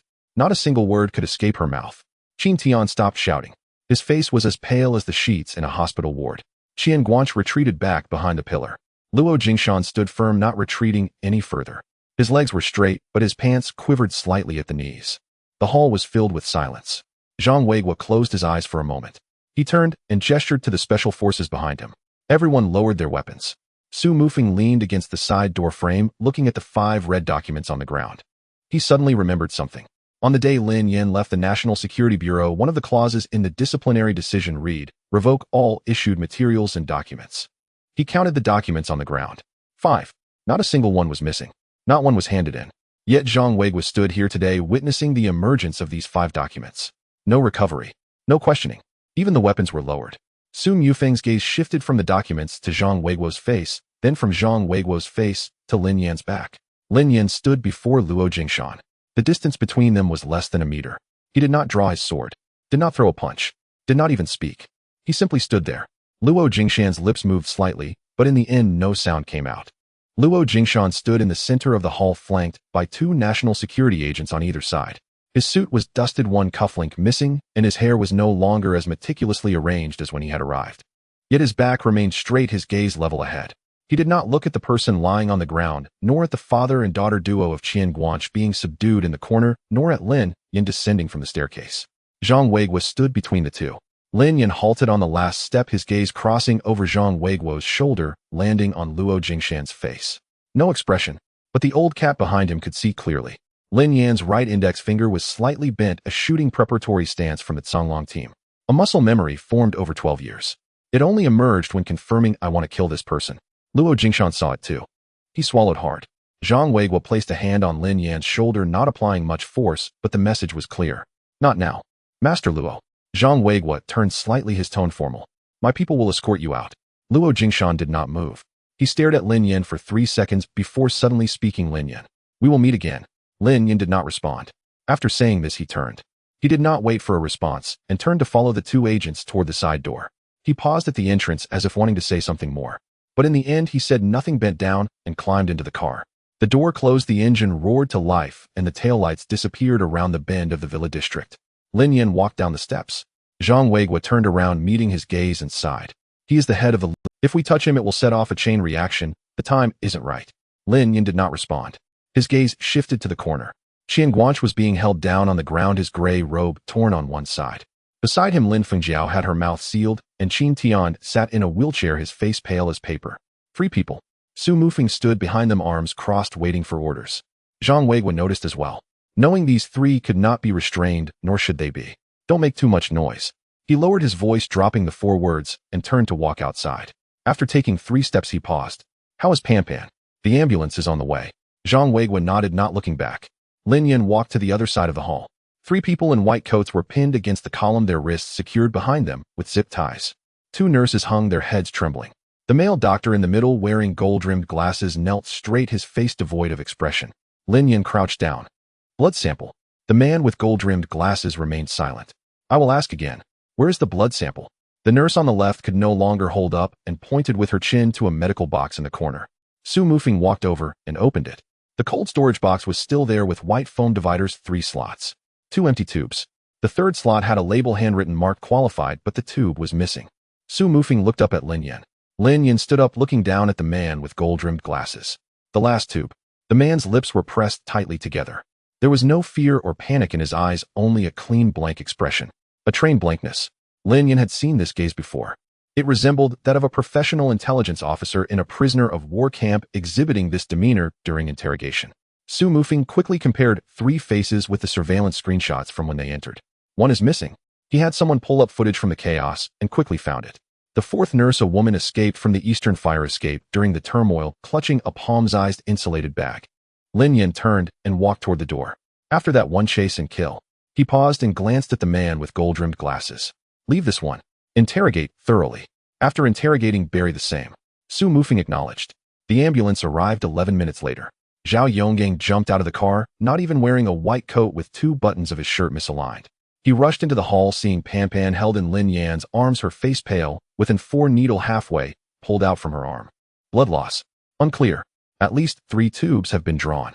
Zhao Yonggang's fingers pressed against Pan Pan's pulse, and his expression changed after 2 seconds. "Get in the car." In the ambulance, Pan Pan was urgently given fluids and a blood transfusion.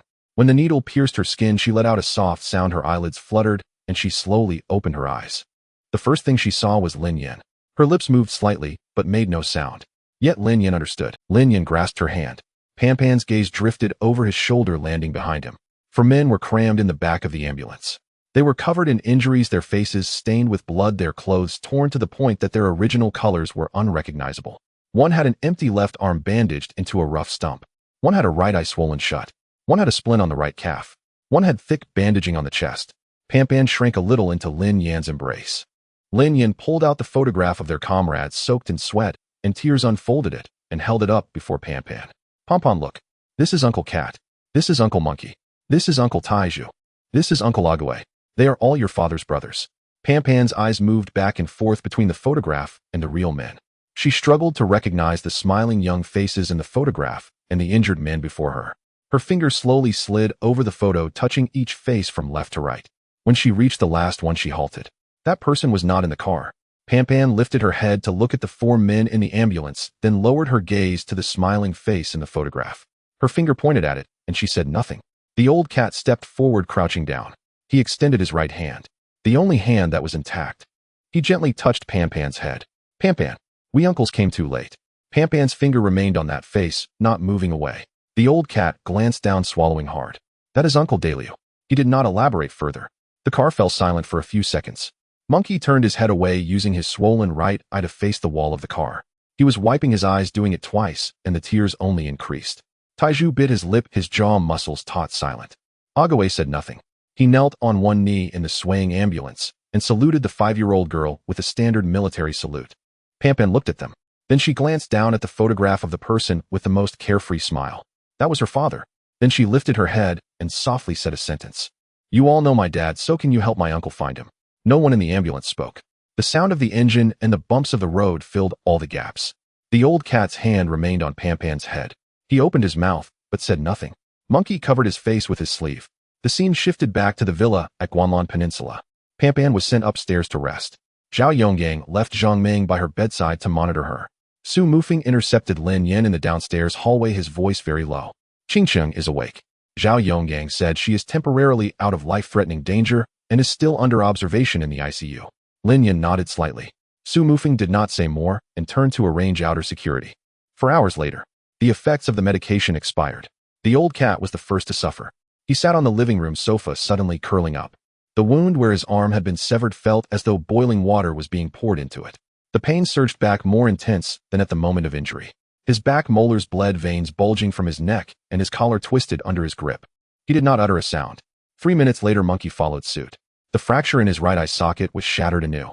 He slid down to the ground, hands braced on the floor, fingers digging into the cracks of the wooden planks. Taiz's right calf wound felt like someone was scraping it back and forth with a steel brush. He stuffed a pillow into his mouth, nearly biting through it. Ague leaned against the corner, fragments of his ribs grinding in his chest with every breath, each breath accompanied by a slight spasm. No one spoke. Pampan was asleep upstairs, and she could not be woken. Monkey lay on the ground, his forehead pressed against the floor, squeezing out 2 words from between his teeth. Daily. No one responded. Lin Yin crouched among them, changing bandages and cleaning wounds one by one. The iodine-soaked gauze caused the old cat's muscles to twitch. Lin Yin pressed down on his shoulder with his knee, his hands never stopping. 3 o'clock in the morning. Lin Yin went upstairs to check on Pampan. She was sleeping soundly. A pink plush rabbit held in her arms, the crescent-shaped scar on her lip rising and falling gently with her breathing. Lin Yin stood by the bed for a while, his gaze resting on the drawing board at the head of the bed. The drawing had been altered. The one titled Our Home. The house lit up the osmanthus tree. Standing in front were the uncle with the scar, the aunt with the ponytail, and herself holding the rabbit. Now there were 4 crooked little figures added. One had a section of an arm missing. One drew only one eye. One had a red cross drawn on their leg. One had a bandage drawn across their chest. She had drawn these while awake and then gone back to sleep by herself. Lin Yin flipped the drawing board over.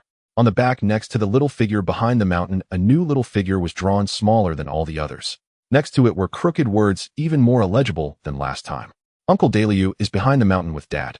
Lin Yin held the drawing board standing by the bed for a long time. The fragrance of osmanthus seeped in through the slightly ajar window. The phone screen lit up. Zhang Weiguo. It flickered on and off. He stepped out of the room, gently closed the door, and then answered. Zhang Weiguo's voice was heavy. That tube of blood was sent on an international flight from Jiangxing to Frankfurt at 11:50 tonight. My people lost track of it. The sound of Zhang Weiguo's slow breathing came through the receiver. Lin Yin, someone has paid a hefty price betraying the information about Songlong, mobilizing 100 from the Luo family's punishment hall, bribing Qian Guanche to act as a pawn, and sending people from abroad to infiltrate Jiangxing, all actions pointing to this tube of blood. A 5-year-old child's blood. What does she possess? Lin Yin did not answer. Leaning against Pampan's door, he slowly sat down, reaching for the drawing board and placing it on his lap. The drawing depicted 9 little figures. One was behind the mountain. One was going to accompany him. The remaining 7 stood in front of a house with its lights on. He gently placed the drawing board back at the head of the bed. At the end of the hallway, the skyline outside remained pitch dark.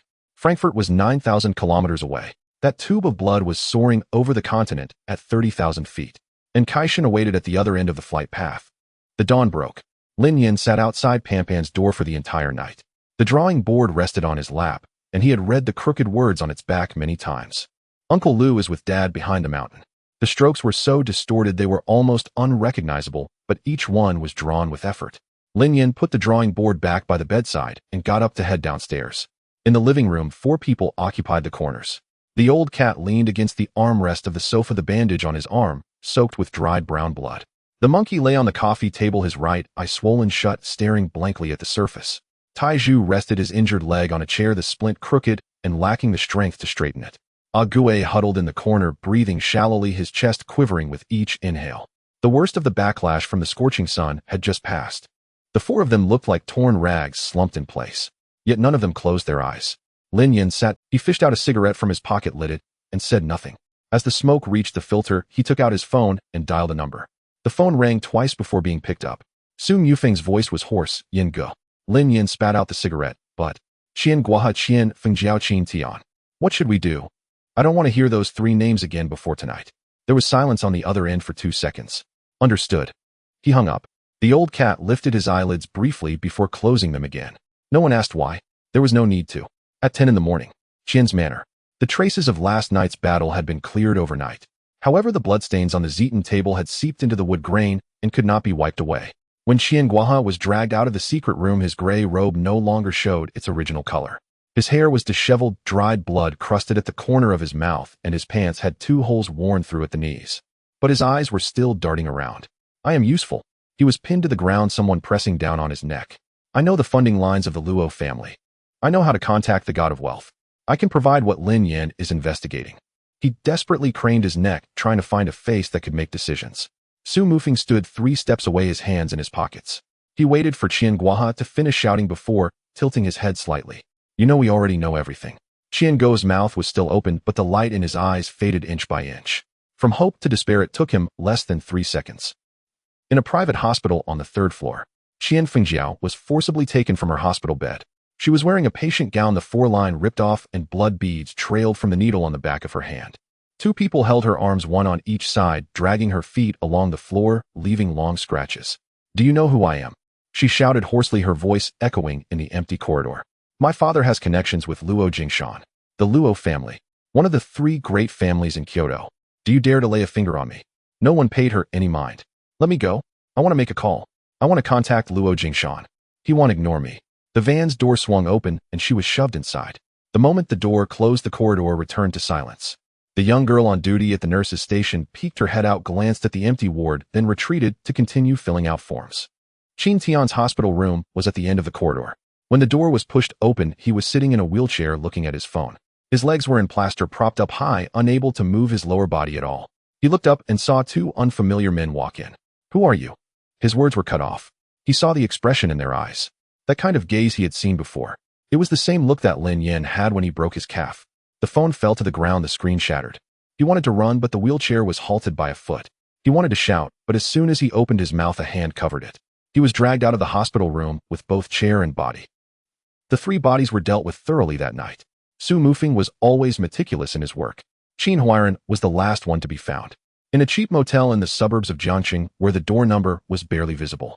The room was small, the sheets yellowed, and a damp, moldy smell pervaded the air. Qin Huairan squatted in the corner, his phone laid out before him, the screen black. In the past 48 hours, he had dialed 67 numbers. Not a single person answered. When Su Mufeng pushed the door open, he immediately knelt down. His forehead hit the concrete floor with a thud. "I beg you. Please let me live. I can do anything." Su Mufeng leaned against the door frame, looking down at him for a few seconds. "Don't worry, he'll let you live." Qin Huairan was stunned. He couldn't believe it, yet he couldn't afford to doubt it. 3 days later, Qin Huairan was transferred to the Jiangqing prosecutor's office. Commercial bribery, money laundering, manipulating the securities market, illegal public deposit acceptance. 11 charges were filed simultaneously. When he was led into the police car, hundreds of people gathered at the entrance of the building. Not a single businessman who had once fawned over him stepped forward. Someone took a photo and posted it online with the caption "Qian's downfall." Over 1,000 likes. The court seal plastered the glass doors of the Qian Group building. All company accounts were frozen, 17 subsidiaries were simultaneously put on record, and over 3,000 employees were laid off. The construction crew demolished the gold-lettered sign on the top floor that afternoon. The steel cables of the crane tightened, and the bronze plaque slowly rose away from the wall. Weighing 2 tons, it had hung there for 13 years. When it hit the ground, the pavement shook. Among the crowd of onlookers, some clapped, some filmed, while many just stood. The news aired for 3 whole days. Lin Yan did not watch the news. He sat by Pampan's bedside watching Pampan draw. Pampan used crayons to draw a new osmanthus tree, painting 3 layers of yellow for the crown. She pressed hard, and the crayon had worn down a section. She smiled as she drew the crescent-shaped scar on her lip, curving with it. Lin Yan's gaze fell on the inside of her arm. The needle marks left from blood draws had not fully faded.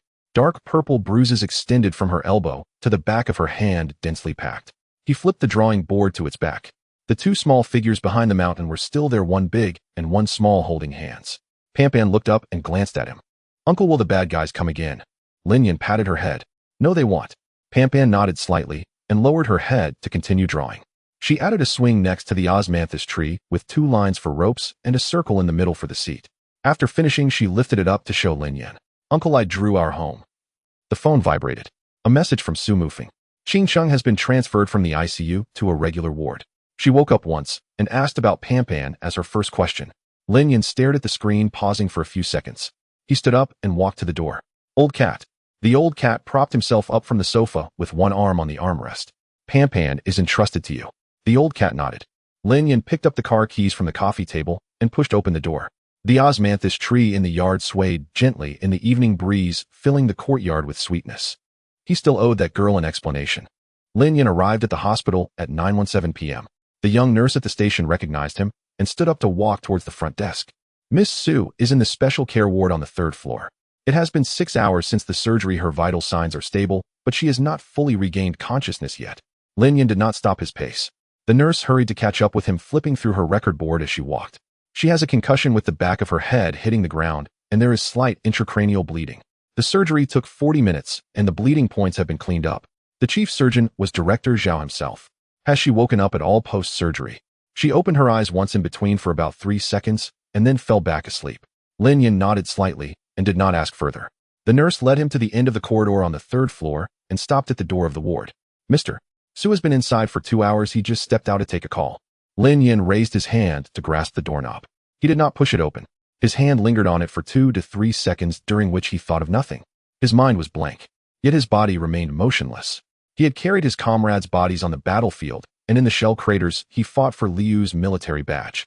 He had killed 100 men in a parking lot without furrowing his brow and cleared search teams one by one in the jungles of northern Myanmar. He should not have stopped in front of a door, but he did. The nurse softly asked from behind, "Mr. Lin." Lin Yin pushed open the door. The lights in the ward were dimmed to their lowest setting. The green light of the heart monitor pulsed steadily, and the liquid in the 4-drip fell drop by drop. Su Qingcheng lay on the bed. Her head was wrapped in bandages, several circles around it covering both her forehead and the back of her head. The originally high ponytail was gone. Her hair had been cut short with strands falling over the edge of the bandage. Her face was very pale. Her lips were also white. She had always been lively. When waiting for him at the airport, she would tiptoe to look around. When squatting at the ward's entrance to coax Pon, she smiled with her eyes crescent-shaped. In the kitchen, she would meticulously annotate the recipe while cooking porridge. In the corridor, while searching for a northeastern restaurant, her fingers would move swiftly. At this moment, all of that was gone. She was quiet to the point of being unrecognizable. Lin Yin sat down by the bed. The chair was cold. He did not adjust his posture, just leaned against the backrest watching her. The monitor beeped at intervals. He recalled the events from 3 years ago. That time was a joint operation on the border cooperating with Allied forces to eliminate a cross-border crime stronghold. At the end of the operation, 3 kidnapped hostages were found in the basement. 2 men and 1 woman. The girl was the youngest, around 17 or 18, and her face was covered in dust. The hem of her pants was ripped halfway, and her knees were covered in blood scabs. When Lin Yin kicked the iron door open, the 2 men shrank back in fear, but she did not. She raised her head and looked at Lin Yin, who was standing at the door with a gun, her eyes shining with an unusual brightness. It was not relief after fear, nor tears of survival. It was the kind of brightness that indicated a firm belief in something. Lin Yin cut the ropes and pulled her up from the ground. The first thing she said after standing steady was, "I want to marry you." Lin Yin did not take it seriously at the time. The little girl who had been kidnapped for 4 days was overly frightened and talking nonsense. It was only later he learned she was the little princess of the Su family, the daughter of Su Zhengfeng, the sister of Su Mufeng. Later events were recounted to him by Su Mufeng. She rejected all suitors, flipped tables, spilled tea, and smashed her brother's globally limited edition sports car. Su Zhengfeng was so furious he ended up in the hospital, yet she never relented. For 3 years, Lin Yin always thought of her as a child throwing a tantrum. A 17 or 18-year-old girl, traumatized, forming a dependency on her savior, was normal, though she would forget in a couple of years. But she did not forget. She followed him to Jiangxing, bought a villa, learned to cook, tried out 9 night lights for Pan, examined every piece of clothing with the back of her hand, returning all with zippers, keeping only those with hidden buttons and ties. She made Pan call her auntie. Last year, a distant relative's child called her auntie. She lost her temper on the spot, causing a scene that sent Su Zhengfeng to the hospital. But when Pan called her, she smiled. The right corner of her mouth twitched. Lin Yin saw it. He had always seen it, just never thought about what those glimpses meant. At this moment, the ward was quiet, with the monitor beeping steadily. She lay there without moving, her eyelashes casting a small shadow in the light. Lin Yin found himself counting her breaths. With each rise and fall of her chest, his gaze followed suit. He had fought for 12 years and had never expended such attention on anyone. She was no longer a child, and the way he looked at her, he did not know when it had changed. Just then, Su Qingcheng's right index finger bent slightly. It was very light, almost imperceptible. Then her middle finger moved as well. Her eyelids fluttered twice. They opened. Her gaze was unfocused, the focal point not aligned. The ceiling, the chandelier, the 4 stand were all blurred. Then her gaze slowly shifted, landing on the face of the person by the bed. A few seconds of blankness. Her hand lifted. Her fingertips touched Lin Yan's face. Starting from the beginning of the scar on his brow, inch by inch it slid down past the corner of his eye. Her fingertips were cool, the kind of coolness one gets after finishing in 4-drip. Lin Yin gidge. Lin Yin was stunned. It was not just from being called. His own reaction left him in a daze. When her hand was on his face, he did not pull away. He did not even think about pulling away. Lin Yin came back to his senses, grasped her hand, and lowered it. His lips moved slightly, but no sound came out. Su Qingcheng stared at him for 2 seconds. Then tears welled up. "I'm sorry. I didn't protect Pan well." Lin Yan's fingers tightened slightly. When they came in, I stood in front of Pan. Her breathing grew rapid, but that person was too fast. He slapped the back of my head, and I couldn't see anything at that moment. When I fell, I heard Pan calling auntie. She was calling me. I wanted to get up, but my body wouldn't listen. The monitor began to emit short alarm sounds. Her heart rate spiked. I couldn't do anything. Her eyes were filled with red blood vessels, her lips trembled. Lin Yan pressed down on her shoulders. Not hard enough to hurt, just enough to press her back onto the pillow. Pan Pan is back already. Su Qingcheng's cries hitched slightly. Tears still hung on her face, her eyes wide open. Is she okay? Lin Yan did not answer immediately. He recalled seeing Pan Pan tied to the zeton table, her arms filled with needle holes from the elbow to the back of her hand, having drawn 7 vials of blood. But looking at Su Qingcheng's current state, he swallowed those words back. She's back. She's asleep. The rabbit is still with her. Upon hearing the word rabbit, Su Qingcheng's mouth curved slightly. The pink plush rabbit. She bought it at Kyoto Airport, carried it all the way, and left it lying at the ward's entrance for an entire night. After the smile, tears fell again. The ward was quiet for a few seconds. The monitor's alarm stopped. Her heart rate returned to normal. Then Su Qingcheng's expression changed. Her tears had yet to dry, but her gaze had already turned cold. The congestion from crying made her sclera appear pink, while her pupils darkened heavily. The girl who just 10 seconds ago was sobbing in self-reproach had vanished. In her place stood the little princess of the Su family. Those people. I will make them suffer a fate worse than death. The Qin family. The Qin family. Not a single one will be spared. Whoever touched Pan Pan will not live. Lin Yan watched her. The same face. Just 10 seconds ago she was crying until she could hardly breathe, and 10 seconds later the words she spoke were colder than when he killed in the parking lot. Don't worry. I will handle everything. Su Qingcheng looked at him. Her tears had not yet been wiped away, and the corner of her mouth still held the curve from earlier. She did not let go of his hand. Lin Yan did not either. Their hands clasped together, resting on the white sheets of the hospital bed. Neither mentioned the matter. Neither showed any intention of letting go. Outside the door, Su Mufeng stood in the corridor, having finished his phone call.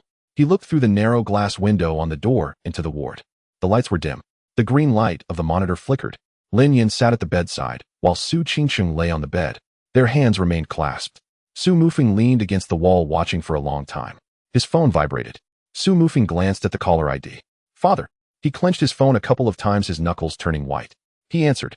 On the other end of the line, Su Zhengfeng's voice was calm. I'm already on my way. Su Mufeng opened his mouth. The phone was abruptly hung up. Holding the phone, the veins on the back of Su Mufeng's hand bulged one by one. The head of the Su family was coming to Jiangxing in person. Not just asking over the phone or sending someone to relay a message, he was already on the way. Everything the siblings had done in Jiangxing was being watched by Su Zhengfeng. When he was still, it was to give his children space. When he moved, it meant he was going to take charge. Su Mufeng turned back to glance at the two in the ward. Lin Yan's hand was still holding Su Qingcheng's. Su Mufeng hung up the phone, the color draining visibly from his face. He stood at the corner of the corridor in a daze for 5 seconds, then pushed open the ward door, his steps twice as quick as usual. Su Qingcheng was leaning against the head of the bed, drinking congee. Zhang Meng sat beside her, feeding her spoonful by spoonful. Lin Yan sat on a chair by the window, clutching the examination report that Zhao Yonggang had brought. Dad and Mom are here. Su Qingcheng's spoon hung in midair, a drop of congee falling back into the bowl. No need to call. My dad's men reported your admission to the ICU 2 hours ago. Su Qingcheng put down the bowl, reaching up to fix her hair, but her fingers brushed against the bandage. Finding it hard to manage, her hand froze in midair before dropping down. She glanced at Lin Yan. Lin Yan did not look up, flipping a page of the report. Su Mufeng paced at the door. His sister was injured on his territory, using the security personnel he arranged. Regardless of how this account was settled, the first line would always bear his name, Su Mufeng. Stop pacing. Su Qingcheng frowned. You're making me dizzy. Su Mufeng came to a halt, his lips moving silently. The 2 words, it's over, lingered in his mouth, but did not come out. Zhang Meng sensed the awkward atmosphere and stepped out of the ward with the bowl of congee. A few minutes later, Su Qingcheng took a small mirror from the bedside table to check her face. She went to adjust the corner of the bandage, smoothing down the lifted adhesive tape. Her hand was steady, but she smoothed it 3 times. Lin Yan set down the report. Nervous? Su Qingcheng shot him a glare. Who's nervous? She stuffed the mirror back, knocking over a cup of water that spilled half onto the bed sheet. She hurriedly tried to wipe it up, her movements too vigorous, causing her to pull at the wound, eliciting a hiss. Lin Yan stood up and handed over a tissue. Su Qingcheng took it, murmuring something quietly. Lin Yan didn't catch it, nor did he ask. 40 minutes later, 4 black Maybachs entered the underground parking lot of Jiangxing First Hospital. There were no police cars clearing the way, no sirens blaring. 16 shadow guards from the Su family ascended in 3 groups, sealing off the entire inpatient floor within 2 minutes. This was not the kind of blockade that closed roads. Nurses still moved in and out of the corridor, and trolleys continued their operations as usual. But at every stairwell, and beside each elevator door, stood a person in a dark gray trench coat, standing tall. They did not speak and did not block the way. Yet everyone passing by quickened their pace without exception. Zhao Yonggang was waiting by the elevator, his suit buttoned to the top, tie neatly retied, and his shoes polished to a shine. Behind him stood 2 chief physicians and the head nurse. The 3 stood in a neat line back straight. The elevator indicator light jumped up 1 floor at a time. Ding! The door opened. Su Zhengfeng walked out first. In his 50s, lean in stature, wearing a gray Zhongshan suit with fabric buttons and no metallic accessories. His hair was graying, but neatly combed. The moment he stepped out of the elevator, all the subtle sounds in the corridor vanished simultaneously. Zhao Yonggang approached him, bowing at a 30-degree angle. Mr. Su. Su Zhengfeng nodded slightly. No handshake, no pleasantries, not even a proper glance at Zhao Yonggang. His gaze had been fixed in one direction since the elevator door opened. At the end of the corridor was the ward door. Shen Wanrong followed half a step behind. Wearing a dark blue qipao and pearl earrings, her hair styled into a low bun, she appeared meticulous. Zhao Yonggang jogged alongside, lowering his voice to report the injuries. Concussion, 11 stitches on the head, currently all indicators are stable. The corridor was long. Su Mufeng stood at the ward door, his back tense to the point of stiffness, his shoulder blades pressed together. He saw his father and mother walking side by side and instinctively straightened up, half an inch, his Adam's apple bobbing. Su Zhengfeng reached him. He stopped. Su Mufeng called out, "Dad." Su Zhengfeng glanced at him, said nothing, and walked past him. That glance was not heavy, but beads of sweat broke out on Su Mufeng's forehead. He hadn't sweated, even when being chased in Myanmar. Shen Wanrong paused half a second as she passed, reaching out to adjust her son's collar. Without saying a word, Shen Wanrong pushed open the ward door, still maintaining the demeanor of the matriarch of the Su family. Su Qingcheng sat at the head of the bed, her forehead wrapped in bandages, her complexion not much deeper than the bed sheet. The patient gown was too large, the collar hanging loosely, exposing a small bruise beneath her collarbone. Shen Wanrong paused for a moment. She did not linger too long. In 3 steps, she reached the bedside, sat down, and reached out her fingertips, brushing against the edge of the bandage. "Does it hurt?" Su Qingcheng shook her head. "Not at all. Be honest." Su Qingcheng looked into her mother's eyes. After holding back for 2 seconds, her lips pressed together. "It hurts a little." Shen Wanrong embraced her daughter, her palm resting on her back, gently patting her 1 beat at a time. Not a word was spoken. Su Qingcheng also remained silent. She buried her face in her mother's shoulder, closing her eyes. The only sound in the ward was that of the monitoring equipment. Su Zhengfeng stood at the door, watching for a few seconds. Then he turned and left. At the end of the corridor, someone stood against the wall. Wearing a black t-shirt and military boots, his hands hung naturally at his sides, standing straight. A scar from the brow bone to the cheekbone glimmered faintly under the corridor's fluorescent lights. Su Zhengfeng slowed his pace. The gazes of the 2 men collided from a distance of 15 meters. Su Zhengfeng said nothing. He looked the young man up and down. The clothes were of the most ordinary brand, the collar frayed from washing. The military boots were heavily worn, the tread almost worn flat. There was a fresh scab on the outside of his left arm, the bandage not tightly wrapped, the corners flipping up. He did not seem like someone worthy of Su family's daughter. But his eyes were different. Quiet, unflinching. Su Zhengfeng had seen many people. In business, politics, and the underground world. Those who could maintain such a gaze in front of him were few. His gaze lingered on the scar for a moment. Su Zhengfeng said nothing. He took out a pack of cigarettes from the pocket of his Zhongshan suit, waved it in front of Lin Yan, then turned and walked toward the smoking area at the other end of the corridor. Lin Yan followed him. Su Mufeng, seeing this scene at the corner, had just taken a half step forward when Su Zhengfeng glanced back at him. Su Mufeng's foot recoiled.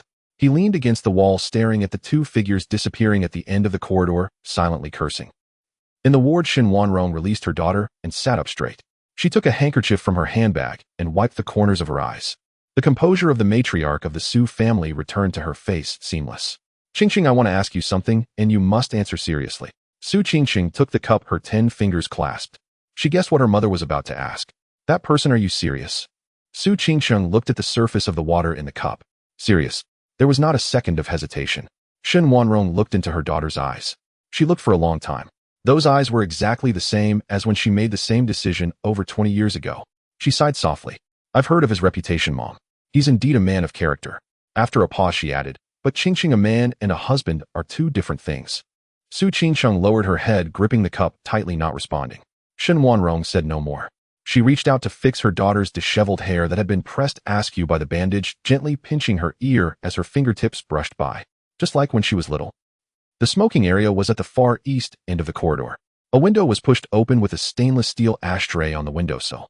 Su Zhengfeng leaned against the railing, pulled out a cigarette, and lit it, then pulled out another and offered it. Lin Yan accepted. The flame of the lighter flickered between the 2.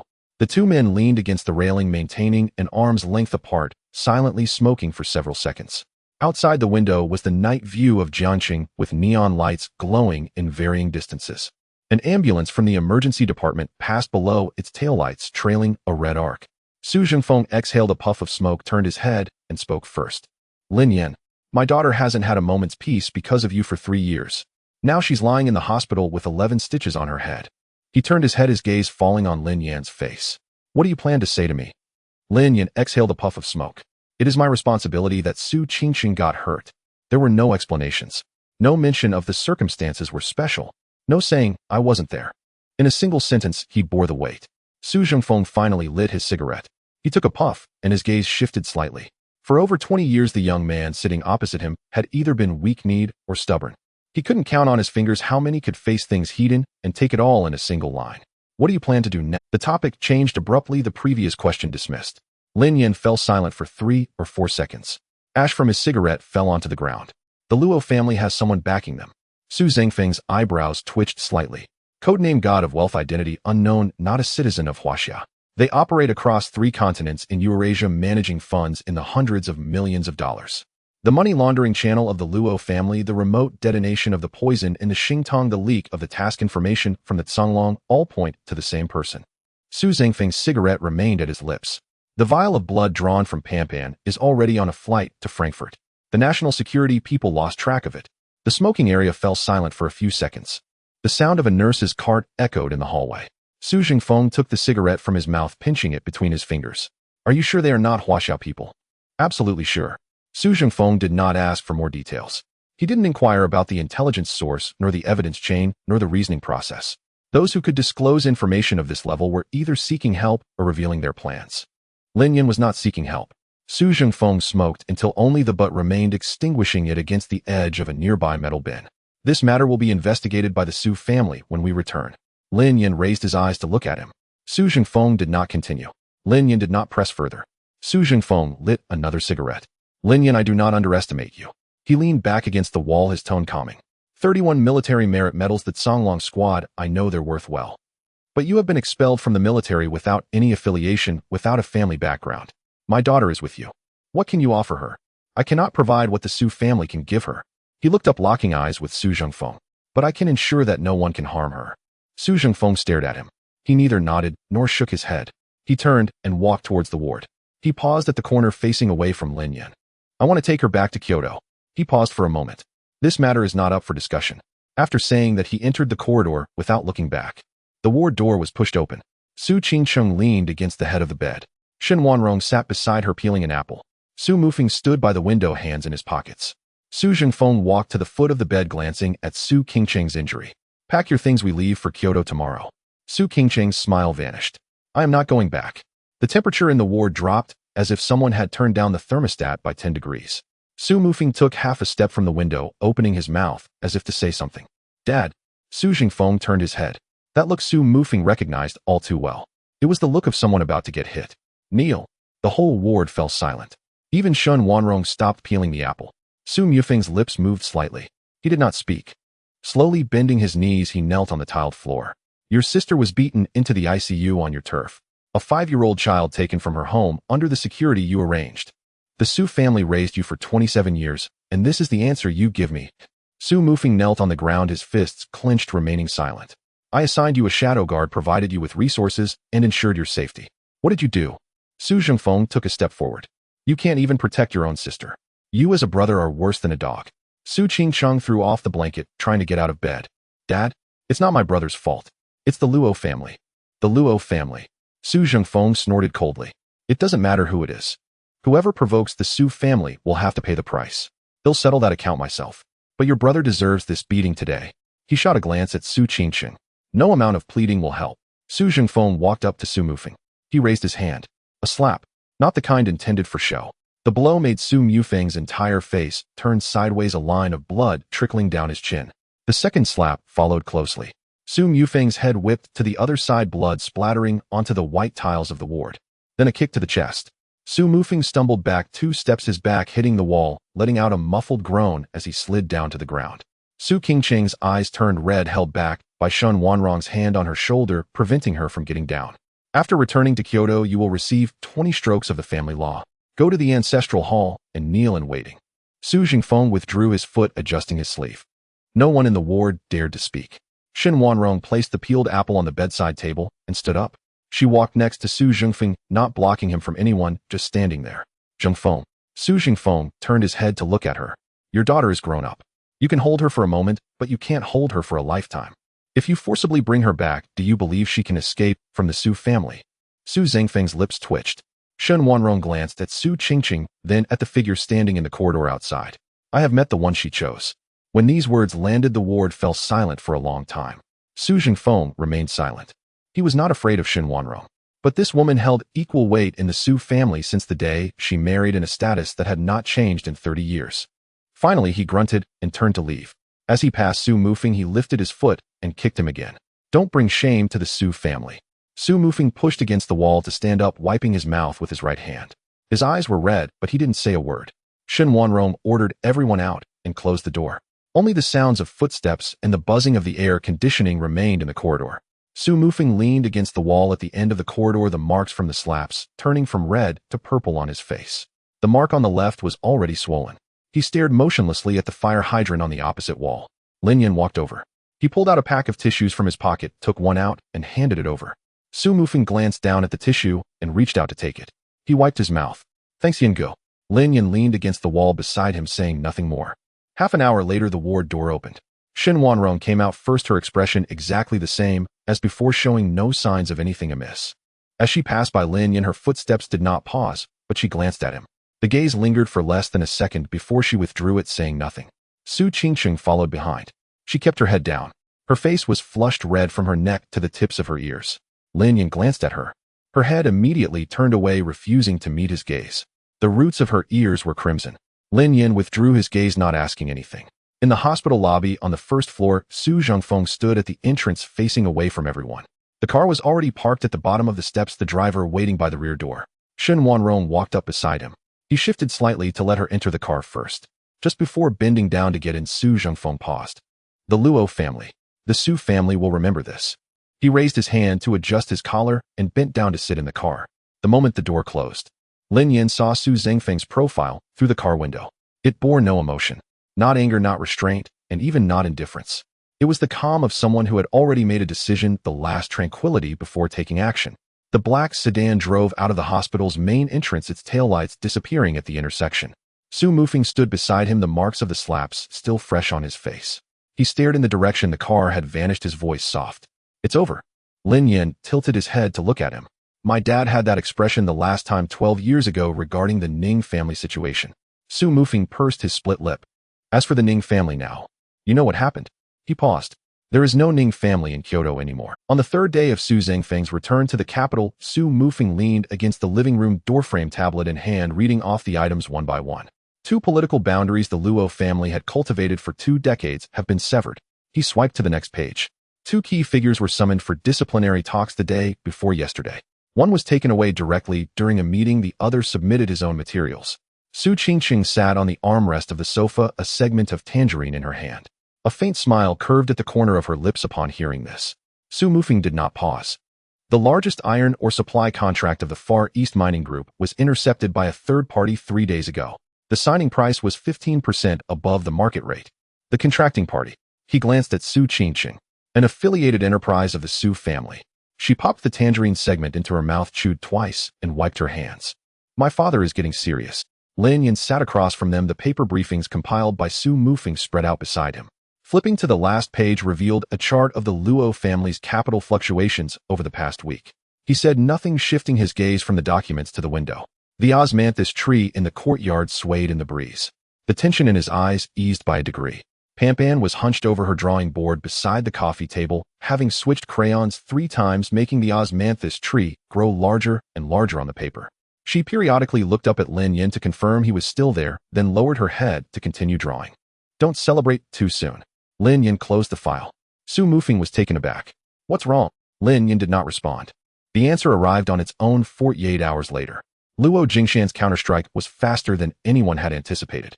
The Su family's logistics hub in the Yangtze River Delta underwent a safety inspection, and 3 warehouses were sealed simultaneously.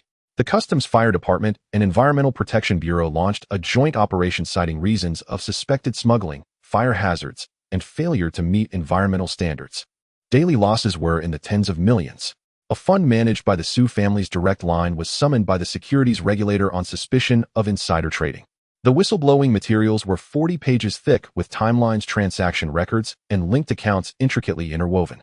Although each item had its doubts when examined individually, once the procedure was initiated, the asset freeze order came down that very day. The most devastating blow fell within the Su family itself. A junior member of the Su family's collateral branch was photographed at a private club in the capital meeting secretly with a foreign woman.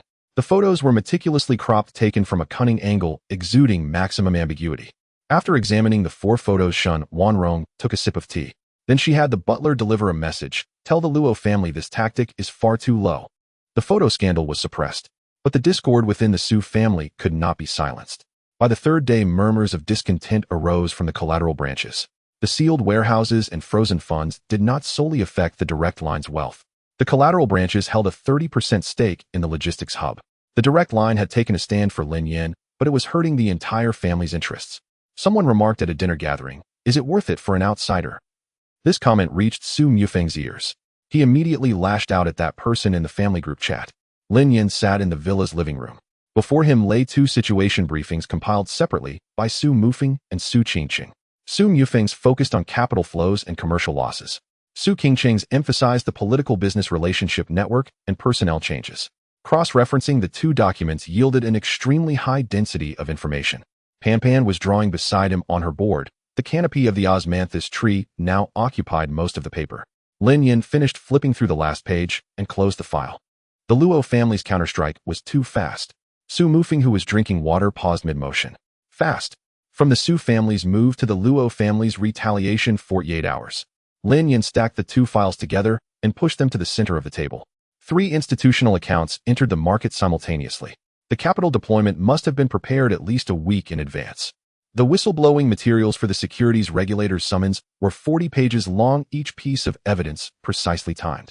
The photos from the club were taken from a perfect angle with clean post-processing traces. He looked up at Su Mufeng. These couldn't have been prepared in just 48 hours. Su Mufeng's glass stopped at his lips, unmoving. It means the Luo family had already prepared a plan targeting the Su family. He didn't retaliate after being hit. He was waiting for the Su family to make the first move. Su Qingqing's hand rested on the back of the sofa, her fingertips tightening. "Are you saying my father fell into a trap?" "Not a trap." Lin Yan stood up and walked to the window. The osmanthus branches in the courtyard were motionless under the moonlight. "Someone wants the Su and Luo families to wear each other down." The words hung in the air for 3 seconds, met with silence. The phone rang. It was Zhang Weiguo.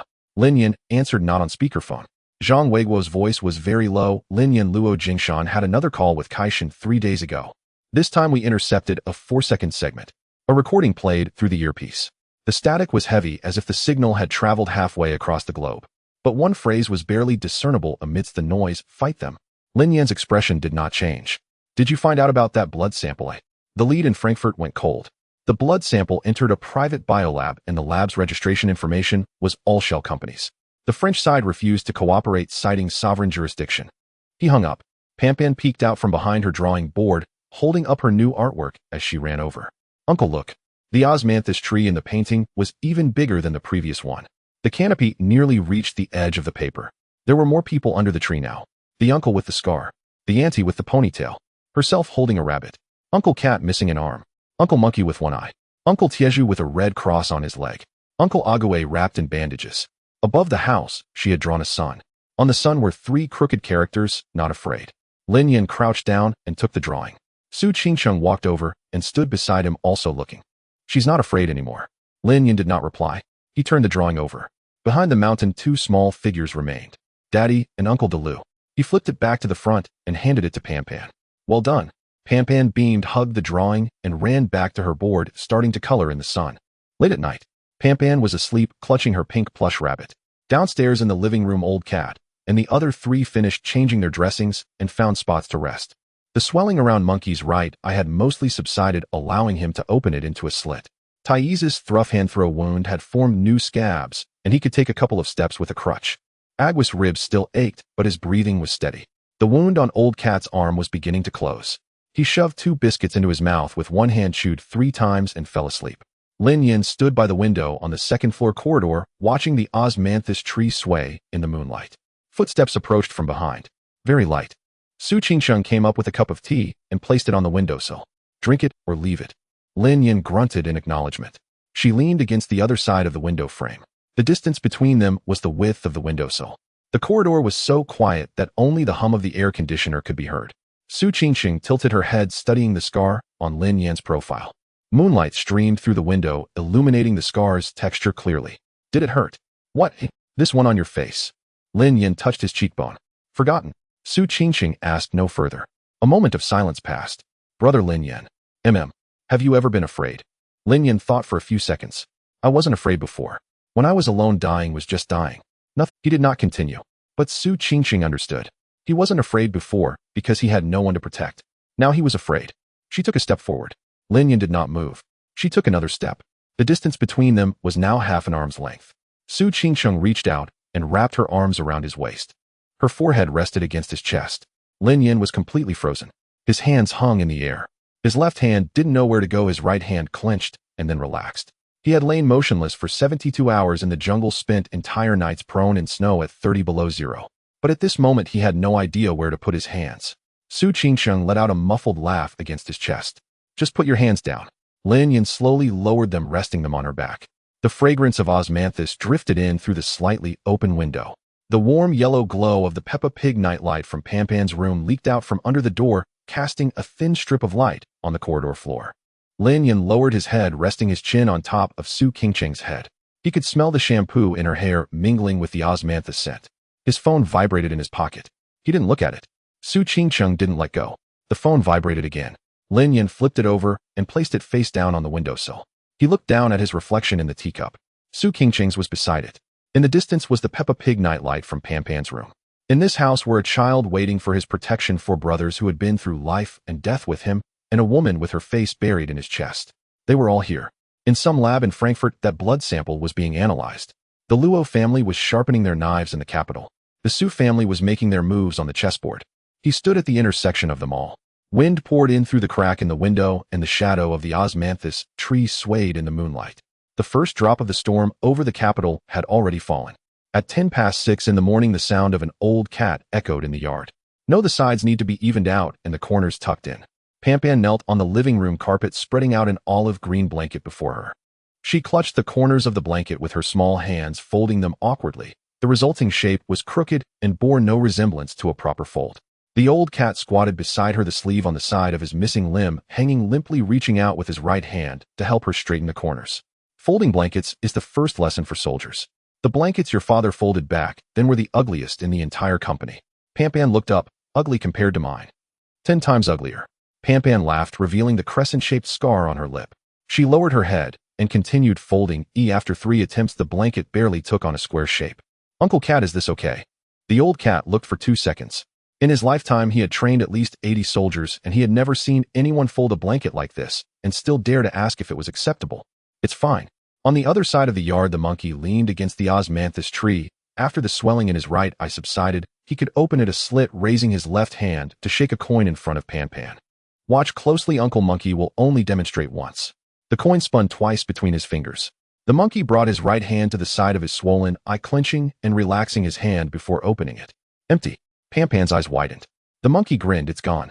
Pan circled to his right side, tiptoeing to grab his hand.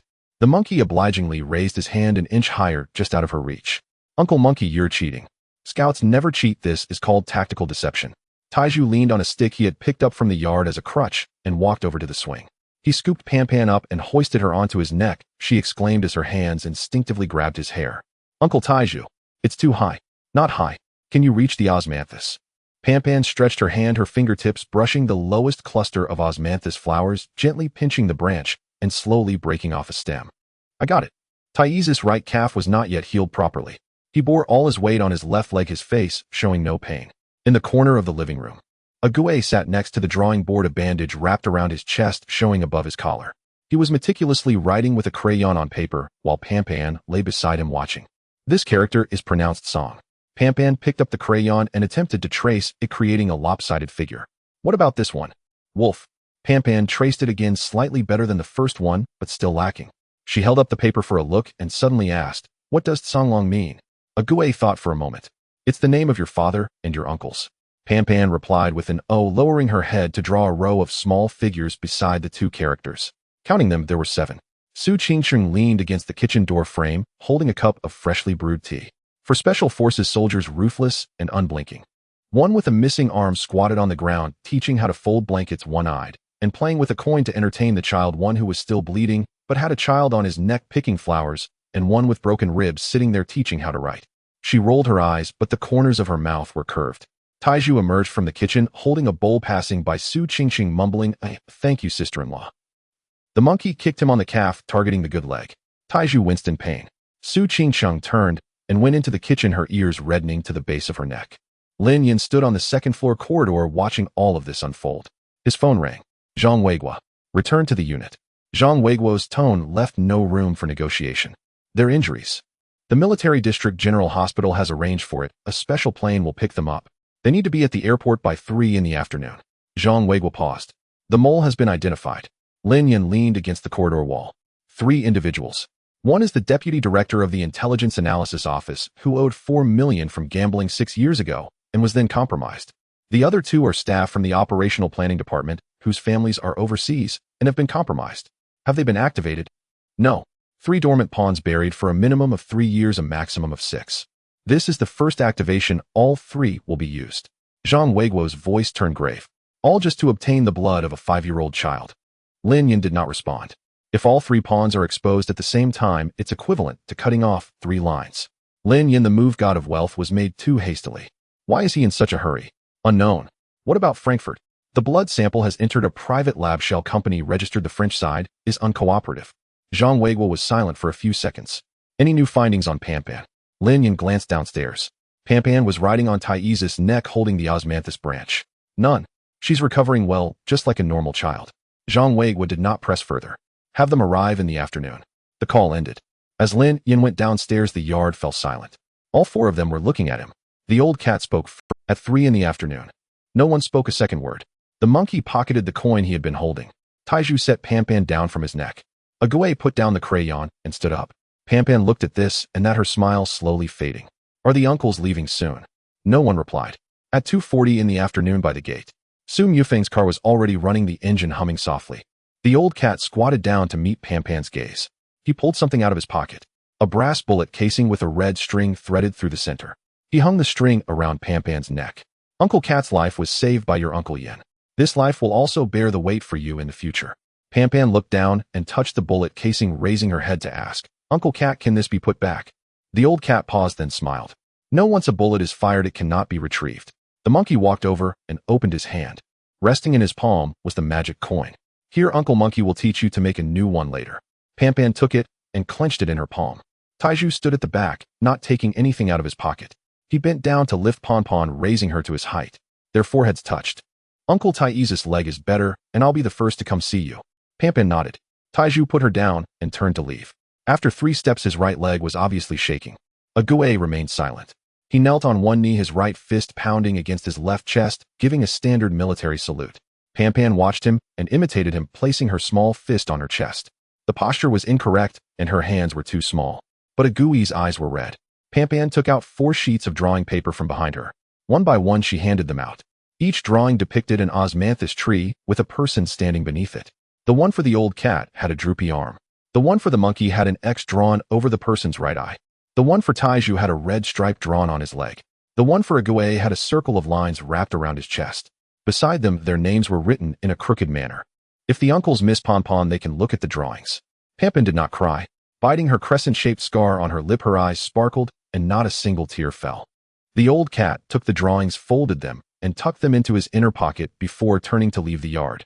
After walking 20 steps, he raised his hand to wipe his face. The 4 of them squeezed into the back seat. The car door closed. Su Mufeng shifted gears, and the car glided out of the community. In the rearview mirror, Pan Pan stood at the gate, her palm raised and not lowering. After driving 2 blocks, the monkey suddenly spoke. Sister-in-law's cooking is really terrible. The car fell silent for a second. Taiju added, worse than the military canteen. The old cat reached back from the front seat and tapped Thais' head. Shut up. If anyone dares to say that when we return, I'll break their other leg. Ague did not join in, but the corners of his mouth moved slightly. Su Mufeng watched them through the rearview mirror. He couldn't help but recall Su Qingqing, who had been waking up at 5 every day for the past few days to study recipes on her phone, burning 3 eggs and cutting her finger while refusing to let anyone into the kitchen. He couldn't hold back and chuckled. The villa's living room fell silent. The bowls and chopsticks on the table had not been cleared away. The chair the old cat had sat in was crooked. The magic coin box used by the monkey was empty, and the stick Taiju leaned on was propped against the door. Pan stood by the window watching the taillights of the departing car disappear at the intersection. She turned to Lin Yan. "Uncle, will they come back?" Lin Yan squatted down. "They will."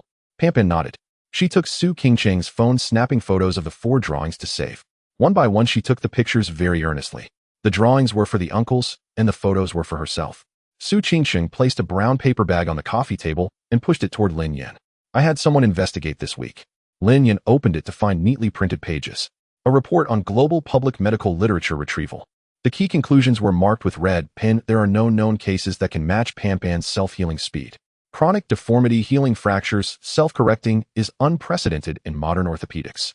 The recovery cycle of liver and kidney function is 4 times faster than the most optimistic clinical data for similar conditions. The immunoglobulin rebound curve does not conform to any known drug intervention model. Lin Yan flipped through the pages, closed it, and placed it back on the coffee table. Su Qingqing observed his expression without asking further questions. A gust of wind blew through the osmanthus tree in the yard, causing several petals to fall onto the swing seat. Lin Yan looked at the empty plates on the table, gazing at the now quiet room. Pan can't stay at home all the time. Su Qingqing looked up. "She needs to go to school." Su Qingqing nodded. Pan's voice came from upstairs. "Uncle, the rabbit's braid has come undone." Lin Yan stood up to go upstairs. Su Qingqing took her phone, opened the search box, and typed in Jiangxing kindergarten rankings. The first result that popped up on the screen. Jiangxing Jingxiangshu International Kindergarten, the only kindergarten in the city that requires an interview for admission, with the waiting list for spots already full until the year after next. She looked for 2 seconds and dialed a number. Afternoon. Zhang Weiguo's call came in, and he immediately started scolding. "Lin Yan, you've caused me quite the trouble." Lin Yan leaned against the window in the second-floor corridor. In the yard, Pan was squatting under the osmanthus tree, drawing on the tiles with a crayon, while Su Qingqing sat on a swing watching her. "What's wrong? Don't you know that the Su family and the Luo family are at odds? Commercial disputes are one thing, but now both sides are trying to stab each other in the back at the ministries. 3 national-level projects related to infrastructure have been stalled, and the approval processes are completely frozen. The higher-ups named names this morning." Zhang Weiguo's tone was taut. It wasn't the Su family's name nor the Luo family's name. They named the National Security Bureau. "I need you to coordinate." Lin Yan remained silent. "With both families fighting like this, the root cause lies with you. You need to mediate." It was the Luo family that first targeted the Su family's little princess. There was silence on the other end for 2 seconds. "You're really protective, aren't you?" After Zhang Weiguo finished cursing, he calmed down a bit, his tone softening. "I know your stance, but I truly can't mediate this.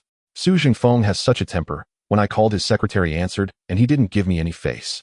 And as for Luo Jingshan, forget it, he's impenetrable. If you don't step in." "Will it work if I step in?" Zhang Weiguo was momentarily at a loss. "Then for heaven's sake, come up with a solution." Lin Yan glanced downstairs. Pan had drawn a crooked cat on the tiles, holding it up for Su Qingqing to see. Su Qingqing nodded, and Pan lowered her head to continue drawing. "Wait. Wait for what?" "Wait for someone I can influence to come forward." Zhang Weiguo gritted his teeth. "Do you know something?" Lin Yan didn't respond and hung up the phone. Kyoto.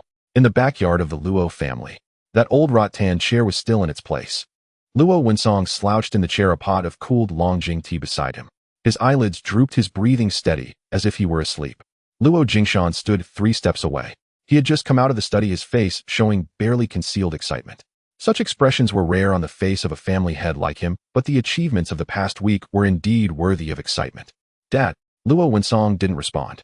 Luo Jingshan cleared his throat and took half a step forward. "The 3 warehouses of the Su family in the Yangtze River Delta are still sealed, and the fund freeze order has been extended for 30 days. Several branches of their collateral family have already linked up privately, claiming that the direct line has dragged the whole family down for an outsider." He paused, lowering his voice. "In the past few days, Su Zhengfeng has met with 4 groups of people in Kyoto, all of whom have been blocked by our connections. His cards are almost up." The rattan chair creaked. Luo Wensong stirred, but didn't open his eyes. "So what if we win?" Luo Jingshan's smile froze on his face. Luo Wensong opened his eyes. His murky old eyes squinted in the afternoon sun. They then fixed on Luo Jingshan's face, unmoving. Just staring. Luo Jingshan's back stiffened. If the Su family is gone, do you think only the National Security Bureau will keep an eye on the Luo family? If Su Zhengfeng falls, those behind him won't let you grow bigger. Luo Jingshan's lips moved. The Luo family's success today isn't due to defeating anyone, it's knowing when to stop. Luo Wensong's voice was not loud, as if he were talking about something unrelated to himself. Your grandfather passed on a saying to me, when you're full, put down your chopsticks, don't wait for someone to flip the table. Luo Jingshan stood upright, his Adam's apple bobbing. Stop. Luo Wensong closed his eyes, picked up the teapot, poured half a cup of cold tea, raised it, and took a sip. Luo Jingshan took 2 steps back and turned to leave the backyard. His footsteps were twice as heavy as when he had come. Luo Wensong listened to the sound of footsteps fading at the end of the corridor, opening a slit in his eyes to watch the sky beyond the courtyard wall. After a moment, he muttered to himself, the moves you should make don't need to rush at this step. Almost at the Kyoto Su family's old residence. The courtyard was paved with bluestone and a chessboard was set on a stone table. An elderly man with completely white hair sat on a stone bench wearing a gray cloth gown with the cuffs rolled up. He held a black piece in his right hand, rubbing it back and forth a couple of times before placing it on the board. Snap! The sound of the piece landing echoed loudly in the empty courtyard. Su Zhengfeng stood opposite the chessboard. His Zhongshan suit had the top button fastened standing straight, but his gaze on the chessboard lacked focus. 12 years had passed. The last time he had been called back by the old man was during the Ning family's incident. Su Dingyuan didn't look at his son. Are you done fighting? Su Zhengfeng didn't respond. Su Dingyuan placed another piece, the white chess piece, capturing a corner of the black pieces. He was playing against himself, no one was there to compete with him. I know about Qingqing. She was knocked out and got 11 stitches. You vented the anger that needed to be vented. The Luo family's 2 political lines have been severed, the Yor contract is cut off, and the fund is frozen. The pain should have reached you. He looked up at Su Zhengfeng. But you've taken the war this far out of impulse. Su Zhengfeng's fingers tightened. Do you know that 3 national-level projects are stalled? Su Dingyuan pushed the chessboard, and the black and white pieces scattered across the stone table. He brushed off the dust from his trousers as he stood up. The old man from the Luo family called me. Su Zhengfeng raised his head. 2 sentences. Su Dingyuan raised 1 finger. The first sentence, take care of your son. He raised a second finger. The second sentence, will take care of my son too. The yard was silent for a long time. The wind rustled through the old locust tree, a few leaves falling onto the chessboard. Su Dingyuan looked at his son. What do you think? Su Zhengfeng did not answer. He bent down, picking up the scattered pieces from the stone table and the ground, placing them back into the chess box. The black pieces went with the black and the white pieces went with the white. Su Dingyuan watched his son's actions, turned, and walked towards the house. After taking 2 steps, he paused.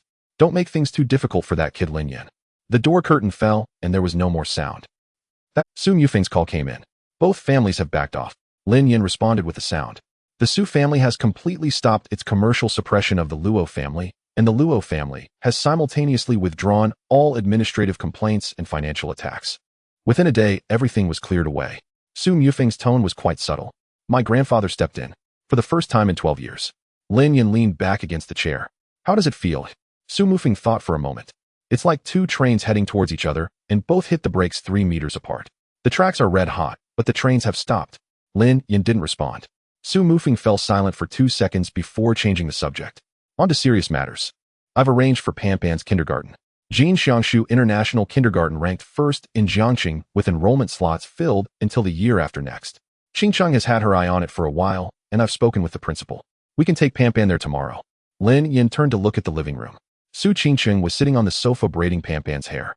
Panpan sat quietly on the carpet hugging a pink rabbit, tilting her head to one side to cooperate with Su Qingqing's hands. All right, well, go tomorrow. After hanging up the phone, Su Qingqing paused for a moment in her movements. School, eh? Jin Xiangshu Kindergarten. Report tomorrow. Su Qingqing lowered her head, finishing the last strand of hair into the braid and tying it off with a rubber band. Panpan, do you want to go to school? Panpan tilted her head in thought. What is school? Su Qingqing opened her mouth, but couldn't find the words. Lin Yan squatted down to meet Panpan's gaze. School is a place with many little friends where everyone draws together, sings together, and there are teachers to teach you how to write. Better than Uncle Ague teaches you. Panpan's eyes lit up. Are there osmanthus trees? I don't know. We'll see tomorrow. Panpan nodded.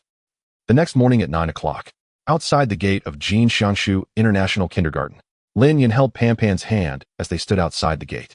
On the playground, children were chasing each other, some jumping rope, others screaming on the slide, laughter spilling out over the iron fence lively, as if from another world.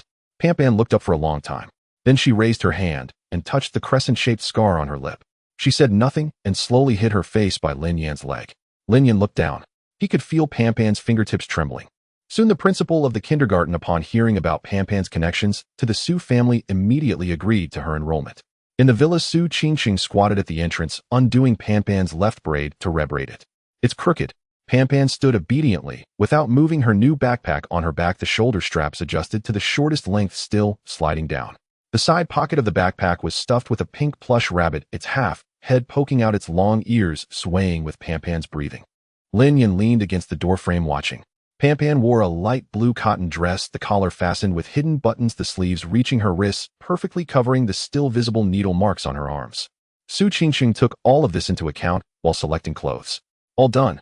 She stood up. Pampan looked down at herself, then raised her head to look at Su Qingqing. "Annie, do I look good?" "You look great. Pampan is the most beautiful." Pampan smiled shyly, her scar curving with her lips. Lin Yan put the car keys in his pocket and took Pampan's hand to head outside. At the gate of the courtyard, Pampan turned back and waved to Su Qingqing. Su Qingqing stood at the entrance watching the two walk out through the iron gate.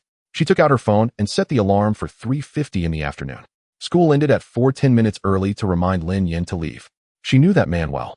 He had been on the battlefield, killed people, and interrogated criminals. But he wouldn't remember the kindergarten's dismissal time.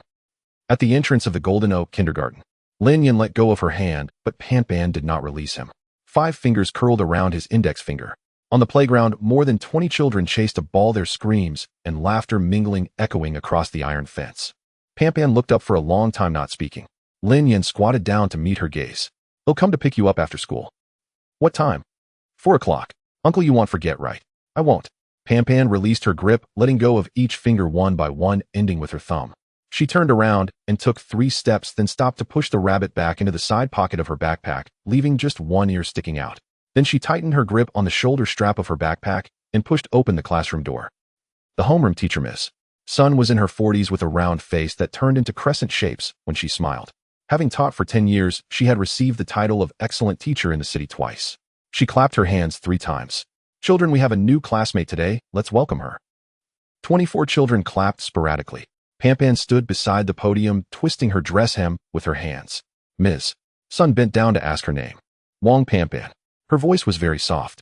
The children in the front row couldn't hear clearly. "Can you speak a bit louder?" "Wang Pampan." It was still very soft. But Ms.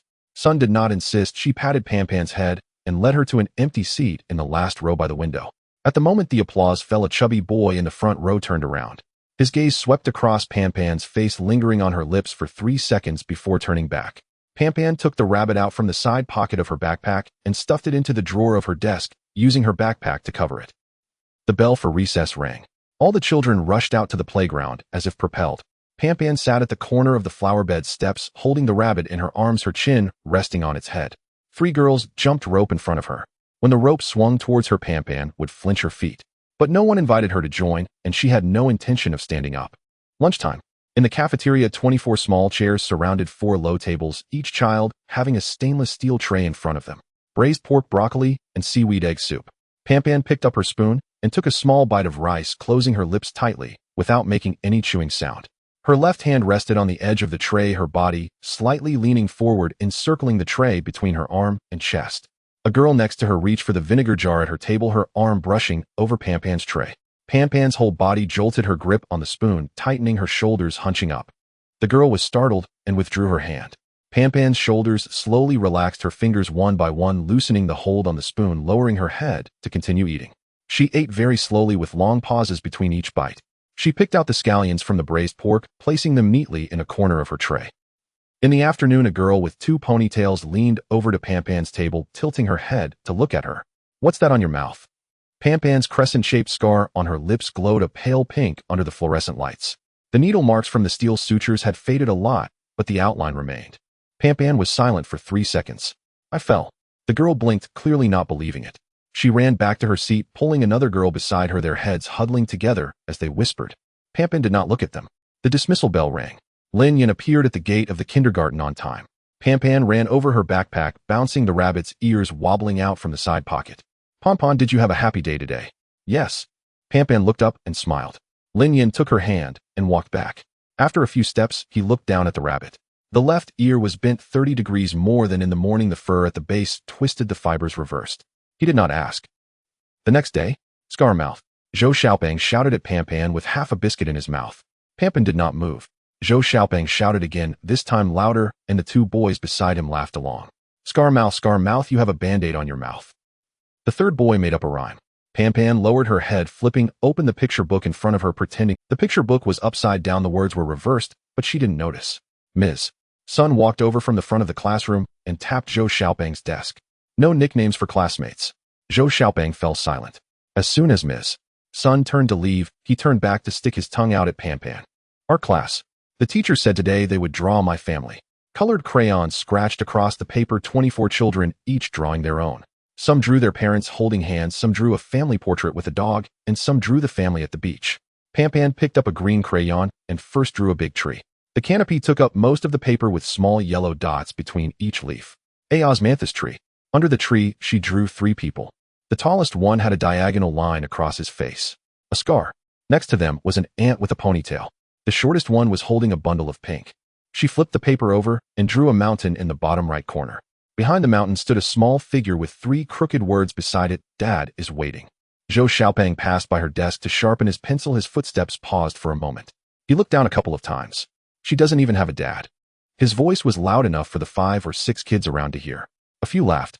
Pan tightened her grip on the crayon, her knuckles standing out against her skin. She did not look up. Dismissal. Lin Yin took the drawing out of Pan's backpack, opened it, and the lower right corner was missing a piece. The little figure behind the mountain had been torn off, leaving only 1 foot and half the word Dad. Pon, how did this get torn? I accidentally did it. When Pan said this, her eyes were on the ground, her voice steady. A 5-year-old's tone when lying was more composed than many adults. Lin Yin folded the drawing and put it back in the backpack. At 9 o'clock in the evening, Su Qingqing sat by the bed reading, Guess How Much I Love You to Pan. When they reached the part where the little rabbit said, I love you all the way to the moon, Pan suddenly spoke, Auntie. My. Is the scar on my mouth very ugly? Su Qingqing's hand that was flipping the pages stopped. She set the picture book aside, cupping Pan's face with both hands. She then looked seriously at the curved scar. It's not ugly. This is proof that you've been in battles. It's even more impressive than a medal. Pan looked into her eyes, neither confirming nor denying. She turned over facing the wall, hugging the rabbit to her chest. Good night, Auntie. Su Qingqing turned off the lamp next to the Peppa Pig nightlight and left the room. Lin Yin leaned against the hallway wall. They exchanged a glance. She has been bullied at school, Su Qingqing said. I know. What should we do? Lin Yin did not answer immediately. A warm yellow light shone from the gap under Pan's door from the Peppa Pig nightlight. Let's wait a bit longer. Let's see how she handles it herself. Su Qingqing opened her mouth and swallowed the words that were about to come out. At 11 o'clock at night, Lin Yin dialed Zhang Meng's number from the living room. Give me a complete set of medical imaging data from Pan's hospitalization, back it up, and send it to me. Brother Lin, what do you want that for? I might need it. He hung up the phone. The phone screen lit up for a moment. Su Qingqing sent a message. He opened it. It was a screenshot of an encrypted file. The latest updates from that private laboratory in Frankfurt. Recently, they received 2 samples from different countries, both from minors. The means of collection upon preliminary analysis were suspected to be involuntary. Su Qingqing added 3 words at the end of the message, marked in red. Lin Yin stared at the screen for 10 seconds. Not just Pan. He turned off his phone and went upstairs to check on Pan. The door was slightly ajar. Pan lay on her side, holding the rabbit in her arms, breathing evenly. Her brows were relaxed when she was asleep. Only when she was asleep. The third morning, Pan sat in the last row by the window, her pencil case, overturned crayons rolling everywhere. She bent down to pick them up. A sports shoe stepped on her fingers. Pan looked up. Zhou Xiaopeng stood in front of her with 4 boys behind him. He held the pink plush rabbit high in his right hand. One of the rabbit's ears was nearly torn off, cotton protruding from the seam. Zhou Xiaopeng laughed at the scar on her lips. Scar mouth, is this broken rabbit left to you by your dad? Oh no, you don't have a dad. Pan remained silent for a long time before slowly standing up. Zhou Xiaopeng's shoe sole crushed onto the rabbit's belly, stuffing oozing out from the torn seam. Pan heard the sound. It was faint, like something had been stepped on and broken. She looked down at the rabbit. A gray-black shoe print was stamped on its pink fur. Its left ear drooped down, only connected by the last thread. This rabbit was placed at the door of the ward by her aunt. Pan remembered it clearly. That night her aunt left, and the rabbit remained. It lay at the door for the entire night, and the next morning Sister Zhang Meng picked it up and placed it on the nightstand. She poked it with a finger but quickly pulled back. Using her whole hand to hold it, she didn't let go. Since then this rabbit had been held in her arms every night as she slept. It belonged to Pan. It wasn't something thrown to her, not a licked candy wrapper, and not a leftover half-bun. It was hers. Zhou Xiaopeng moved his foot away from the rabbit and tilted his head to look at Pan. Scarface, cry now. For boys behind laughed. Pan did not cry. She lifted her head. Zhou Xiaopeng was taken aback for a moment. He had only seen two expressions on this girl's face before. Either she looked down and avoided eye contact, or she curled up in a corner and remained silent. But now her eyes were fixed on him. It wasn't crying, nor was it fear. Zhou Xiaopeng couldn't quite describe what it was. But he took half a step back. Pan moved. She charged at him. No shouting, no warning. Her entire body was like a stone shot out her small frame, crashing into Zhou Xiaopeng's embrace. Her right fist struck his nose. A dull thud. Zhou Xiaopeng's head snapped back, his heel caught on a chair leg, and he fell backward. Blood streamed from his nose, trickling down to his chin. The classroom erupted. Over 20 children screamed or ran back, desks and chairs clattering in chaos. Zhou Xiaopeng sat on the floor stunned for 2 seconds before realizing what had happened, and he let out a wail. Crying loudly, blood and tears mingled, smearing half his face. Pan stood still. Her right hand hung by her side, her knuckles turning red. She didn't chase after him or move again. Her body trembled, yet she made no sound. She bent down and picked up the rabbit that had fallen on the ground. The stuffing was exposed, and its left ear hung by a single thread. She gently patted off the dust and cradled the rabbit back in her arms. Teacher's son rushed in from the hallway. What happened? She glanced around the scene, seeing Zhou Xiaopeng sitting on the floor with a face full of blood, wailing. Then she looked at Pan, who stood beside her holding the rabbit in silence. Her expression changed instantly. Teacher's son squatted down to examine Zhou Xiaopeng's nose, pressing on both sides of his nasal bone to confirm it wasn't broken. She stood up and walked over to the desk to pick up her phone. She dialed 2 numbers. The first was to Zhou Jianjun. The second was to Lin Yan. Zhou Jianjun and his wife arrived very quickly. 20 minutes. They probably drove over. When Zhou Jianjun pushed open the office door, he still carried the coolness of the air conditioning from the car in his suit. On his left wrist was a Patek Philippe watch, and on his right hand's index finger was a platinum ring. His leather shoes shone brightly, and his steps were steady. A prominent figure in the Jiangxing real estate circle, he carried an aura wherever he went. He first looked at his son.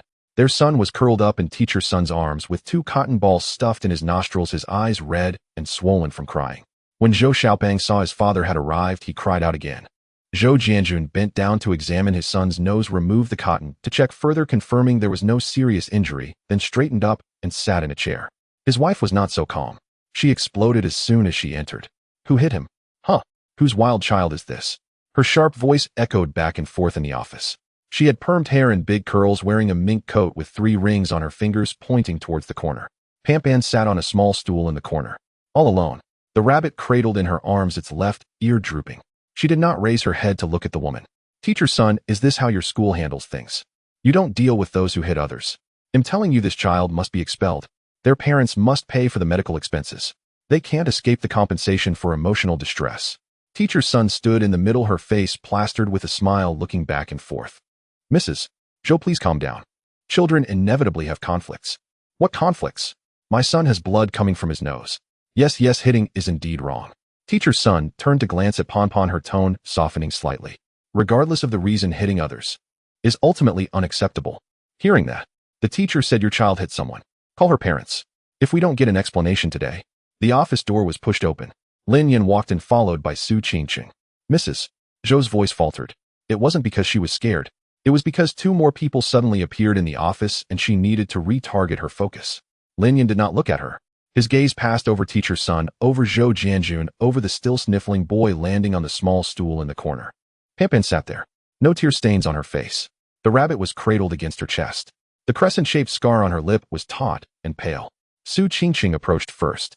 She squatted down to meet Pan at eye level. Pan's lips moved slightly. Auntie, very softly. But there was no trace of crying. Su Qingqing said nothing, gently lifted the drooping ear of the rabbit and tucked it back into Pan's embrace. Lin Yan crouched down next to Pan as well. He touched the back of her clenched right fist with his hand. Tell uncle what happened. Start from the beginning. Pan glanced at him. Then she spoke. Her voice was very small, very calm. The first time they called me Scarface. The second time he took my crayon and didn't return it. The third time he stepped on my fingers. With each incident she recounted, she glanced at Lin Yan. He remained still. just watching her. The fourth time they tore up my drawing. The drawing had you auntie and cat uncle in it. My backpack was hidden in the trash can. I searched for a long time. The office fell silent. The air conditioning vent hummed. Mrs. Zhou opened her mouth about to speak, but Zhou Jianjun grabbed her arm. She turned to glare at her husband, but fell silent after meeting Zhou Jianjun's gaze. Zhou Jianjun was looking at Lin Yan. This man squatted beside the little girl, a scar running from his brow to his cheekbone, dressed in an old black coat, with shoes worn to a pale white. He looked ordinary, but the way he sat there unmoving listening to a 5-year-old child speak. Zhou Jianjun had been in business for 20 years and had seen all kinds of people. That was not a parent's gaze. Pampan recounted the last incident. Today he threw my rabbit on the ground and she looked down at the rabbit in her arms. I endured for a long time, uncle. She raised her head. He stepped on my rabbit, so I hit him. It was quiet for 3 seconds. Teacher's son cleared her throat. She looked at Pompon carefully, choosing her words before finally saying that sentence. Pompon, he did bully you first, that's indeed wrong. Pause. But Pampan, you shouldn't hit people. Lin Yan slowly stood up. He turned to look at teacher's son. The air conditioning in the office continued to hum. Teacher's son still wore a smile, but the corners of her mouth were starting to droop. That sentence fell in the office like a nail. But Pampan, you shouldn't hit people. Pampan lowered her head. The rabbit was held even tighter, its pink fur squeezing out from her fingers. The crescent-shaped scar on her lip had flattened color pale. She didn't cry, but she fell silent. Su Qingsheng stood to the side, her gaze shifting from Pampan to Lin Yan's back. The muscles between his shoulder blades were tightening, shifting his weight from his right foot to his left. She knew. This man was about to take action. Lin Yan stood up. His movements were slow, almost lethargic. He turned to face teacher's son, the distance between them measured by an office desk. Teacher's son instinctively took a half step back, then steadied herself, straightening her back. She was the teacher. This was her office. Lin Yan circled around the corner of the desk and approached her. Teacher's son opened her mouth as if to say something.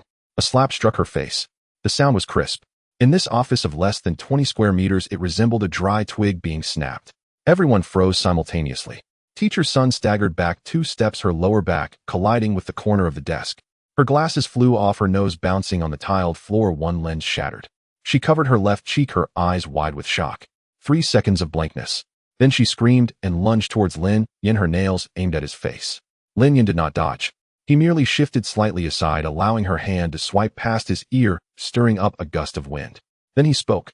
It is wrong for me to hit you. Teacher's son's hand paused midair. But you cannot retaliate. The office fell dead silent. Teacher's son's lips trembled. They shook violently. Her hand hung there, neither up nor down. Every word she had just spoken was returned to her unaltered by this man. She couldn't refute a single word, because once she did, her own logic would collapse first. Zhou Jianjun's wife froze for 2 seconds, then suddenly stood up, pointing her finger at Lin Yan. You hit the teacher. Are you crazy? Lin Yan didn't even glance at her. Zhou Jianjun had already pulled out his phone. Do you believe I will call the police? Lin Yan turned his head to look at him. Go ahead. Just one word. Zhou Jianjun's thumb hovered above the screen, not pressing down. His wife's voice shrilled again. Uncultured thing. If you lack upbringing, then your child lacks it too. No. Her words were unfinished. Su Qingsheng spoke up. Your son has been bullying a 5-year-old girl for several consecutive days, pulling her hair, stepping on her fingers, tearing her drawings, and throwing her backpack into the trash can. Now you stand here scolding her for being uncultured. Su Qingsheng tilted her head slightly, her eyes revealing a dangerous glint. Are you sure you want to continue? Zhou Jianjun's wife's mouth hung open, her voice stuck in her throat. She wasn't scared. It was just that everything Su Qingsheng said was right, as she couldn't find a single angle to refute. Zhou Jianjun's wife's face turned the color of liver, her lips quivering a few times. Then Zhou Jianjun grasped her arm, pushing her back into her seat. Suddenly, the office door was pushed open. The person entering was in his 50s, wearing a dark gray suit, gold-rimmed glasses, with a small patch of white at his temples. Before entering, he had heard the commotion in the corridor. 2 minutes ago, Su Qingsheng's call had come through to his phone. It had only said one thing. Principal Su, please come to the Academic Affairs office. Su Zhengming stood at the door, his gaze sweeping the room. Shattered glasses, teacher's son covering her face, Zhou Jianjun holding up his phone, and Zhou Jianjun's wife fuming. Then his gaze landed on Su Qingsheng. He froze in place. Principal Su. Zhou Jianjun seemed to have grabbed onto a lifeline. You're just in time, these two people. Su Zhengming ignored him. He walked up to Su Qingsheng, bending down at a 15-degree angle. A standard apologetic bow. Miss Su, I sincerely apologize. It is my mismanagement that has caused you distress. Zhou Jianjun's voice was caught in his throat. He knew Su Zhengming. Not just knew him. He had invited him out for dinner twice last year, each time taking the initiative to toast. The Golden Oak International Kindergarten was the best kindergarten in Jiangxing. The enrollment was full for the next 2 years, though only the wealthy could get in. Zhou Jianjun had put in a lot of effort to secure this connection. And now, this person he had to toast to was bowing and apologizing in front of a young woman. His wife covered her face, her voice shrill again. Principal Su, are you in cahoots with them? Our old Zhou had previously. Zhou Jianjun quickly covered her mouth. He used considerable force. His wife glared at him, making muffled, struggling sounds. But Zhou Jianjun did not let go. His mind raced. He was well aware of who Su Jingming was. Someone who could make this man bow was definitely not someone he could afford to offend. Su Jingming glanced at Teacher Sun. Then he looked at Zhou Xiaopeng, who was sobbing in the corner. He took off his glasses and wiped them for 2 seconds before putting them back on. Teacher Sun, how long have you known about the situation between Zhou and Panpan? Teacher Sun's lips moved, but no sound came out. I asked you how many days it's been. For days. Su Jingming adjusted his glasses. For days. He nodded, turning to Zhou Jianjun. Mr. Zhou will be expelled starting today. Zhou Jianjun's wife broke free from her husband's grip. Why? She was the one who hit. Why is my son being expelled? According to Article 14 of the school regulations, Su Jingming did not look at her. Continuous physical and verbal abuse, serious circumstances, expulsion advised. The paperwork can be handled tomorrow. Zhou Jianjun's wife wanted to shout again, but was restrained by Zhou Jianjun. He understood everything. He understood it all. He did not know the man. But the young woman standing next to him was someone who could make Su Jingming apologize in person. He didn't know who the other party was, but he knew he could no longer stay in this office. Let's go. Zhou Jianjun pulled his wife's arm, the other hand lifting their son's backpack. He paused as he, lowering his head. He'll discipline my son when we get back. No apology. But his head was lowered. Lin Yin did not respond. Zhou Jianjun left the office with his family of 3. Their footsteps gradually faded in the corridor. Teacher Sun stood in place. A piece of her glasses lay shattered, the red marks on her face still there, her hands hanging by her side. Su Jingming glanced at her, lowering his voice. Submit your resignation letter to my desk tomorrow. Teacher Sun's body swayed, and she leaned against the desk for support.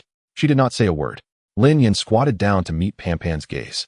He did not explain why he hit someone, nor did he reason. Panpan, if anyone bullies you in the future, just hit them back. He paused a moment. There's an uncle here. Panpan looked up at him. She nodded vigorously. Lin Yin held her hand and walked out. Panpan followed, switching the rabbit to her left arm and tightly gripping Lin Yan's index finger with her right hand. Su Qingxing walked last, passing by Teacher Sun without even glancing at her. On the way home, Panpan sat in the back seat, her feet not reaching the floor, holding the rabbit in her arms. She kept staring out the window.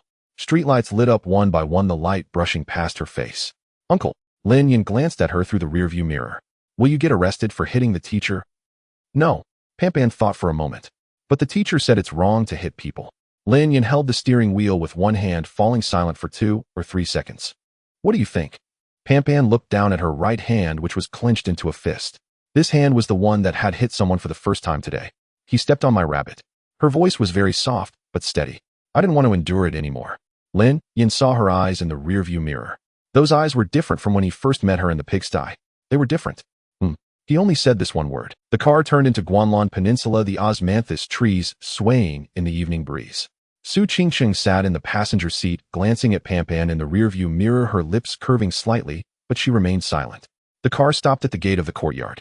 Lin Yin got out and walked around to open the back door, and Panpan hopped down holding the rabbit. She walked to the gate of the courtyard and stopped. She turned back to look at Lin Yin.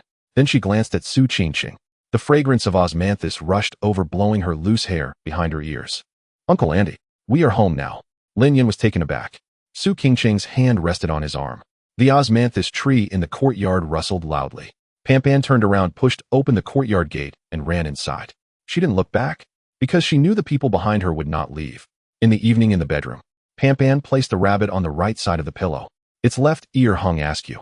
The stitches done by Su Qingxing had come undone, a small tuft of cotton poking through the seams. Panpan squeezed the tuft of cotton, choosing not to push it back. She pulled the rabbit closer to her face, letting its broken ear rest against her earlobe. And it's just like me. Su Qingxing sat on a low stool by the bed, a Peppa Pig storybook open on her lap. In what way? Its ear is broken. My mouth is broken. Su Qingxing pinched the corner of the page, pausing for 2 seconds. Is it afraid now? Panpan thought for a moment and shook her head. Not afraid anymore. I'm holding it. Su Qingxing turned to the first page and began to read. Peppa lives in a beautiful house with her brother George, Mummy Pig, and Daddy Pig. She read until the third. As Peppa jumped in the muddy puddles, Panpan's breathing steadied. Her right hand clenched a piece of fabric, her knuckles not relaxing. Su Qingqing's gaze followed that hand upward. She was gripping the corner of Lin Yan's shirt. Lin Yan had been sitting silently in the armchair across from the bed. Using her index finger and thumb, she gently pried Pan's little pinky away. Then she pulled the blanket up a couple of inches, just covering Pan's shoulder. The Peppa-Night light glowed in the corner, casting orange light that flickered on the ceiling. The two stood up, stepping out of the room one after the other.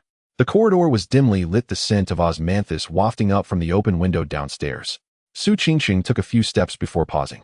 Lin Yan stood beside her, both nearly stopping at the same time. Su Qingqing opened her mouth, ultimately only saying, "Did her hand hurt when she hit that?" She didn't cry out in pain. At 5 years old, after being hit so many times, it's too normal not to cry out in pain. Su Qingqing's voice was very low. "Actually, she's not hurting us, she's just gotten used to it." Lin Yan didn't respond, heading down the stairs before her. Su Mufeng was already sitting on the sofa in the living room. 3 cups of water were placed on the coffee table. His own cup was already half drunk. He saw the two come down. He spread his legs, leaning into the sofa, his expression caught between gossip and righteous indignation. "Brother Yan, I've heard about the kindergarten incident." Lin Yan sat down opposite him. "Who said it?" "Too many people. The driver said you went into the office, the shadow guard said you had a fight with the principal, and another version is that you kicked the principal out of the window. Is your intelligence network a vegetable market?" Su Qingqing picked up her cup. "Zhou Jianjun is in real estate in Jiangqing with 3 construction projects and 2 commercial complexes under him. I checked, and there are 2 flaws in his building permits, and his environmental assessment report is also questionable. Brother Yan, should we take action against him?" "Take action against what?" Su Qingqing looked at him. "Sabotage his project. His son bullied Pan, and his wife yelled in the office about bad upbringing. People like that need to be dealt with, otherwise everyone will dare to push their luck in the future." Su Qingqing took a sip of water and slowly set down her cup. He bowed his head when he left. Su Mufeng paused. "A sensible person doesn't need to be dealt with completely. Keeping him around is more useful than killing him." Su Mufeng opened his mouth, but then closed it again. Su Qingqing turned to Lin Yan. "Should Pan transfer schools? There are 2 private elementary schools in Jiangqing with attached preschool classes, one just 8 minutes away by car." Something doesn't add up. Su Qingqing's words were interrupted as she looked at Lin Yan.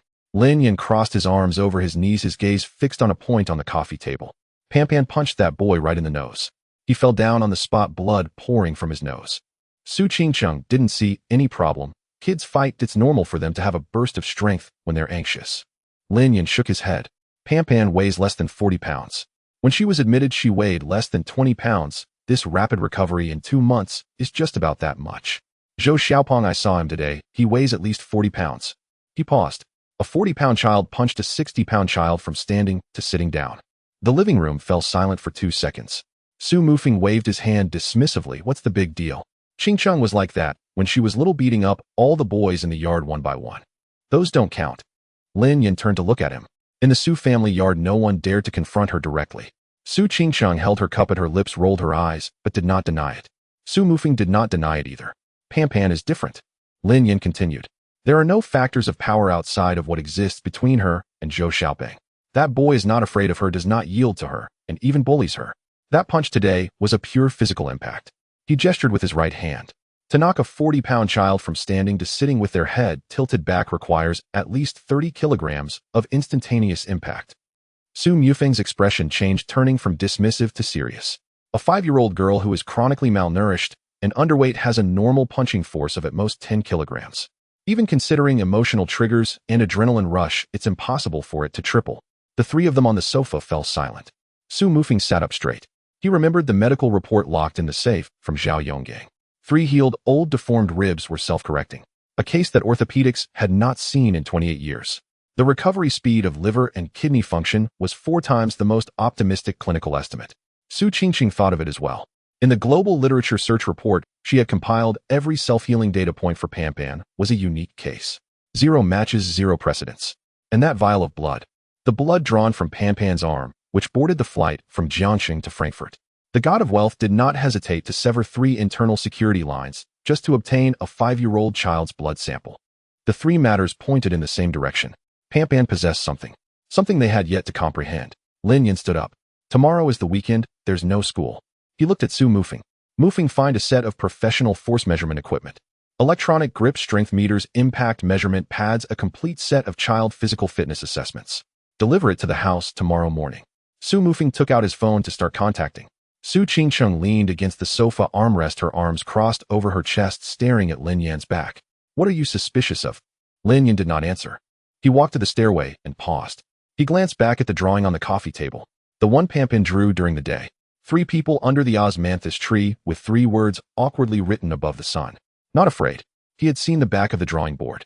Behind it stood a little figure with the words "Daddy waits" beside. He recalled another line of text. The night before Wang Li set off on his mission, he had handwritten in the remarks section of the authorization letter, "Pampan will not suffer if she is with him." At that time, Lin Yan thought it was just a father's words of entrustment before leaving.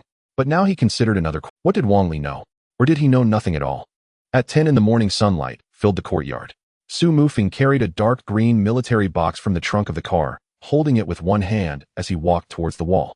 The box was not light. He switched hands twice to secure the stand and target face to the wall base opposite the osmanthus tree. A red target face had a crosshair drawn in the center with 4 expansion screws welded to the base. This was a military boxing force measuring device with a maximum range of 500 kilograms. It was used in the military to assess the physical capabilities of combatants. Pampan ran out of the house holding a pink rabbit. She noticed something new by the courtyard wall and tilted her head as she approached. Standing in front of the target, she poked it with a finger. The target remained still. "Uncle, what is this?" Lin Yan walked down the steps, squatting in front of her to meet her gaze. "Try hit." Pampan's expression changed. She took a half step back, tears welling up in her eyes. "Uncle, is it because I hit someone yesterday? I won't hit anyone anymore, I promise." She continued to back away, clutching the rabbit tighter. Her whole body shrank back as if ready to run indoors to hide. Su Qingxing quickly walked over from the kitchen door, squatting beside her and pulling her into an embrace. She shot Lin Yan a sideways glare. That glance was very clear. "How could you be a father? It's not like that, Pampan." Su Qingxing's voice was very soft. "Uncle is not. He just wants to see how strong you are and play a game with you." Pampan peeked out from behind Su Qingcheng's shoulder to look at Lin Yan, her eyes still glistening with tears. Lin Yan extended his pinky finger. Pampan hesitated for 2 seconds before reaching out to hook it. "Uncle is not lying to you." Pampan sniffled, blinked her eyes twice, her tears still not dry, but she nodded. Lin Yan asked her, "How hard did you hit that boy yesterday?" Pampan tilted her head and thought seriously. "I just hit him casually. I can't remember." Lin Yan pointed at the target. "Then this time use all your strength. Put some force into it." Pampan handed the rabbit to Su Qingxing, walked to the target, and rubbed her palms together. She looked up at the red target. The target was 3 times larger than her face. She took a deep breath, her body slightly sinking. She pushed off the ground with her back foot, twisting her waist briefly before applying force. Su Mufeng was holding a cup of water, the rim pressed against his lips, his whole body froze. He had trained at the Su family martial arts school from the age of 6 to 16. He was too familiar with this starting stance. The weight shifted to the back, chain the waist initiated before the shoulders, and the power arose from the ground. A standard transmission of force. Only adult trainees who had practiced for more than 3 years at the Su family martial arts school would begin to grasp this threshold. She was 5 years old. No one had taught her. Then she struck with a punch. The device emitted a long beep. The screen displayed a number 63. Unit kg. The courtyard fell silent. The water Su Mufeng had in his mouth choked him. He bent down, coughing for over 10 seconds. Tears streamed down his face, yet he still couldn't recover. But it was not the water that choked him. Su Qingxing stood in place, holding the rabbit. Her mouth slightly open, not closing. Lin Yan squinted his eyes. He saw 2 things. The first was the 63 on the screen. A 5-year-old girl weighing less than 40 pounds, malnourished for a long time, had delivered double the output of her male peers. The second thing, which concerned him even more than the number, was that her method of applying force was correct. No one taught her, no one trained her. She inherently understood where the power came from and where it went. Great strength could be a gift, but the correct posture for applying force was not something that could be explained by talent. Pampan stared at the number on the screen. She didn't recognize that number, but she recognized the expressions on the adults' faces. Uncle wasn't saying anything. Auntie's mouth was agape. Brother Mufeng was coughing. The last time the adults showed such expressions was when she did something wrong. She swallowed hard. The machine had. She cautiously approached, reaching out to touch the target. No sound. Then she touched the stand. No sound. She squatted down to look at the screen and poked it with her finger. Still no sound. She stood up, her lips starting to tremble. "Uncle, did I break it?" Lin Yan didn't have time to respond. "The machine just made a sound. Oh, I didn't mean to hit it. Uncle, I didn't mean to break it. Don't be angry. I'll earn back however much it costs." She became increasingly anxious, her last words already tinged with a cry. Lin Yan's mouth twitched. He couldn't hold back, but he stiffened again. Su Qingxing quickly walked over, scooped Pampan up, and kissed her forehead. "Pompon, you are amazing. The machine isn't broken or it beeped because it thinks you are awesome. Just like how a teacher praises you by clapping hands. It's applauding you. Pampan was not completely convinced. She leaned on Su Qingcheng's shoulder, twisting her neck, still looking at the machine. It really isn't broken. Really? Then why isn't it making a sound anymore? Because you've finished hitting it, but once it finishes praising you, it stops beeping. Pampan thought for a moment. That seemed to make sense. She wiped her tears, glanced again at the machine, and half convinced buried her face back into Su Qingcheng's neck. Su Mufeng finally caught his breath and walked over to Lin Yin, lowering his voice. Brother, Yin, that starting stance of hers. I saw it. Su Mufeng didn't ask further. Su Qingcheng took Pampan inside to wash her hands and get some candy. The screen door closed behind them, shutting out the sunlight and silence from the courtyard. Only Lin Yin and Su Mufeng were left in the courtyard. Su Mufeng walked to the device, squatting down to look at the screen. 60. Free. He pressed the calibration button twice. The system self-checked, but the number didn't change. Standing up, he pressed it once more. Still 60. Free. He looked at Lin Yin. Lin Yin did not respond. He stood in front of the target, gazing at the dent left behind. The target was made of high-density foam material designed to withstand impacts of up to 300 kilograms. The dent was not deep, but the shape was clear. It was the imprint of a 5-year-old child's fist. He thought of the report that Zhao Yonggang had locked in the safe. Now there were 2 more entries. An explosive force of 60 kilograms. And a 5-year-old girl who had never been trained, naturally possessing the correct transmission chain for applying force. The reason the god of wealth took a vial of her blood is hidden in these numbers. This matter, do not mention it. Su Mufeng nodded. Including Zhao Yonggang. Su Mufeng nodded again. Delete the data. The device will be sent away today. Su Mufeng pulled out the storage card and tucked it into his pocket, starting to dismantle the stand. Lin Yin turned and entered the house. In the living room, Pampan was sitting on the sofa eating candy. Her cheeks puffed out, legs swinging back and forth, unable to reach the ground. She heard the door open, looked up, and saw Lin Yin enter. She raised her right fist, mimicking a punching pose. Her eyes were crescent-shaped, smiling so widely that the scar on her mouth curved into a crescent moon. Uncle, am I strong? Lin Yin looked at her. Strong. She didn't know what her fist represented. But someone did. 8,000 kilometers away in the suburbs of Frankfurt. In a private laboratory under a shell company, a centrifuge was operating at high speed on a sterile workbench. A person stood behind a one-way glass, watching the gene sequencing data scrolling line by line on the screen. He repeatedly rubbed the side of his right ring finger against his thumb at a steady frequency, as if counting something. After counting to 17, he stopped. He took out an old photo from 20 years ago from his pocket, the edges yellowed and curled, showing a young woman holding a baby. He pressed the photo against the glass, aligning it with the gene map on the screen. His phone vibrated. He picked it up and dialed a number. The other party answered. The results are out. Her blood matches perfectly with the sample from 20 years ago. Saturday afternoon. Pampan was sprawled in front of the drawing board on the second floor. Her cheeks were puffed out, with a crayon in her left hand and half a piece of unwrapped white rabbit candy in her right. She had drawn a square object with 4 legs, topped with a circle, next to which stood a little figure raising its fist. The machine bore 2 crooked characters. It's called. She pulled out the drawing and ran barefoot down the stairs.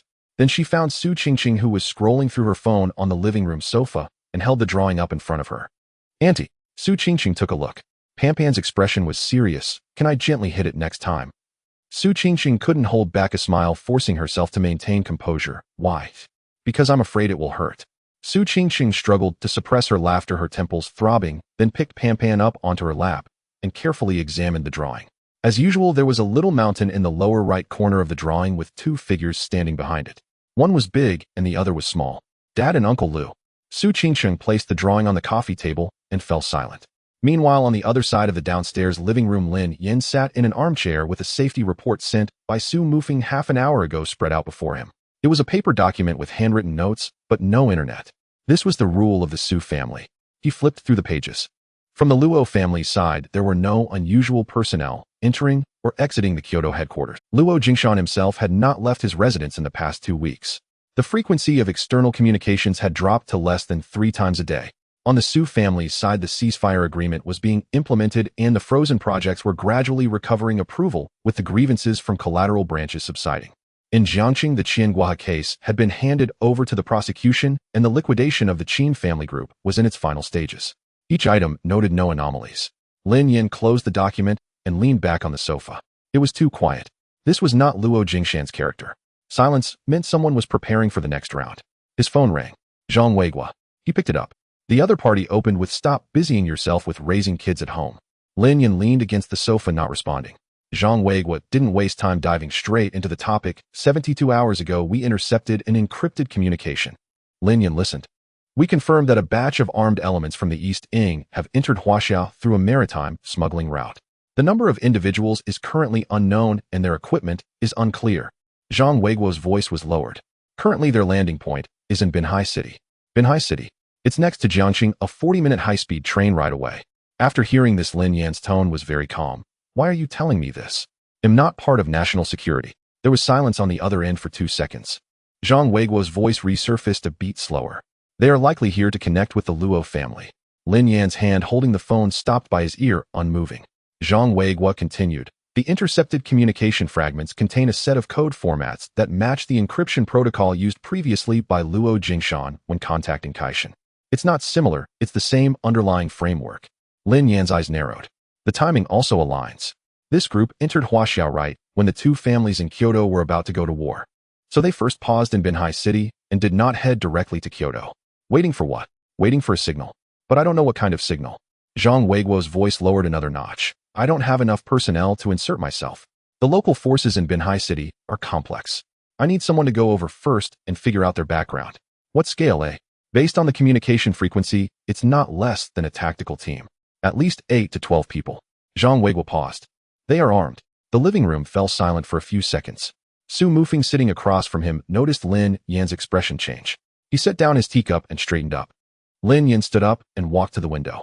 The osmanthus tree in the yard swayed gently in the evening breeze, its leaves rustling. The window of Pan Pan's room on the second floor emitted a warm glow, and the peppernight light was already on. If it involves the Luo family, you'll go. There was no hesitation. Zhang Weiguo chuckled lightly on the other end, as if about to say something, but swallowed it back. He understood Lin Yan too well. This person could have 1,000 reasons to refuse. No military rank, no number, not under jurisdiction. Why should he serve the National Security Bureau? But as long as there was a line connecting to Pan Pan's safety, he would stand up. At the east square of Binhai train station, there's a tea shop called King Quan Ho. Once you arrive, go there, and sit for a while as someone will contact you. The call ended. Lin Yan put away his phone and turned to Su Mufeng. Help me book a high-speed train ticket to Binhai City for tomorrow morning. Su Mufeng didn't ask why, pulling out his phone to operate. He had spent enough time with Lin Yan to know when to ask questions and when to shut up and get things done. His fingers tapped on the screen a few times, then he looked up 7:12, the earliest train. Book it. Lin Yan paused and added, double the personnel around the villa. What happened last time cannot happen again. Su Mufeng's finger paused on the screen, and he briefly glanced at Lin Yan. That statement wasn't heavy, but it carried enough weight. Last time he went to northern Myanmar, Pan Pan was snatched from this room, and Su Qingcheng was knocked into the operating room with a single blow. Understood. He'll have 2 groups of shadow guards on 24-hour rotation, 1 group inside the courtyard and 1 outside with independent, encrypted communication channels. Lin Yan nodded. Footsteps were heard coming from the stairs. Su Qingcheng came down from the 2nd floor, still holding the drawing Pan Pan had made to apologize to the machine. She reached the corner of the stairs and paused upon seeing Lin Yan standing by the window. Are you leaving again? Lin Yan turned around and nodded, Binhai to take care of something. If all goes well, it will take a day, if not 2. Su Qingcheng didn't ask what it was about. She walked over and sat on the sofa, took out her phone and glanced at the map to see Binhai's location. 40 minutes by high-speed train, an hour and a half by car with a highway along the river in between.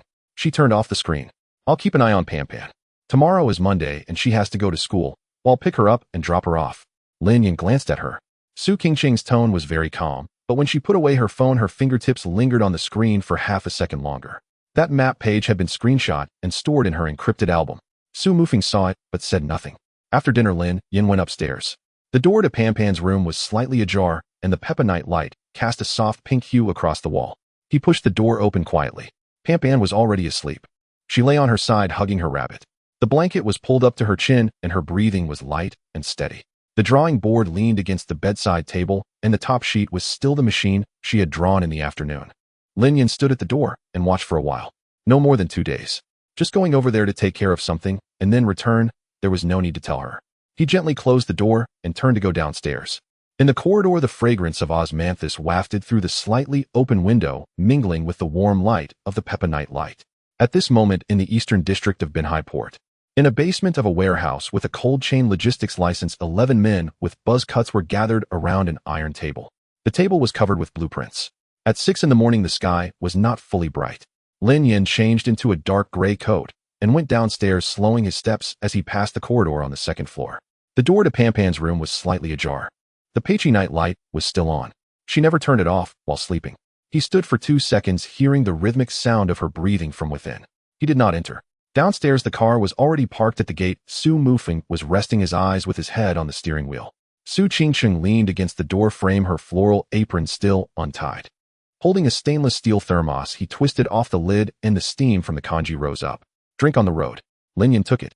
The wall of the cup was hot as she had been holding it with her apron for an unknown amount of time. The two exchanged glances for a second. Su Qingsheng smiled slightly. Go ahead. Oh, I'll take care of things at home. Lin Yan took the thermos and got into the car without looking back. Su Mufeng shifted into gear and drove out of the Iron Gate of Guanlan Peninsula. In the rearview mirror, Su Qingsheng stood under the osmanthus tree, watching them leave, her apron flapping in the morning breeze. What time is the train? Su Mufeng asked. 6 for Titwo at Binhai East Station. Is Old Chen's side reliable? From Director Zhang's people. Su Mufeng did not ask further. The undercover work personally buried by Zhang Weiguo was not for him to comment on. The high-speed train took 42 minutes. Lin Yan leaned back in his seat without sleeping. He had consumed more than half of the congee in the thermos. A few red dates cut into small pieces for easy consumption lay at the bottom. He took a glance and twisted the lid back on. Binhai had arrived. The east square of the train station was bustling with people. A long row of breakfast stalls had been set up. The aroma of fried dough sticks and soy milk mixed with the smell of diesel as taxi drivers shouted out prices. Lin Yan passed through the crowd and did not take a taxi. He walked into the second alley before the station. After walking less than 200 meters, he saw a faded wooden sign. Qingchuan No. 1. The air of an old tea shop. On the glass door there was a Mid-Autumn Festival promotional poster from 3 months ago, with its corners curling up and the tape yellowed. A bunch of dried flowers hung from the doorknob, now lacking any fragrance. He pushed the door open. The shop had only a few lights on. Various tea canisters were stacked on the shelves. Tea Guanyin de Hongpo Jasmine. The labels were handwritten, the handwriting not beautiful, but neat. Behind the counter sat a man in his 50s with graying crew-cut hair. Black-framed reading glasses perched on the tip of his nose, and he held a Zisha teapot, pouring water into a cup. There were no other customers. The man looked up. His gaze lingered for less than half a second on the scar on Lin Yan's face, running from his brow to his cheekbone, before moving away. What tea would you like? Uncle Zhang asked me to come by. The man took off his reading glasses and placed them in a drawer. When he reached out again, he had added a brown paper envelope. He slid the envelope to the edge of the counter. There are photos inside. His voice dropped half a pitch. 11 people. They arrived 3 days ago by sea from the Ryukyu Islands on the Liao Yuan cargo ship, hidden in a refrigerated container for 4 days. When Binhai Port cleared customs, the scan showed normal. He paused. Someone gave a heads-up in advance. Lin Yan opened the envelope. 6 surveillance screenshots taken from the cameras at the cargo unloading passage in the port. The resolution was low and the lighting dim. In the images, 11 people dressed in dark work uniforms wearing ordinary baseball caps mixed in with the dock workers as they walked out. Lin Yan locked on 3 details at a glance. The spacing between their strides. Each pair of people maintained a distance of 1.5 to 2 meters, no more no less. A safe distance instinctively kept in tactical marching formations. The angle of their gaze while turning. In the third screenshot, the leader turned around a corner of a container, his head precisely sweeping through the left 90-degree blind spot, but his boat's center of gravity did not follow. CQB. Lin Yan flipped to the next screenshot, his gaze unfaltering. Have you checked their backgrounds? Nothing came up. Old Chun poured himself another cup of tea, but did not drink it, his fingers resting on the rim of the cup. The identity documents are fake, very sophisticated, not a local job. I had people follow them for 2 days. They settled in a warehouse in the eastern district of the port that had a cold chain logistics license. They don't come out during the day, but there are people going in and out at night. What about the equipment? At least 4 long rectangular hard cases were moved in. Old Chun gestured the length. The case material is military-grade shockproof. When lifted, it takes 2 people per case, not light. Lin Yan finished looking through the screenshots and put them back in the envelope. Old Chun bent down and took out a folded sheet of paper from under the counter. This is a photo my people took last night. They left right after taking it. They almost didn't make it out. Lin Yan opened it. A photo taken with a mobile phone.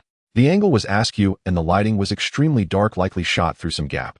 In the center of the image was an iron table on which lay a large blueprint, the corners being held down by magazines. The resolution was not high enough to see all the details. But Lin Yan needed only a glance. His fingers tightened, leaving a white mark on the edge of the paper. He recognized that outline. Every curve, every bend, the spacing of each building. Guanlan Peninsula. His home. The building where Pampan sleeps was circled in red marker. Old Chen's voice continued slower than before. The map marks 3 points. The opening direction of the living room's floor-to-ceiling windows on the first floor, the window size of the south bedroom on the second floor, and the distance from that osmanthus tree at the northwest corner of the courtyard to the wall precise to the centimeter. He paused for a moment. There's also a handwritten note. In Chinese. The handwriting is from someone in the country. Lin Yan's eyes never left that photo. What does it say? The target is located in the south room on the second floor, lights out after 2130 at night with the night light always on. Old Chen noticed a change. When Lin Yan put down the photo, the angles of his right hand's index, middle, and ring fingers had altered. That was the shape of a hand pulling a trigger. The shop fell silent for 3 seconds. Lin Yan tucked all the materials into the inner pocket of his coat and stood up. Withdraw your people completely. They've already been withdrawn. Lin Yan did not say more, pushing the door open to leave. He took out his phone. The first call was to Su Mufeng. It rang once before being answered. From now on, raise the villa's security to the highest level. Comprehensive control within 500 meters of the Guanlan Peninsula perimeter. Dispatch 4 shadow guards to stay with Pampan 24 hours without rotation and without leaving her sight. There was a moment of silence on the other end. Su Mufeng sensed the urgency in his voice. What happened? Their target is Pampan. There was no response from the other end. 2 seconds later, a single word. Understood. The call ended. The second call. Su Qingsheng answered quickly, and in the background the sounds of children laughing could be faintly heard. It was the kindergarten's morning exercise time. Pampan just arrived at school. I dropped her off. Su Qingsheng's voice carried a smile. She's in a good mood today, telling me she wants to draw clothes for the rabbit. From today onward, at least 3 people should pick up and drop off Pampan. You follow her. Never let her leave your sight at any time. Su Qingsheng's smile faded. There was a moment of silence on the other end. She did not ask why, nor did she inquire what had happened. Mufeng will explain the specifics to you. Be prepared. Okay. Lin Yan put away his phone and stood at the alley entrance. The phone screen lit up. A message from Su Qingsheng from 5 minutes ago. A photo. Pampan's back, sitting in the classroom, drawing her braid, uneven. Sunlight streamed in through the window, casting a long shadow of her on her drawing board. Below the photo was a line of text. Don't worry, I'm here. Lin Yan looked for 3 seconds. He turned the phone screen down and tucked it into his pocket, turning to walk towards Binhai Port. 11 people. Not a single one could leave Binhai alive. At 1 in the afternoon in the port area of Binqing, Lin Yan, dressed in a blue work uniform with a safety helmet low over his brow, followed the last group of shift workers and swiped his card to enter the unloading passage of Area B. The work uniform was purchased from a labor market outside the dock for 80 yuan. The cuffs and knees were worn out, looking as if they had been worn for over half a year. The badge on his chest was fake with the name Chun Lei written on it. The photo was a snapshot of a worker's ID that he had taken with his phone cropped and slipped into a plastic cover. From 3 meters away, there appeared to be no issues. The intel given by Old Chun indicated the docking position of the Liao Yuan ship. Docking position 7 in Area C. Lin Yan did not rush over. He first helped others move boxes at the unloading platform in Area B for 20 minutes, during which he struck up a conversation with a nearby shirtless man. Is the Liao Yuan ship still unloading? It stopped early. The man exhaled a puff of smoke. It sealed off the hold 3 days ago, and everyone on board has left. I heard something went wrong with the shipper. And where are the people? Who knows? They aren't on the ship anymore. The port authorities went up to check. Lin Yan nodded and did not ask further. 2 hours passed. He traversed the entire area and spoke with 7 different people. Dock workers, forklift drivers, cold storage managers, security guards, and the owner of a small store. He asked each person a question, never repeating himself. He also never stayed with the same person for more than 5 minutes. The cold storage manager provided the most crucial piece of information. Lin Yan offered a cigarette and asked if there were any new tenants recently. The manager flipped through a notebook on the table and said that the innermost room in the 4th row of Area D had just been rented 3 days ago. They paid 3 months in cash, claiming they were doing seafood wholesale. Lin Yan asked if any goods had been delivered yet. The manager thought for a moment and said not a single time. They haven't even moved in a freezer. What kind of seafood wholesale? There are quite a few people coming and going. Even at midnight, there is movement. Lin Yan smiled, left the cigarette box on the table, and walked away. At 4 in the afternoon, Lin Yan squatted by the windowsill on the 3rd floor of an abandoned office building on the outskirts of Area D with a telescope set up in the window frame. The exterior of the cold storage looked no different from dozens of others around it, with a metal roll-up door, a concrete floor, and rows of fans above. But he noticed 2 things. The first, on the ground to the right of the iron door, was an aluminum ashtray filled with a dozen cigarette butts. The filters bore a line of very small Japanese characters. This brand was not found in Binqing, nor in Jiangxing. The second, a thin layer of oil was present on the handle of the roll-up door, evenly spread and fresh. It was WD-40 or a similar penetrating lubricant. Only those who often needed to open and close the door quickly and silently would take such measures. He took 2 photos and sent them to Zhang Weiguo. 10 minutes later, a reply came back. Confirmed. This brand of cigarettes is only sold at duty-free shops in the East. There have been no declarations for this brand in the customs records for the past 6 months, indicating potential smuggling channels. 5 seconds later, he added, "Do not act alone. I can deploy personnel within 48 hours. Lin Yan glanced at it, exited the chat box, and did not reply. At the same moment, in Jiangqing, Su Qingcheng's car arrived punctually at the entrance of the Jin Xiangshu kindergarten. The school bell rang 40 seconds ago. The classroom door was pushed open. Pan squeezed out from a group of children, holding up a piece of drawing paper, high running with her pigtails bouncing. "Auntie, look!" She ran in front of Su Qingcheng, standing on tiptoes to hold the drawing paper high. The drawing featured a pink fluffy rabbit wearing a floral dress, identical to the one Pan was wearing today. Next to the rabbit, there was a crooked yellow flower drawn. Su Qingcheng took it and studied it seriously for 5 seconds. "It's better than what Annie can draw." Pan smiled, the crescent-shaped scar on her lips curling up as well. Then she looked around. The smile remained on her face, but her eyes were searching for someone. "Where's Uncle?" Su Qingcheng knelt down and tidied her misaligned pigtails. "Uncle went out to take care of something. He'll be back soon." Pan's expression dimmed for a moment. "Oh." She nodded, folded the drawing paper, and placed it in the innermost part of her backpack. "Then let's go home and wait for Uncle." Su Qingcheng held her hand and walked toward the car. 3 shadow guards dispersed at distances of 10, 30, and 50 meters. Their eyes were fixed on the big and small figures, never leaving for a second. At 6 in the evening, half of the streetlights in the Binching port area were lit. The other half was broken and left unfixed. The entire outer area of Area D was dim and gray. Lin Yan squatted in the stairwell of the abandoned office building and dialed Su Mufeng. "The cold storage has been confirmed. 11 people. Su Mufeng paused for a second. "The target is Pan." "Correct. The action window is within these 2 days. I'm transferring personnel from Jiangqing." "No movement allowed." Lin Yan interrupted him. "All your people must stay close to Pan. Not a single one is to be withdrawn. We cannot rule out the possibility of a second route from Jiangqing." Su Mufeng did not respond immediately. 2 seconds later he spoke. "Then are you going alone?" "That's enough." The call ended. Lin Yan silenced his phone and pulled a folding dagger from the inner pocket of his work uniform. He closed his eyes. The exhaust fan buzzed in the distance, the sound of wind striking the metal echoed dully. The structure of the cold storage built itself layer by layer in his mind. A single-layer steel frame roof, 5 meters high. 1 roll-up door on the north and south sides. Internal partitions do not exceed 3, with a large space and few walls to hide behind. 11 people took turns on guard duty. At least 2 to 3 people are awake at any given time. The ventilation shaft faced northwest, the direction with the weakest visibility. 3 minutes. It must be concluded within 3 minutes. At 9:17 in the evening, there were no lights in the stairwell. Lin Yan leaned against the concrete wall, sitting on the steps. He took out his phone. Su Qingcheng had sent a photo 20 minutes ago. Pan was sitting on the living room carpet, surrounded by crayons and drawing paper. She was focused, using a yellow crayon to color the crown of a osmanthus tree, the scar on her mouth flat, and her expression very concentrated. The pink rabbit rested beside her knee, its stitched ear glistening. Below the photo was a line of text. "She has been drawing for half an hour, saying she wants to wait for Uncle to come back and see." Lin Yan stared at the screen for a few seconds.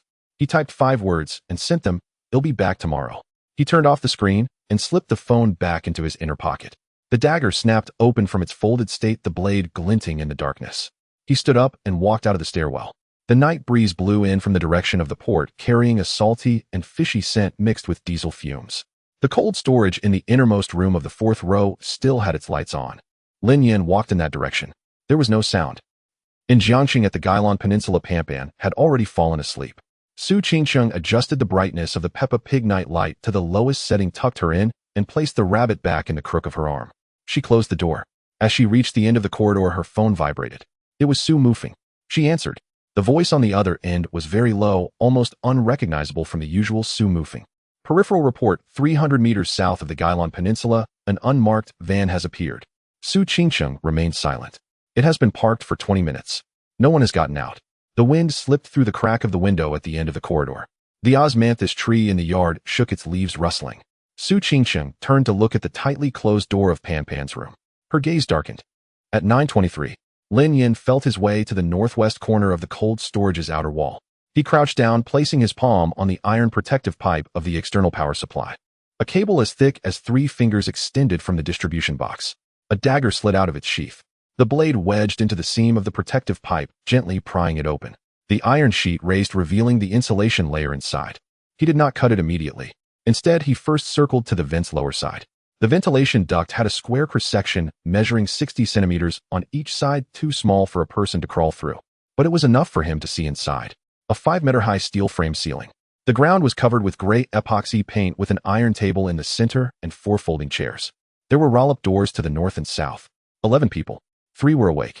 1 sat by the iron table cleaning a gun with a silenced MP7 and 2 short knives in front of him. 1 stood guard inside the south door, a handgun at his waist, holding a submachine gun in his hands. The 3rd was sorting equipment next to a box on the east side facing away from the vent. The remaining 8 people lay scattered in military sleeping bags, all zippers wide open. They could spring into action at any moment. 3 seconds. Lin Yin gave himself a 3-second dark window. From the power outage to the opponent's pupils adapting, there was a complete blindness period of 3 seconds. Night vision goggles needed 1.5 seconds to activate, but only if they managed to reach them in time. That was enough. He retreated back to the northwest wall, gripping the cable with his left hand, slicing with the dagger. Snip!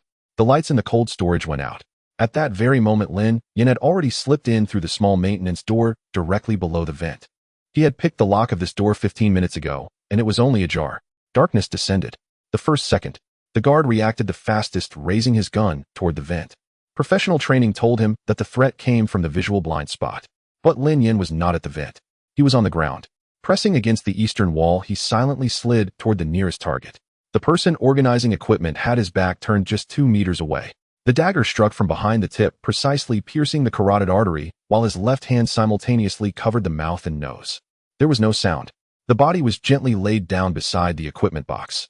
Lin Yan's left hand instinctively drew a tactical short knife from behind the corpse's waist. The second, the guard pulled the trigger. 3 shots hit the wall toward the vent. A flash of fire. This flash exposed his own position. Lin Yin had already reached behind him. The dagger was inserted from beneath the jaw, while the short knife simultaneously slashed across the throat. Both actions completed within 0.3 seconds. The body still maintained the posture of raising the gun as it fell forward.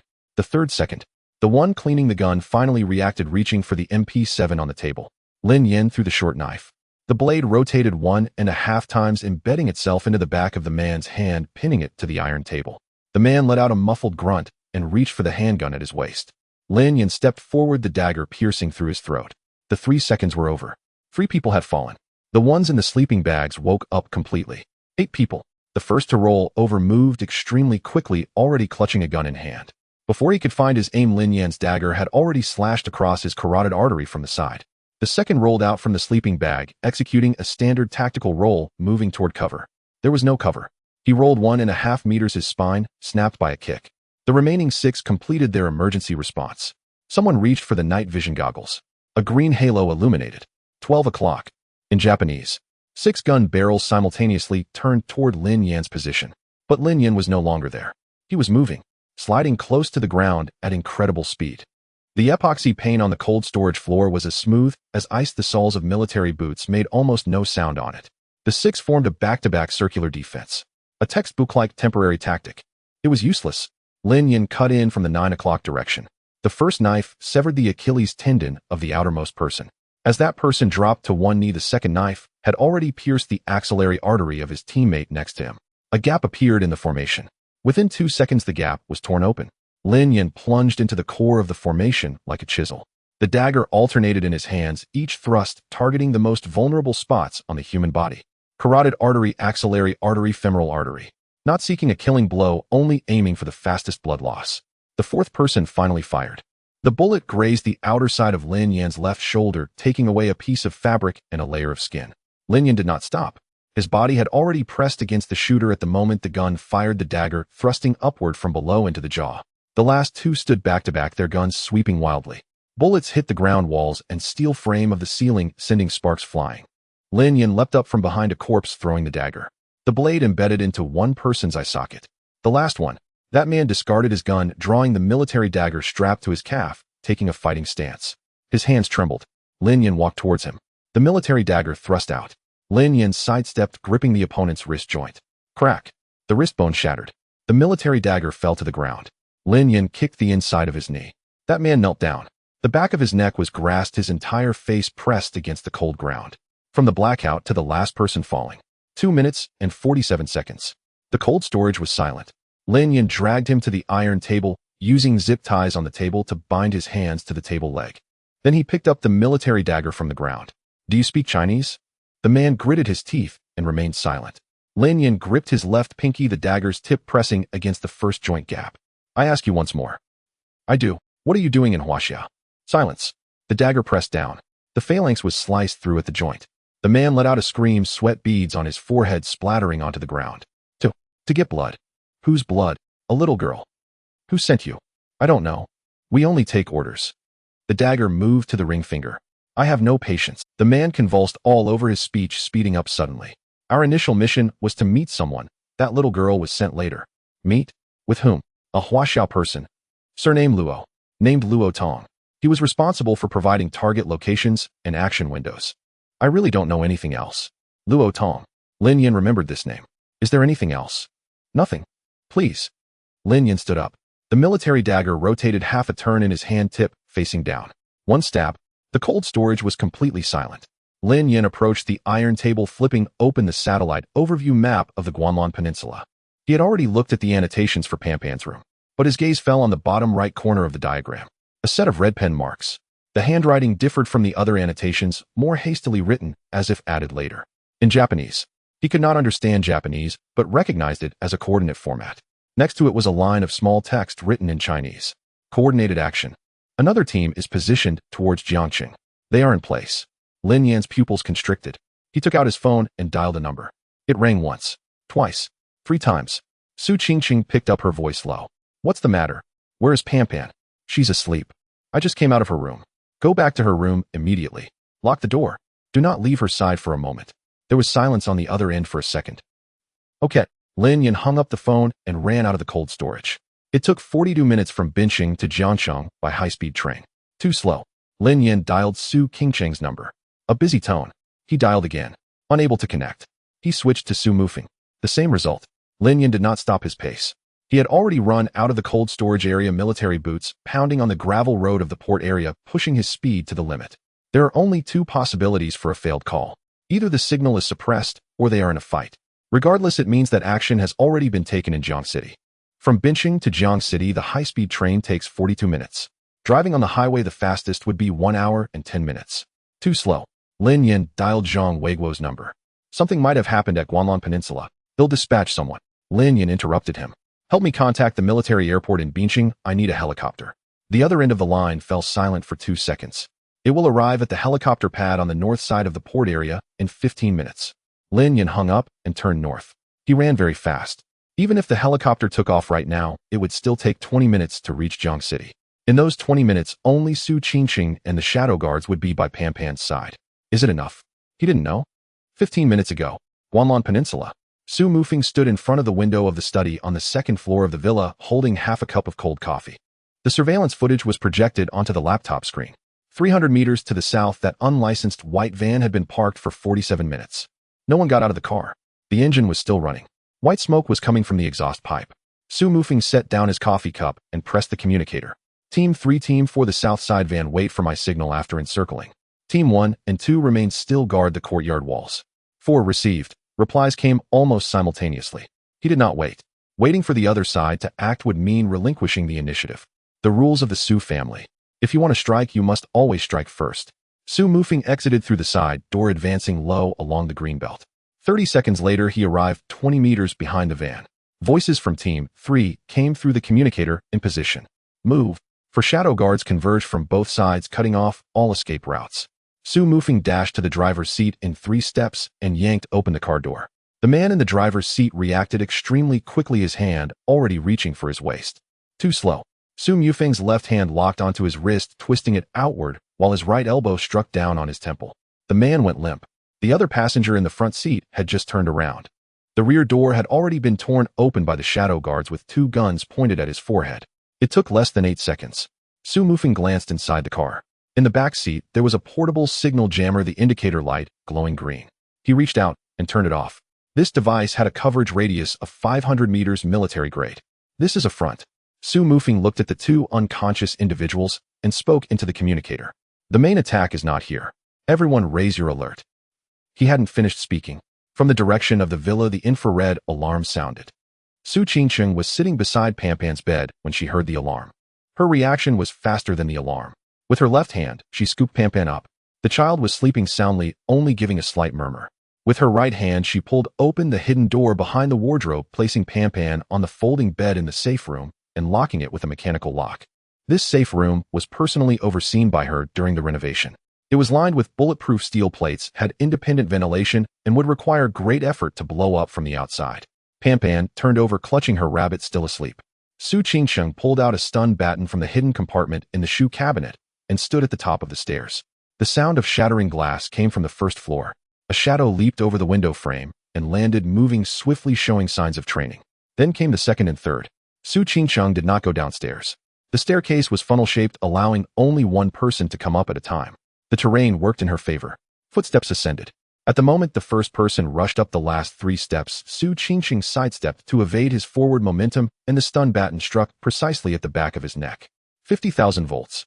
The man jolted straight, pitching forward. The second followed closely, holding a syringe. It wasn't a knife nor a gun. It was a syringe. They were not here to kill. They were here to collect blood. Su Qingsheng's expression turned cold. She did not use the stun baton. She stepped forward with her left foot blocking the opponent's front foot. With her right hand, she locked the wrist holding the syringe and pressed inward while exerting force from her hips. Using the momentum, she flipped him over the staircase. It was a standard close-quarters grappling technique from the Su family martial arts. The man rolled down the 12 steps, his head hitting the tiles on the first floor, becoming motionless.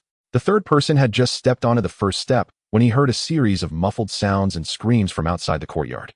He turned back, for shadow guards had already closed in from the periphery, blocking all exits.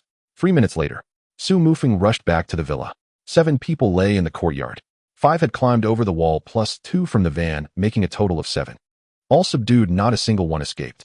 Su Qingsheng stood at the top of the stairs, the stun baton hanging at her side, her breathing steady. Su Mufeng glanced at her, saying nothing. He walked in front of one of the captured individuals and squatted down. "Who sent you?"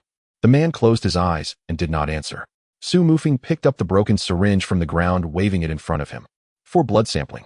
The target is that little girl." "Right." The man's eyelids twitched. Su Mufeng stood up and said to the shadow guards, "Interrogate. I want results within 10 minutes. He went upstairs. Su Qingsheng had already opened the door to the safe room. Pampan was still asleep, her position unchanged, with the rabbit's ears pressed against her cheek. She wasn't startled. Su Qingsheng said softly. Su Mufeng nodded and took out his phone. The signal had been restored. 17 missed calls popped up on the screen. All from Lin Yan. Just as he was about to call back, his phone rang first. Lin Yan's voice came through the receiver, speaking rapidly. "How is Pampan?" "Asleep." Su Mufeng leaned against the door frame. Not a hair out of place. There was a 3-second silence on the other end. Su Mufeng could hear the roar of the helicopter's rotor blades. 7 people, all captured alive. Su Mufeng continued.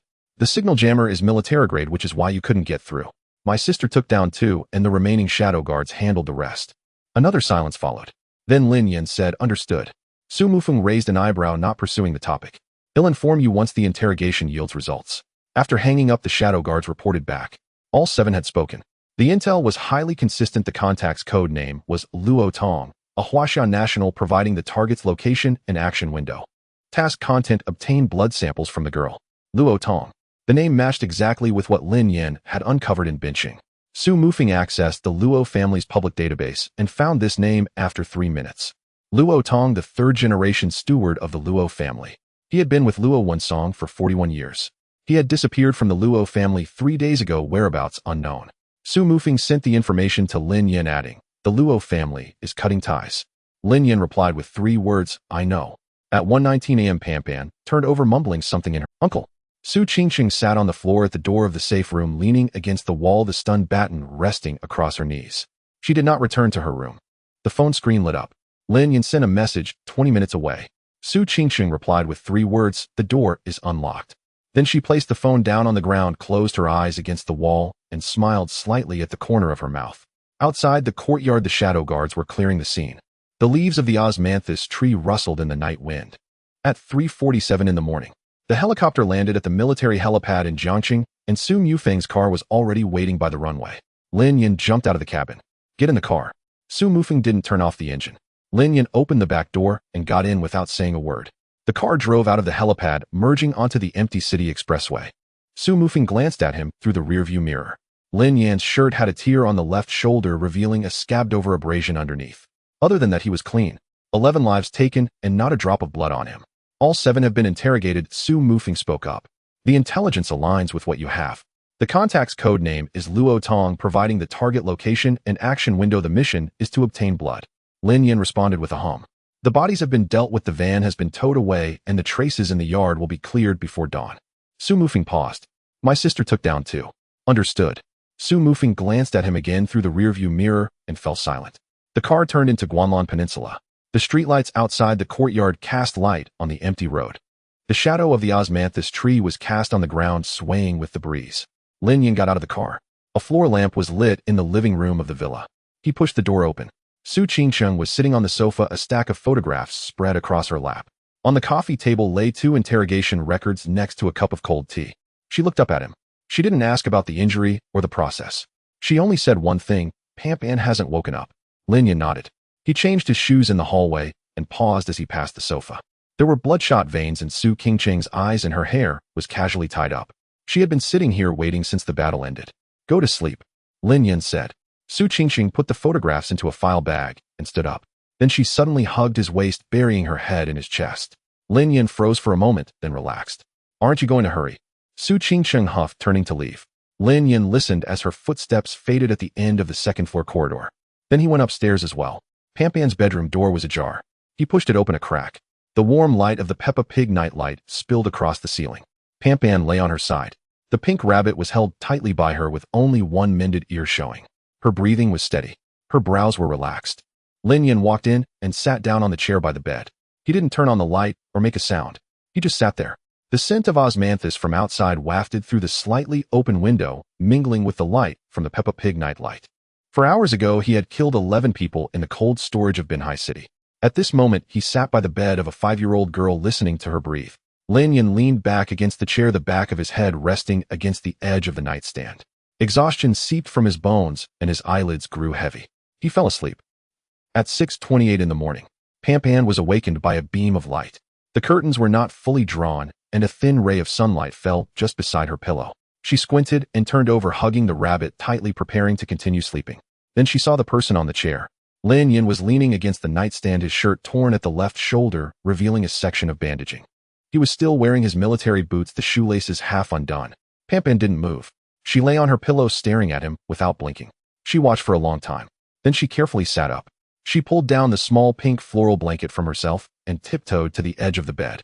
With both hands pinching the corner of the blanket, she held her breath, slowly placing it on Lin Yan's shoulder. The blanket was too small, covering only one shoulder and half an arm. Pampan retreated back to her pillow, continuing to lie down and watch him. A few more minutes passed. Lin Yan opened his eyes. Their gazes met. The crescent-shaped scar on Pampan's lips curled up. Uncle, I knew you would come back. Lin Yan looked down at the small blanket on his shoulder, then at Pon, who was lying on the pillow with her eyes narrowed into crescents. He reached out and ruffled her hair. Are you hungry? Hungry? There was already movement in the kitchen downstairs. Su Qingsheng had gotten up half an hour earlier than them. The stove was bubbling with white porridge, and in the steamer were small pumpkin buns. The cutting board was neatly arranged with sliced cucumbers. Pampan ran down the stairs, her hand clutching a sheet of drawing paper. Auntie, Uncle is back. Su Qingsheng peeked her head out from the kitchen, flour dusted on her apron. She glanced at Lin Yan, who followed Pampan down the stairs, her lips moving slightly as she turned to serve the porridge. The 3 of them sat at the dining table. Pampan spread the drawing paper on the table, pointing it out to Lin Yan. The osmanthus tree was still that same osmanthus tree. 3 people stood under it. Uncle Scarface, Auntie with the ponytail, and herself holding the rabbit. But there were 4 additional things beside them: a cat missing a front leg, a monkey covering its right eye, a vertical iron post, and a little ghost with a bandage on its head. This is Uncle Old Cat, this is Monkey Uncle, this is Iron Post Uncle, and this is Ghost Uncle. Pampan pointed them out one by one. Uncle, when will they come back again? Lin Yan's hand holding the porridge paused. Soon. Pampan nodded in satisfaction, carefully folding the drawing and stuffing it into her pajamas pocket. Then she picked up her bowl and earnestly drank the porridge, no longer using her arms to shield the bowl. The spoon was no longer scooping just a few grains. Su Qingsheng noticed this change, lowered her head to drink porridge, and said nothing. The window was half open, the scent of osmanthus drifting and settling into the steam of the hot porridge. After the meal, Pampan was taken upstairs by Su Qingsheng to change clothes. In the living room, Su Mufeng laid 2 interrogation records side by side on the coffee table.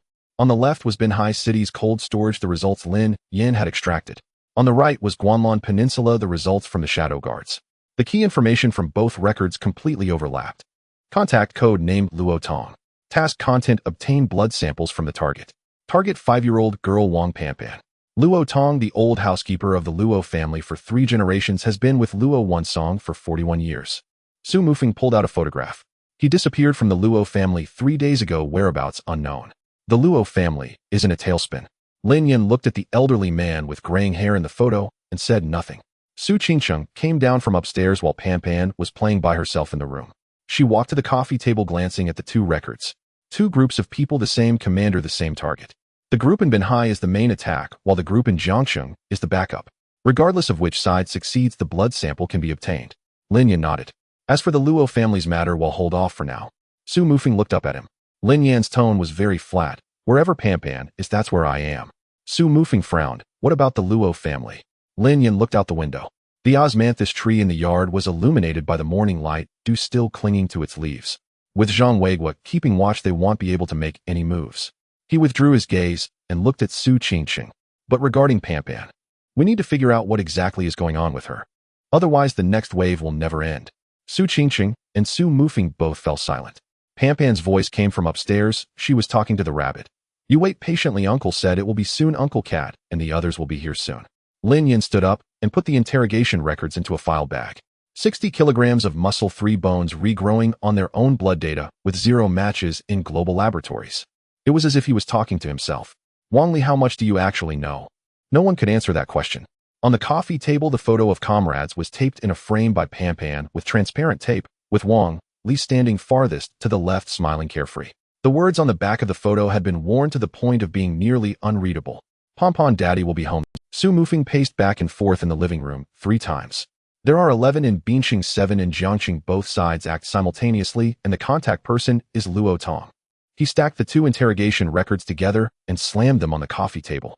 If the Luo family doesn't relent, we should take the initiative to strike. I can mobilize in Kyoto. No strikes. Su Mufeng was taken aback. Lin Yan sat on the sofa, holding an unlit cigarette in his hand. Luo Tong has fled. The communication lines of the God of Wealth must have been completely changed. If we rush over now, who do we target? Su Mufeng opened his mouth, but couldn't continue. Lin Yan tucked the cigarette behind his ear and picked up his phone to dial Zhang Weiguo's number. It rang twice before being answered. Luo Tong, the Luo family's 3rd-generation housekeeper, has served Luo Wansong for 41 years. The interrogations from both sides point to the same person. They'll send you the details. Zhang Weiguo flipped through a few pages, his voice turning serious. It's already been checked. 4 days ago, Luo Tong withdrew 8 million in cash from the bank, and that afternoon canceled all his documents, leaving none behind. There are no exit records. Lin Yan asked, illegal channels. It's possible, but 8 million in cash is enough for him to hide domestically for a long time. Lin Yan fell silent for a few seconds. What about the God of Wealth? All communication lines have been changed. Zhang Weiguo's tone was tinged with undeniable irritation. The 3 encrypted channels that were intercepted have all turned into dead ends since early yesterday morning. It seems the other party has torn apart the entire net and rewoven it. As expected, both Bincheng and Jiangsheng have simultaneously failed. The God of Wealth would certainly be the first to react by cutting off all lines that could be traced back. He wasn't afraid of losing pieces, he was afraid of exposing himself. Lin Yan leaned back on the sofa, slowing his speech. Director Zhang, how many overseas accounts does the Luo family have? Zhang Weiguo chuckled lightly. 3 offshore accounts, 2 smuggling routes in Southeast Asia. We've been monitoring them for over a year, but they've remained inactive, waiting for the fish to grow big. Move on them now. What scale, eh? Silent strangulation. Lin Yan articulated each word slowly. No arrests, no interrogations, no alarming the snake in the grass. Freeze the accounts, cut off the channels, and minimize the cash flow space. Make Luo Jingshan choke, but not find who is squeezing his neck. Zhang Weiguo did not hesitate. Give me 48 hours. That's enough. What else? Nothing more. Zhang Weiguo paused. Aren't you going to strike? He can't see me, but it's worse for him than seeing me. Zhang Weiguo fell silent for a moment before saying, all right. The call ended. Su Mufeng stood by and listened, his impatience gradually fading. He had known Lin Yan for these few days. He had seen him kill, interrogate suspects, and charge into heavy encirclements alone. But this phone call weighed more than all those encounters combined. Su Mufeng put his hands in his pockets and no longer mentioned the words make a move. Upgrade the villa's security. Lin Yin stood up and walked to the window to glance at the osmanthus tree in the yard. 500 meters outward, 3 groups of mobile hidden sentries rotating every 24 hours. Install vibration sensors and thermal imaging on the walls.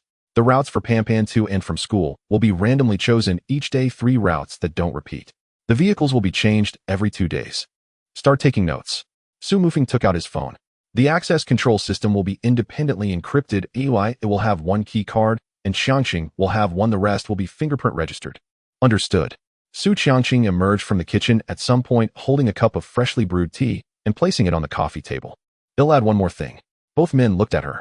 About Zhao Yonggong, I've already made arrangements. In the name of regular review, I'll collect small blood samples from Pampan every week and analyze them myself. Build an independent database that does not go through the hospital system or any third party. I have already brought in the equipment and technical personnel from Kyoto, and they will arrive tomorrow. Track the changes in her various health indicators. Su Qiangqing took a sip of her tea. The other side is willing to cut off 3 national security dark lines and send 2 teams simultaneously just for a tube of her blood. We can't even clarify what exactly is in our own child's body. That's the biggest loophole. Lin Yin remained silent and nodded. Su Qiangqing took her tea upstairs. Su Mufeng watched her back, a twitch at the corner of his mouth. 3 years ago, his sister was a waste who blew up microwaves. 3 years later, she could independently build a biological sample database. One's potential should never be underestimated, especially for those in love. He decided to keep this thought to himself. At 4:40 in the afternoon, outside the Jinxiang Tree Kindergarten, Lin Yin leaned against the trunk of a French parasol, tree hands in his pockets. 3 meters away, a dark gray business car idled, its engine still running. Inside the car sat 2 shadow guards wearing bulletproof vests under their suits, invisible unless one looked closely. The school gate opened. A group of children poured out, chattering noisily. Pampan was the last to come out. She carried a light pink backpack, the zipper neatly closed. The shoulder straps were adjusted to the perfect length. She poked her head out from the door gap, scanning the crowd with her eyes. She found him. Her eyes lit up instantly. Then she started running. "Uncle." Pampan collided into Lin Yan's legs, hugging him and looking up at his face. "Uncle, you didn't go out today." Her tone was filled with evident joy. Lin Yan bent down to pick her up. "Didn't go out." Pampan wrapped her arms around his neck, chattering excitedly. "Uncle, we have a new teacher in our class." The new teacher's surname is Fong, Teacher Fong. She said my drawing looks nice. "What did you draw?" "I drew our home." Pampan thought for a moment and added, "I also drew the osmanthus tree." Lin Yan placed her in the back seat of the car and helped her fasten the seatbelt. "Teacher Fong also asked me what this is on my mouth." Lin Yan's hand paused for a moment. Pampan touched the crescent-shaped scar on her lips and tilted her head, saying, "I told her it's the moon." Lin Yan looked at her. She didn't shy away and continued, "Teacher Fong said the moon is beautiful. I think it's okay too." Lin Yan got into the car and closed the door. The car drove into the tree-lined path of the Guandian Peninsula, and the fragrance of osmanthus wafted in through the half-open window.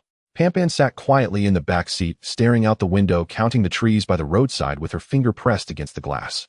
17, 18, 19. "Uncle, which one is the tree at our door?" "You can count it yourself when you get back." "Okay." At 11 o'clock at night, Pampan had been sleeping for 3 hours. Lin Yin sat in the living room, spreading out the defense map of the Guandian Peninsula. Su Mufeng had just left 20 minutes ago, and all the upgrade plans had been put into action. Footsteps came from the stairs. Su Qiangqing came down. She wore a loose white t-shirt, her hair casually tied up, holding a file folder. She walked over and sat up. "The blood sample comparison for Pampan this week has come out." She pushed the folder over, flipped to the 3rd page, and pointed at an upward curve with her fingertip. "There is a type of protein in her blood that has no matches in all known databases. The detection device from Zhao Yonggong has marked it as unknown sequence." Lin Yin took the report and read it line by line. The concentration was extremely low during the first week of hospitalization, almost undetectable. It started to rise in the 2nd week. It accelerated in the 3rd week. By this week, she scratched the highest point of the curve with her nail. It quadrupled. Lin Yin turned to the next page. Another curve almost completely overlapped with the first one. This curve shows the recovery rate of her various health indicators: bone density, liver function, kidney function, immunoglobulin. Su Qiangqing lowered her voice. "The 2 curves are positively correlated. The higher the protein concentration, the faster her recovery." Lin Yin looked up at her. Su Qiangqing's eyes shone brightly under the lamp, but there was something heavy beneath them. "This thing is not something injected from the outside. There are no traces of any drug intervention." She paused for a moment. "Her body is producing something on its own, and it's happening at an increasing rate." The living room fell silent. Su Qiangqing lowered her voice even further. "Something is growing inside her, and it's getting faster." Lin Yan stared at the steeply rising curve on the report, remaining silent for a long time. It was 7:10 in the morning. Lin Yan dropped Pan off at the entrance of the Jinxiang Tree Kindergarten. The autumn sun had just climbed over the roof of the teaching building, casting a warm yellow hue over the entire sidewalk. Parents were entering in small groups, while a few children chased each other, stepping on each other's shadows at the entrance. Pan stood on the steps with her light pink backpack, glancing back once. "Uncle, will you come to pick me up in the afternoon?" "Yes." Pan nodded, suddenly raising her right hand and making a yay gesture. Two fingers spread apart with the back of her hand facing outward. The pose was identical to how Su Qingsheng posed for photos. The sunlight was perfectly illuminating her face. Lin Yan stood under the phoenix tree, not moving. He watched for 2 seconds, then turned around. A dark gray business car was parked 3 meters away, and the shadow guard had already opened the back door. Lin Yan got into the car, closed the door, and did not look back. After driving 200 meters, he glanced at the rearview mirror. Pan had already run into the school gate, her backpack bouncing on her shoulder. At 8:20, Lin Yan returned to the Guanlan Peninsula. The osmanthus flowers in the yard had bloomed for the second time, their fragrance stronger than the previous batch. He pushed the door into the living room, still in his shoes, and Su Qingsheng looked up from the dining table. "There's a package for you." She pointed her chin towards the coffee table. "Sent by Old Cat." A military green parcel was placed on the coffee table. The brown paper was wrapped in a layer of waterproof cloth, and the corners were tightly secured with nylon ropes. It was tied with the standard cross not used in the army. The sender's address was written with the internal postal code of the General Staff's direct camp, and the recipient's name had 3 characters. Lin Yan accepted it. He walked over, took scissors, cut the nylon rope, and tore open the waterproof cloth. Inside were 3 items.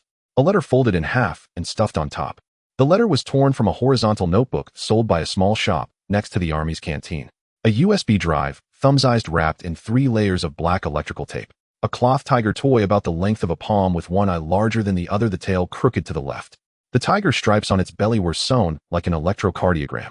Lin Yan opened the letter first. The handwriting was crude. The strokes were jagged like they were cut with a knife, and punctuation marks were mostly a guess.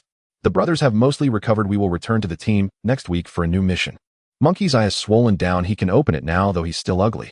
Taiju still had the steel nails on his legs, making a clanging noise when he walked like a wind chime. Agui's ribs have grown back, and he won an arm wrestling match against the new recruits yesterday, feeling proud all day. Lin Yan's lips twitched slightly. The second half of the letter slowed down in writing. One could tell the writer had paused for a long time. "Additionally, while tidying up Wang Li's bunk, I found a USB drive under the bedboard. It was stuck to the iron frame with black tape. None of us looked at it. This thing can only be handed to you. Pan's cloth tiger was sewn by Monkey. It's a bit ugly, don't dislike it. Take good care of the little girl. Signed, Old Cat." A claw print was drawn beside the data tradition of Lin Yan put down the letter and picked up the USB drive. The black tape was wrapped in 3 full layers. In some places, rust had seeped between the layers of tape, presenting a dark red color. It had been stuck to the metal bed frame for a long time. Not for a few days. Not for a few months. Lin Yan pressed his thumb against the tape surface. The rust had already fused with the tape, making it impossible to peel off cleanly. The Kangling's barracks had double-decker iron beds. 4 beds in a row. The bedboard was made of plywood with a gap of 1.5 inches between it and the iron frame. Usually they couldn't even be bothered to wipe off the dust. Wang Li slept on the lower bunk. In this position, unless one bent down to feel underneath the bedboard, it would be impossible to discover. Wang Li chose a spot that no one would touch unless the bed was dismantled, sticking the USB drive there. He didn't want anyone to see it, including the brothers of Songlong. Su Qingsheng had quietly walked over to the opposite side of the coffee table, standing there without a sound. Lin Yan looked up and met her gaze. Su Qingsheng spoke first. "Is it Wang Li's?" She looked at the rust on the USB drive. "How long has it been hidden?" "At least 1 or 2 years. Su Qingsheng did not ask further. She turned to the study and brought out a laptop, placing it on the coffee table, flipping open the screen and pressing the power button. The startup screen lit up. Lin Yan did not immediately insert the USB drive. He sat on the sofa, holding the thumb-sized item in his right hand. The living room was very quiet. The fragrance of osmanthus wafted in through the half-open window.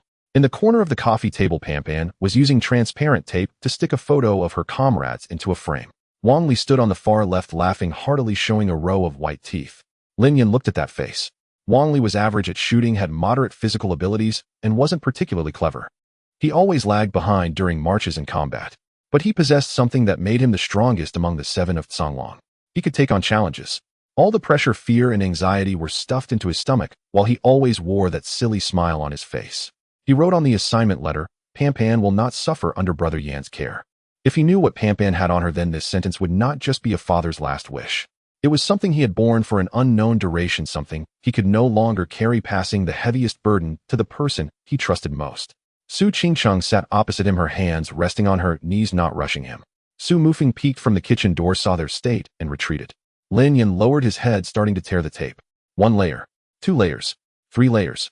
When the 3rd layer was peeled off, a small scratch carved by a knife tip appeared on the exterior of the USB drive. It was very shallow, barely noticeable unless one looked closely. That was Wang Li's habit. For any important personal belongings, water bottles, dog tags, first aid kits, he would always carve a mark in an inconspicuous spot with a dagger as a way to label them. Lin Yan recognized that mark. He plugged the USB drive into the computer. The screen flickered. The system recognized it successfully, and a folder icon popped up. The folder was named with only 5 characters. Pon, I'm sorry. Su Qingcheng's breath halted. Lin Yan stared at those 5 characters. Wang Li's pinyin input method had always been clumsy.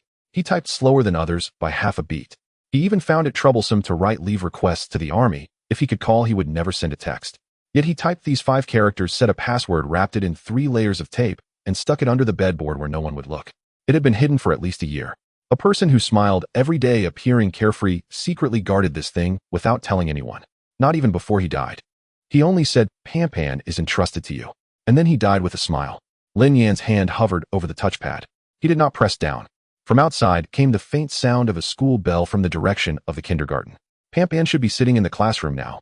Perhaps she was drawing or counting the trees outside the window. The scar on her lip curved like a crescent moon. She had just learned to compare Ye with others. Lin Yan pulled his hand back, leaning against the sofa. He looked up at the ceiling and said one sentence. Wang Li, you owe me an explanation. No one answered him. The password input box on the screen blinked with a cursor, one blink after another. Lin Yan pressed the folder icon. Inside there was only a video file. MP4 format, size 127 megabytes. Lin Yan clicked to open it. The screen shook twice before stabilizing. A face filled the screen. Wang Li. He wore a faded camouflage training suit, the collar hanging loosely. The background was the lower bunk of the barack, gray sheets folded into blocks with a photo of Pampan standing next to the pillow. He smiled slightly at the camera. That smile. A smile familiar to everyone in the Songlong. The mouth stretched, 2 wide eyes narrowed to slits, revealing a row of uneven teeth. If someone is watching this video. Wang Li scratched the back of his head and the camera shook again. Then the one on the other side of the screen must be Brother Yan. Besides you, no one would flip my bedboard. Wang Li chuckled as he leaned back, the back of his head bumping against the iron bunk's crossbar, making a sound of discomfort. Old cat wouldn't do this, he thinks it's dirty. Monkey. Monkey only sneaks snacks from others, never flips the bedboard. He counted them one by one. Tai Zhu, that clumsy one, wouldn't find it, even if you asked him to flip it. Gue too proper, doesn't touch other people's things. He paused. Delu. Wang Li chuckled. That guy Delu is strong.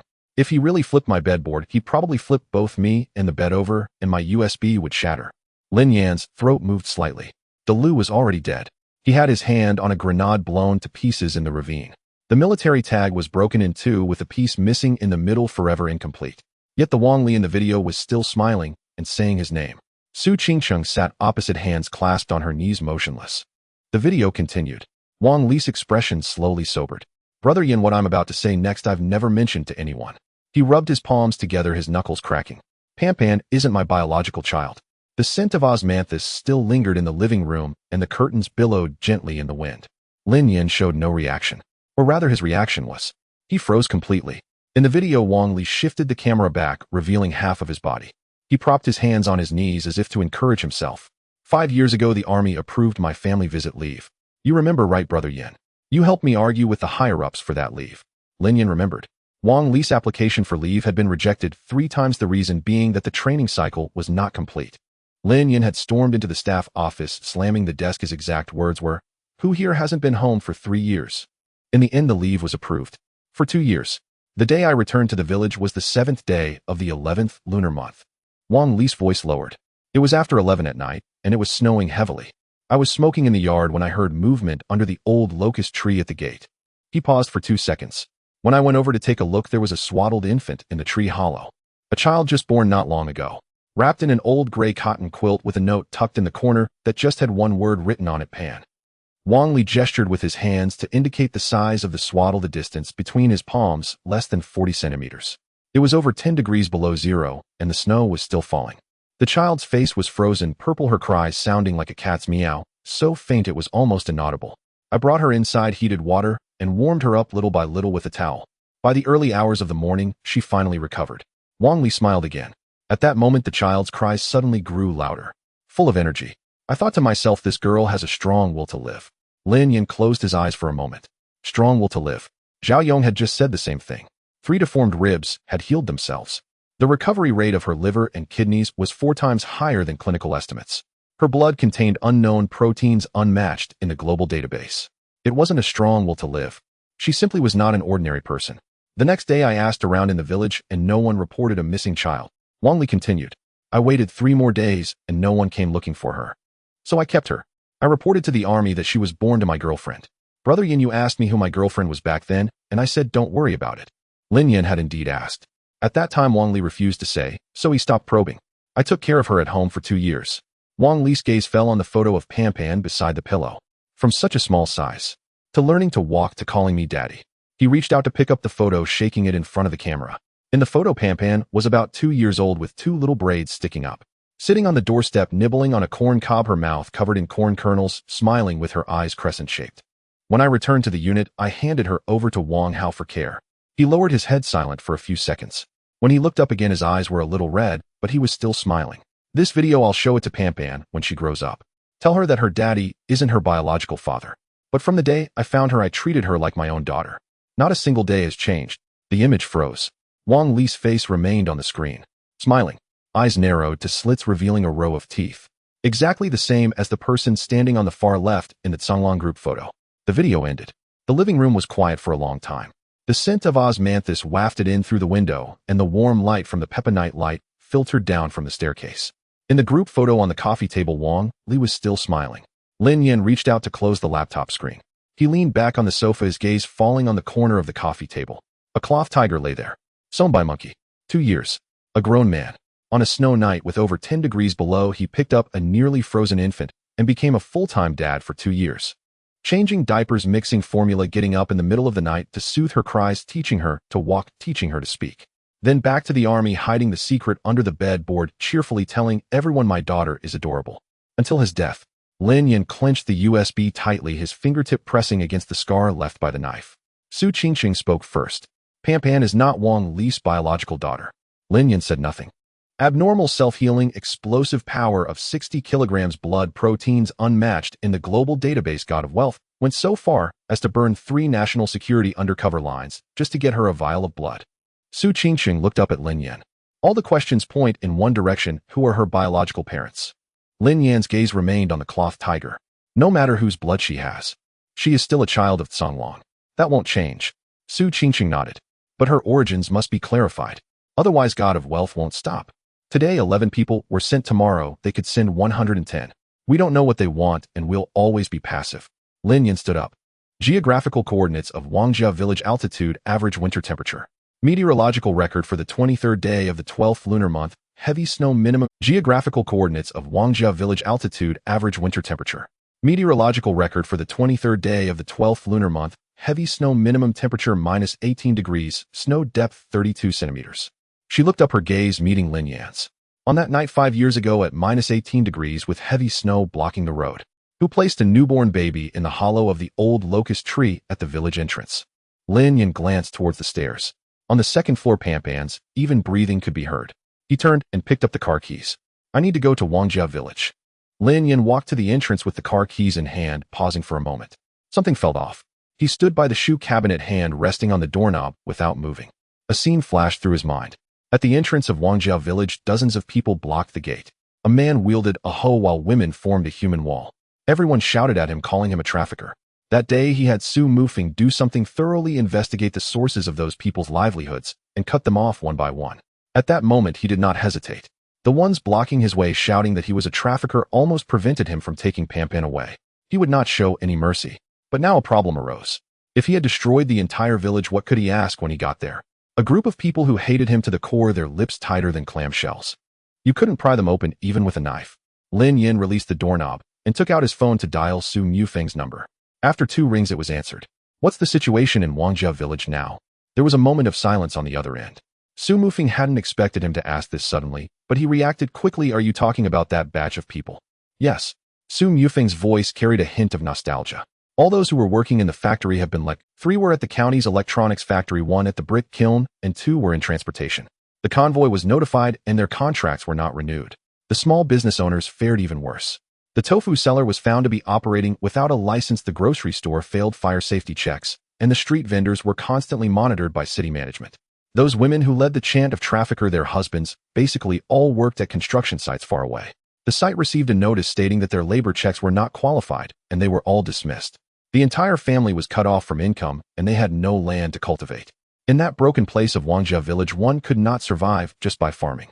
Now those people hate Li Shufan to the bone. They believe it's all her fault. If it weren't for her mistreating the child and bringing him here, they wouldn't have lost their jobs. During the holidays, someone went to Li Shufan's old house and threw dung at the door. The words painted on the wall, I'm embarrassed to even read them. What did they say? 4 words, cut off progeny. Su Mufing said dryly. There are even more vulgar ones related to reproductive organs, but I won't repeat them. Lin Yan leaned against the wall by the entrance. What about the others? No movement. Su Mufing answered firmly. I checked at the time, none of the families that didn't cause trouble that day were touched, including the old man at the small shop at the village entrance. He pointed you the way and even mentioned Pampan's situation. He counts as half a helper. I specifically excluded him. There are also 2 families that were visiting relatives outside the village that day. They were untouched as well. Accounts are accounts. They cannot be mixed. Lin Yan hummed in acknowledgement. After hanging up, he turned around and walked back. In the living room, Su Qingsheng put down the report she had been holding and looked at him. Aren't you going? I am going. Lin Yan tucked his phone back into his pocket. Think it through before you go. Su Qingsheng stood up, walked in front of him, and crossed her arms. Brother Lin Yan, those villagers you oppressed are living in dire straits, you've heard. Their income has been cut off, and they are at their wits' end, hating you to their core, but they hate Li Shufan even more. When you go this time, you hold their lives in your hands.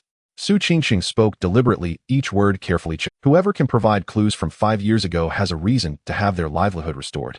You just need to sit there. They will eagerly speak up. Lin Yan said nothing. Su Qingsheng tilted her head. What's wrong? Do you think this method is undignified? No. Lin Yan glanced at her. I was just wondering why you didn't say it earlier. Su Qingsheng rolled her eyes. You grabbed the keys and rushed out. I hadn't even organized my thoughts before you were headed out. Lin Yan did not refute. He was indeed anxious. It was 5 years ago on a snowy night. An abandoned baby, an old locust tree. Such clues aren't beaten out, they are talked out.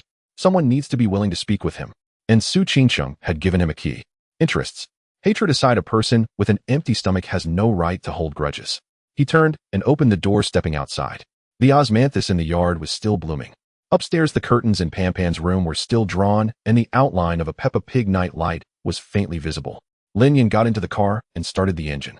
The navigation displayed Wangjia village with a travel time of 1 hour and 40 minutes. The car drove out of the Guanyin Peninsula's gate and turned onto the suburban road. His phone vibrated. A message from Su Mufing. Lin Yan picked it up with one hand and glanced at the screen. The old man at the small shop by the village entrance passed away the day before yesterday. Natural death, 79.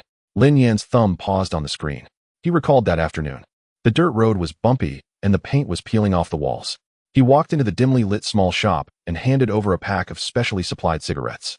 The old man received the cigarettes, his attitude shifting from cold to warm, telling him that Wang Hao's house was the 3rd one at the east end of the village. He hinted at Pampan's difficult situation, wanting to say something, but holding back. When he left, he bought a dozen white rabbit milk candies from that dusty glass counter. Pampan later took 3 days to finish those milk candies. She couldn't bear to swallow each one, letting it melt in her mouth before chewing and swallowing the glutinous rice paper. That was the only person in Wangjia village who had shown him any kindness. Just like that, he was gone. Lin Yan sent a message back. Who else is in his family? Su Mufing replied instantly. One son, driving a taxi in town. The old man was cared for by him until the end. Lin Yan did not respond further. He flipped his phone screen down onto the passenger seat, his gaze returning to the road ahead. 79 years old, natural death. There was nothing more to say. People grow old and inevitably die. But what occupied his mind was another matter. That snowy night 5 years ago. -18 degrees with 32 centimeters of snow. A baby was placed in a hollow of the old locust tree.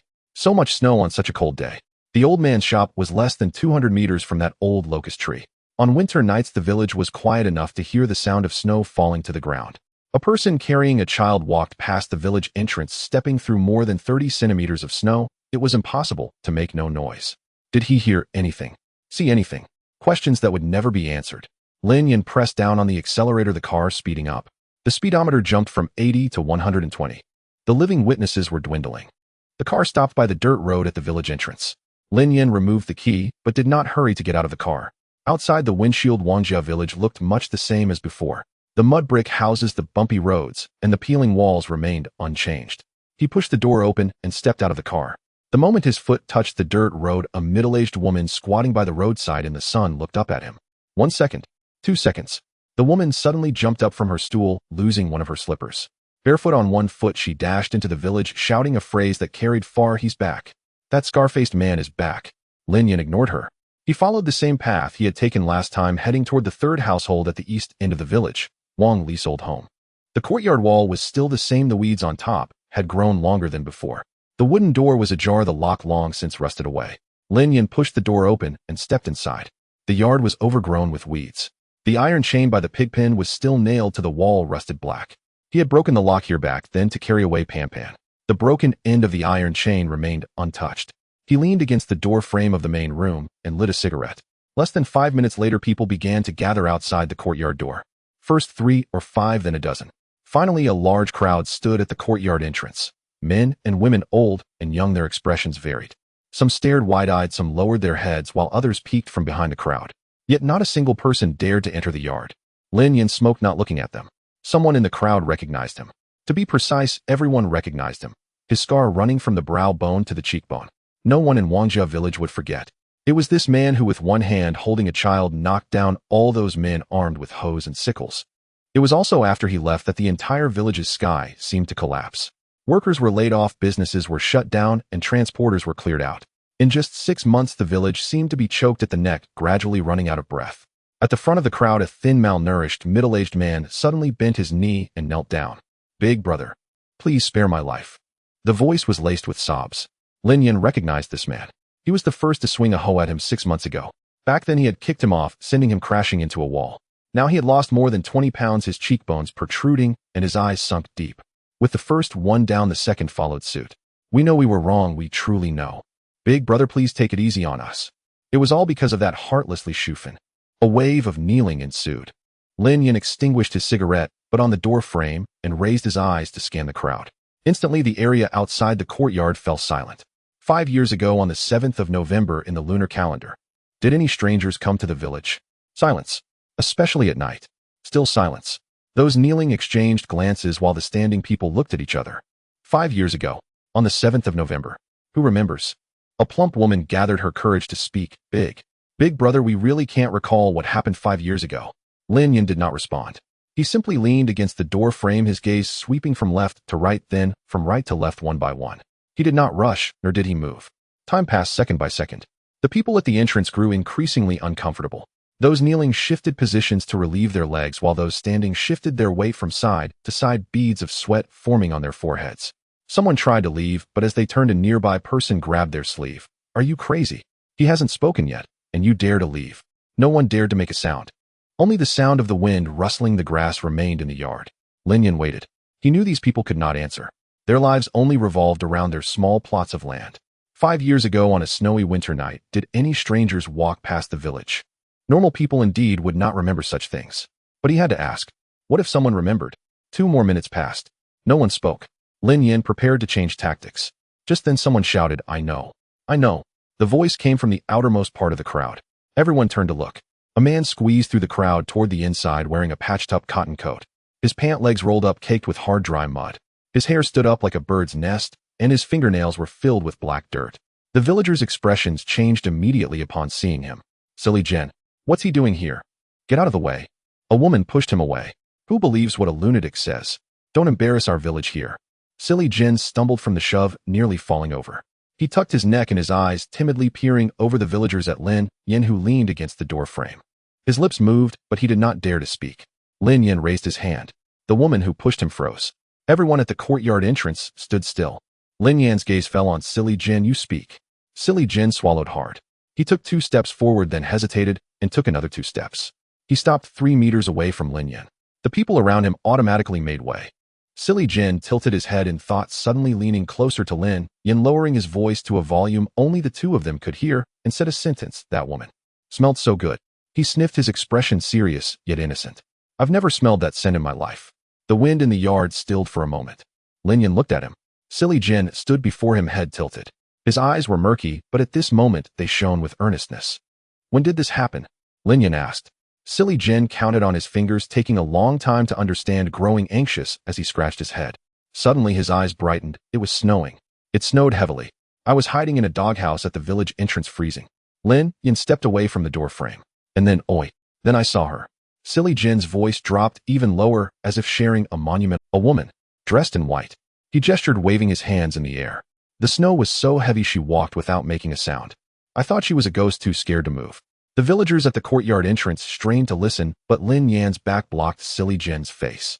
They could only see Silly Jin's mouth moving, but could not make out what he was saying. She was holding something. Silly Jin cupped his hands to his chest, mimicking the posture of holding a baby. It was such a big bundle wrapped up. She put that thing into a tree hole. Silly Jin pointed in a direction. It was toward the old locust tree. After putting it in, she stood there for a while. I saw her crying. What about her face? Lin Yan asked. Did you see her face? Silly Jin vigorously shook his head. It was too dark. The snow was too heavy. I only saw the white. He moved in a step closer, his voice almost a whisper, but that scent. Silly Jin closed his eyes, taking a deep breath, as if recalling that fragrance. It wasn't the scent of the women in the village. It wasn't laundry detergent, it wasn't soap. He opened his eyes, his expression puzzled yet determined. It smelled like something burnt in a temple, but different. Sweet. Warm. Just one whiff, and I wasn't cold at all. He patted his chest. I huddled in the doghouse all night, and when I got up the next day, I was still warm. Lin Yan stared at him. Silly Jin's words sounded absurd. A mentally questionable vagrant, a memory from a blizzard night 5 years ago, an indescribable scent. But Silly Jin mentioned putting it in the tree hole. Wang Li's video also spoke of the tree hole in the old locust tree. Lin Yan had never mentioned this matter to anyone. Silly Jin could not have heard it from anywhere else.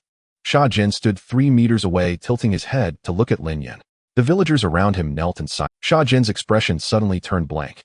He counted on his fingers, mumbling to himself, but after a long time he got confused. In a fit of frustration, he stomped his foot. I can't remember. I can't remember this. Someone at the gate chuckled softly. I told you, can you trust a fool's words? Just making things up. Lin Yan ignored those voices. He looked at Sha Jin, his tone unchanged. It doesn't matter if you can't remember the date. On or around that day, did anything happen in the village? Sha Jin was taken aback. Anything at all? Something that left an impression on you? Lin Yan added. Sha Jin tilted his head, his eyes spinning around. Suddenly he slapped his thigh, and his whole face lit up. Yes. The next day, old Li's family held a funeral. He grinned, revealing 2 missing front teeth. I went to scrounge a meal. There was meat. Braised pork. When it came to meat, Sha Jin's eyes sparkled even brighter than when he mentioned that woman. All eyes shifted away from Sha Jin. They fell on a thin man in his 50s. Old Li, one of the people who had surrounded the gate earlier. He stood in the second row, gripping a shovel. At that moment, he stood at the edge of the crowd, his face alternating between gray and white, as if someone had grabbed his throat. Old Li shot a fierce glare at Sha Jin. Sha Jin remained oblivious, still gesturing about how many bowls of braised pork he had eaten. Lin Yan, the crowd automatically parted. He stopped in front of Old Li. 5 years ago, your family held a funeral. Old Li's lips moved, but no sound came out. Which day, eh? Old Li's Adam's apple bobbed. He glanced sideways, looking for someone to help him. No one looked at him. Everyone was watching Lin Yan. I can't quite remember. Lin Yan remained silent. He just stood there. 1 second. 2 seconds. 3 seconds. Sweat beads formed on Old Li's forehead. A vein throbbed in his neck. The 7th of November in the lunar calendar. He added, as if looking for a last bit of dignity. The day my father passed. How could I forget? Lin Yan's pupils constricted for a moment. The 7th of November in the lunar calendar. The date Wang Li came home from his family visit. He remembered it clearly. It was he who had helped Wang Li secure that leave, and it was in black and white on the official document. He set off on the 6th of November, arriving home on the 7th. A woman walked into the village at midnight holding a newborn and placed the child in the hollow of an old locust tree. A few hours later, Wang Li arrived home. He found Pan Pan in the hollow tree. The timeline closed. Lin Yan turned back to face Sha Jin. Was she alone? Alone. Sha Jin nodded, then thought for a moment and added, there was no vehicle. From which direction did she come? Sha Jin raised his hand, pointing outside the village. That way. She walked over. And when she left, it was that way too. She went back the same way. Did she walk fast? Sha Jin nodded vigorously. Fast. Really fast. I blinked and she was gone. I thought she was a ghost. He paused, suddenly recalling something. She wasn't wearing shoes. The yard fell silent, the wind rustling through the dry grass. It was a heavy snow day. Sha Jin looked down at his own tattered cotton shoes, then looked back at Lin Yan, his expression puzzled. She walked barefoot. The ground was covered in snow. But where she walked? He scratched his head. It seems there were no footprints. After saying this, Sha Jin himself found it strange, tilting his head in thought, and finally shook his head to dismiss it. 18 degrees below zero. A blizzard blocked the road. A woman walking alone, carrying a scent that could keep someone warm all night in the snow. She placed the child in the tree hollow, and then returned the same way. No vehicle. The nearest town was 12 kilometers away. Lin Yin threw the cigarette, but on the ground, and extinguished it. Is there anything else? Sha Jin tilted his head, and thought for a long time, then suddenly slapped his thigh. Yes. Lin Yin waited. When she left, she looked back once. Sha Jin mimicked the gesture, turning his head to look behind him. Just then, he raised his hand to wipe his face. She cried terribly, but there was no sound. After saying this, Sha Jin seemed to have emptied 5 years' worth of words. He relaxed entirely, returning to his silly demeanor. Then he grinned at Lin Yin. I'm done speaking. Can you give me a cigarette? Lin Yin reached into his pocket and pulled out the cigarette pack, handing it all to him. Sha Jin took it as if it were a treasure, carefully tucking it into his cotton jacket pocket. He patted it, confirming it wouldn't fall out, then turned and walked out of the crowd. The villagers automatically parted to let him through. No one called him a lunatic anymore. Everyone saw it. That man who made the entire village kneel handed a cigarette to Sha Jin. Lin Yin stood in the yard, his gaze passing over the courtyard wall, landing in the direction of the old locust tree at the village entrance. The tree was still there. The hollow was still there. The snow from 5 years ago had long melted and the footprints had long vanished. But the outline of a woman emerged from Sha Jin's fragmented description. Dressed in white, walking alone, silent tears, carrying a scent that did not belong to this village nor to ordinary people. And that winter night, 18 degrees below zero with 32 centimeters of snow. Sha Jin, wearing his patched cotton jacket, squatted in the doghouse all night. The next morning he stood up alive. Lin Yin took one last look at Sha Jin. That thin figure was walking towards the village exit, unsteady, but moving briskly, one hand covering the cigarette pack at his chest. Lin Yin took out his phone and dialed Su Qingcheng's number. It connected with a beep. Check for a certain scent, he said. It's not perfume nor incense. Those who have smelled it described it as something burned in a temple, but sweet and warm. Something that can keep a person warm all night in 18 degrees below zero snow. There was silence on the other end for 2 seconds. Su Qingcheng's voice changed, carrying a weight he had never heard before. Brother Lin Yin. Are you sure? Sure. Another pause. Then Su Qingcheng slowly said a sentence, weighing each word. Brother Lin Yin, I have seen this scent in a classified file. At 40 minutes past 11 at night, Lin Yin pushed open the door of the villa. Su Qingcheng was sitting on the sofa, a cup of water that had gone cold sitting on the coffee table in front of her. She wasn't looking at her phone, sitting quietly, as if she had been waiting for a long time. The sound of Lin Yin entering made her lift her head. Has Pampan fallen asleep? Lin Yan's first question was about the child. She went asleep at 9, holding a stuffed tiger. Su Qingcheng stood up. Just wait for me a moment. She walked around the coffee table, unplugged the smart speaker in the living room, and pulled the network cable from the TV box. The router was turned off directly. Then she walked to the window and drew the curtains tight. Lin Yin watched her complete the series of actions. Su Qingcheng returned to the sofa and patted the space beside her. Lin Yin looked at her. What top-secret documents? Su Qingcheng raised her eyes to meet his gaze, her hands resting on her knees. When I was 8 years old, just before the new year, my grandfather took me out for a trip. The grandfather she referred to was Su Dingyuan, the true helmsman of the Su family. Where did you go? To a quadrangle courtyard on the outskirts of Kyoto. It was an old house deep in an alleyway, and from the outside, it looked like an ordinary residence, gray bricks and gray tiles with no house number at all. Su Qingcheng recalled, speaking at a slow pace. Before my grandfather brought me in, he stood at the door and adjusted his clothes. Lin Yan's brow twitched. Who was Su Dingyuan? The founder of the Su family's 3 generations of enterprises, a figure whose words could send ripples through the upper circles of Kyoto. He needed to tidy up his attire before entering someone else's door. The owner of the courtyard was an old man with white hair. When he saw me, he smiled. He said, you resemble your grandmother, and added, you will surely be a phoenix among men in the future. Su Qingcheng paused. I was so impatient at the time, just wanting to go home and watch cartoons. And then, my grandfather asked me to go to the backyard to play with the boy from that family. He was a year or 2 older than me, I forgot. He wore a white cotton shirt and was a very quiet child. Su Qingcheng's fingers unconsciously rubbed the armrest of the sofa.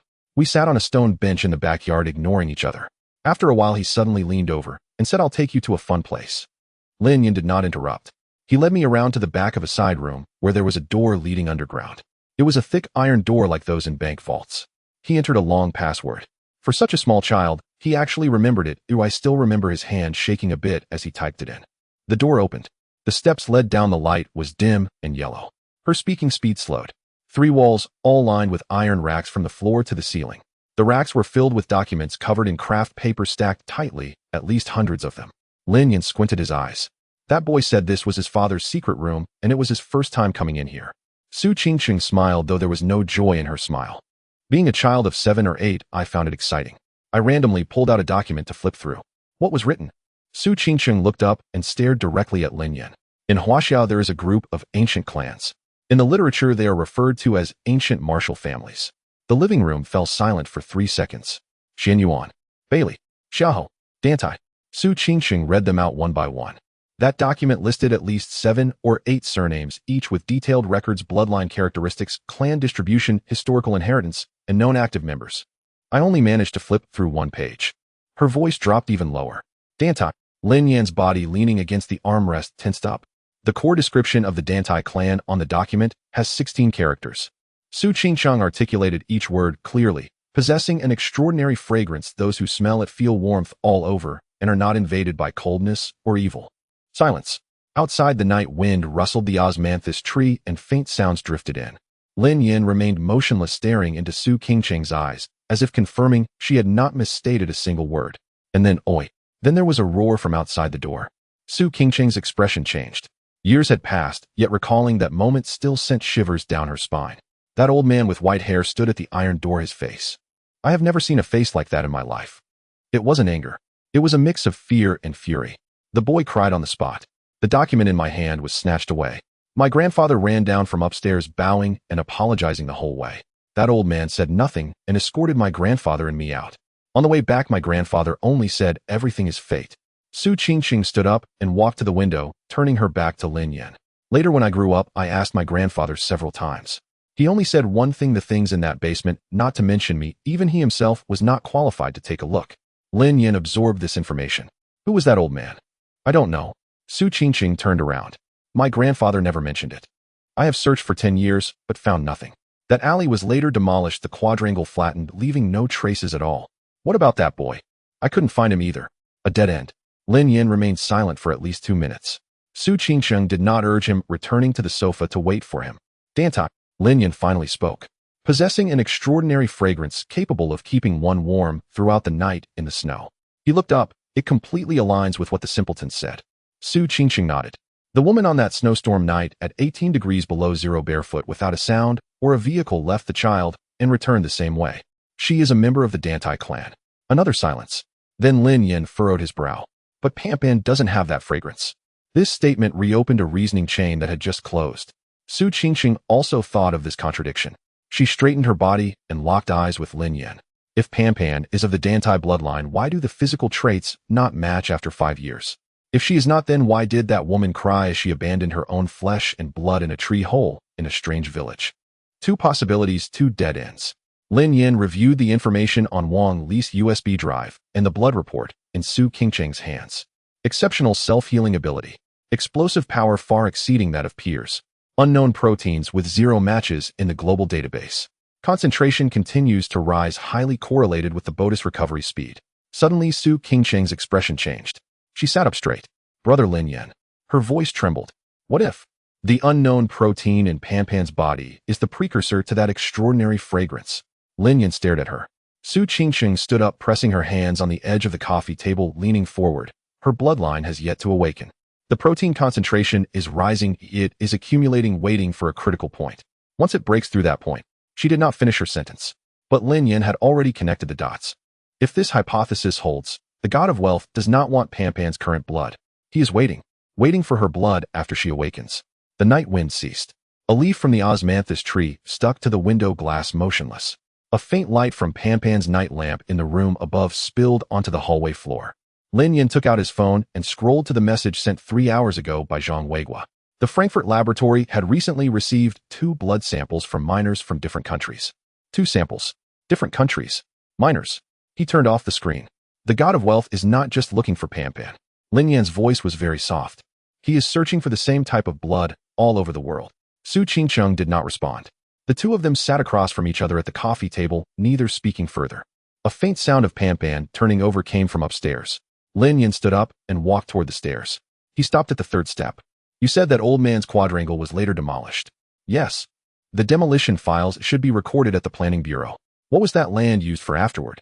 Su Qingsheng was stunned for a second, then her eyes lit up. They'll check tomorrow. Lin Yan did not look back, continuing upstairs. He pushed open Pan's door, and the light from the night lamp fell on her sleeping face. The stuffed tiger was cradled in her arms, her face pressed against the pillow, breathing evenly. Lin Yan exited the room and gently closed the door, leaning against the hallway wall. He stared at the ceiling, the 8 characters spinning repeatedly in his mind, possessing an extraordinary fragrance warmth all around. Pan is 5 years old this year. The god of wealth has been planning for years, willing to burn 3 national security undercover lines, deploy transnational armed forces, and sell information about the Tsang Wolf. All costs just for a vial of blood. A vial of blood that has yet to awaken. What if it awakens? How many lives is that vial of blood worth? Su Qingsheng spent 3 days. On the first day, she mobilized the Su family's intelligence network to search nationwide for the term Dantai. Household registration systems, business registrations, property records, academic archives, immigration records. She sifted through every database that could contain those 2 characters. The result, 0. Not insufficient data, not access denied. It was 0. Within the flood of information from China's 1.4 billion population, the surname, Dantai, seemed to have never existed. Su Qingsheng stared at the large 0 on the screen, silent. On the second day, she changed her approach. The 4-sided courtyard from years ago on the outskirts of Kyoto, deep in the alley, gray bricks and gray tiles. She remembered the location. Though 20 years had passed, the demolition files from the Urban Planning Bureau would not lie. Su Mufeng helped her obtain all the demolition approval documents for that area. She flipped through them for 2 hours. That piece of land did not exist. Not demolished. It had never been recorded. The surrounding alleys, courtyards, and house numbers were all there. Only that one piece seemed to have been erased from the map, as if with an eraser. Su Qingsheng would not be dissuaded. She instructed someone to investigate the civil servants who handled the approvals for that area back then. They found 3 individuals. One had been transferred to a county in the northwest. Phone calls went unanswered and texts received no reply. Another had retired early, moved his household registration overseas, and canceled his contact information. The third person was still in Kyoto. When the Su family approached him, he glanced at the business card. His expression changed, and before shutting the door, he only said, "I don't remember anything." A dead end. Su Qingsheng sat in her study, the search records from the past 3 days spread out before her. A thick stack of papers, each page bearing the same conclusion. She picked up her phone and navigated to the top name in her contacts. Hesitated for 10 seconds. Dialed. It rang 3 times before connecting. Grandfather. Su Dingyuan's voice came through the phone, steady, as always. Qingqing. I want to ask you. Ask. Su Qingsheng clenched her fist, then released it. Dantai. There was silence on the other end. 1 second. 2 seconds. 3 seconds. Su Qingsheng counted, reaching the 10th second. Su Dingyuan finally spoke. Qingsheng. Take your hand off this name. Do not investigate further. It was not a discussion. It was an order. Su Qingsheng's fingers tightened. Grandfather, I need a reason. Beep. The call ended. Su Qingsheng stared at her phone screen as it dimmed. Her hand holding the phone hovered in midair, not dropping for several seconds. Grandfather never hung up on her. Since childhood, no matter how much she made a fuss through tantrums or got angry, Su Dingyuan was always the one to say, all right, whatever you say. Today was the first time. She threw her phone onto the table, stood up to pace twice, then sat back down, unwilling to accept defeat. The next 2 days, Su Qingsheng bypassed all channels of the Su family and utilized personal connections to pursue an overseas academic route. A retired professor from the Ancient Martial Arts Research Department of Tokyo University had published a rare treatise on the ancient clan martial arts systems of East Asia 3 years ago. The global print run did not exceed 300 copies. Su Qingsheng spent 80,000 to buy a copy from a second-hand bookseller. She read it through the entire night. The book did not contain the term Dantai. However, in a footnote in Chapter 7, there was a vague mention. According to unverified oral sources, in the late 20th century, several secret martial arts clans existed within China, bound by bloodline inheritance, with histories tracing back to the pre-Qin period. About 20 years ago, these clans collectively vanished from public view due to a certain incident, with all related records being simultaneously erased. The specific nature of the incident remains unclear, and the parties involved refused to accept any interviews. That was all. No names, no locations, no details. A certain incident. Collectively vanished. Records simultaneously erased. Su Qingsheng closed the book. 3 days of investigation, exhausting all resources, ultimately yielded only these 3 lines of fragmented information from the footnotes. At 9 in the evening, Lin Yan listened to Su Qingsheng's complete report in the living room. She spoke quickly, clearly outlining the background and context of each dead end. When she reached the part about Su Dingyuan hanging up, her speed slowed for a moment, then returned to normal. Lin Yan did not interrupt her. The report concluded. The living room was quiet for a long time. We can't investigate further. Su Qingcheng leaned back against the sofa, her tone calm, but her right index finger kept tapping her knee. Lin Yan lit a cigarette. Then don't investigate. Su Qingcheng turned to look at him. A hard investigation will only alert the snakes. Lin Yan exhaled the smoke. Those who need to know are more than us, but they are also hiding. The deeper they hide, the more fearful they are. Those who are afraid will eventually show themselves. Su Qingcheng's index finger stopped. She leaned back against the sofa, saying no more. Lin Yan extinguished the cigarette and went upstairs. The door to Pan's room was ajar, and the warm light from the night lamp spilled onto the floor. Lin Yan stopped at the doorway. Pan was drawing at a small table, the crayon scratching against the paper. The picture depicted a familiar osmanthus tree with 3 people beneath it. Next to it was a plush tiger and a round copper shell casing. She did not look up. Uncle, you've been standing at the door for a long time. Lin Yan's lips twitched slightly as he walked in. What are you drawing? A painter. Pan switched to a yellow crayon to color the osmanthus. The plush tiger sent by Uncle Cat, I drew it in. And this. She pulled out the copper shell casing hanging from her neck and shook it. I drew that too. Lin Yan squatted beside her and looked at the drawing for a while. It's time to sleep. Pan put down her crayon and obediently climbed into bed. Lin Yan helped her tuck in the blanket. Pan hugged the plush tiger and turned over, her breathing quickly becoming even. He sat by the bed for another minute before getting up to go downstairs. Su Qingcheng handed him a cup of warm water. Lin Yan accepted it, and the two leaned against the sofa side by side. The fragrance of osmanthus wafted in from outside. The night was very quiet. Su Qingcheng did not speak. Lin Yan remained silent as well. Yet he kept thinking about the same matter. 20 years ago, all ancient martial arts families vanished collectively, as if uprooted from history. Yet 5 years ago, in a snowstorm night at -18 degrees, Shajian witnessed a woman walking barefoot carrying a strange fragrance. Vanishing does not equal extinction. Where did that woman come from? Is she alive or dead? Why did she leave the child in a tree hole in a remote area? Who was she hiding from? Lin Yan took a sip of water, finding no answer. Suddenly, Su Qingcheng's phone screen lit up beside him. She looked down. A text message. From Su Dingyuan. For words, don't blame grandfather. Su Qingcheng stared at the screen, unmoving for a long time. Lin Yan glanced at her. She did not pass the phone over, but slowly turned the screen face down onto her knee, her eyes gazing out at an invisible place. Su Dingyuan was 78 this year, having experienced more than she had seen in her life. For someone like him to choose to hang up on his granddaughter's call in 10 seconds, and then send these 4 words late at night. Su Qingcheng's back pressed against the sofa cushion, yet a chill crawled up her spine. 3 weeks have passed. The Luo family has shown no signs of activity. Zhang Weiguo's 4 undercover lines set up at the Luo family have lost contact with 3 of them. The remaining line reports back daily with the words no abnormalities. Lin Yan sat in the living room with a security report sent by Su Mufeng spread out before him. The first page showed no abnormalities. The second page, no abnormalities. The third page was still no abnormalities. He finished flipping through the last page and closed the folder. Su Mufeng stood across from the coffee table waiting for him to speak. Who has Luo Jingshan met recently? No one. Su Mufeng shook his head. He hasn't gone anywhere. The Luo family's main gate has been closed for half a month. Even the butler who purchases daily necessities has been replaced, and the newcomer has no connection to us, completely unfamiliar. What about encrypted communications? Clean as a whistle. The previously monitored frequencies have not picked up any signals. Either they have changed the entire communication system, or they simply don't use communications at all. Lin Yan interjected. Su Mufeng paused for a moment and nodded. Face-to-face communication without any electronic devices. This is the most primitive yet unresolvable counter-surveillance method. The cost is extremely low efficiency, but the benefit is that nothing leaks. Luo Jingshan is willing to pay this price. This indicates that what he intends to do next is far greater than all previous actions. Lin Yan leaned back into the sofa, remaining silent. At 2 in the afternoon, Zhang Weiguo's call came in. Are you busy? Speak. Any progress on the Luo family situation on your end? No. There was silence on the other end for a few seconds. Zhang Weiguo's voice lowered slightly. I have no When the Director of National Security personally says no, it carries weight. Director Zhang, are your people still inside the Luo family? Yes. But it's as if they're dead, nothing can be communicated. Zhang Weiguo's tone carried a rare hint of irritation. Do you know what bothers me the most? It's not that they are well hidden. It's that they leave no traces of hiding at all. Lin Yan understood what he meant. Normal people leave outlines when they hide things.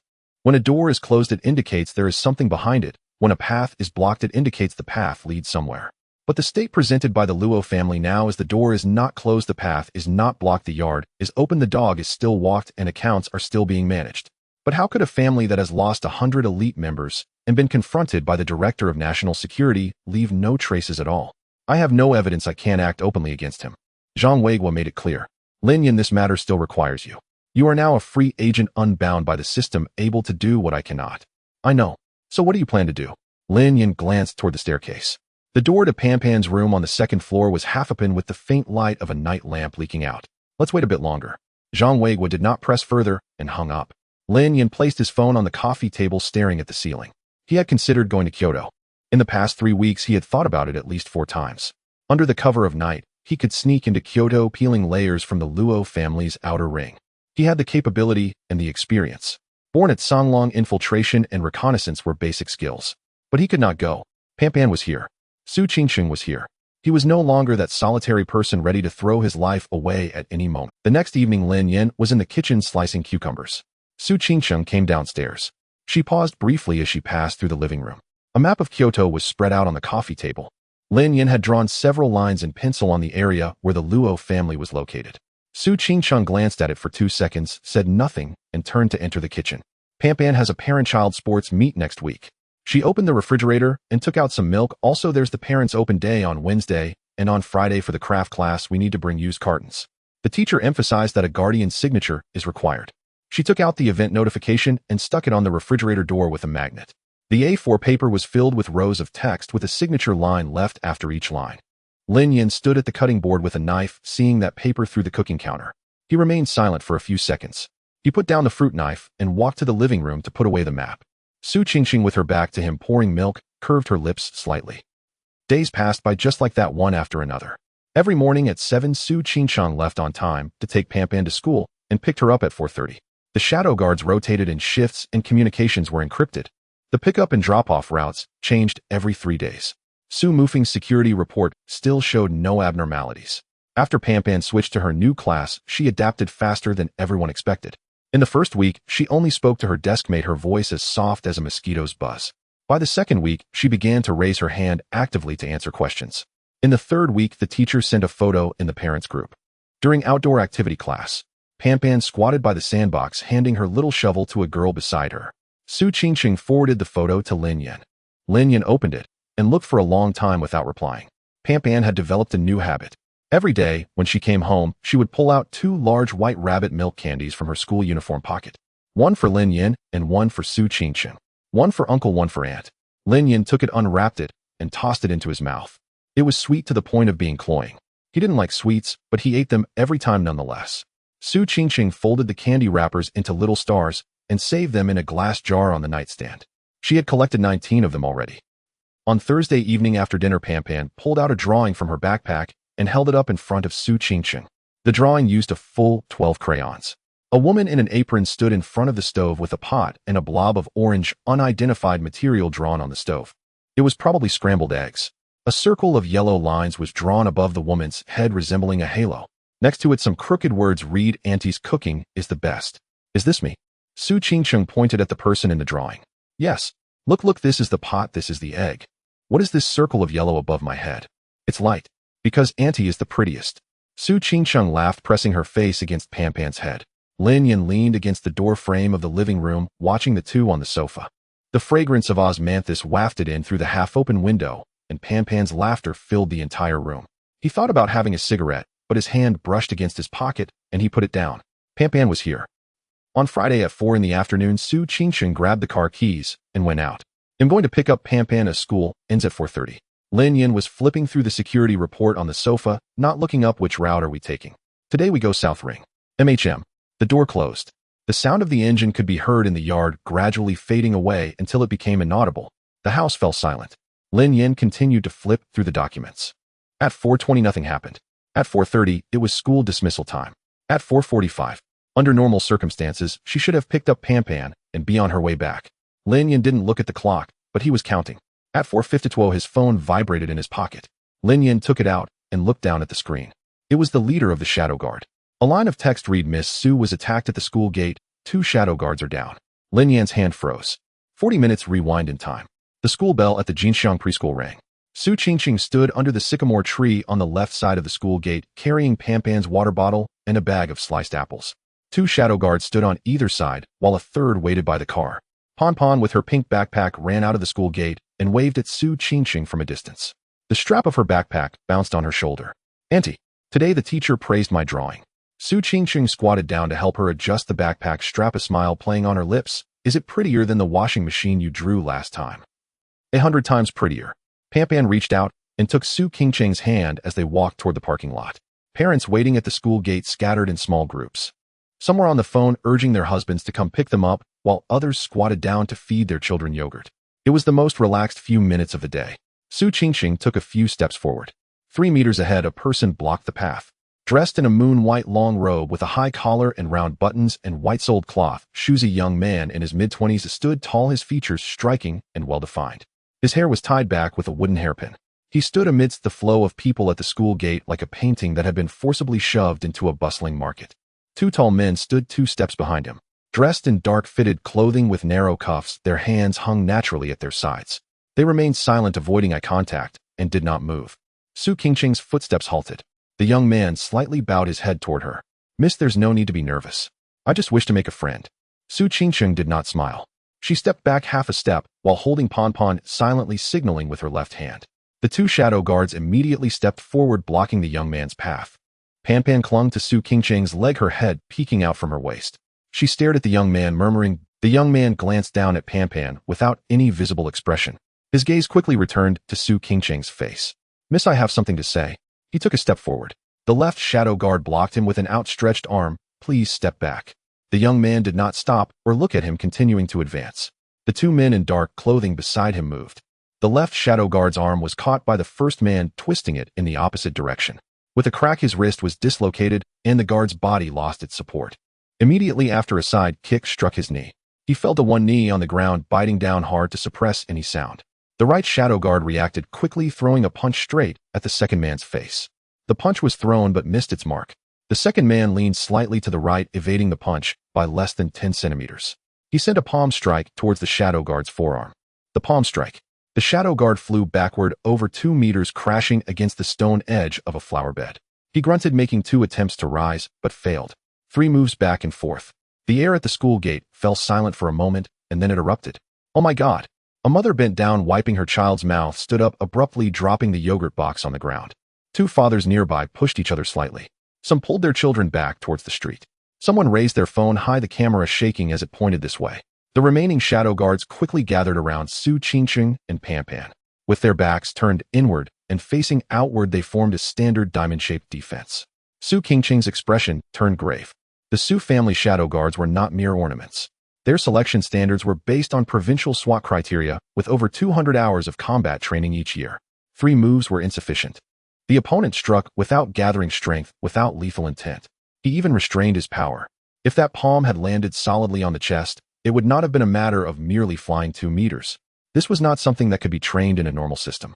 The young man stepped forward again, maintaining that unhurried, as if nothing had happened moments ago. Panpan buried her face beside Su Qingqing's leg, gripping the strap of her backpack tightly. Su Qingqing's right hand slipped into her pocket. Inside was a stun baton used previously to take down an intruder at the villa. Just then, the sound of an engine roared from the end of the street. A black SUV ran a red light, turning abruptly onto the sidewalk and screeching to a halt. The moment the car door swung open, a figure leaped out. Panpan's head shot up. She broke free from Su Qingqing's hand, sprinting away, her backpack bouncing behind her. She crashed directly into the man's legs, wrapping her arms tightly around them. "Uncle, there's a bad guy." Panpan pointed at the young man, her voice sharp and urgent. Lin Yan glanced down at Panpan. Then he looked up. The young man's gaze skipped over Panpan, landing on Lin Yan's face. The scar from his brow to cheekbone glimmered pale white in the afternoon sun. "Who are you?" Lin Yan replied with a single word. "Leave." The crowd buzzed. A middle-aged woman carrying a bag of vegetables nudged her neighbor's elbow. "Look at that guy's scar on his face." The person beside her pushed their child back behind them. "Don't say too much, you can't provoke someone like this." The young man smiled. It was not a polite smile, he genuinely found it amusing. Tilting his head, he scrutinized Lin Yan. "In my life, no one has ever spoken to me in that tone before." Lin Yan couldn't be bothered to look at him. Su Qingqing quickly walked to Lin Yan's side, lowering her voice. "The 2 beside him are very powerful. The shadow guards can't hold them for more than 3 moves."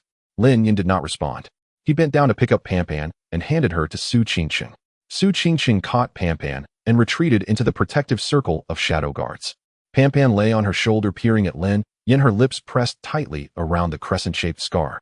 The young man glanced at the two fallen guards on the ground, then looked back at Lin Yin, slightly tilting his head. I don't want to linger in a place like this. Just break one of his hands or feet. It's best not to make too much noise right after coming out. The two men in dark clothing suddenly sprang into action. The first man struck faster than when he had attacked the shadow guard. His right fist flew straight towards Lin Yan's face, fast enough and powerful enough. The wind from the punch brushed past Lin Yan's ear, and the gravel in the flower bed behind him was sent flying by the residual force. Lin Yan tilted his head to dodge, not retreating at all. The second man almost simultaneously entered from the right, his body, crouched low, sweeping his leg into an elbow strike. Lin Yan stepped back half a step, blocking the sweeping leg with his right arm, his shin colliding hard against the opponent's forearm. At the same time, his left hand accurately seized the first man's wrist as he pursued. Grab, twist, throw. The sound of a dislocated shoulder was crisp. The first man was flung away, crashing against a streetlight post which buzzed from the impact. He slid down the pole. The second man showed no hesitation. In the mere moments it took for his companion to fall, he had already changed his attack chain. 3 punches, 1 elbow, 1 knee, each aimed at vital points. Temples, throat, ribs, spleen, groin. A sequence of peak state killing moves with almost no time for thought. This time Lin Yin did not retreat. He took the elbow strike heat in. His forearm collided with the opponent's elbow. The sound of bone cracking made several onlookers instinctively step back. Using the rebound from that strike, Lin Yin surged forward, driving his knee into the opponent's abdomen. The opponent's bending motion only lasted a mere 0.3 of a second. Lin Yin struck down on his nape with one palm. The full force of his palm landed. The man face-planted into the concrete ground, lying still and unmoving. No more than 20 seconds passed. Lin Yan's sleeve was torn open. A faint bruise appeared on the outer side of his right forearm, dark in color. The crowd of onlookers fell completely silent. A delivery worker nearly dropped his phone, his mouth hanging open. Several mothers picking up their children squatted behind a car, revealing only half of their heads. A boy in a school uniform tugged at his father's shirt. "Dad, look how strong he is." His father quickly covered his mouth and dragged him back. The smile on the young man's face faded, but he did not panic. He didn't even retreat. He glanced down at the two fallen guards on the ground, frowning slightly. That expression was not one of pity, it was more like disdain. The knives he brought from home were not to his liking. He raised his head again, looking at Lin Yin. His gaze changed. It was as if he had finally encountered something worthy of his attention. "Do you know who I am?" "I am." His words were cut short. Lin Yin had already stepped in front of him. 5 fingers tightened around his throat. Lin Yan's 5 fingers tightened around the young man's throat, lifting him effortlessly. His feet left the ground with the tips of his shoes barely half a foot from the surface. The hem of the moon-white long robe swayed gently in the wind. The young man's face turned bright red, his mouth agape, struggling to utter even a single word. His hands instinctively clutched Lin Yan's wrist. Lin Yin remained utterly unmoved. The young man stared, wide-eyed disbelief filling his pupils. In his more than 20 years of life, no one dared to act without first inquiring about his surname. In any situation, as long as he uttered those 2 characters, everyone would automatically step back. Yet this man before him with a scar running across his face gave him no opportunity to finish his words. The onlookers retreated a considerable distance. A woman screamed while someone shouted, "Call the police." The security guard at the school gate trembled as he held up his radio, unsure of what to say. Su Qingqing stood 3 steps away, her gaze swiftly scanning the 2 unconscious guards on the ground, hesitating to approach. Pampan was hidden behind the shadow guard, peering out with wide eyes fixed on Lin Yin. The sharp screech of brakes erupted simultaneously from both ends of the street. It was not 1 vehicle, but 6. 3 military green trucks and 3 black riot vans blocked the entrances on either side of the school. The tailgate slammed down and dozens of fully armed police jumped out in succession. They swiftly sealed off a 50-meter radius, dispersing all bystanders. Su Qingqing's pupils shrank slightly. Something was off. If a civilian called the police, the officers arriving should be from the local precinct. A couple of people would share a vehicle. At the earliest, it would take 10 to 15 minutes. But the people before her were armed to the teeth, fully equipped for riot control, arriving in less than 2 minutes. This was not a response to an emergency call. It was a preemptive plan. Someone had deployed armed forces in this area ahead of time. The armed police captain approached, gun aimed at the back of Lin Yan's head. "Release the hostage." Lin Yin remained unmoving, his grip unwavering. The young man's face shifted from red to purple, desperately glancing towards the armed police. But at that moment, the corner of his mouth twitched slightly. It was a minuscule arc, nearly imperceptible. It was not pain, but rather a sense of triumph. "Go ahead, try to choke me to death." With dozens of guns pointed at you, do you dare to kill me? Lin Yin understood the expression in the young man's eyes.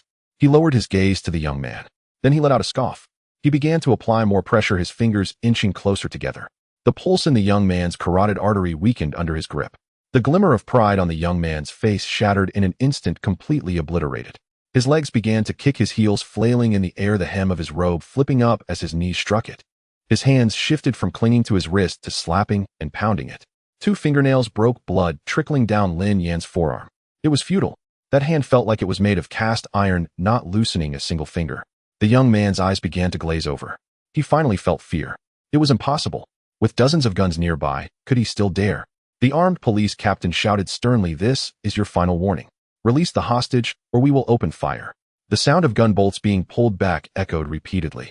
The metallic clatter resonated throughout the empty school gate, with over 30 dark gun muzzles, all aimed at Lin Yan.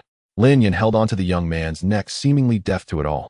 He did not even glance at the guns, his eyes fixed solely on the young man, as if he were looking at a lifeless corpse. Several black sedans came to a screeching halt at the southern corner. The doors were kicked open, and several middle-aged men hurried over. The leader, dressed in a suit, was sweating profusely, his tie askew. Su Qingsheng confronted him directly, her first words revealing her trump card, without any preamble. "Su family, Su Qingsheng." 5 words. The steps of the officials came to an abrupt halt. The leading middle-aged man's complexion changed twice. First pale, then green. He instinctively adjusted his tie and bent slightly. "Miss Su, what are you doing here?" Su Qingsheng replied flatly, "Vice Director's son. I was picking up my child from Jinxiang Tree Kindergarten. This person," she raised her hand, pointing at the man Lin Yin was gripping, "blocked the school gate with 2 others and initiated the attack, injuring my people." She paused for a second, her gaze falling on the dozens of armed police. "My question is, who is this person?" Vice Director's son wiped his sweat, his lips moving slightly. He stepped forward, lowering his voice to a whisper that only Su Qingsheng could hear. "Miss Su, to be honest, I'm not clear on his exact identity either. The higher-ups have instructed that this person must be ensured absolute safety during his time in Jiangxing. As for which higher-ups?" He swallowed hard and did not continue. Su Qingsheng's right hand slowly clenched into a fist, her knuckles turning white. She turned to glance at Lin Yan. Their eyes met, and she gave a subtle nod. "Let him go." Lin Yan hesitated for a second. He glanced down at the young man's neck, which was already turning dark, then looked toward Pon Pon, who was peeking from behind the shadow guard. He loosened his grip. The young man fell to the ground, lying on his side, propping himself up with his hands against the concrete, gasping for air. Then he lifted his head and glanced at Lin Yan. In his eyes there was only fear. He opened his mouth as if to utter some harsh words to regain his dignity. But not a single word escaped his throat, for he had confirmed one thing: the person before him was truly willing to kill. Even with dozens of guns pointed at him, he dared to do so. The armed police moved in to lift the young man, and 2 unconscious guards were also carried onto stretchers. As the young man was assisted to the car door, he hesitated for a moment. He turned to glance at Su Qingsheng, who stood with her arms crossed, coldly locking eyes with him. He averted his gaze and climbed into the car. The door shut. The convoy departed. The armed police withdrew, leaving the school gate wide open. Only 2 tire marks and a few broken curbs remained on the ground. 5 or 6 seconds of silence passed. Pan Pan emerged from behind the shadow guard, trotting to Lin Yan's side, looking up at him. "Uncle, did the bad guy leave?" "Yes, he left." Lin Yan bent down and picked her up. Pan Pan touched the bruise on his right forearm, caused by someone's nails wrinkling her little nose. "Does it hurt?" "Not at all." Pan Pan pressed her face against his shoulder, her voice muffled. "I knew it. When Uncle says it doesn't hurt, it means it does." Returning to Guolan Peninsula, Pan Pan had been quiet along the way. It was only after entering the courtyard that she spoke, asking Su Qingsheng, "Annie, was that person in white here to catch me?" Su Qingsheng crouched down, helping her zip up her jacket. "No, he doesn't know you." Pan Pan thought for a moment. Then why did he hit someone? The peppermint light was turned on. Pan Pan tucked the cloth tiger into the blanket. The copper bullet shell necklace hung at the bedside, and a photo was placed beside her pillow. The peppermint light was turned on. Pan Pan tucked the cloth tiger into the blanket. The copper bullet shell necklace hung at the bedside, and a photo was placed beside her pillow. "Annie, can you wait until I fall asleep before you leave?" "Okay." Pan Pan closed her eyes. In less than 3 minutes, her breathing steadied. Su Qingsheng sat by the bed a while longer. Only then did she quietly exit the room, closing the door.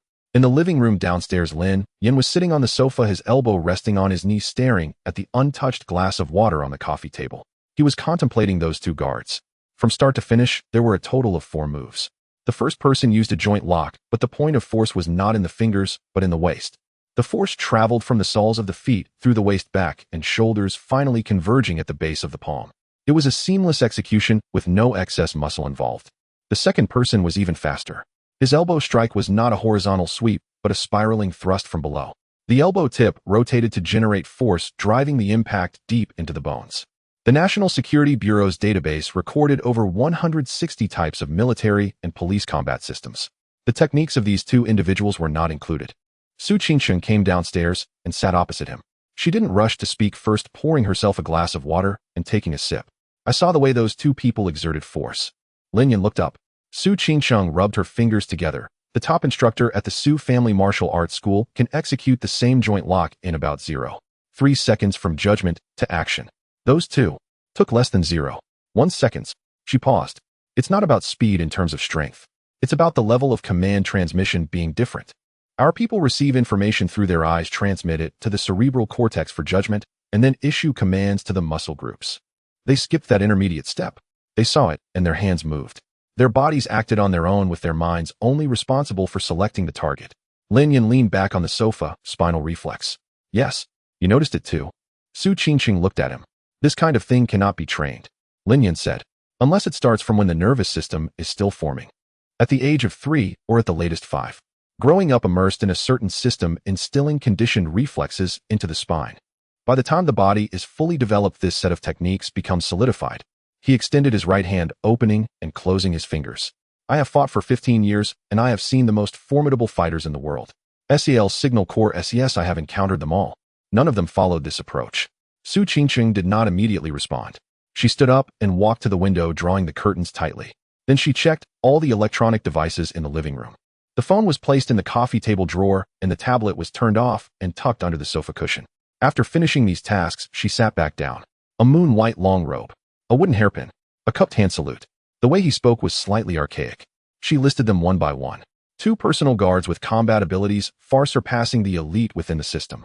Official armed police protection that even the Deputy Director of Public Security is unaware of his background. Lin Yan did not interrupt her.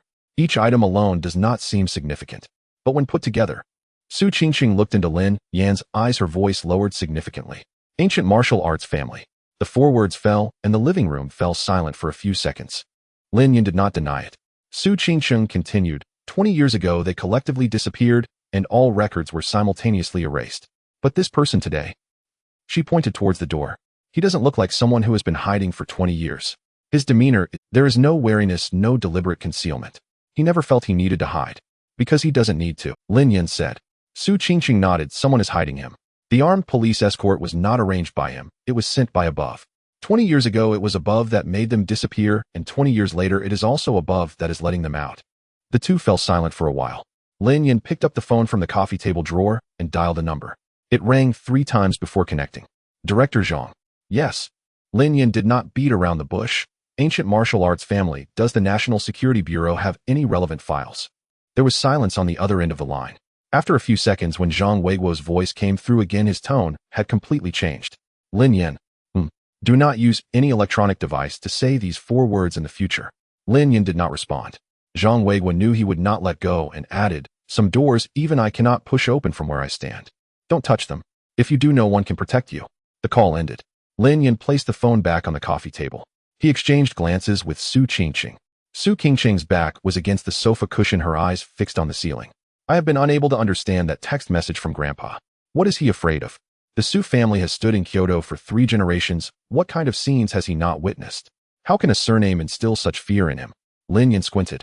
It is not the fear of a surname. It is the fear of what stands behind that surname. A breeze rose outside, and the branches and leaves of the osmanthus tree brushed against the courtyard wall, making a rustling sound. Lin Yan stood up. He walked up the stairs and stood outside Pampan's room. The light from the pepinite lamp shone through the gap in the door. Pampan's breathing was soft, even, and steady. The cloth tiger was held tightly in her arms. The copper bullet shell necklace hung at the bedside, swaying slightly with her breath. He recalled the look in that young man's eyes when he was being choked.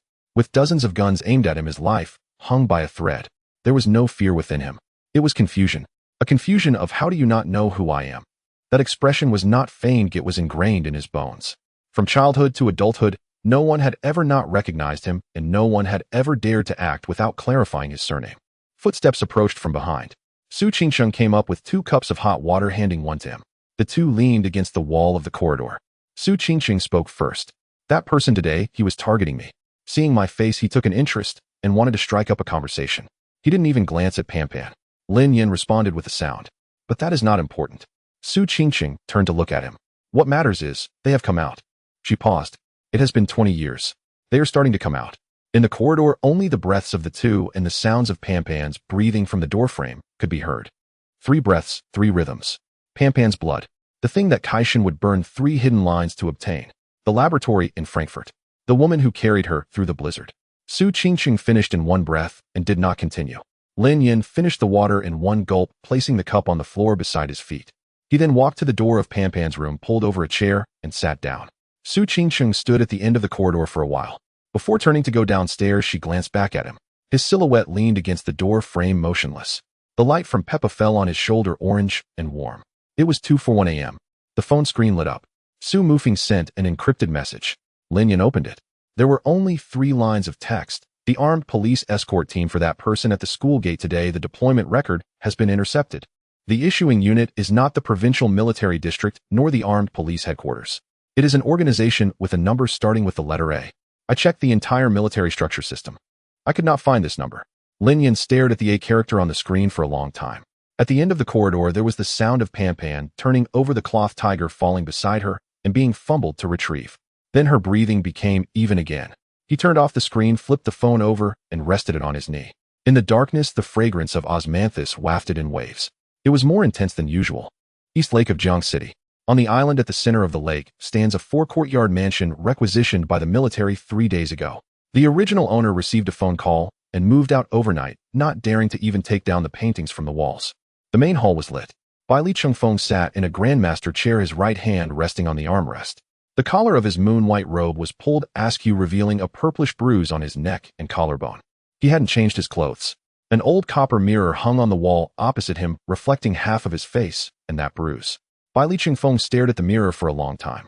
26 years. He had lived for 26 years, and no one had ever touched him. He entered the ancestral hall's secret chamber at 3, formed spinal reflexes at 5, shattered bricks barehanded at 8, and fought solo against 7 peers from the collateral line at 12. That winter it snowed heavily. 7 people lay on the bluestone slabs of the ancestral courtyard, blood oozing out through the cracks of the bricks. The sect leader watched the entire process from under the eaves and said a single sentence. The legitimate eldest son has been decided. Since then, no one questioned the position of the legitimate eldest son of the Bailey family. There were over 300 members in the Bailey household. No one dared to stand within 3 steps of him, and no one dared to meet his gaze for more than 2 seconds. Today, a strange man lifted him off the ground. With his feet off the ground, his throat was locked by a hand like an iron clamp. Bai Li Chengfeng set down his teacup. Come in. The door opened. A guard knelt on one knee inside the threshold, his head bowed low. He had followed Bai Li Chengfeng for 11 years and had never seen the young master touched by even a finger. What happened to the 2 men? Replying to the young master, Aki's shoulder blade is shattered and Aegeus' 3rd cervical vertebra is dislocated. They have been sent back to the capital overnight to be handled by the sect's medical hall. Bai Li Chengfeng showed no expression.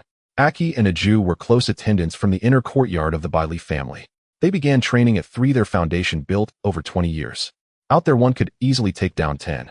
Today, in a single encounter, one was thrown away, crashing into a lamp post while another was slammed to the ground. In less than 20 seconds. Have you investigated? The guard raised his head slightly before lowering it again. I utilized the internal channels of the armed police security unit and investigated for 3 hours. He paused. Found nothing. The hall fell silent for 2 seconds. Bai Li Chengfeng's fingers stopped at the rim of his cup. Clarify it. The background of that man is merely a shell of household registration. Beneath that, everything is sealed off. The channel level used by my subordinate is already not low, but the opponent's blockade is at least 2 levels higher, bouncing back upon contact, not even allowing for an opening. The guard's voice dropped even lower. The same goes for that woman. The communication devices and handover protocols used by the guards around her are non-commercial models. I compared 7 sets of databases, but there were no matches. Only those with such specifications can either be part of the military's direct organization or, he swallowed, or belong to a family of the same rank as ours. Bai Li Chengfeng's brow twitched slightly, unable to find anything. He had been in Jiang City for 3 days.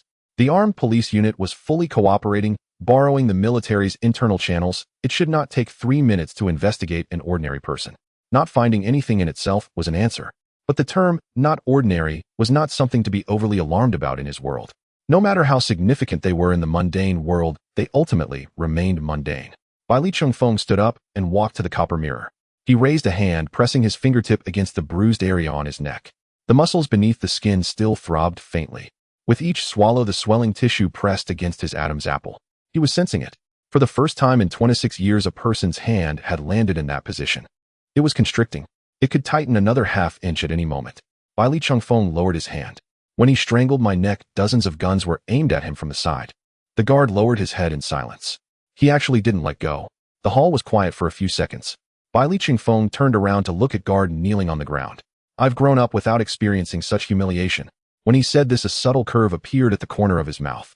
But the guard's knee involuntarily pressed further down to the ground. Having followed him for 11 years, he had only heard the young master speak in such a tone once before. The last person to make the young master mention humiliation was a cousin from the collateral third branch. 6 years ago, he said the wrong thing at a family banquet. The third branch was later expelled from the clan. Entire branch. Even their surname was changed. The Bai Li family did not need reasons or procedures to act, nor did they need to report to anyone. 3 days. Bai Li Chungfeng walked back to the grandmaster chair and sat down. That woman, that man. Where did they come from? Who stands behind them? Which street and building they live in? How many fighters are by their side? And how many are not capable of fighting? What they eat, what time they sleep, and which route they take when going out. He picked up the teacup and took a sip. Miss, I will take my leave, young master. The guard rose and retreated to the door. Wait a moment. The guard stopped. Bai Li Chungfeng set down his teacup, his gaze falling to the right side of the table. There lay a black sealed communication device palm-sized. It was the Bai Li family's dedicated encrypted device. The communication link did not pass through any civilian networks, with signals relayed through 3 private satellites. The entire Bai Li family had only 6 of these devices. He stared at it for 3 seconds. He did not move. The guard noticed the young master's direction of gaze, and his back tensed up. That device was used to contact the sect leader. The young master's focus on it without picking it up indicated he was weighing the situation, whether or not to alert the main family. Bai Li Chungfeng withdrew his gaze. That man had a little girl with him. The guard nodded. I noticed that, sir. About 5 or 6 years old, with a scar on her lip. Bai Li Chungfeng tilted his head slightly. Find out who she is. Understood. The guard bowed and exited the hall. Outside the mansion, armed police sentinels stood every 3 steps with infrared sensors covering every inch of blind spots. The entire island at the center of the lake was tightly sealed. All incoming and outgoing boats were registered, and speedboats patrolled the waters. Even birds flying by were being watched. In the main hall, only Bai Li Chungfeng remained. He extended his right hand, spreading his fingers, then clenched tightly, opened again. That throat that had been constricted still reminded him. There was someone who did not know his surname. It did not matter what his surname was. Grabbing his neck and lifting him up, like lifting a chicken, Bai Li Chungfeng closed his eyes. Outside the window, the surface of East Lake was calm and undisturbed. In the distance, Jiang City was ablaze with lights. Beneath one of those lights, a 5-year-old girl clutched a plush tiger, sleeping deeply in the orange glow of a Peppa night lamp. She was unaware that a pair of eyes had crossed half the city and settled upon her. The next evening, in the main hall of the Hu Exine Island Manor Guard, A placed 2 cowhide scrolls on the left side of the Zeton long table, took 3 steps back, and knelt on one knee. Bai Li Chungfeng did not immediately open them. He was drinking tea, the white porcelain cup touching his lips, the water at the perfect temperature. The person serving him had known this habit since he was 12. Once the tea was finished, he set the cup back on the tray. Speak. Guard A lowered his head, his voice steady. The first one, Su Qing-chung. Female, 21 years old. The legitimate daughter of the Su family in the capital. Father, Su Zhengfeng. Grandfather, Su Dingyuan. The Su family has been in business for 3 generations, deeply rooted in politics, commerce, and military, a first-class family in the capital. Bai Li Chungfeng reached out to open the scroll, finding a photo tucked inside. Long hair, high ponytail, white dress. Her features were striking, with a sharp jawline. When she smiled, there was a curve at the corners of her eyes. His finger paused on the photo. Continue. The second one. Lin Yan, male, 28 years old.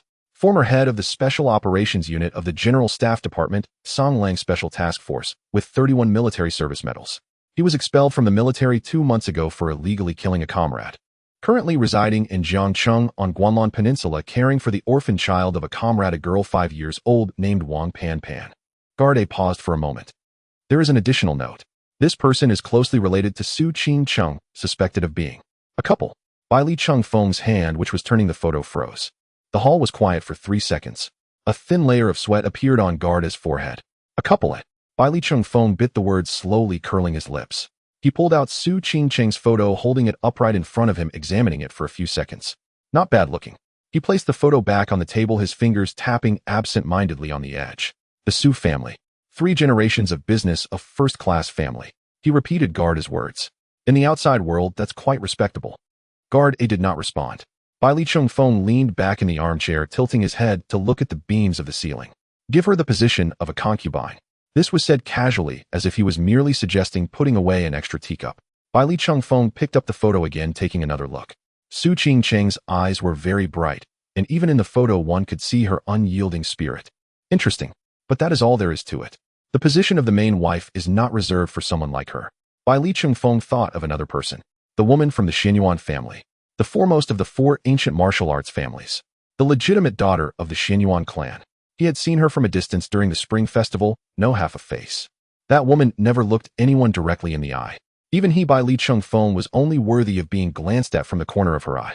Thinking of that figure, Bai Li Chengfeng's throat moved slightly. He gripped the armrest, his knuckles tightening. There can only be one main wife. Guard A lowered his head, understood. Bai Li Chengfeng relaxed his grip and exhaled. He pushed Su Qingcheng's photo to the side and picked up Lin Yan's scroll.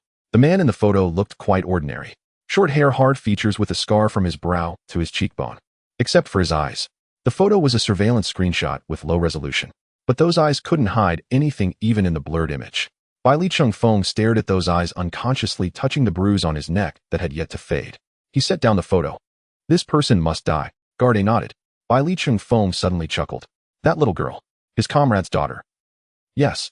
Named Wang Pan, 5 years old. Biological father Wang Li deceased. Lin Yan is her legal guardian. He cares about this child. Bai Li Chengfeng's smile widened a bit. He stood up, hands clasped behind his back, slowly walking to the window. The surface of East Lake reflected the dying rays of the setting sun, a golden red. Let him watch that child die before his eyes. Then kill him. Bai Li Chengfeng turned back, looking at Guard A. He will kneel to watch. Guard A remained expressionless. Understood. Bai Li Chengfeng walked back to the table, his gaze falling on the right side of the desk. A small black sealed communication device the size of a palm lay quietly there. The last time he had looked at it for 3 seconds and didn't take it. This time he picked it up directly. Guard's heart skipped a beat. Bai Li Chengfeng dialed a frequency. There were 2 beeps before the call connected. He did not reveal his identity, and the other side did not ask. I need to borrow your eyes in Jiangcheng. There was silence for 2 seconds on the other end. Then a voice came through. Since Bai Li young master personally requests, it is naturally no problem. The voice, however, which eyes do you wish to see? Bai Li Chengfeng's lips curved into a smile. Guanlan Peninsula. 1 man, 1 woman, 1 little girl. I want to know what time they leave each day, which route they take, and how many people are with them. There was no hesitation from the other side. I will get it to you within 3 days. Bai Li Chengfeng responded with an and prepared to hang up. By the way, he suddenly remembered something. That man has something in his hand.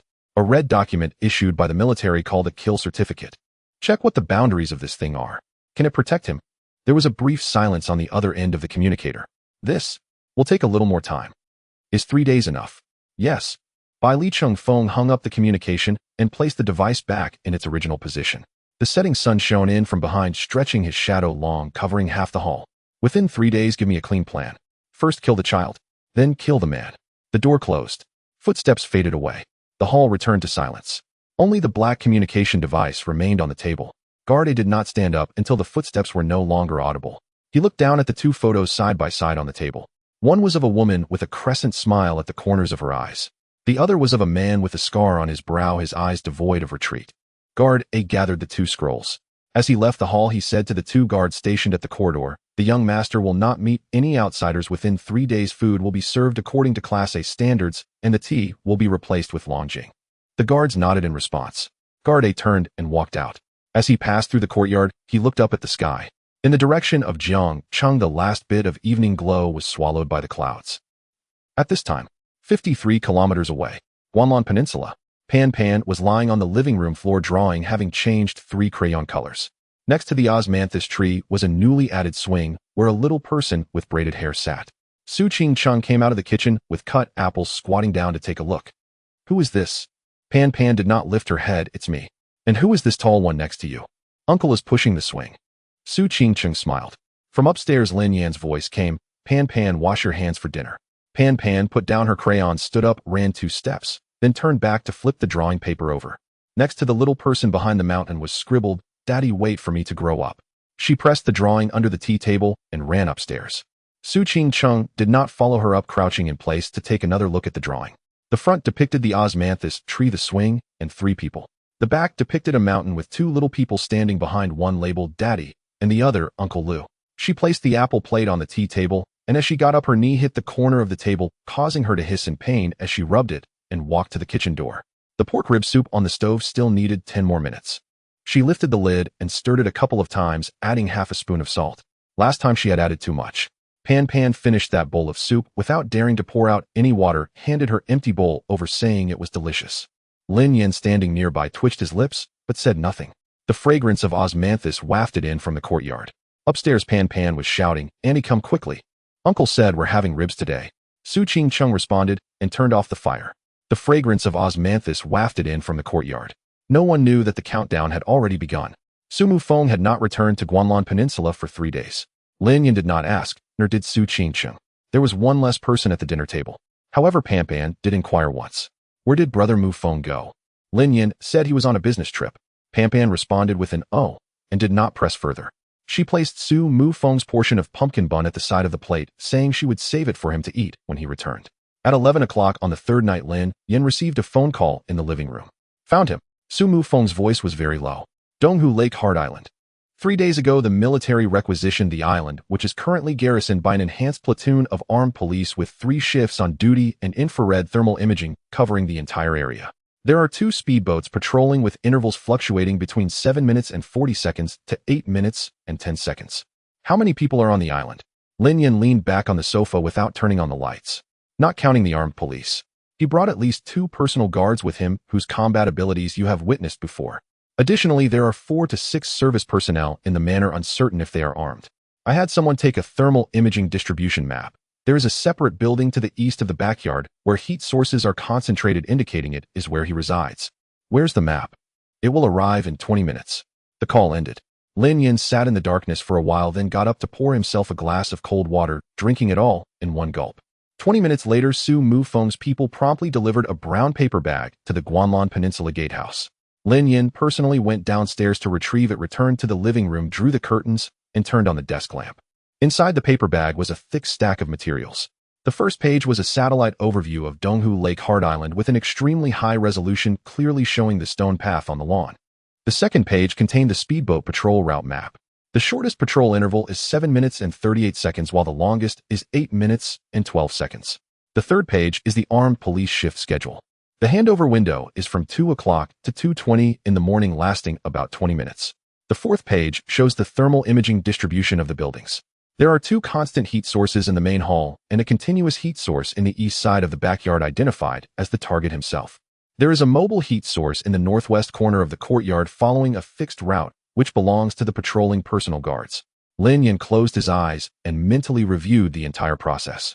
At 2 o'clock and 5 minutes in the morning, during the most chaotic time window of the armed police shift change, the speedboat patrol intersects at the north dock and a 40-second coverage gap appears on the south corridor. Approaching the south stone wall from underwater, after scaling the wall, he crawled along the shrubs to the courtyard, avoiding the patrol of the guards in the northwest corner. Thermal imaging showed this person's route is fixed with a return cycle of about 90 seconds, which is sufficient. Entering the backyard, he broke into the north window. No gun needed. A knife. After sheathing the knife, he retraced his steps, entered the water, and exited underwater. For minutes, he ran through the plan a second time, then a third time. Each time he searched for loopholes. After completing the third run, there was only one loophole: the personal guards. He had seen the combat capabilities of those 2. They could be taken down in 20 seconds at the school gate, but that was a frontal confrontation. Assassination relies on not giving any reaction time. If the guards happened to be in the target's room, the processing time would increase by 30 seconds. An extra 30 seconds means the patrol speedboat would return to the southern coverage area. The evacuation route is blocked. Lin Yin opened his eyes and picked up a pen, writing the words "divert" next to the patrol route of the guards on the thermal imaging map. Su Mufeng needs to create a distraction on the shore. It doesn't need to be loud. One signal flare landing on the northern shore is enough. The attention of the armed police and personal guards will be drawn for 15 to 20 seconds, sufficient to cover the additional 30-second window. Lin Yin dialed Su Mufeng. At 2 o'clock and 5 minutes in the morning. You are on the northern shore. I need a signal flare to land 50 meters off the east side of the dock. Wait a moment. Su Mufeng paused. Brother Yin, are you going alone? More people leave traces. There are more than 30 armed police on the island and at least 2 personal guards. If you get exposed, I won't be exposed. There was silence on the other end of the phone for 5 seconds. All right, he'll wait for you on the northern shore. After a pause, Su Mu Feng added, come back alive. Pampan wants you to take her to school tomorrow. Lin Yan did not respond, hanging up the phone. He sheathed the dagger, returned it to the drawer, and locked it. Turning off the lights and going upstairs, he slowed down as he passed the second-floor hallway. Pampan's door was slightly ajar. The nightlight cast a small patch of orange light on the hallway floor. He pushed the door open a crack and took a glance. Pampan was lying on her side, a stuffed tiger tucked under her arm, breathing steadily. The quilt had slipped down to her waist, and he reached out to pull it up for her. Pampan rolled over, muttering something incomprehensible in her sleep, then drifted back off. Lin Yan stepped back, gently closing the door. The next day, after school, Pampan tugged at Lin Yan's hand, not letting go, chattering all the way to the Uncle Xiaoyu's family has a corgi with a big, but waddling when it walks. I want one too. Is that okay? Wait a while. How long is a while? Lin Yan thought for a moment. Wait until you... Pampan. 4 strokes plus 12 strokes. That's a lot. She leaned against the car window, thought for a while, then turned to look at Lin Yan. Then I'll start practicing tomorrow. All right. Upon returning to the villa, Pampan kicked off her shoes and ran into the living room to draw on the floor. Today's theme was a little dog with a round butt next to the osmanthus tree. After finishing, she held it up to show Lin Yan. Is it pretty? Pretty. What is the little dog's name? You name it. Pampan tilted her head and thought for 3 seconds. Let's call it Big White Rabbit. Because Big White Rabbit milk candy is the most delicious. Lin Yan's lips twitched. A dog named Rabbit. Oh. Pampan stuffed the drawing under the coffee table with the others and stood up to pat her skirt. Uncle, I'm going upstairs to sleep now. Go ahead. The sound of footsteps thudded upstairs. Halfway up, she turned back, peeking her head out. Good night, Uncle. Good night. The footsteps faded on the second floor. Lin Yan sat for a minute, then got up and walked to the study, pulling open the drawer. An intelligence folder, a dagger, a backup communicator. After checking them one by one, he locked them up. He closed the study door and returned to the living room, stopping in his tracks as he turned. Su Qingsheng was standing at the stairway. In a floral nightgown, her hair was loose and her hand rested on the railing.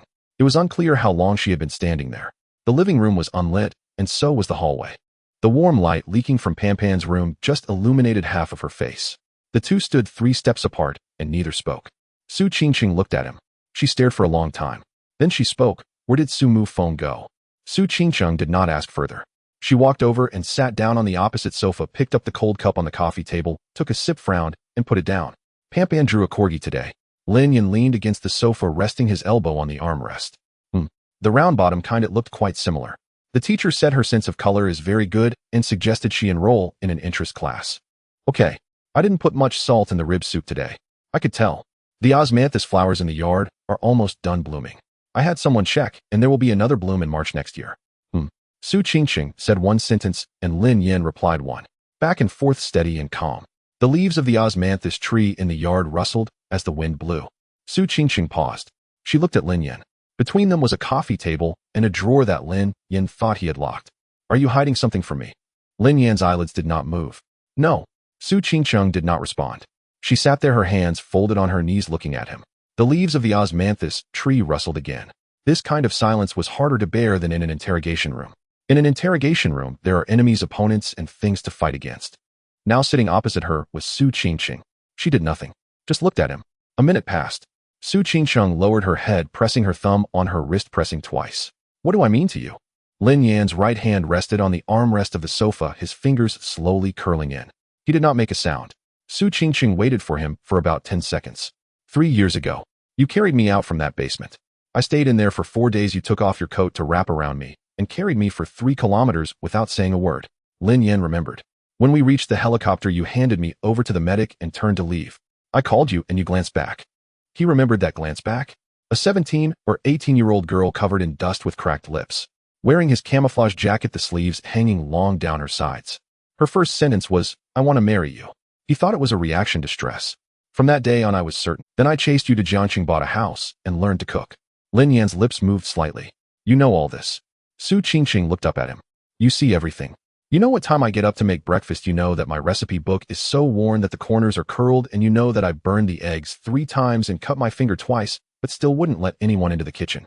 You know everything, but you never say anything. Lin Yan's Adam's apple moved slightly. Su Qingsheng's eyes turned red, but she did not cry. I'm not afraid of waiting. Her voice finally carried a hint of fear. I'm afraid you treat me like an outsider. Carry everything alone, say nothing, and when something happens, push me and Pampan behind you and walk into the darkness. The leaves of the osmanthus tree rustled for the third time. The wind in the yard picked up a bit. Did you think about it when you left? What if you don't come back? What will I do? What about Pampan?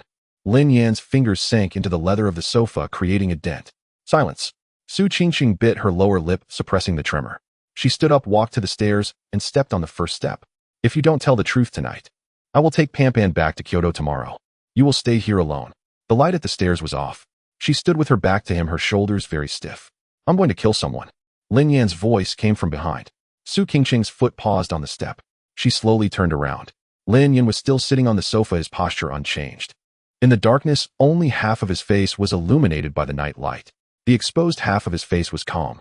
The person at the school gate. Su Qingqing blurted out. Lin Yan did not respond, which was tantamount to acquiescence. Su Qingqing walked back. He is from an ancient martial arts family. Lin Yan looked up at her. Su Qingqing stared into his eyes. You want to kill him not because of Pampan. Su Qingqing's voice slowed down. And it's not entirely for safety reasons. Lin Yan said nothing. Why? Silence lingered for a long time. The wind in the yard stopped.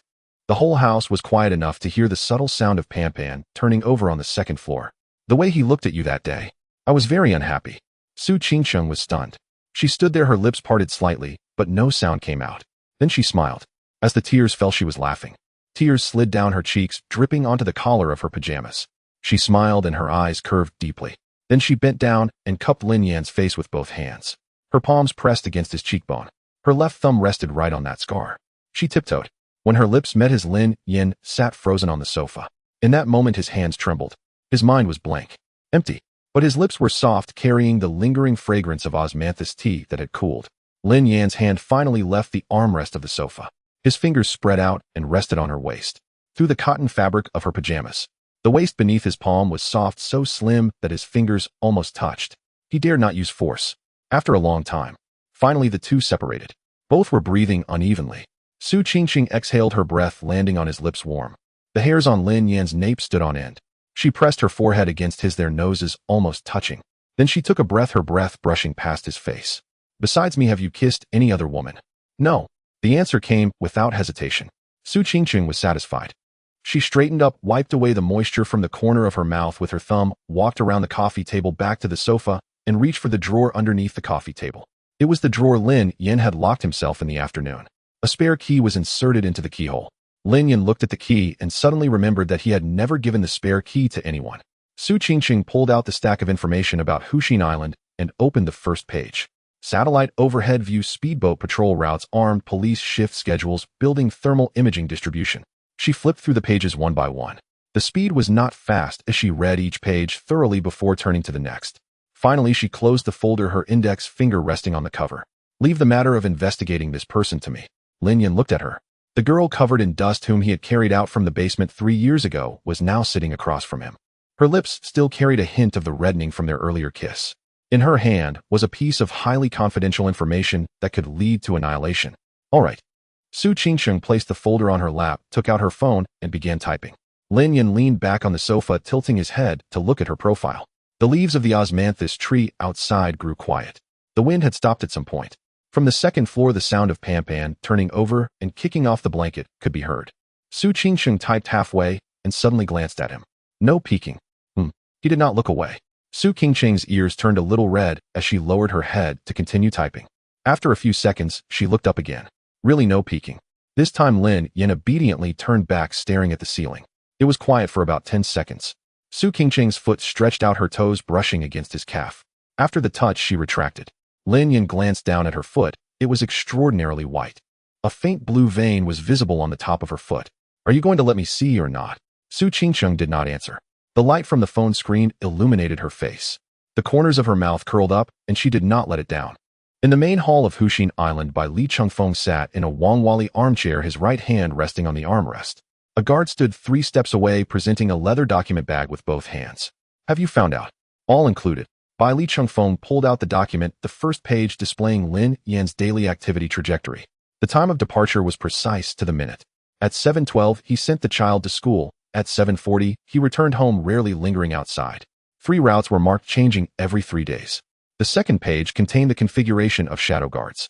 Fixed 2 teams, each with 4 members, communication encryption level higher than the military's conventional organization. 500 meters of mobile dark sentries with the shift change points recorded.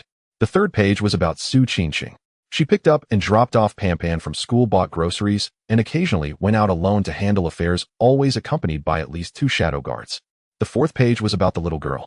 At the Jingxiangshu International Kindergarten, she entered at 8:10 and was picked up at 4:50. She had a crescent-shaped scar on her lips. Bai Li Chengfeng flipped through the pages at a steady pace. The guard remained still, waiting for him to finish. Sandwiched at the end of the document was a separate thin paper folded 3 times. The paper was different from the previous ones. Bai Li Chengfeng unfolded it, glanced at it, and his hand paused. What is this? An additional interception. The guard lowered his voice. The Bai Li family in Jiangcheng has a pair of eyes that extracted a segment of encrypted fragments from the local communication node 3 days ago, dating back 10 days. The signal source has been destroyed, but 40% of the content fragments have been restored. Bai Li Chengfeng looked at the paper.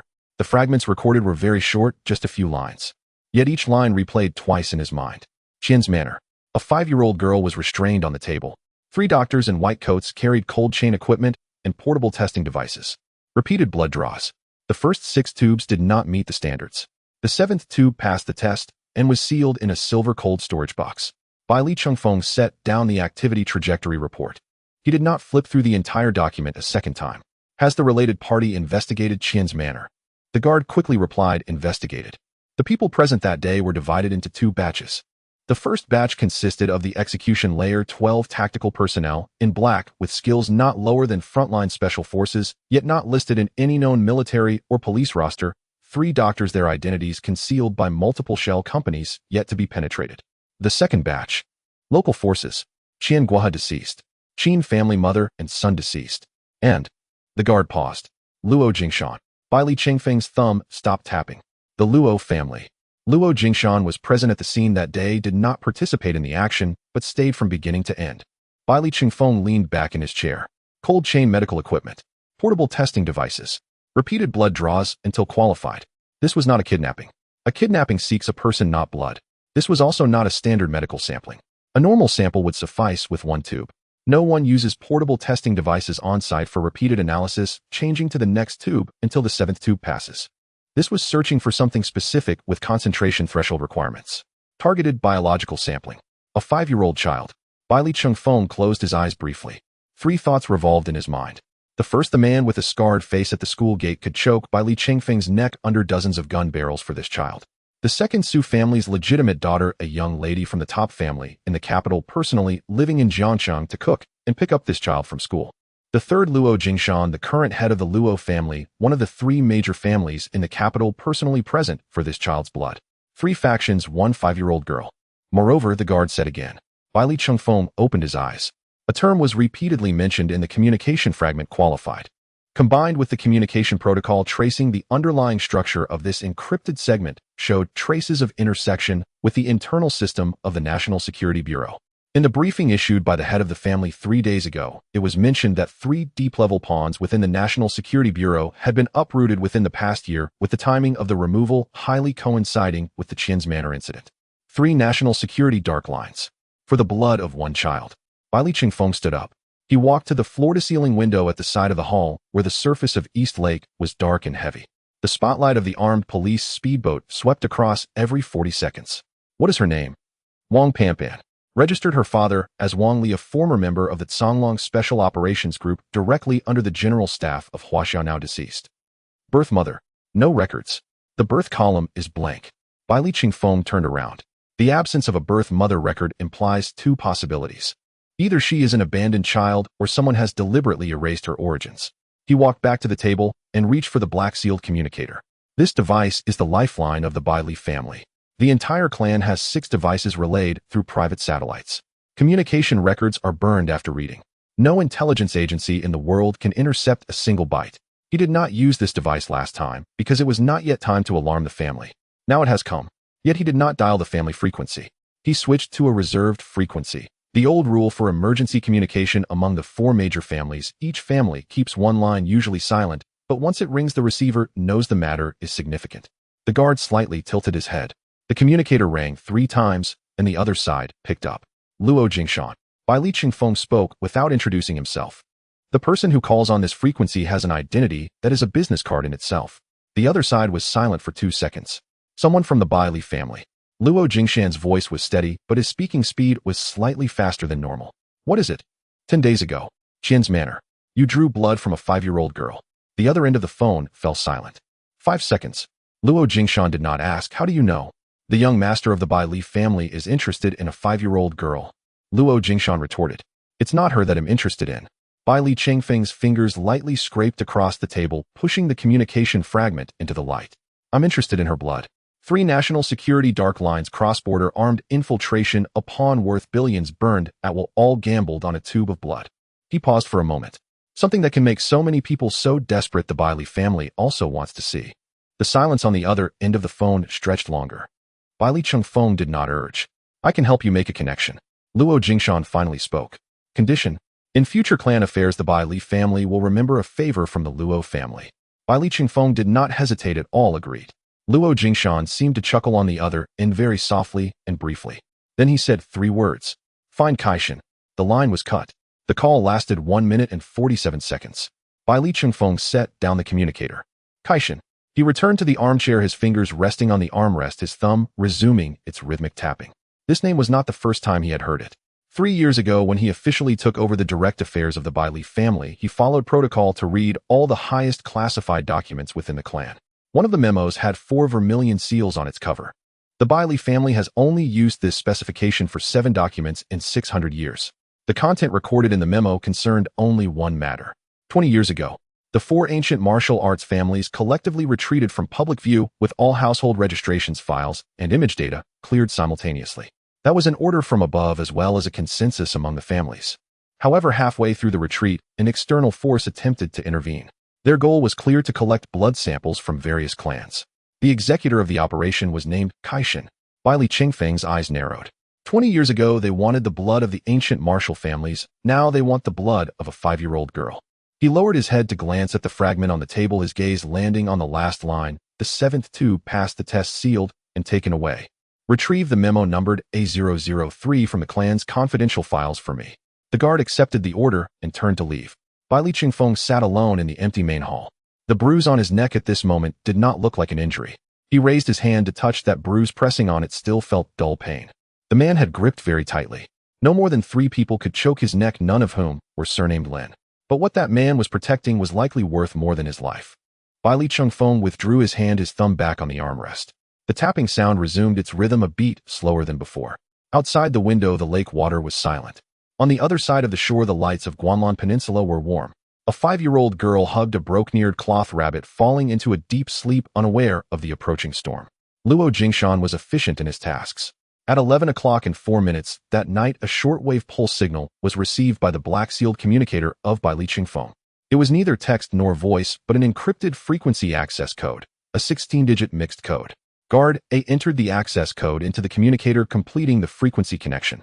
Bai Li Qingfeng sat in a Wang Wali armchair, his thumb hovering above the dial, he pausing for 2 seconds to steady his breath.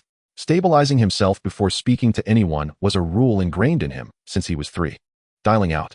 The line connection took 12 seconds. Bai Li Qingfeng counted clearly. A normal encrypted communication protocol would take at most 3 seconds, and military grade no more than 5. 12 seconds meant the signal had at least passed through 4 layers of hops, changing encryption each time. The other party did not want this line to be traced by anyone. Connection established. The other side remained silent. Bai Li Qingfeng waited for 3 seconds. Bai Li's legitimate eldest son, Bai Li Qingfeng. There was a moment of silence on the other end, then a voice came through. Bai Li's people would actually take the initiative to contact me. After a pause, interesting.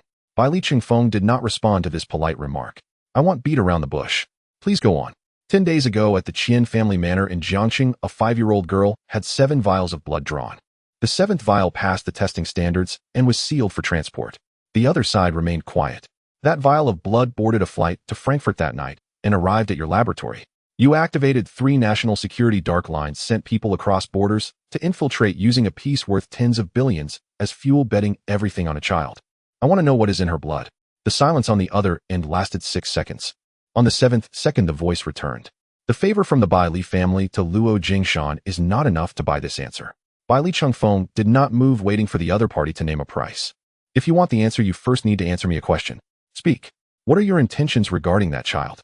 Bai Li Chengfeng's right index finger lightly tapped the armrest. Alive. To bring back to the Bai Li family.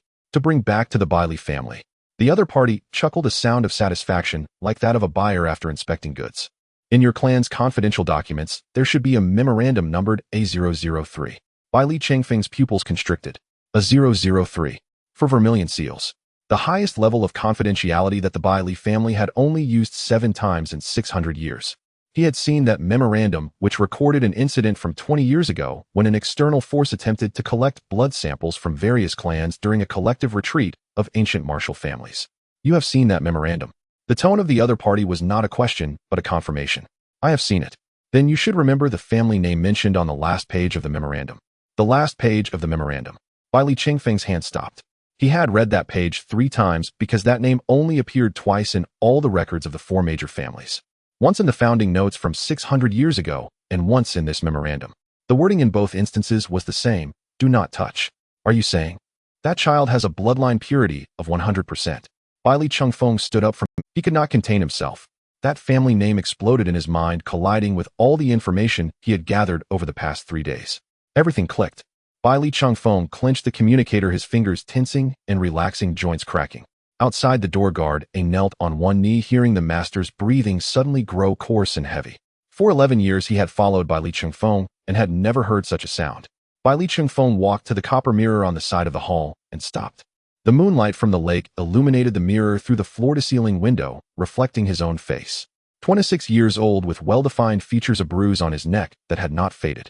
He looked at himself in the mirror and smiled. A gift from heaven. He turned and sat back in the armchair, his fingers beginning to tap rapidly on the armrest. All previous plans were discarded. To kill Pan. He wanted to slap himself, nearly throwing away a gold mine, as if it were a stone. Lin Yan still had to die. A retired soldier was blocking the way, and without eliminating him, he couldn't get the child. But he couldn't act in Jiangxing. Too much commotion would attract national security. Su Qingqing could remain. A legitimate daughter of the Su family as a concubine would have both face and substance. Adding Pan to the equation. Bai Li Chengfeng closed his eyes.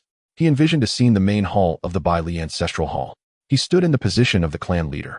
His left hand held the top-tier bloodline bargaining chip of the 4 major families, while his right hand held a marriage alliance with a first-class family from the capital. All side branches, all disputes between legitimate and illegitimate children. All doubts about his status as the eldest son evaporated. Send the orders. Guard A pushed the door in.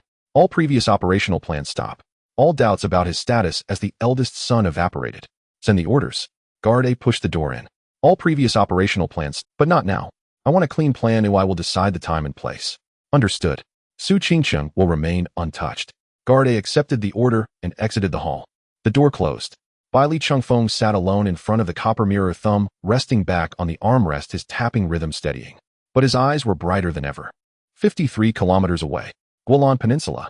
At 1:17 in the deep night. Lin Yan sat on the floor of the corridor outside Pan's room, his back against the wall, with Su Qingqing's analysis report on the communication signals of the Lake Heart Island spread across his knees. 11 pages densely packed with handwritten annotations. Her handwriting was small, every stroke meticulous, with 2 spots where the fountain pen had pierced through the paper. Lin Yan flipped to the last page. Su Qingqing had drawn a timeline in the blank space at the end, marking the 2 signals sent from the Lake Heart Island's communication devices that day. The first pointed towards the capital to the Luo family.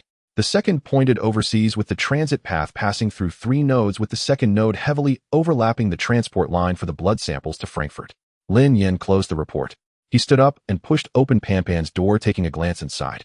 Pan lay on her side, hugging a cloth tiger, sent by an old cat, her little face buried in the pillow.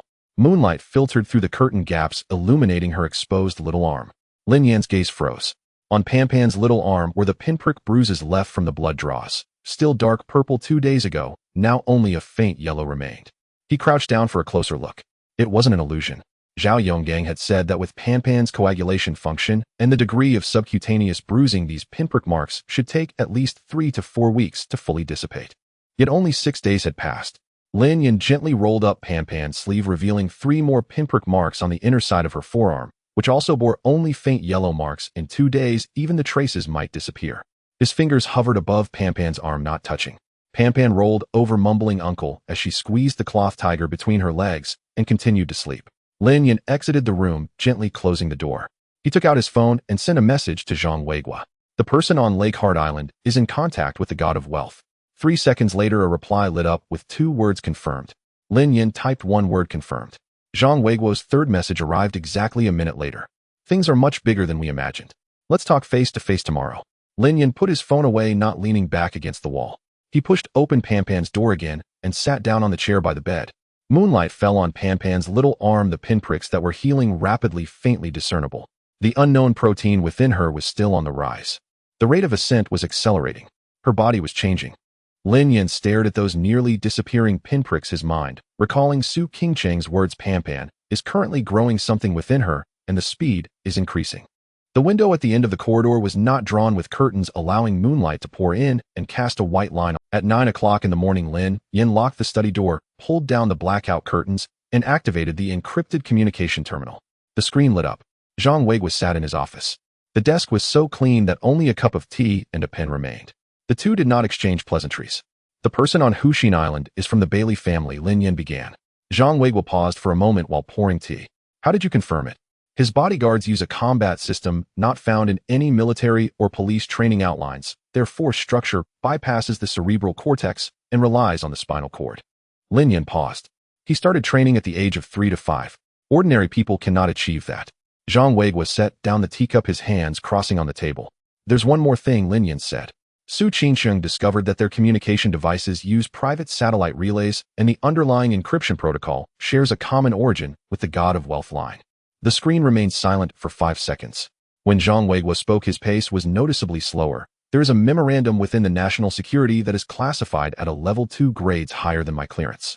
I only know that about 20 years ago, the ancient martial families collectively retreated not because they wanted to, but because they negotiated terms with the higher-ups. The contents of the agreement have not been unsealed to this day. Lin Yan remained silent. Now the legitimate heir of the Bailey family has publicly appeared in Jiangqing, accompanied by military-level guards. Zhang Weiguo's voice was very low. This indicates that the framework of that agreement may be reactivated or has already been activated. So you need to stay put and behave yourself. Zhang Weiguo stared into the camera. The waters of the ancient martial families run 100 times deeper than the Luo family. Suppress any thoughts of assassination, do not alert the snake by striking the grass. Lin Yan leaned back in his chair, neither nodding nor shaking his head. Zhang Weiguo, who had known him for 20 years, understood all too well what this expression meant. He heard it, but that did not mean he would comply. Lin Yan, you have a child with you now. The call. Lin Yan turned off the terminal and sat in front of the darkened screen for 30 seconds before getting up and leaving the study. Su Qingcheng was waiting on the living room sofa. On the coffee table lay 3 neatly bound documents, each cover marked with a different colored label. I've finished checking, Lin Yan said, sitting down across from her and picking up the one with the red label. Bailey Chengfeng, 26 years old, the legitimate son of the Bailey family. Su Qingcheng did not look at the document. All the contents were already etched in her mind. He practiced martial arts from the age of 3, defeated 7 peers from the collateral branches at 12, and his position as the legitimate heir has remained unshaken since that year. In their system, this position is equivalent to that of a crown prince. Lin Yan flipped to the second page, which featured a blurry satellite screenshot. The Bailey family owns at least 3 private communication satellites. I've marked the orbital parameters behind. Su Qingcheng pointed at it. They have a completely independent intelligence network from the state system, their own satellites, their own encryption protocols, their own signal relay stations. This is why the armed police assigned him the highest level of guards. Lin Yan closed the document. It's not worth engaging directly. We can fight back. Su Qingcheng corrected him. But the aftermath of the fight cannot be contained. He has the entire Bailey clan behind him, coupled with that agreement from 20 years ago. If you move against him, the higher-ups will intervene. Lin Yan looked at her. Su Qingcheng reached for the document with the blue label, but he has a weakness. He is isolated in Jiangqing with only a few bodyguards far from his clan. He needs to bring back results to report to the clan leader. What do you mean? Shift from assassination to an information war. Su Qingcheng raised her eyes.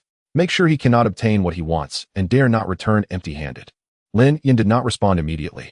He recalled Zhang Weiguo's earlier words. You have a child with you now. Let's put it on hold for now. Su Qingcheng did not press further, gathering the 3 documents and placing them in the lower section of the coffee table. At 4:30 in the afternoon, the doorbell rang. Pan rushed in with a pink backpack, dashing into the living room without changing her shoes. Uncle, Auntie, what's wrong? Lin Yan leaned forward from the sofa. Today the teacher taught a new song. Pan Pan threw her backpack on the floor, hands behind her back. Then she cleared her throat and began to sing seriously. Little swallow, wearing flower, clothes. The tune flew off starting from the third word. It soared into the melody of a song next door. Lin Yin twitched the corners of his mouth. Su Qingqing clapped, beautiful. Do it again. Pan Pan became even more energetic, her voice growing louder, and her hands began to keep the beat. The rhythm and melody were completely out of sync. Lin Yin lowered his head to drink water, hiding the expression on his face that was struggling to suppress laughter. Dinner consisted of pork rib soup and rice. Pan Pan finished the soup in her bowl, hesitated for 2 seconds, and handed the bowl over. I want more. No, sorry, I ate too much. There was no action of retracting the bowl. Just 2 words, clear and simple. Su Qingqing took the bowl and a smile crept onto her lips as she turned to scoop more soup. After dinner, Pan Pan lay on the floor drawing. The crayon made a scratching sound on the paper as she drew an osmanthus tree, a swing, and 3 people. Next to the swing was a round, plump object. 4 short legs and a round bottom. She tilted her head, writing slowly beside it, and when she finished she held it up for Lin Yin to see. Uncle said it would come soon. Lin Yin looked at it for 2 seconds. It was that corgi. She still remembered. A promise is a promise. Pan Pan happily placed the drawing flat and began coloring the round-bottomed puppy. At 9 o'clock, Su Qingqing helped Pan Pan finish her bath and tucked her into bed. Can you stay tonight too? Sit outside with Uncle. Su Qingqing bent down and brushed the loose hair from her. Can you stay tonight too? Sit outside with Uncle. Su Qingqing bent down and brushed the loose hair from her. Okay. Pan Pan closed her eyes, a smile curling her lips, the crescent-shaped scar following suit. The corridor lights were off. Lin Yin leaned against the window frame. Su Qingqing stood to his left. There was half a fist distance between them. The osmanthus in the yard had blossomed a second time, and the fragrance seeped in through the slightly ajar window. Su Qingqing did not mention the assassination.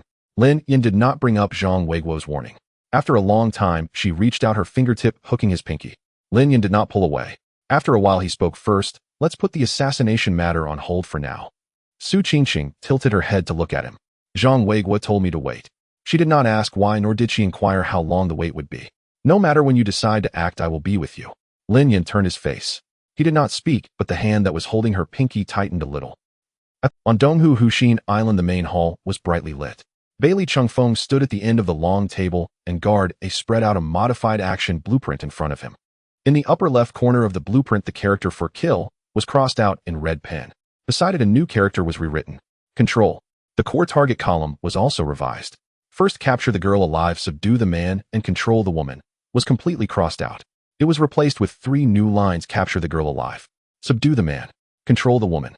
The action time column was filled with 48 hours. Bailey Chungfeng did not look at the blueprint.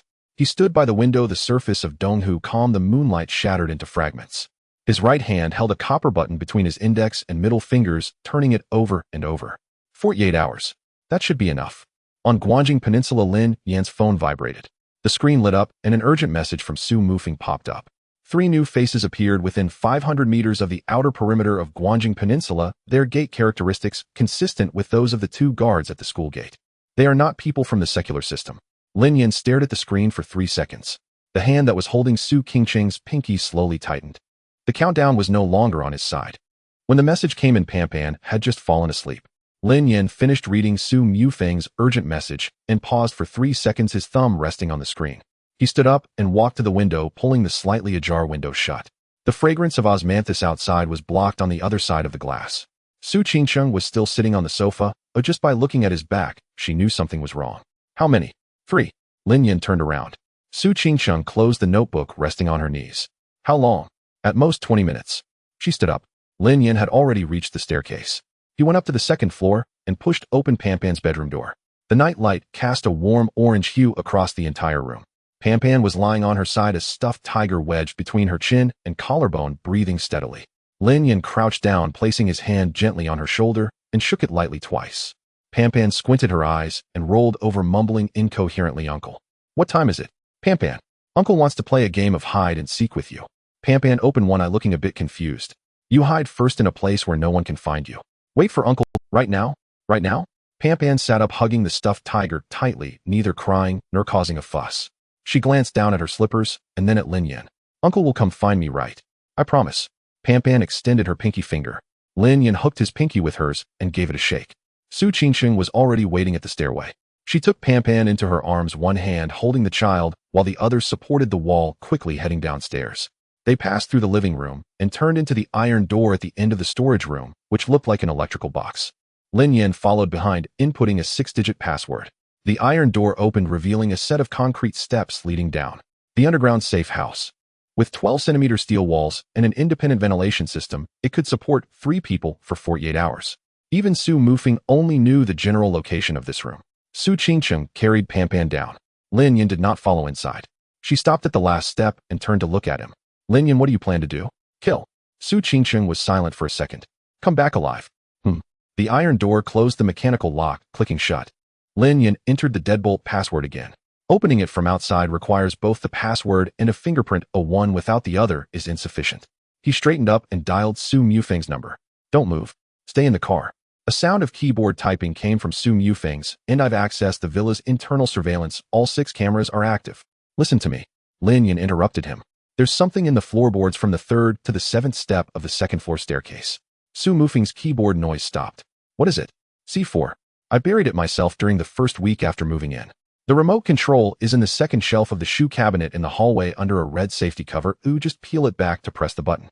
There was silence on the other end for 2 seconds. Did you really bury explosives under your own staircase? Go get the remote. If someone comes upstairs, just press it. Wait. Lin Yan hung up. He went back to the bedroom and changed into a dark long-sleeve shirt, tightening the cuffs and tying his shoelaces.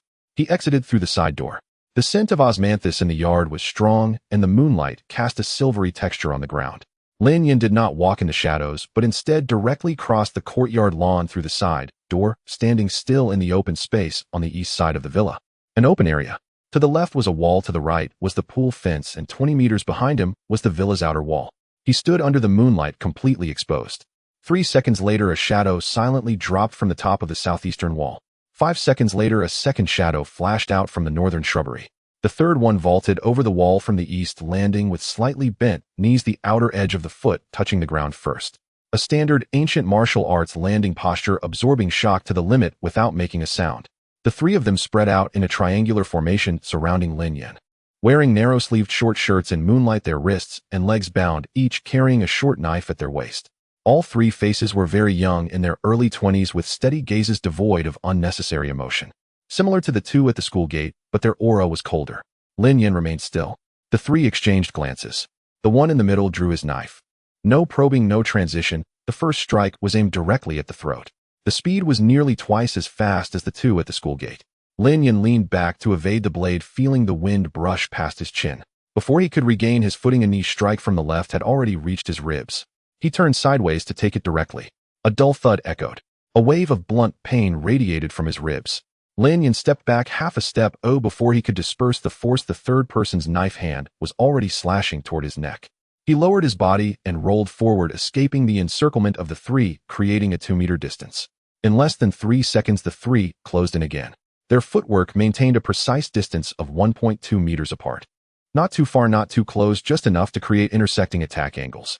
With reflexes honed to the level of spinal cord instinct, Lin Yan formed a fist with his right hand and stepped back half a step with his left foot, his breathing slowing. He saw the problem. The cooperation among the 3 was too tight. It wasn't a temporary formation. They had trained together since childhood, creating a synchronized rhythm. Whenever one attacked, the other 2 would surely seal off the escape route, never giving a chance for Onion. A direct confrontation would be a battle of attrition. He needed a window. Lin Yan took the initiative to approach, attacking in place of defending. He threw a punch at the one in the middle. As the opponent leaned back, the 2 on either side immediately closed in, their short knives and knees arriving simultaneously. Lin Yan did not dodge or evade. He blocked the knife with his right arm and swept his left elbow to push back the knee striker. The price was a cut on his right forearm. He didn't care. He remembered every encounter, remembering the rhythm, the distance, the breathing. The frequency of the 3's cooperation was a 1-3-second cycle. The one in the middle initiated and the others followed. Then back to the one in the middle. So precise that he could predict the next move. Precision meant it could be interrupted. But he was still waiting. Waiting for that sound coming from the direction of the villa. 30 seconds. 40 seconds. 1 minute. The dull pain in his ribs intensified, and the blood from his right arm spread to his wrist. Lin Yan dodged with minimal movement, not seeking to harm, only aiming to maintain his rhythm. The 3 guards became increasingly heavy-handed, their attacks starting to hesitate. This man clearly could counterattack. Why was he continuously retreating? Meanwhile, Su Mufeng sat in the car on the perimeter, a laptop resting on his knee, 6 split-screen images flickering simultaneously. He saw it. 2 shadows entering through the northern window. Their movements were more cautious than those of the 3 in the yard, sticking close to the wall and avoiding all infrared zones. They knew where the cameras were, but they didn't know that Lin Yin had altered the angles of the thermal imaging blind spots. The 2 passed through the living room, bypassing the dining room, and stopped at the foot of the stairs. One of them looked up at the second floor and made a hand gesture. The other nodded. The 2 stepped onto the stairs. The first step. The second step. Su Mufeng's right index finger rested on the red safety cover. His palm was slick with sweat. The third step. He peeled back the safety cover. Both shadows stepped onto the fourth step simultaneously. Click. Su Mufeng pressed the button. The sound of an explosion rang out. It did not fall from the sky, it erupted from the ground. A directed energy blast in a confined space. Sound waves were compressed into a solid form by the walls and floors, violently slamming toward the villa. The 3 ancient martial guards reacted simultaneously. Pupils contracted. The center of gravity shifted slightly. Attention was seized by the direction of the sound for less than half a second. The most primitive human stress response. Sound waves directly acted on the brainstem, bypassing the judgment pathways of the cerebral cortex. Even if practiced from the age of 3 to 26, even if the reflex arc was honed to the level of the spinal cord, this half-second could not be eliminated. But Lin Yin could eliminate it. Because this sound was orchestrated by him. To him, the explosion was not a disturbance. It was the command gun. He moved. His right hand shot up from his side. The short knife seized from the center figure cut horizontally across the throat of the nearest person. As the sensation of the blade entering flesh reached his palm, his left elbow had already struck out. The elbow tip precisely hit the temple of the second person. The temporal bone shattered. 2 bodies almost simultaneously left the ground. One clutched his bleeding neck and fell back, while the other collapsed sideways as if his spine had been pulled out. They had not yet touched the ground. Lin Yin had already turned to the third person. The third person was the strongest among the 3. The distraction lasted only 0.3 seconds before he pulled his gaze back. The short knife was raised defensively in front of him. The reaction was timely, but it was too late. Lin Yan's left hand gripped the outer side of the opponent's blocking forearm and twisted outward fiercely. The wrist dislocated. The short knife slipped from his hand for the second time. The guard let out a muffled groan, still attempting to retaliate with his left fist. Lin Yan's knee had already driven into his sternum. The sound of ribs breaking was muffled within the tactical suit. The guard's body instantly arched. Lin Yin gripped the short knife in his right hand, thrusting it upward from below. The tip of the knife pierced through the jaw, traversing the oral cavity and entering the cranial cavity. The guard's eyes instantly lost focus. His entire body slowly descended along the knife. Lin Yin let go, allowing him to fall. From the moment the explosion sounded to the last person hitting the ground, it took 4 seconds. Moonlight spilled over the 3 corpses. A small patch of grass was soaked in blood, darkening in color. Lin Yin did not look at them. Shaking the blood off his hands, he turned and ran toward the villa. The living room was now unrecognizable. The staircase collapsed from the 3rd step up. Fragments of bricks, charred wood, and twisted iron frames were scattered everywhere. The walls were charred black cracks extending from the ceiling to the baseboard. The air was thick with the acrid smell of gunpowder mixed with the stench of burnt flesh. The drawing of the osmanthus tree that Pampan had made on the refrigerator was torn off by the shockwave, with the corners burning. A black-clad corpse lay on the ruins of the staircase. The chest cavity was completely collapsed. The face was shredded by the shockwave, ribs protruding outward. He was dead, but 2 meters behind him. The second black-clad figure was moving. He was pushing himself up from the ground. His left arm dangled at an unnatural angle, the elbow joint completely dislocated. The mask was shattered at least halfway, revealing the right side of his face a bloody mess. One eye had been blinded by shrapnel, while the other was still functional. He was staring at Lin Yin at the doorway, using his companion's body as a shield. The direct shockwave from the C4 was absorbed by the corpse in front. He only received the residual waves and fragments. He survived, but he was left with only half a life. The black-clad man pushed aside his fallen comrade's charred body and drew a short blade from behind his waist. His grip on the blade was steadier than someone who had just crawled out of an explosion. He did not speak. There was no need to. His single eye conveyed one message. He would not survive, but he needed to drag one away, and his position was directly above the safe house. This positioning was not a coincidence. He knew there were people below. Lin Yan's pupils constricted slightly. In the next second, he charged forward. The black-clad man moved simultaneously. The short blade slashed, aiming straight for the carotid artery. There was no probing, it was a death blow from the start. A completely reckless style of fighting. A trade-off for a trade-off. The Bai family fought with a fierce determination that seemed shameless in death. Lin Yin tilted his head to avoid the blade's edge. Simultaneously, his right hand reached forward to grip the elbow joint of the opponent's severed arm and twist it outward. The sound of bone grinding against bone. The black-clad man let out a muffled grunt, but did not retreat. Instead, he used the adrenaline surged from the pain to violently thrust his knee towards Lin Yan's abdomen. Lin Yan retracted his abdomen and took half a step back. The opponent pursued, sweeping the short blade back. Bang! The front door was kicked open. Su Mufeng charged into the living room with 4 shadow guards. 2 shadow guards flanked from the left. One grabbed the black-clad man's severed arm from below, while the other blocked his knee joint. Half a second of opportunity. That was enough. Lin Yan's right hand slipped inside the black-clad man's wrist, dragging the short knife blade along the tendon. Blood immediately sprayed out. Then he slammed his right elbow fiercely into the back of the man's neck. The black-clad man fell face first into the pile of debris, convulsed twice, and then lay still. The living room fell silent. Only the heavy breathing of the 4 shadow guards and the faint sound of dust still falling from the ceiling remained. Su Mufeng glanced at the 2 corpses on the ground, and then at the bleeding wound on Lin Yan's right forearm. He opened his mouth, but swallowed the words before they left his lips. Lin Yan stood in place, his chest rising and falling a few times. The safe house was beneath them. On the other side of the 12-centimeter steel plate, Pampan and Su Qingcheng were inside. He crouched down and knocked 3 times on the ground with his knuckles. Once, twice, 3 times. The intervals were even. 3 seconds later, 2 very faint knocks echoed from below. Su Qingcheng's signal. The people were safe. Lin Yan closed his eyes for a moment. When he opened them again, he stood up and walked to the broken window. Moonlight fell on his face, deepening the scar on his cheek. Su Mufeng's voice came through. All 5 have been dealt with. Brother Yan, what should we do next? Lin Yan glanced at the watch on his wrist. It had been 20 minutes since Bai Li Chengfeng sent someone out. All 5 had been eliminated, not a single one escaped. The signal jammer was still active. Counting from the moment the van was intercepted, it had already been 40 minutes. The island in the lake received no feedback. They did not know the people were dead. The message had not yet returned. The time window was still open. The iron door lock clicked open. Su Qingcheng emerged from the underground, holding Pon, the orange glow of the night light still lingering on the child's face. Pampan's gaze crossed over Lin Yan's shoulder and landed in the living room behind.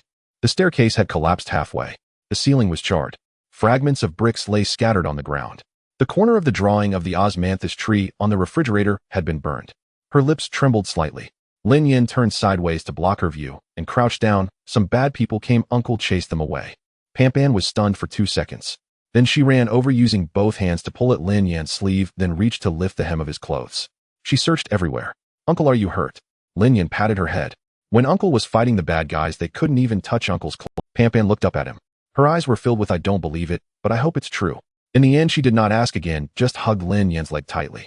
Su Qingcheng walked over and took Pampan.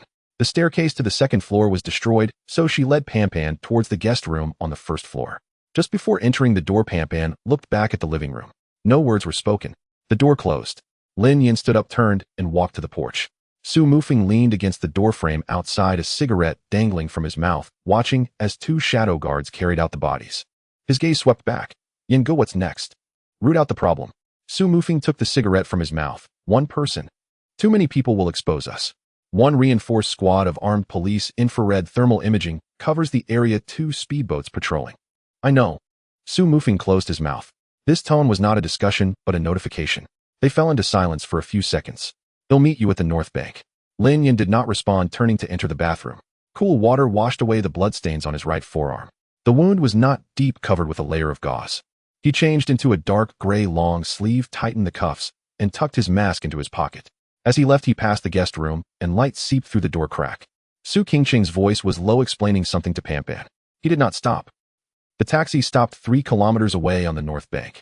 The driver was a talkative middle-aged man who glanced at Lin Yan several times in the rearview mirror. Brother, what are you doing by the lake so late? Fishing. At this time the fish must be asleep. Lin Yan paid in cash and got out of the car. The taillights disappeared into the darkness behind. Walking along the lakeside path, avoiding streetlights and surveillance, his steps were steady and controlled. The night wind blew from the lake, carrying a fishy smell. At 1:08 in the morning, the south bank was a no man's land. The outline of the island in the lake was 700 meters away, with a few lights floating on the water's surface. The sound of 2 speedboat motors echoed across the water. 1 boat followed another with a 4-minute interval in between. Lin Yan squatted among the reeds by the shore, observing 2 cycles. It matched the intelligence. He removed his outer clothing, stuffed it into a waterproof bag, and slipped silently into the water. The water temperature was 14 degrees. The East Lake had not yet warmed in early spring. Lin Yan lowered his body with only his mouth and nose above the surface, swimming like a frog. There were no splashes. The angle of his arms entering the water was precisely controlled within 15 degrees, synchronizing his strokes with the sound of the speedboat engines. He used the noise to mask his presence. 400 meters. The searchlight of a speedboat swept past 30 meters above his head. The beam of light skimmed along the water's surface. Lin Yan submerged completely, holding his breath for 12 seconds. After the light passed, he surfaced and continued pushing forward. The east side of the island had a rocky wall covered in moss and slippery, but the protruding stones formed natural climbing points. His 10 fingers dug into the stone crevices, toes pressed firmly, and with 3 movements, he flipped up onto the shore. He lay flat. The infrared thermal imaging sensor was on a vertical pole 4 meters above his head. The sensor turned every 45 seconds with a 2-second blind spot during the turn. Lin Yan began counting seconds. The motor of the sensor emitted a very faint buzzing sound. He stood up, running in a low posture covering 8 meters, and rolled into a patch of low bushes. The sensor reset.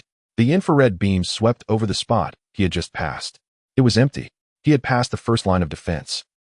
On the road to change shifts, a soldier from the armed police walked back with his rifle. The song he hummed was cut off at the 3rd line.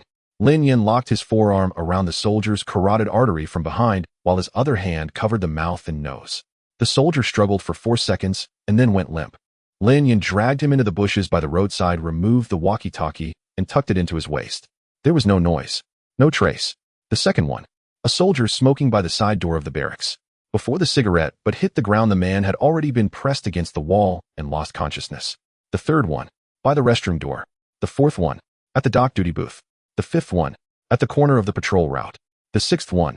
At the back door of the warehouse. A routine call sounded from the walkie-talkie. Lin Yan pressed the response button on the walkie-talkie of the already unconscious soldier and uttered an mm. His tone was vague, like he had just yawned. There were no further inquiries from the other side. The soldier on duty in the early morning was distracted. No one would suspect that the response was not from their own person. The seventh one. At the entrance of the courtyard. 20 minutes. 7 people. All subdued, with a single blow dragged away to hide. In the inner courtyard of the estate, 2 guards from the Bailey family patrolled side by side in the corridor, their steps synchronized, maintaining a constant distance. The one on the left glanced at the roof every 12 steps. Lin Yan lay flat on the roof, minimizing his breath. He was waiting. The 2 men reached the corner of the corridor. The guard on the right turned first, and the gaze of the one on the left shifted away. A gap of 0.3 seconds. Lin Yan dropped from the roof. His left hand locked around the first man's neck, thumb pressing into the joint of the atlas, twisting. The muffled sound of dislocated vertebrae was swallowed by his palm. The second man heard the wind and turned his head. Lin Yan's knee had already slammed into his sternum. The man was flung away, the back of his head smashing against a stone pillar, sliding down, and fell silent. 3 seconds in total. Lin Yan dragged the 2 bodies back into the shadow of the corridor pillars and continued forward. At the entrance of the main hall, the last guard leaned against the pillar, hand resting on the hilt of his knife, eyes half closed. Lin Yan approached from the side. The outside of his foot touched the ground, his center of gravity lowered to the minimum, his body almost gliding along the ground. 3 meters. 2 meters. 1 meter. His hand covered the mouth and nose. Simultaneously, a dagger was thrust into the kidney area from behind. The guard's body tensed suddenly, then completely relaxed within a second. Lin Yan supported him, slowly sliding down to sit at the base of the pillar, his posture resembling someone napping against it. He pulled out the dagger and wiped it against the guard's clothing. He looked up. The door to the main hall was made of wood, intricately carved, and warm yellow light seeped through the cracks. Lin Yan tucked the dagger back behind his waist and removed his mask, placing it in his pocket.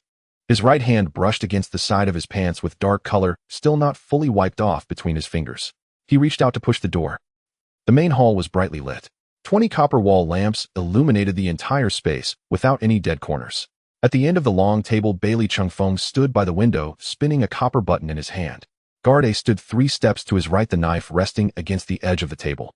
Bailey Chungfeng was waiting for news. The communicator had been silent for 40 minutes. There was no feedback, no confirmation signal. Guard A lowered his voice. Young master, something may have happened. AE and Asan teamed up, along with a Wu providing support, should be more than enough to deal with a Lin Yan. He paused. Wait another 10 minutes. He hadn't finished speaking when the main hall door was pushed open from the outside. A man stood at the entrance. In a dark gray long sleeve, the cuffs tightened and the pant legs tucked into the boots. The clothes were unwrinkled, his hair not even ruffled, breathing as calm as if he had just taken a stroll. Guard A had already gripped the hilt of his knife, while his other hand reached for the communicator intruder. All that came from the communicator was the hiss of static. There was no response. Guard A pressed it again. Perimeter. Respond. Hiss. Hiss. Hiss. Bailey Chingfeng's copper button stopped. He looked at the man at the door. The other party was wearing a mask. But those eyes. Guard A drew his knife from its sheath, blocking it in front of Bailey Chingfeng. The blade pointed at the intruder. Lin Yan's gaze passed over him, landing on Bailey Chingfeng's face. The guard drew his sword. The flash of the blade was swift, and the man even swifter. He had followed by Li Chengfeng for 22 years, having exchanged his life for his master's in the bloodiest 3 conflicts between the legitimate and illegitimate heirs of the family since he was 14. Bai Li's guards ranked among the top 3 in the family. Their combat experience rivaled that of any retired special forces soldier. But tonight he faced Lin Yan. With a slash, he aimed for the line of the chest and abdomen. Lin Yan sidestepped the blade's edge. His right hand grasped the guard's wrist, twisting it outward. A crack echoed through the empty hall as the guard's wrist bone shattered. The steel blade slipped from his grip, bouncing twice on the tiled floor before rolling beside the table leg. Lin Yan took the chance to strike at the back of his neck. The guard's eyes rolled back. His body stiffened for less than a second before he fell straight forward. From the moment he drew his blade to hitting the ground, it was all over in an instant. Bai Li Chingfeng stood behind the long table. The copper button he had been twirling slipped from his fingers. It clinked twice on the floor before rolling to the side of the table leg. It wobbled for a moment before coming to a halt. The hall fell silent once more. Lin Yan walked toward him, his hands hanging at his sides, his step steady. Bai Li Chingfeng remained still. It wasn't that he didn't want to move, his legs were trembling. He clenched his molars, pressing his weight against the edge of the table, refusing to retreat. He had practiced martial arts since he was 3. At 12, he fought against 7 from the collateral line alone. For 26 years, no one had come within 3 steps of him. Now he stood on his own territory. But all his men were gone. The communicator was dead. The perimeter was unresponsive. The sound of patrol boats' engines still echoed over the lake as if nothing had happened. 5 meters. 4 meters.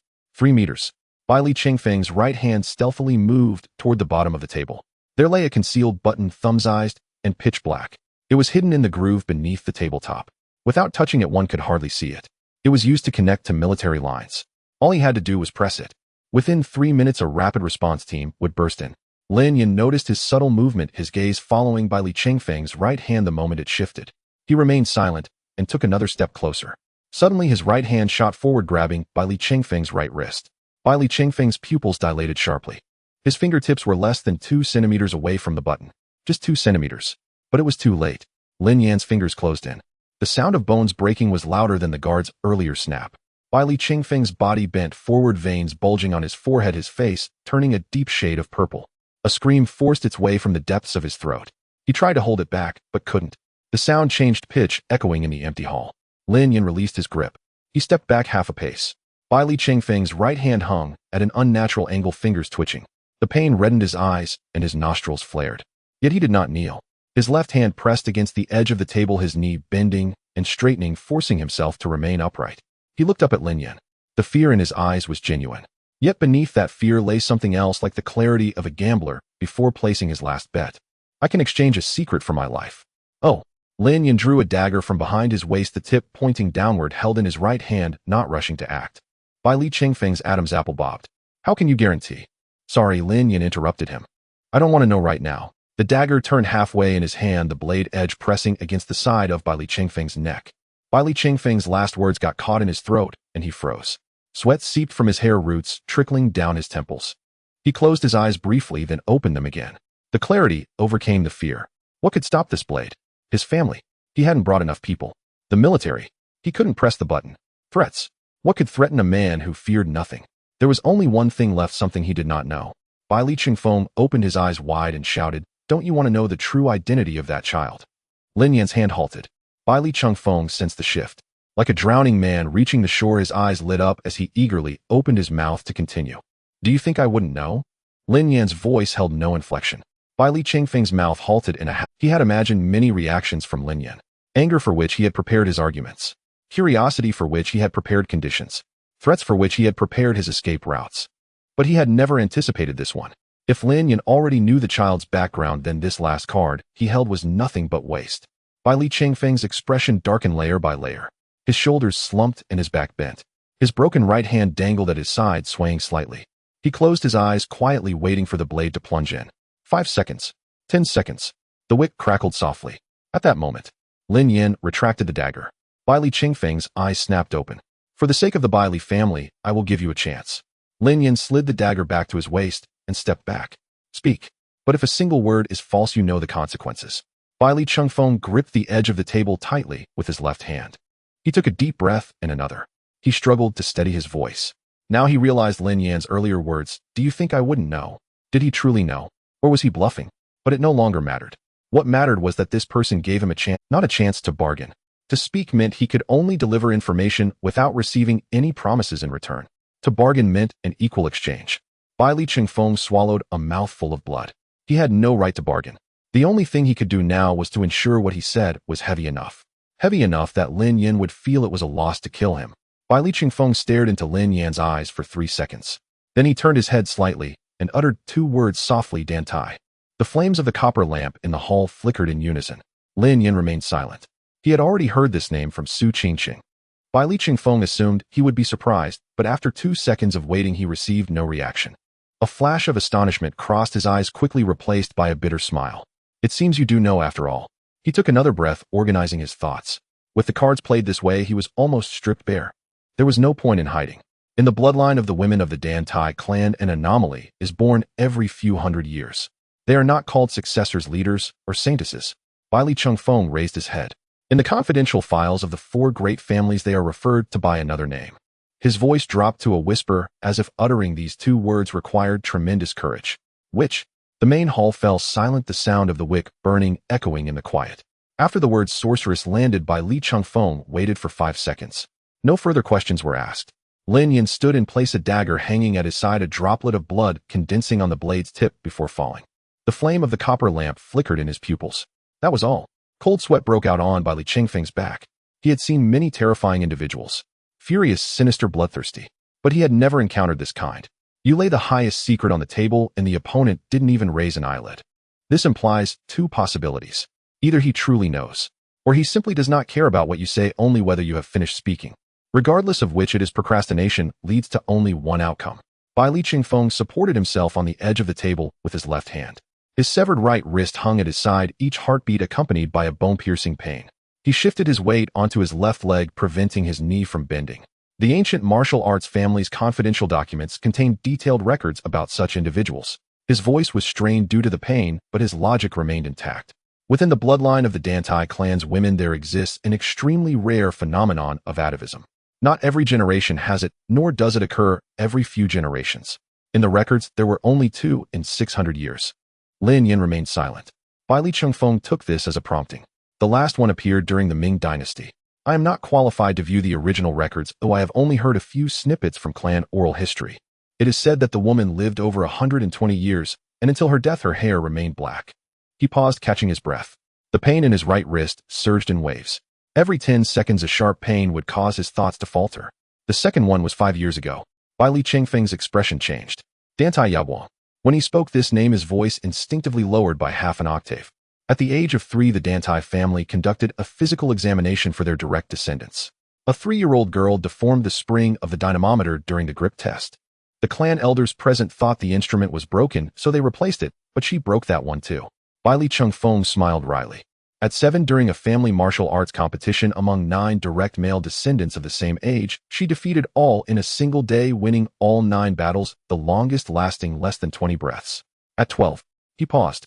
The 4 great families hold a yearly trial every 3 years.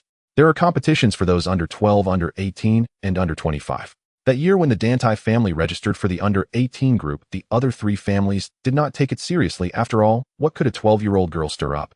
Bai Li Chengfeng closed his eyes for a moment. As a result, she single-handedly defeated the 3 strongest contenders under 18 from the Bai Li Xuanyuan and Xiahou families. In the year she turned 18, she entered the under 25 group for the yearly trial. Bai Li Chengfeng's voice slowed down, as if he were savoring each word. In 300 years, she is the recognized strongest genius among the ancient martial arts families without exception. He lowered his head, staring at the fallen copper button on the floor. She carries a fragrance not from makeup, nor those who have smelled it say that standing within 3 steps of her in winter, one does not feel cold. It is said she suffered 2 serious injuries. Once 4 ribs were broken, and she was bedridden for 7 days. Another time, she was pierced by a hidden weapon through the shoulder, requiring 12 days for stitches without leaving a scar. Lin Yan's fingers slightly curled, then relaxed. A snowstorm night. -18 degrees. Walking barefoot in the snow. The fragrance on her body kept the silly dog in the kennel awake all night. In a short time, 3 deformed ribs self-corrected. The recovery speed of her liver and kidneys was 4 times the clinical estimate. A punching force of 60 kilograms. Everything aligned. Because of her, the Dantai family's status soared among the 4 clans.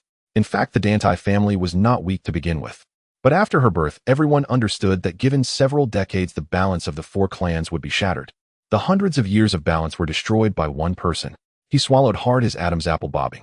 In those years, the heads of the Bai Li Xiaohou and Xianyuan families met for tea together more times than in the previous 30 years combined. On the surface, it was to get close to the Dantai family, but in reality, he did not finish his sentence. No need to. Lin Yan understood. The 3 families were discussing what to do. On the surface, it was to get close to the Dantai family, but in reality, he did not finish his sentence. No need to. Lin Yan understood. The 3 families were discussing what to do. Families highly anticipated it. My elder brother, Bai Li Qingyuan. The hall fell silent. Bai Li Qingfeng's expression was strange. It was neither hatred nor relief. More like a person discovering a rotten piece of flesh while dissecting themselves. Disgusting, yet unavoidable. That match lasted only 47 breaths. My brother was thrown off the stage. His left knee was crushed under her foot, and that leg never stood straight again. He paused for a long time. Since then, my brother was ruined. He began to drink excessively, started breaking things, and turned violent towards the lower ranks. Half a year later, he voluntarily relinquished his rights as the eldest son, moved out of the family, and never returned. Bai Li Chengfeng pointed to himself with his left hand. So the Bai Li family's heir standing before you is adopted. The reason I can occupy this position is that a woman named Dantai destroyed my brother. He grinned a smile that was neither truly a smile nor completely pained. Lin Yan looked at him. There was no sympathy, no judgment. He was waiting for more. Bai Li Chengfeng understood that gaze. The story was not enough yet. In the confidential documents of the 4 clans, the last page of Memo No. A 003 is stamped with 4 words in cinnabar, do not touch. He bit down on his back molar, forcing the pain surging up to subside. Dantai Yaowang is the second one still alive. The sound of the speedboat's engine once again cut through the lake's surface beyond the island. The interval was shorter than the previous round by several seconds. The patrol frequency was increasing. Lin Yan had little time left. He took a step forward. Bai Li Chengfeng's body stiffened. Continue. Just one word. But Bai Li Chengfeng's knees finally bent. He half-kneeled on the ground, propping himself up with his left elbow against the table leg. His severed right wrist brushed against the edge of the table, a wave of piercing pain contorting his face for a moment. Then, the variables came. When Dantai Yaowang was 19, she went out alone for 3 months. Upon returning, she did something. Something that enraged everyone in the 4 ancient martial arts families. Lin Yan's pupils contracted slightly. What did she do? Bai Li Chengfeng swallowed a mouthful of blood. The blood at the corner of his mouth formed a dark red line hanging from his chin. She became pregnant. The father of the child is an ordinary man from the secular world. There is a strict rule among the 4 ancient martial clans: the bloodline must not flow outside. The clans may intermarry, exchange brides, or arrange marriages among themselves. However, it is absolutely forbidden to unite with people from the secular world. If a man violates this rule, he will be killed. If a woman does, she will also be killed. And what about the child? Lin Yan spoke up. They will also be killed. Bai Li Chengfeng's gaze fell upon his severed right wrist, which had swollen significantly. This rule was not established by any one clan. It was jointly signed and engraved by the clan leaders into the first page of each family's ancestral teachings. Everyone understands that the reason the ancient martial families have lasted to this day is due to the purity of their bloodlines. Once the rules are broken, 1 generation becomes mixed, 2 generations scatter, and 3 generations return to the secular world. The accumulated foundation of hundreds of years would be completely ruined. He paused, the pain interrupting his thoughts. So when the news of Dantai Yaogang's pregnancy came out, Bai Li Chengfeng forced a bitter smile. The 4 clans erupted in chaos. Lin Yan remained silent. The father of the child is an ordinary man. He has no ancient martial foundation and no family background. Just an ordinary man from the secular world. Bai Li Chengfeng's tone was complex. He had seen too many interclan marriages. For the sake of bloodline purity, some direct descendants had their marriages arranged from birth. Who one marries is not up to them. Everyone has lived by these rules for hundreds of years. But that woman did not. A genius born once every 300 years gave birth to a child with an ordinary man. Can you imagine the faces of the clan leaders when they heard this news? The Xianyuan clan acted first.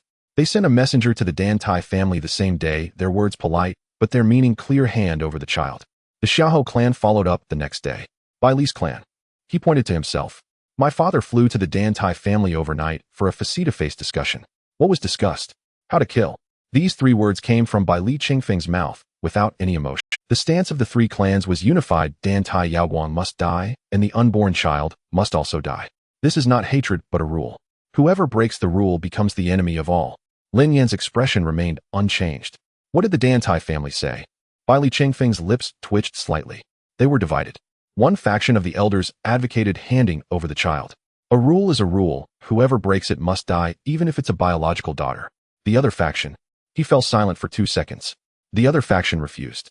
A prodigy born once every 300 years who swept through the 4 clans at 18. If such a person is killed, who will the Dantai family find in the next 300 years? What happened in the end? In the end, the 3 clans gave a deadline of 3 days. If the child is not handed over within 3 days, it will be considered that the entire Dantai family is in opposition to the 4 clans' agreement, and they will bear the consequences. Bai Li Chengfeng closed his eyes for a moment. On the night of the 2nd day, the head of the Dantai family personally sent his daughter out the front door. After he finished speaking, the hall fell silent for a few seconds. When handing over the child, the head of the Dantai family was kneeling. Bai Li Qingfeng's voice suddenly changed. Kneeling at the front door of their own house. On the left, the clan elders knelt. On the right, the clansmen. A path was left in the middle. As Dantai Yaoguang walked out from within, no one dared to lift their heads to look at her. How many months pregnant was she at that time? Lin Yan asked. Bai Li Qingfeng was momentarily stunned, not expecting him to ask this. About 7 months. Lin Yan stopped speaking. 7 months of pregnancy. Handed over by her own father to be executed. Bai Li Qingfeng continued, but his pace was slower than before. The 3 clans set up a site of execution at Kujingpa, 30 miles north of the Dantai family. Bai Li's clan sent 12 people, Zuanyuan's clan sent 15, and Zia's clan sent 8. All of them were the strongest from each clan. My second uncle led the Bai Li family.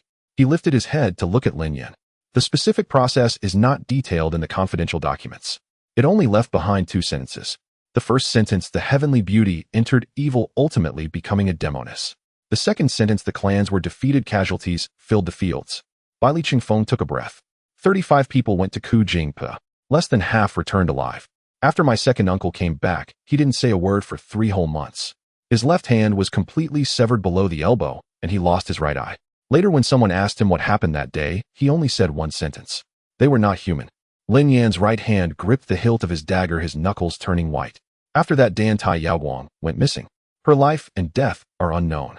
As for her child, also lost without a trace. After Bai Li Chengfeng finished speaking, there was a long silence between the 2. Lin Yan stood and placed the dagger hanging by his side. 5 years ago, the 23rd day of the 12th month, a night of heavy snow, 18 degrees below zero. A woman walked barefoot through Wangjia village carrying a fragrance that could help one endure the bitter cold of the night. She placed a swaddled infant into the hollow of an old locust tree, stood for a long time, and wept silently. That woman was Dantai Yaoguang. That child was Pan Pan. Lin Yan suddenly understood the meaning of the character Pan. A child who was expelled by the entire clan, chased by 35 experts. A woman who pierced through the execution ground while 7 months pregnant.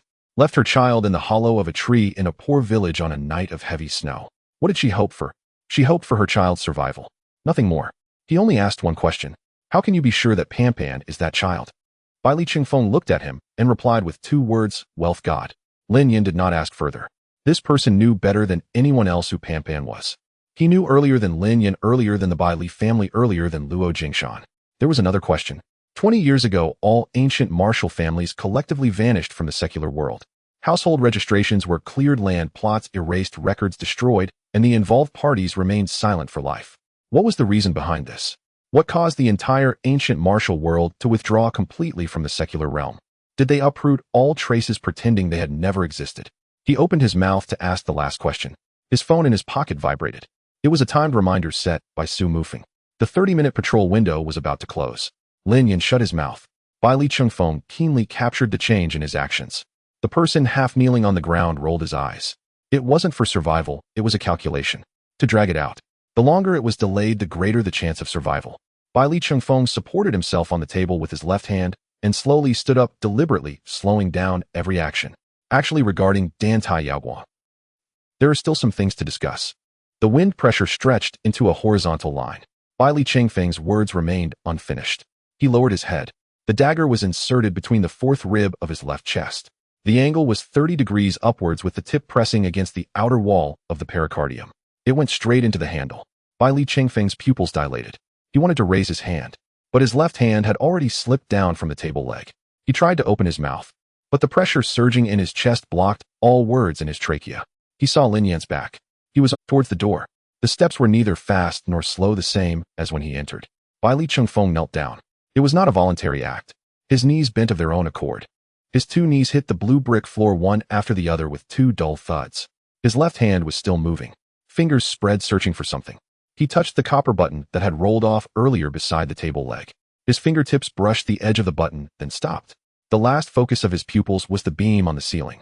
None of the 20 copper wall lamps had gone out, illuminating the empty hall and a fallen person. Silence. Only the sound of a speedboat's engine echoed from afar across the lake. The interval was shorter by 10 seconds than the previous round. The patrol frequency had already been tightened. In another 2 minutes, the changing guard would notice something unusual. But Lin Yan was no longer in the hall. He climbed up the roof from the eastern corridor, silently gliding over the tiles. The 7 armed police officers he had subdued were dragged and placed at the corners of the courtyard walls and in the bushes. All had their throats locked to unconsciousness. The first one would take at least 20 more minutes to wake up. Eastern rock wall. Into the water. The East Lake was colder than when he arrived. The water temperature was about 7 to 8 degrees, causing the muscles to instinctively tense up upon contact with the skin. Lin Yan lowered his body, keeping only his mouth and nose above the water surface, propelling himself with a frog kick. The searchlight swept overhead. He submerged completely, holding his breath for 14 seconds. The beam moved away. He surfaced to breathe and continued to move forward. The second searchlight was 3 meters closer than the first. The sound of the speedboat's engine was right beside him, with the water churned up by the propeller splashing against his face. The light swept past the back of his head, missing it by less than half a foot. It did not stop. The beam continued to skin forward. On the north bank, 3 kilometers away, Su Mufeng's black SUV was parked by the roadside with its engine off. Lin Yan emerged from the shadows. His clothes were soaked, water still dripping from his hair. The wound on his right forearm, soaked in lake water, had seeped a layer of pale blood. Su Mufeng glanced at him from the driver's seat. He did not ask any questions. Lin Yan opened the passenger door and sat down. Let's go. Just one word. Su Mufeng started the engine, and the car silently drove into the night. In the rearview mirror, the searchlight of the speedboat was still sweeping back and forth across the surface of East Lake. No one knew that a corpse had appeared on the island. At 3 o'clock and 7 minutes in the morning, the villa, the lights in the living room were on. The warm yellow light illuminated Su Qingcheng's profile. She sat on the sofa with a book spread across her knees. The spine of the book was creased in a way that there were no new page-turning marks. Since Lin Yan left until now, she had been looking at that page for 3 hours. Every time the pendulum moved a notch, she glanced at the door. Move a notch, look a glance. 3 hours. She couldn't even remember how many times she had looked. The door lock sounded. Su Qingcheng raised her head. Lin Yan stood at the entrance. There were water stains on his boots. The color of the right sleeve was a shade darker than the left. It was hard to tell whether it was water or something else unless you looked closely. Su Qingcheng put down the book. She walked over, asked nothing, embraced him. Her face pressed against his chest. She could hear his heartbeat. The rhythm was steady at over 60 beats per minute. She cursed inwardly. Over an hour ago, she had left to kill someone, yet he returned without his heart rate exceeding 70. What about her? She had sat on the sofa for 3 hours. Just at the moment the door lock sounded, her heart rate must have soared to at least 120. Lin Yan's hands hung down, not daring to move. Su Qingcheng tilted her head slightly. She reached out and grasped one of his hands. The fingers were cold, the fingertips rough, and the area between the thumb and index finger was calloused. She pulled that hand to rest on her lower back, pressing it firmly, meaning place it here. Lin Yan was taken aback for a moment. Then that hand obediently settled on her waist, the pressure so light it was almost negligible. Su Qingcheng felt a pang in her nose. This man, when it came to killing, was decisive without hesitation. Yet when it came to holding his woman, he was so cautious. The window was half open. The fragrance of the osmanthus tree in the courtyard wafted in. Lin Yan's chin rested on the top of her head, and he closed his eyes. An hour ago, he had stood between the copper wall lamp and the corpse. Now in his arms was a body with a temperature of 36.5 degrees. He had experienced this contrast countless times. The switch between the battlefield and the human world had long been ingrained in his muscle memory. But tonight was different. The warmth in his arms made it difficult for him to let go. In the past, after completing a mission, he would wash his face and sleep without a second thought. He never felt like he was missing anything. Now he knew what he was missing. A person waiting for his return. Su Qingcheng took a half step back, scrutinizing him from head to toe. Are you hungry? Lin Yan shook his head. Are you thirsty? He shook his head again. Su Qingcheng rolled her eyes and turned to the kitchen. Soon she brought out a cup of hot milk. Even if you're not hungry or thirsty, you still have to drink. She shoved the cup into his hands. You've had an empty stomach all night, don't argue with me. Lin Yin took it and lowered his head to take a sip. A spoonful of honey was added to the milk. The sweetness was just right. Su Qingsheng had tried several times to find the amount he could tolerate. He didn't like sweet things, and she knew. So each time she only added 1 spoonful, not a gram more. She never mentioned this. But Lin Yin could taste the difference. The two sat on the sofa, shoulders pressed against each other. Su Qingsheng curled her feet up on the sofa, her knees pressing against the outer side of his thigh. Is it over? Lin Yin nodded. She no longer asked. Leaning on his shoulder, she closed her eyes. Gradually, Su Qingsheng's breathing became long and gentle. She leaned on his shoulder and fell asleep. Lin Yin did not move. After her breathing stabilized completely, he gently lifted her up and took her back to the room. He pulled the blanket up to her shoulders. She turned over, mumbling something indistinctly in her sleep. He closed the door, returned to the living room alone, sat down. The lights were turned off. Only the light from the street lamp outside illuminated the outlines of the furniture. There were no surveillance cameras on Hart Island. This was by Li Qingfeng's own request. He didn't like being spied on and had the armed police remove all recording devices in the manor on the day he moved in. It was precisely because of this that Lin Yin dared to come to the island alone. There were no witnesses on the island. All the subdued armed police officers only knew they had been choked into unconsciousness, but they did not see anyone clearly. But it was different at the school gate. That afternoon, over 100 parents and onlookers saw him personally grasped by Li Qingfeng's neck, lifting him off the ground. 6 military vehicles and dozens of armed police sealed off the road on the spot. Deputy Director Sun was present. Su Qingsheng revealed her identity. There were too many witnesses. Once the news of Bai Li Qingfeng's death spread, he would be the first person to be investigated. Lin Yin glanced at the clock on the wall. It was 3:41 in the morning. There were 3 hours left until dawn. In 3 hours, the armed police officers on Hart Island would awaken. They would discover the communication interruption, the missing guards, and the wide-open main door. They would walk in to see Bai Li Qingfeng sprawled on the blue brick floor beneath 20 copper wall lamps. Then the phone would ring in Kyoto. At 6:03 in the morning, Sergeant Chen Lei of the armed police walked towards the eastern sentry post of the Lake Island, carrying 2 boxes of instant noodles. The sentry post was empty. He set down the noodles and called on the walkie-talkie. No one responded. After 3 calls, all 7 sentry posts remained silent. Chen Lei drew his gun and ran a patrol around the route. The first sentry lay behind a bush with marks on his neck, breathing steadily, unconscious. The second was by the flower bed in the same position. The third, fourth. All 7 were taken down by strangulation with no external injuries and no blood. Chen Lei's back was soaked with sweat. He aimed his gun at the main hall of the manor and kicked the door open. In the corridor, 2 guards from the Bai Li family lay on the ground. The third body at the entrance of the main hall leaned against the door frame. Chen Lei aimed his gun at the center of the hall. 20 copper wall lamps were still lit, casting warm yellow light on the blue brick floor. Bai Li Qingfeng lay on his back, eyes wide open, pupils already dilated. There was a knife wound right in the middle of his chest. The blade entered and exited cleanly. A cup of tea on the table hadn't cooled down yet. Chen Lei's hand trembled 3 times before he managed to press the emergency communication button. At 6:11, the defense company commander on the Lake Island received the report. At 6:15, the duty room of the Jiangxing Military District received the report. At 6:22, the command center of the Jiangxing Public Security Bureau received the report. At 6:31, the National Security Bureau of Jiangxing received the report. At 6:34, the phone of the city bureau chief rang. Within 30 minutes, 4 lines exploded simultaneously. Lake Island was completely sealed off. 2 speedboats cut off all access to the water. Onshore, 3 lines of warning tape were set up. Within 20 minutes, 3 teams, criminal investigation, forensic, and medical, arrived. Even the head of the city bureau crawled out of bed unshaven and got into the car. There was only one reason: the name Bai Li Qingfeng had been specifically mentioned to him on his first day in office. Someone from above had made a call. What the call was about and who made it, the bureau chief didn't know. He only knew he was instructed to ensure this person is absolutely safe during his time in Jiangxing. The person who notified him held a rank so high that he didn't even have the right to call back for confirmation. Now this person was dead. Dead within his jurisdiction. The bureau chief stood at the entrance of the main hall, staring at the body on the ground, his temples throbbing incessantly. He turned around and walked out, his voice low: city lockdown response. All surveillance footage will be reviewed for the past 48 hours. A house-by-house search will be conducted within a 5-kilometer radius of East Lake. Checkpoints will be set up at the dock, highways, train stations, and airports. Find out who did this. The head of the forensic team paced 3 circles in the main hall, his face growing increasingly grim. There were no footprints. The ground was made of polished blue bricks, leaving no traces. There were no fingerprints. All surfaces had been cleaned. Door handles, tabletops, teacups. especially the teacup polished as if it had just come out of a sterilizer. There were no biological samples, no hair, skin flakes, saliva, or blood remnants. It seemed the murderer, after killing the five, also took the time to thoroughly clean the scene. The most fatal issue was there was no surveillance. The entire manor had no cameras. The head of the forensic team confirmed with the armed police squad leader, who grimaced and said he ordered them to be removed the day he checked in, claiming he didn't like being watched.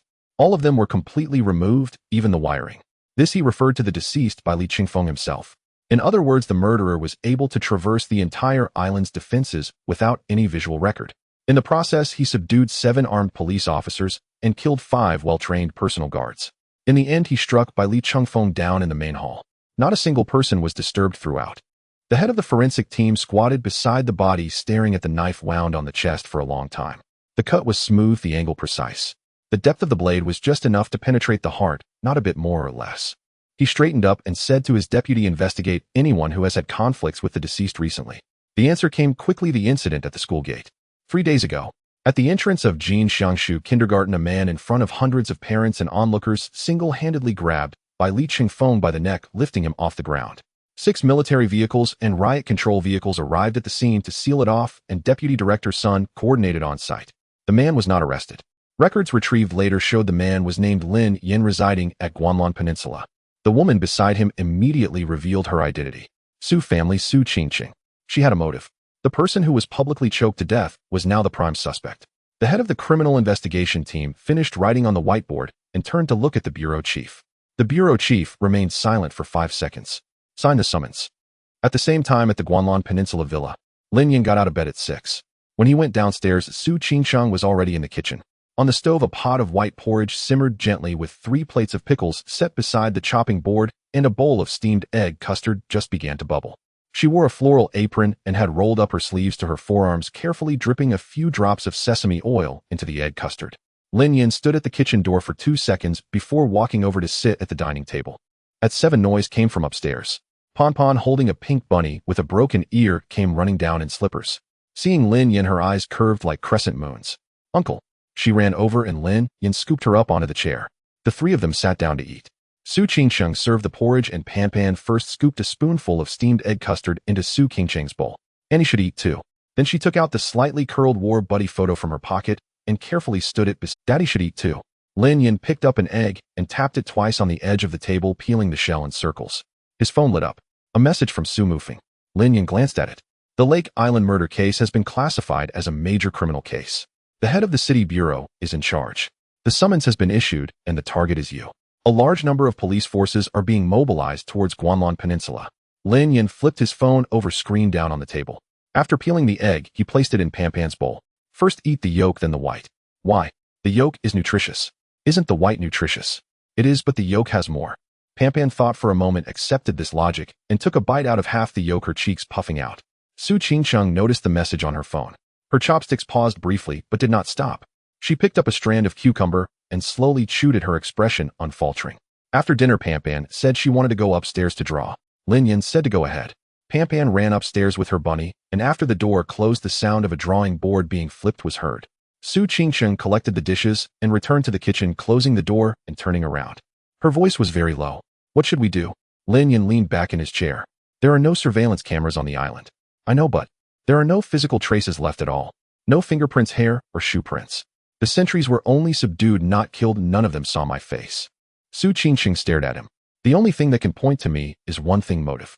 I choked him that time at the school gate. There were many witnesses. But motive is not evidence.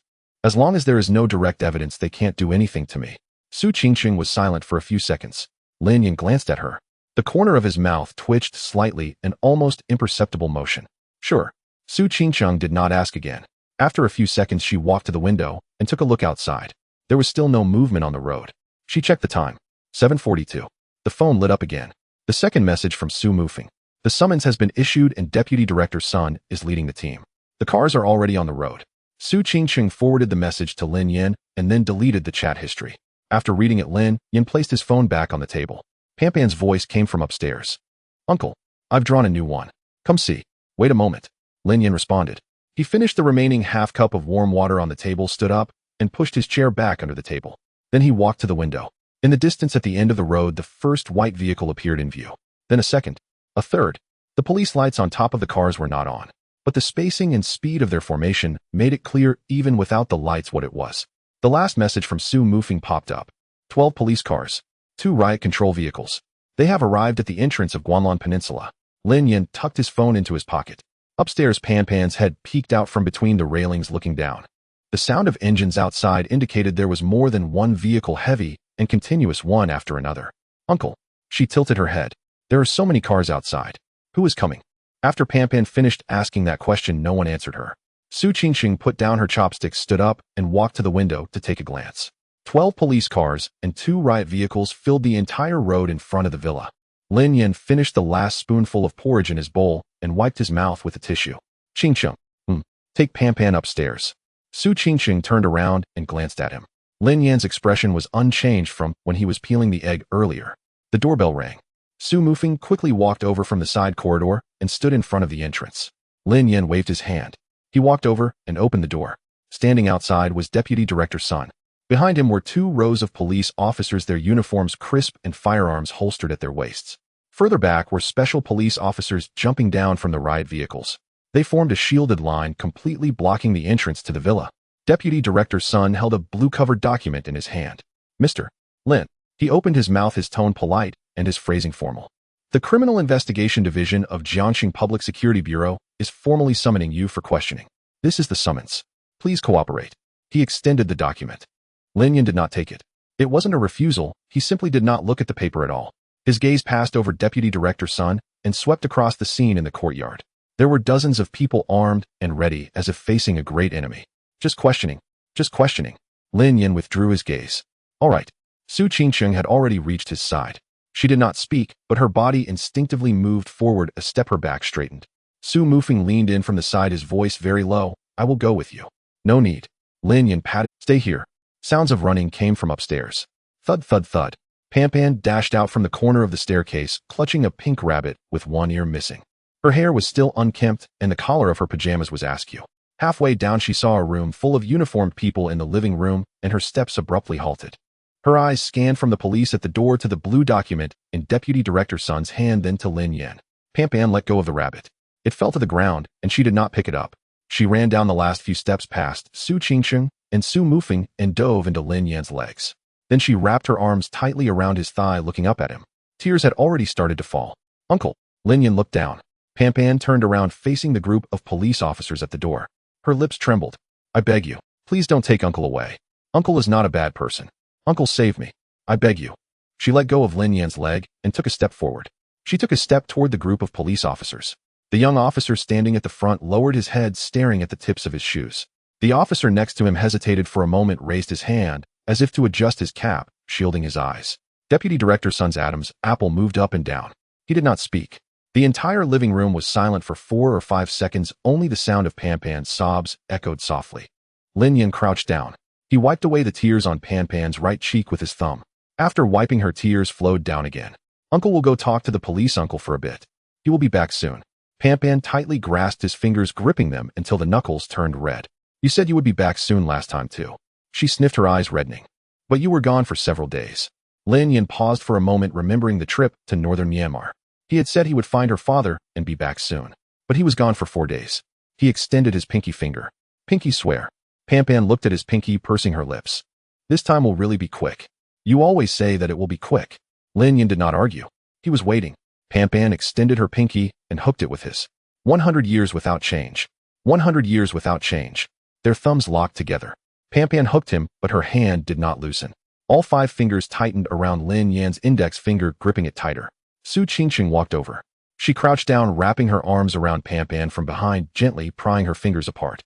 By the time she got to the last pinky, Pan Pan let out a short whimper. Su Qingxing lifted her entire body into her arms. Pan Pan buried her face in her shoulders, shaking, her sobs muffled in her clothes. Lin Yan stood up. He glanced at Su Qingxing. Then he turned around and walked toward Deputy Director Sun at the door. He extended both hands, wrists together, signaling compliance. Deputy Director Sun looked at those hands and hesitated for a moment. He did not take out handcuffs. Let's go, Mr. Lin. The two walked out side by side. As they passed the entrance of the courtyard, Deputy Director Sun slowed his pace, falling half a step behind Lin Yan, and turned slightly. He did not look back, but his voice was low enough that only Su Qingxing, standing 3 steps behind, could hear. Miss Su, this is only a summons, not an arrest. He paused. After the normal procedures are completed, he will be back by tomorrow at the latest. Su Qingqing's chin slightly retracted. Deputy Director Sun said no more, quickly catching up to Lin Yan, and entered the back seat of the second police car. The car door closed. Engines started one after another. Su Qingqing took Pan upstairs. She stood by the window and set Pan down. Pan tiptoed, her palm pressed against the glass. The same window. The same position. The same little hand. Exactly like the day Lin Yan went to northern Myanmar. The convoy slowly drove out of the gate of Guanlan Peninsula, turning right onto the main road, one by one disappearing around the corner. Pan's palm remained pressed against the glass. The mist between her fingers dissipated layer by layer, then condensed back again. Su Qingqing lowered her head, her lips brushing against the top of her head. Uncle said he will be back soon. Pan did not turn her head. Uncle will come back. Downstairs, Su Mufeng stood in the center of the living room, the pink rabbit that Pan dropped lying by his feet. He took out his phone. The first call was to Zhang Weiguo. Director Zhang, the person has been summoned. It's regarding the case on Hushin Island. The second call was to Lu Xin. Lawyer Lu, you may need to make a trip. When he swiped to the third number, his thumb hovered above the screen, pausing for Su Zhengfeng. The eldest son of the Bailey family died in Jiangxing. It was only a matter of time before the news reached Kyoto. The Bailey family would send someone. Not just one or two, but the fury of the entire family. The Su family could not remain uninvolved. Su Mufeng pressed the button. The phone rang once before being answered. Dad, there was a moment of silence on the other end. Speak. Bailey Qingfeng is dead. He died in Jiangxing on Hushin Island. Lin Yan was just taken away by the police for questioning. There was no sound on the other end, not even a breath. 3 seconds later, Su Zhengfeng's voice came through, only 4 words. I understand. Then he hung up. Su Mufeng stared at his phone for a moment. Then he bent down to pick up the pink rabbit on the ground, brushed off the dust, and placed it back on the dining table in Pan's spot. In the back of the police car, Lin Yan leaned against the seat, eyes closed. No one was speaking to him in the car. The young officer sitting in the passenger seat stole a glance at him through the rearview mirror. When their eyes met, the scar that ran from his brow to his cheekbone, he quickly looked away. His phone in his pocket vibrated. Lin Yan took it out and squinted at the screen. Zhang Weiguo. Encrypted message. 1 sentence. The Bailey family already knows. The people coming are faster than you think.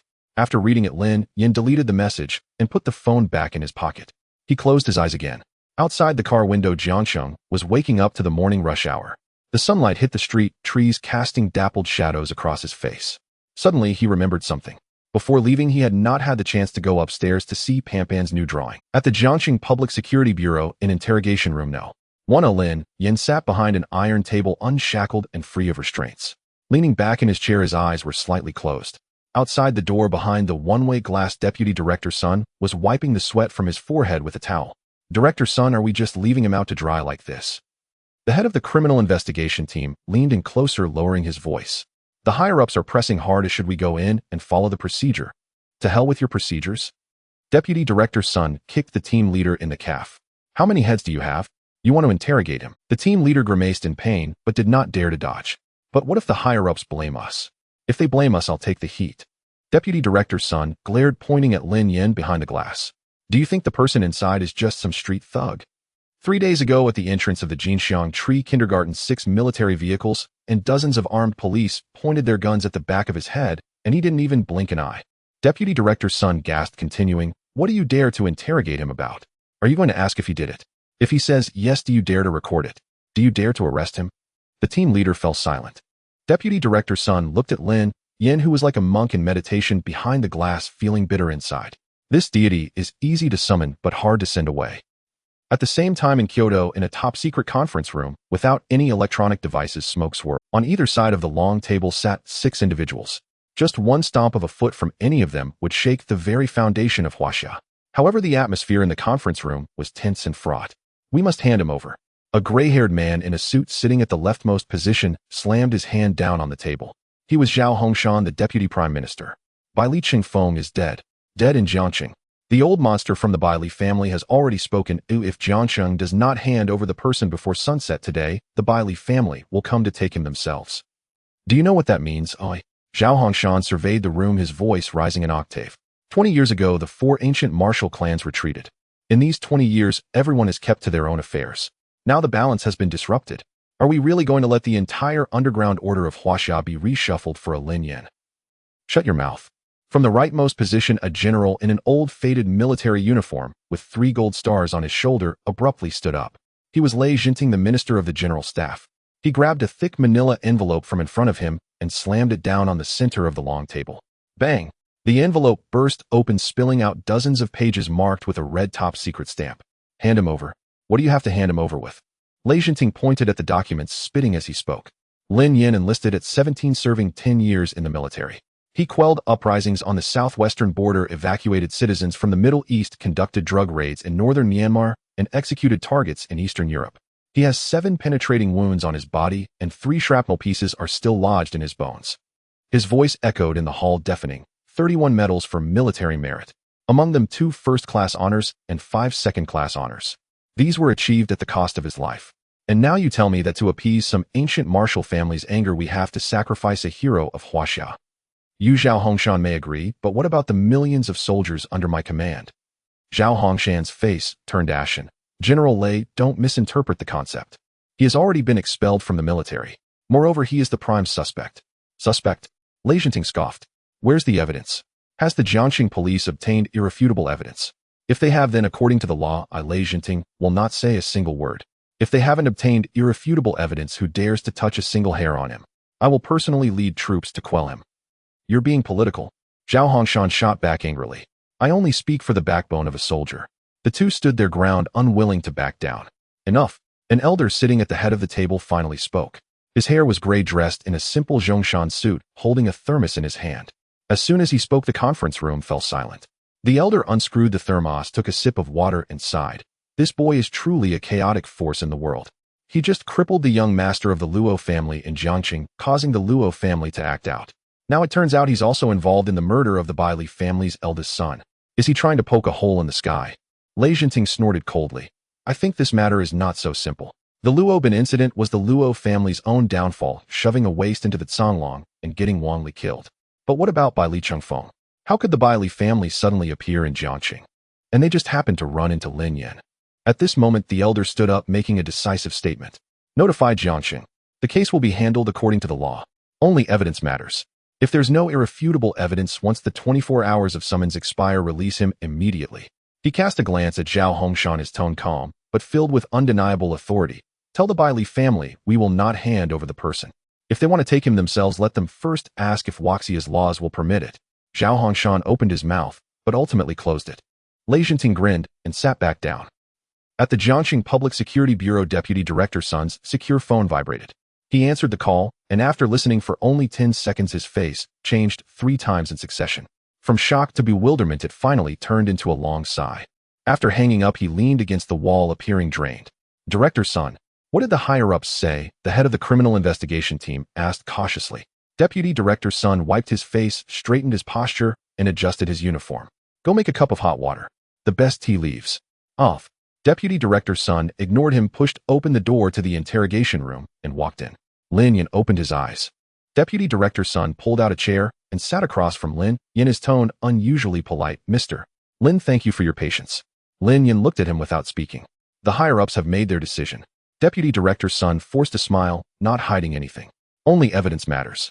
Without evidence, once the summons time is up, I will personally escort you out. Lin Yan was not surprised.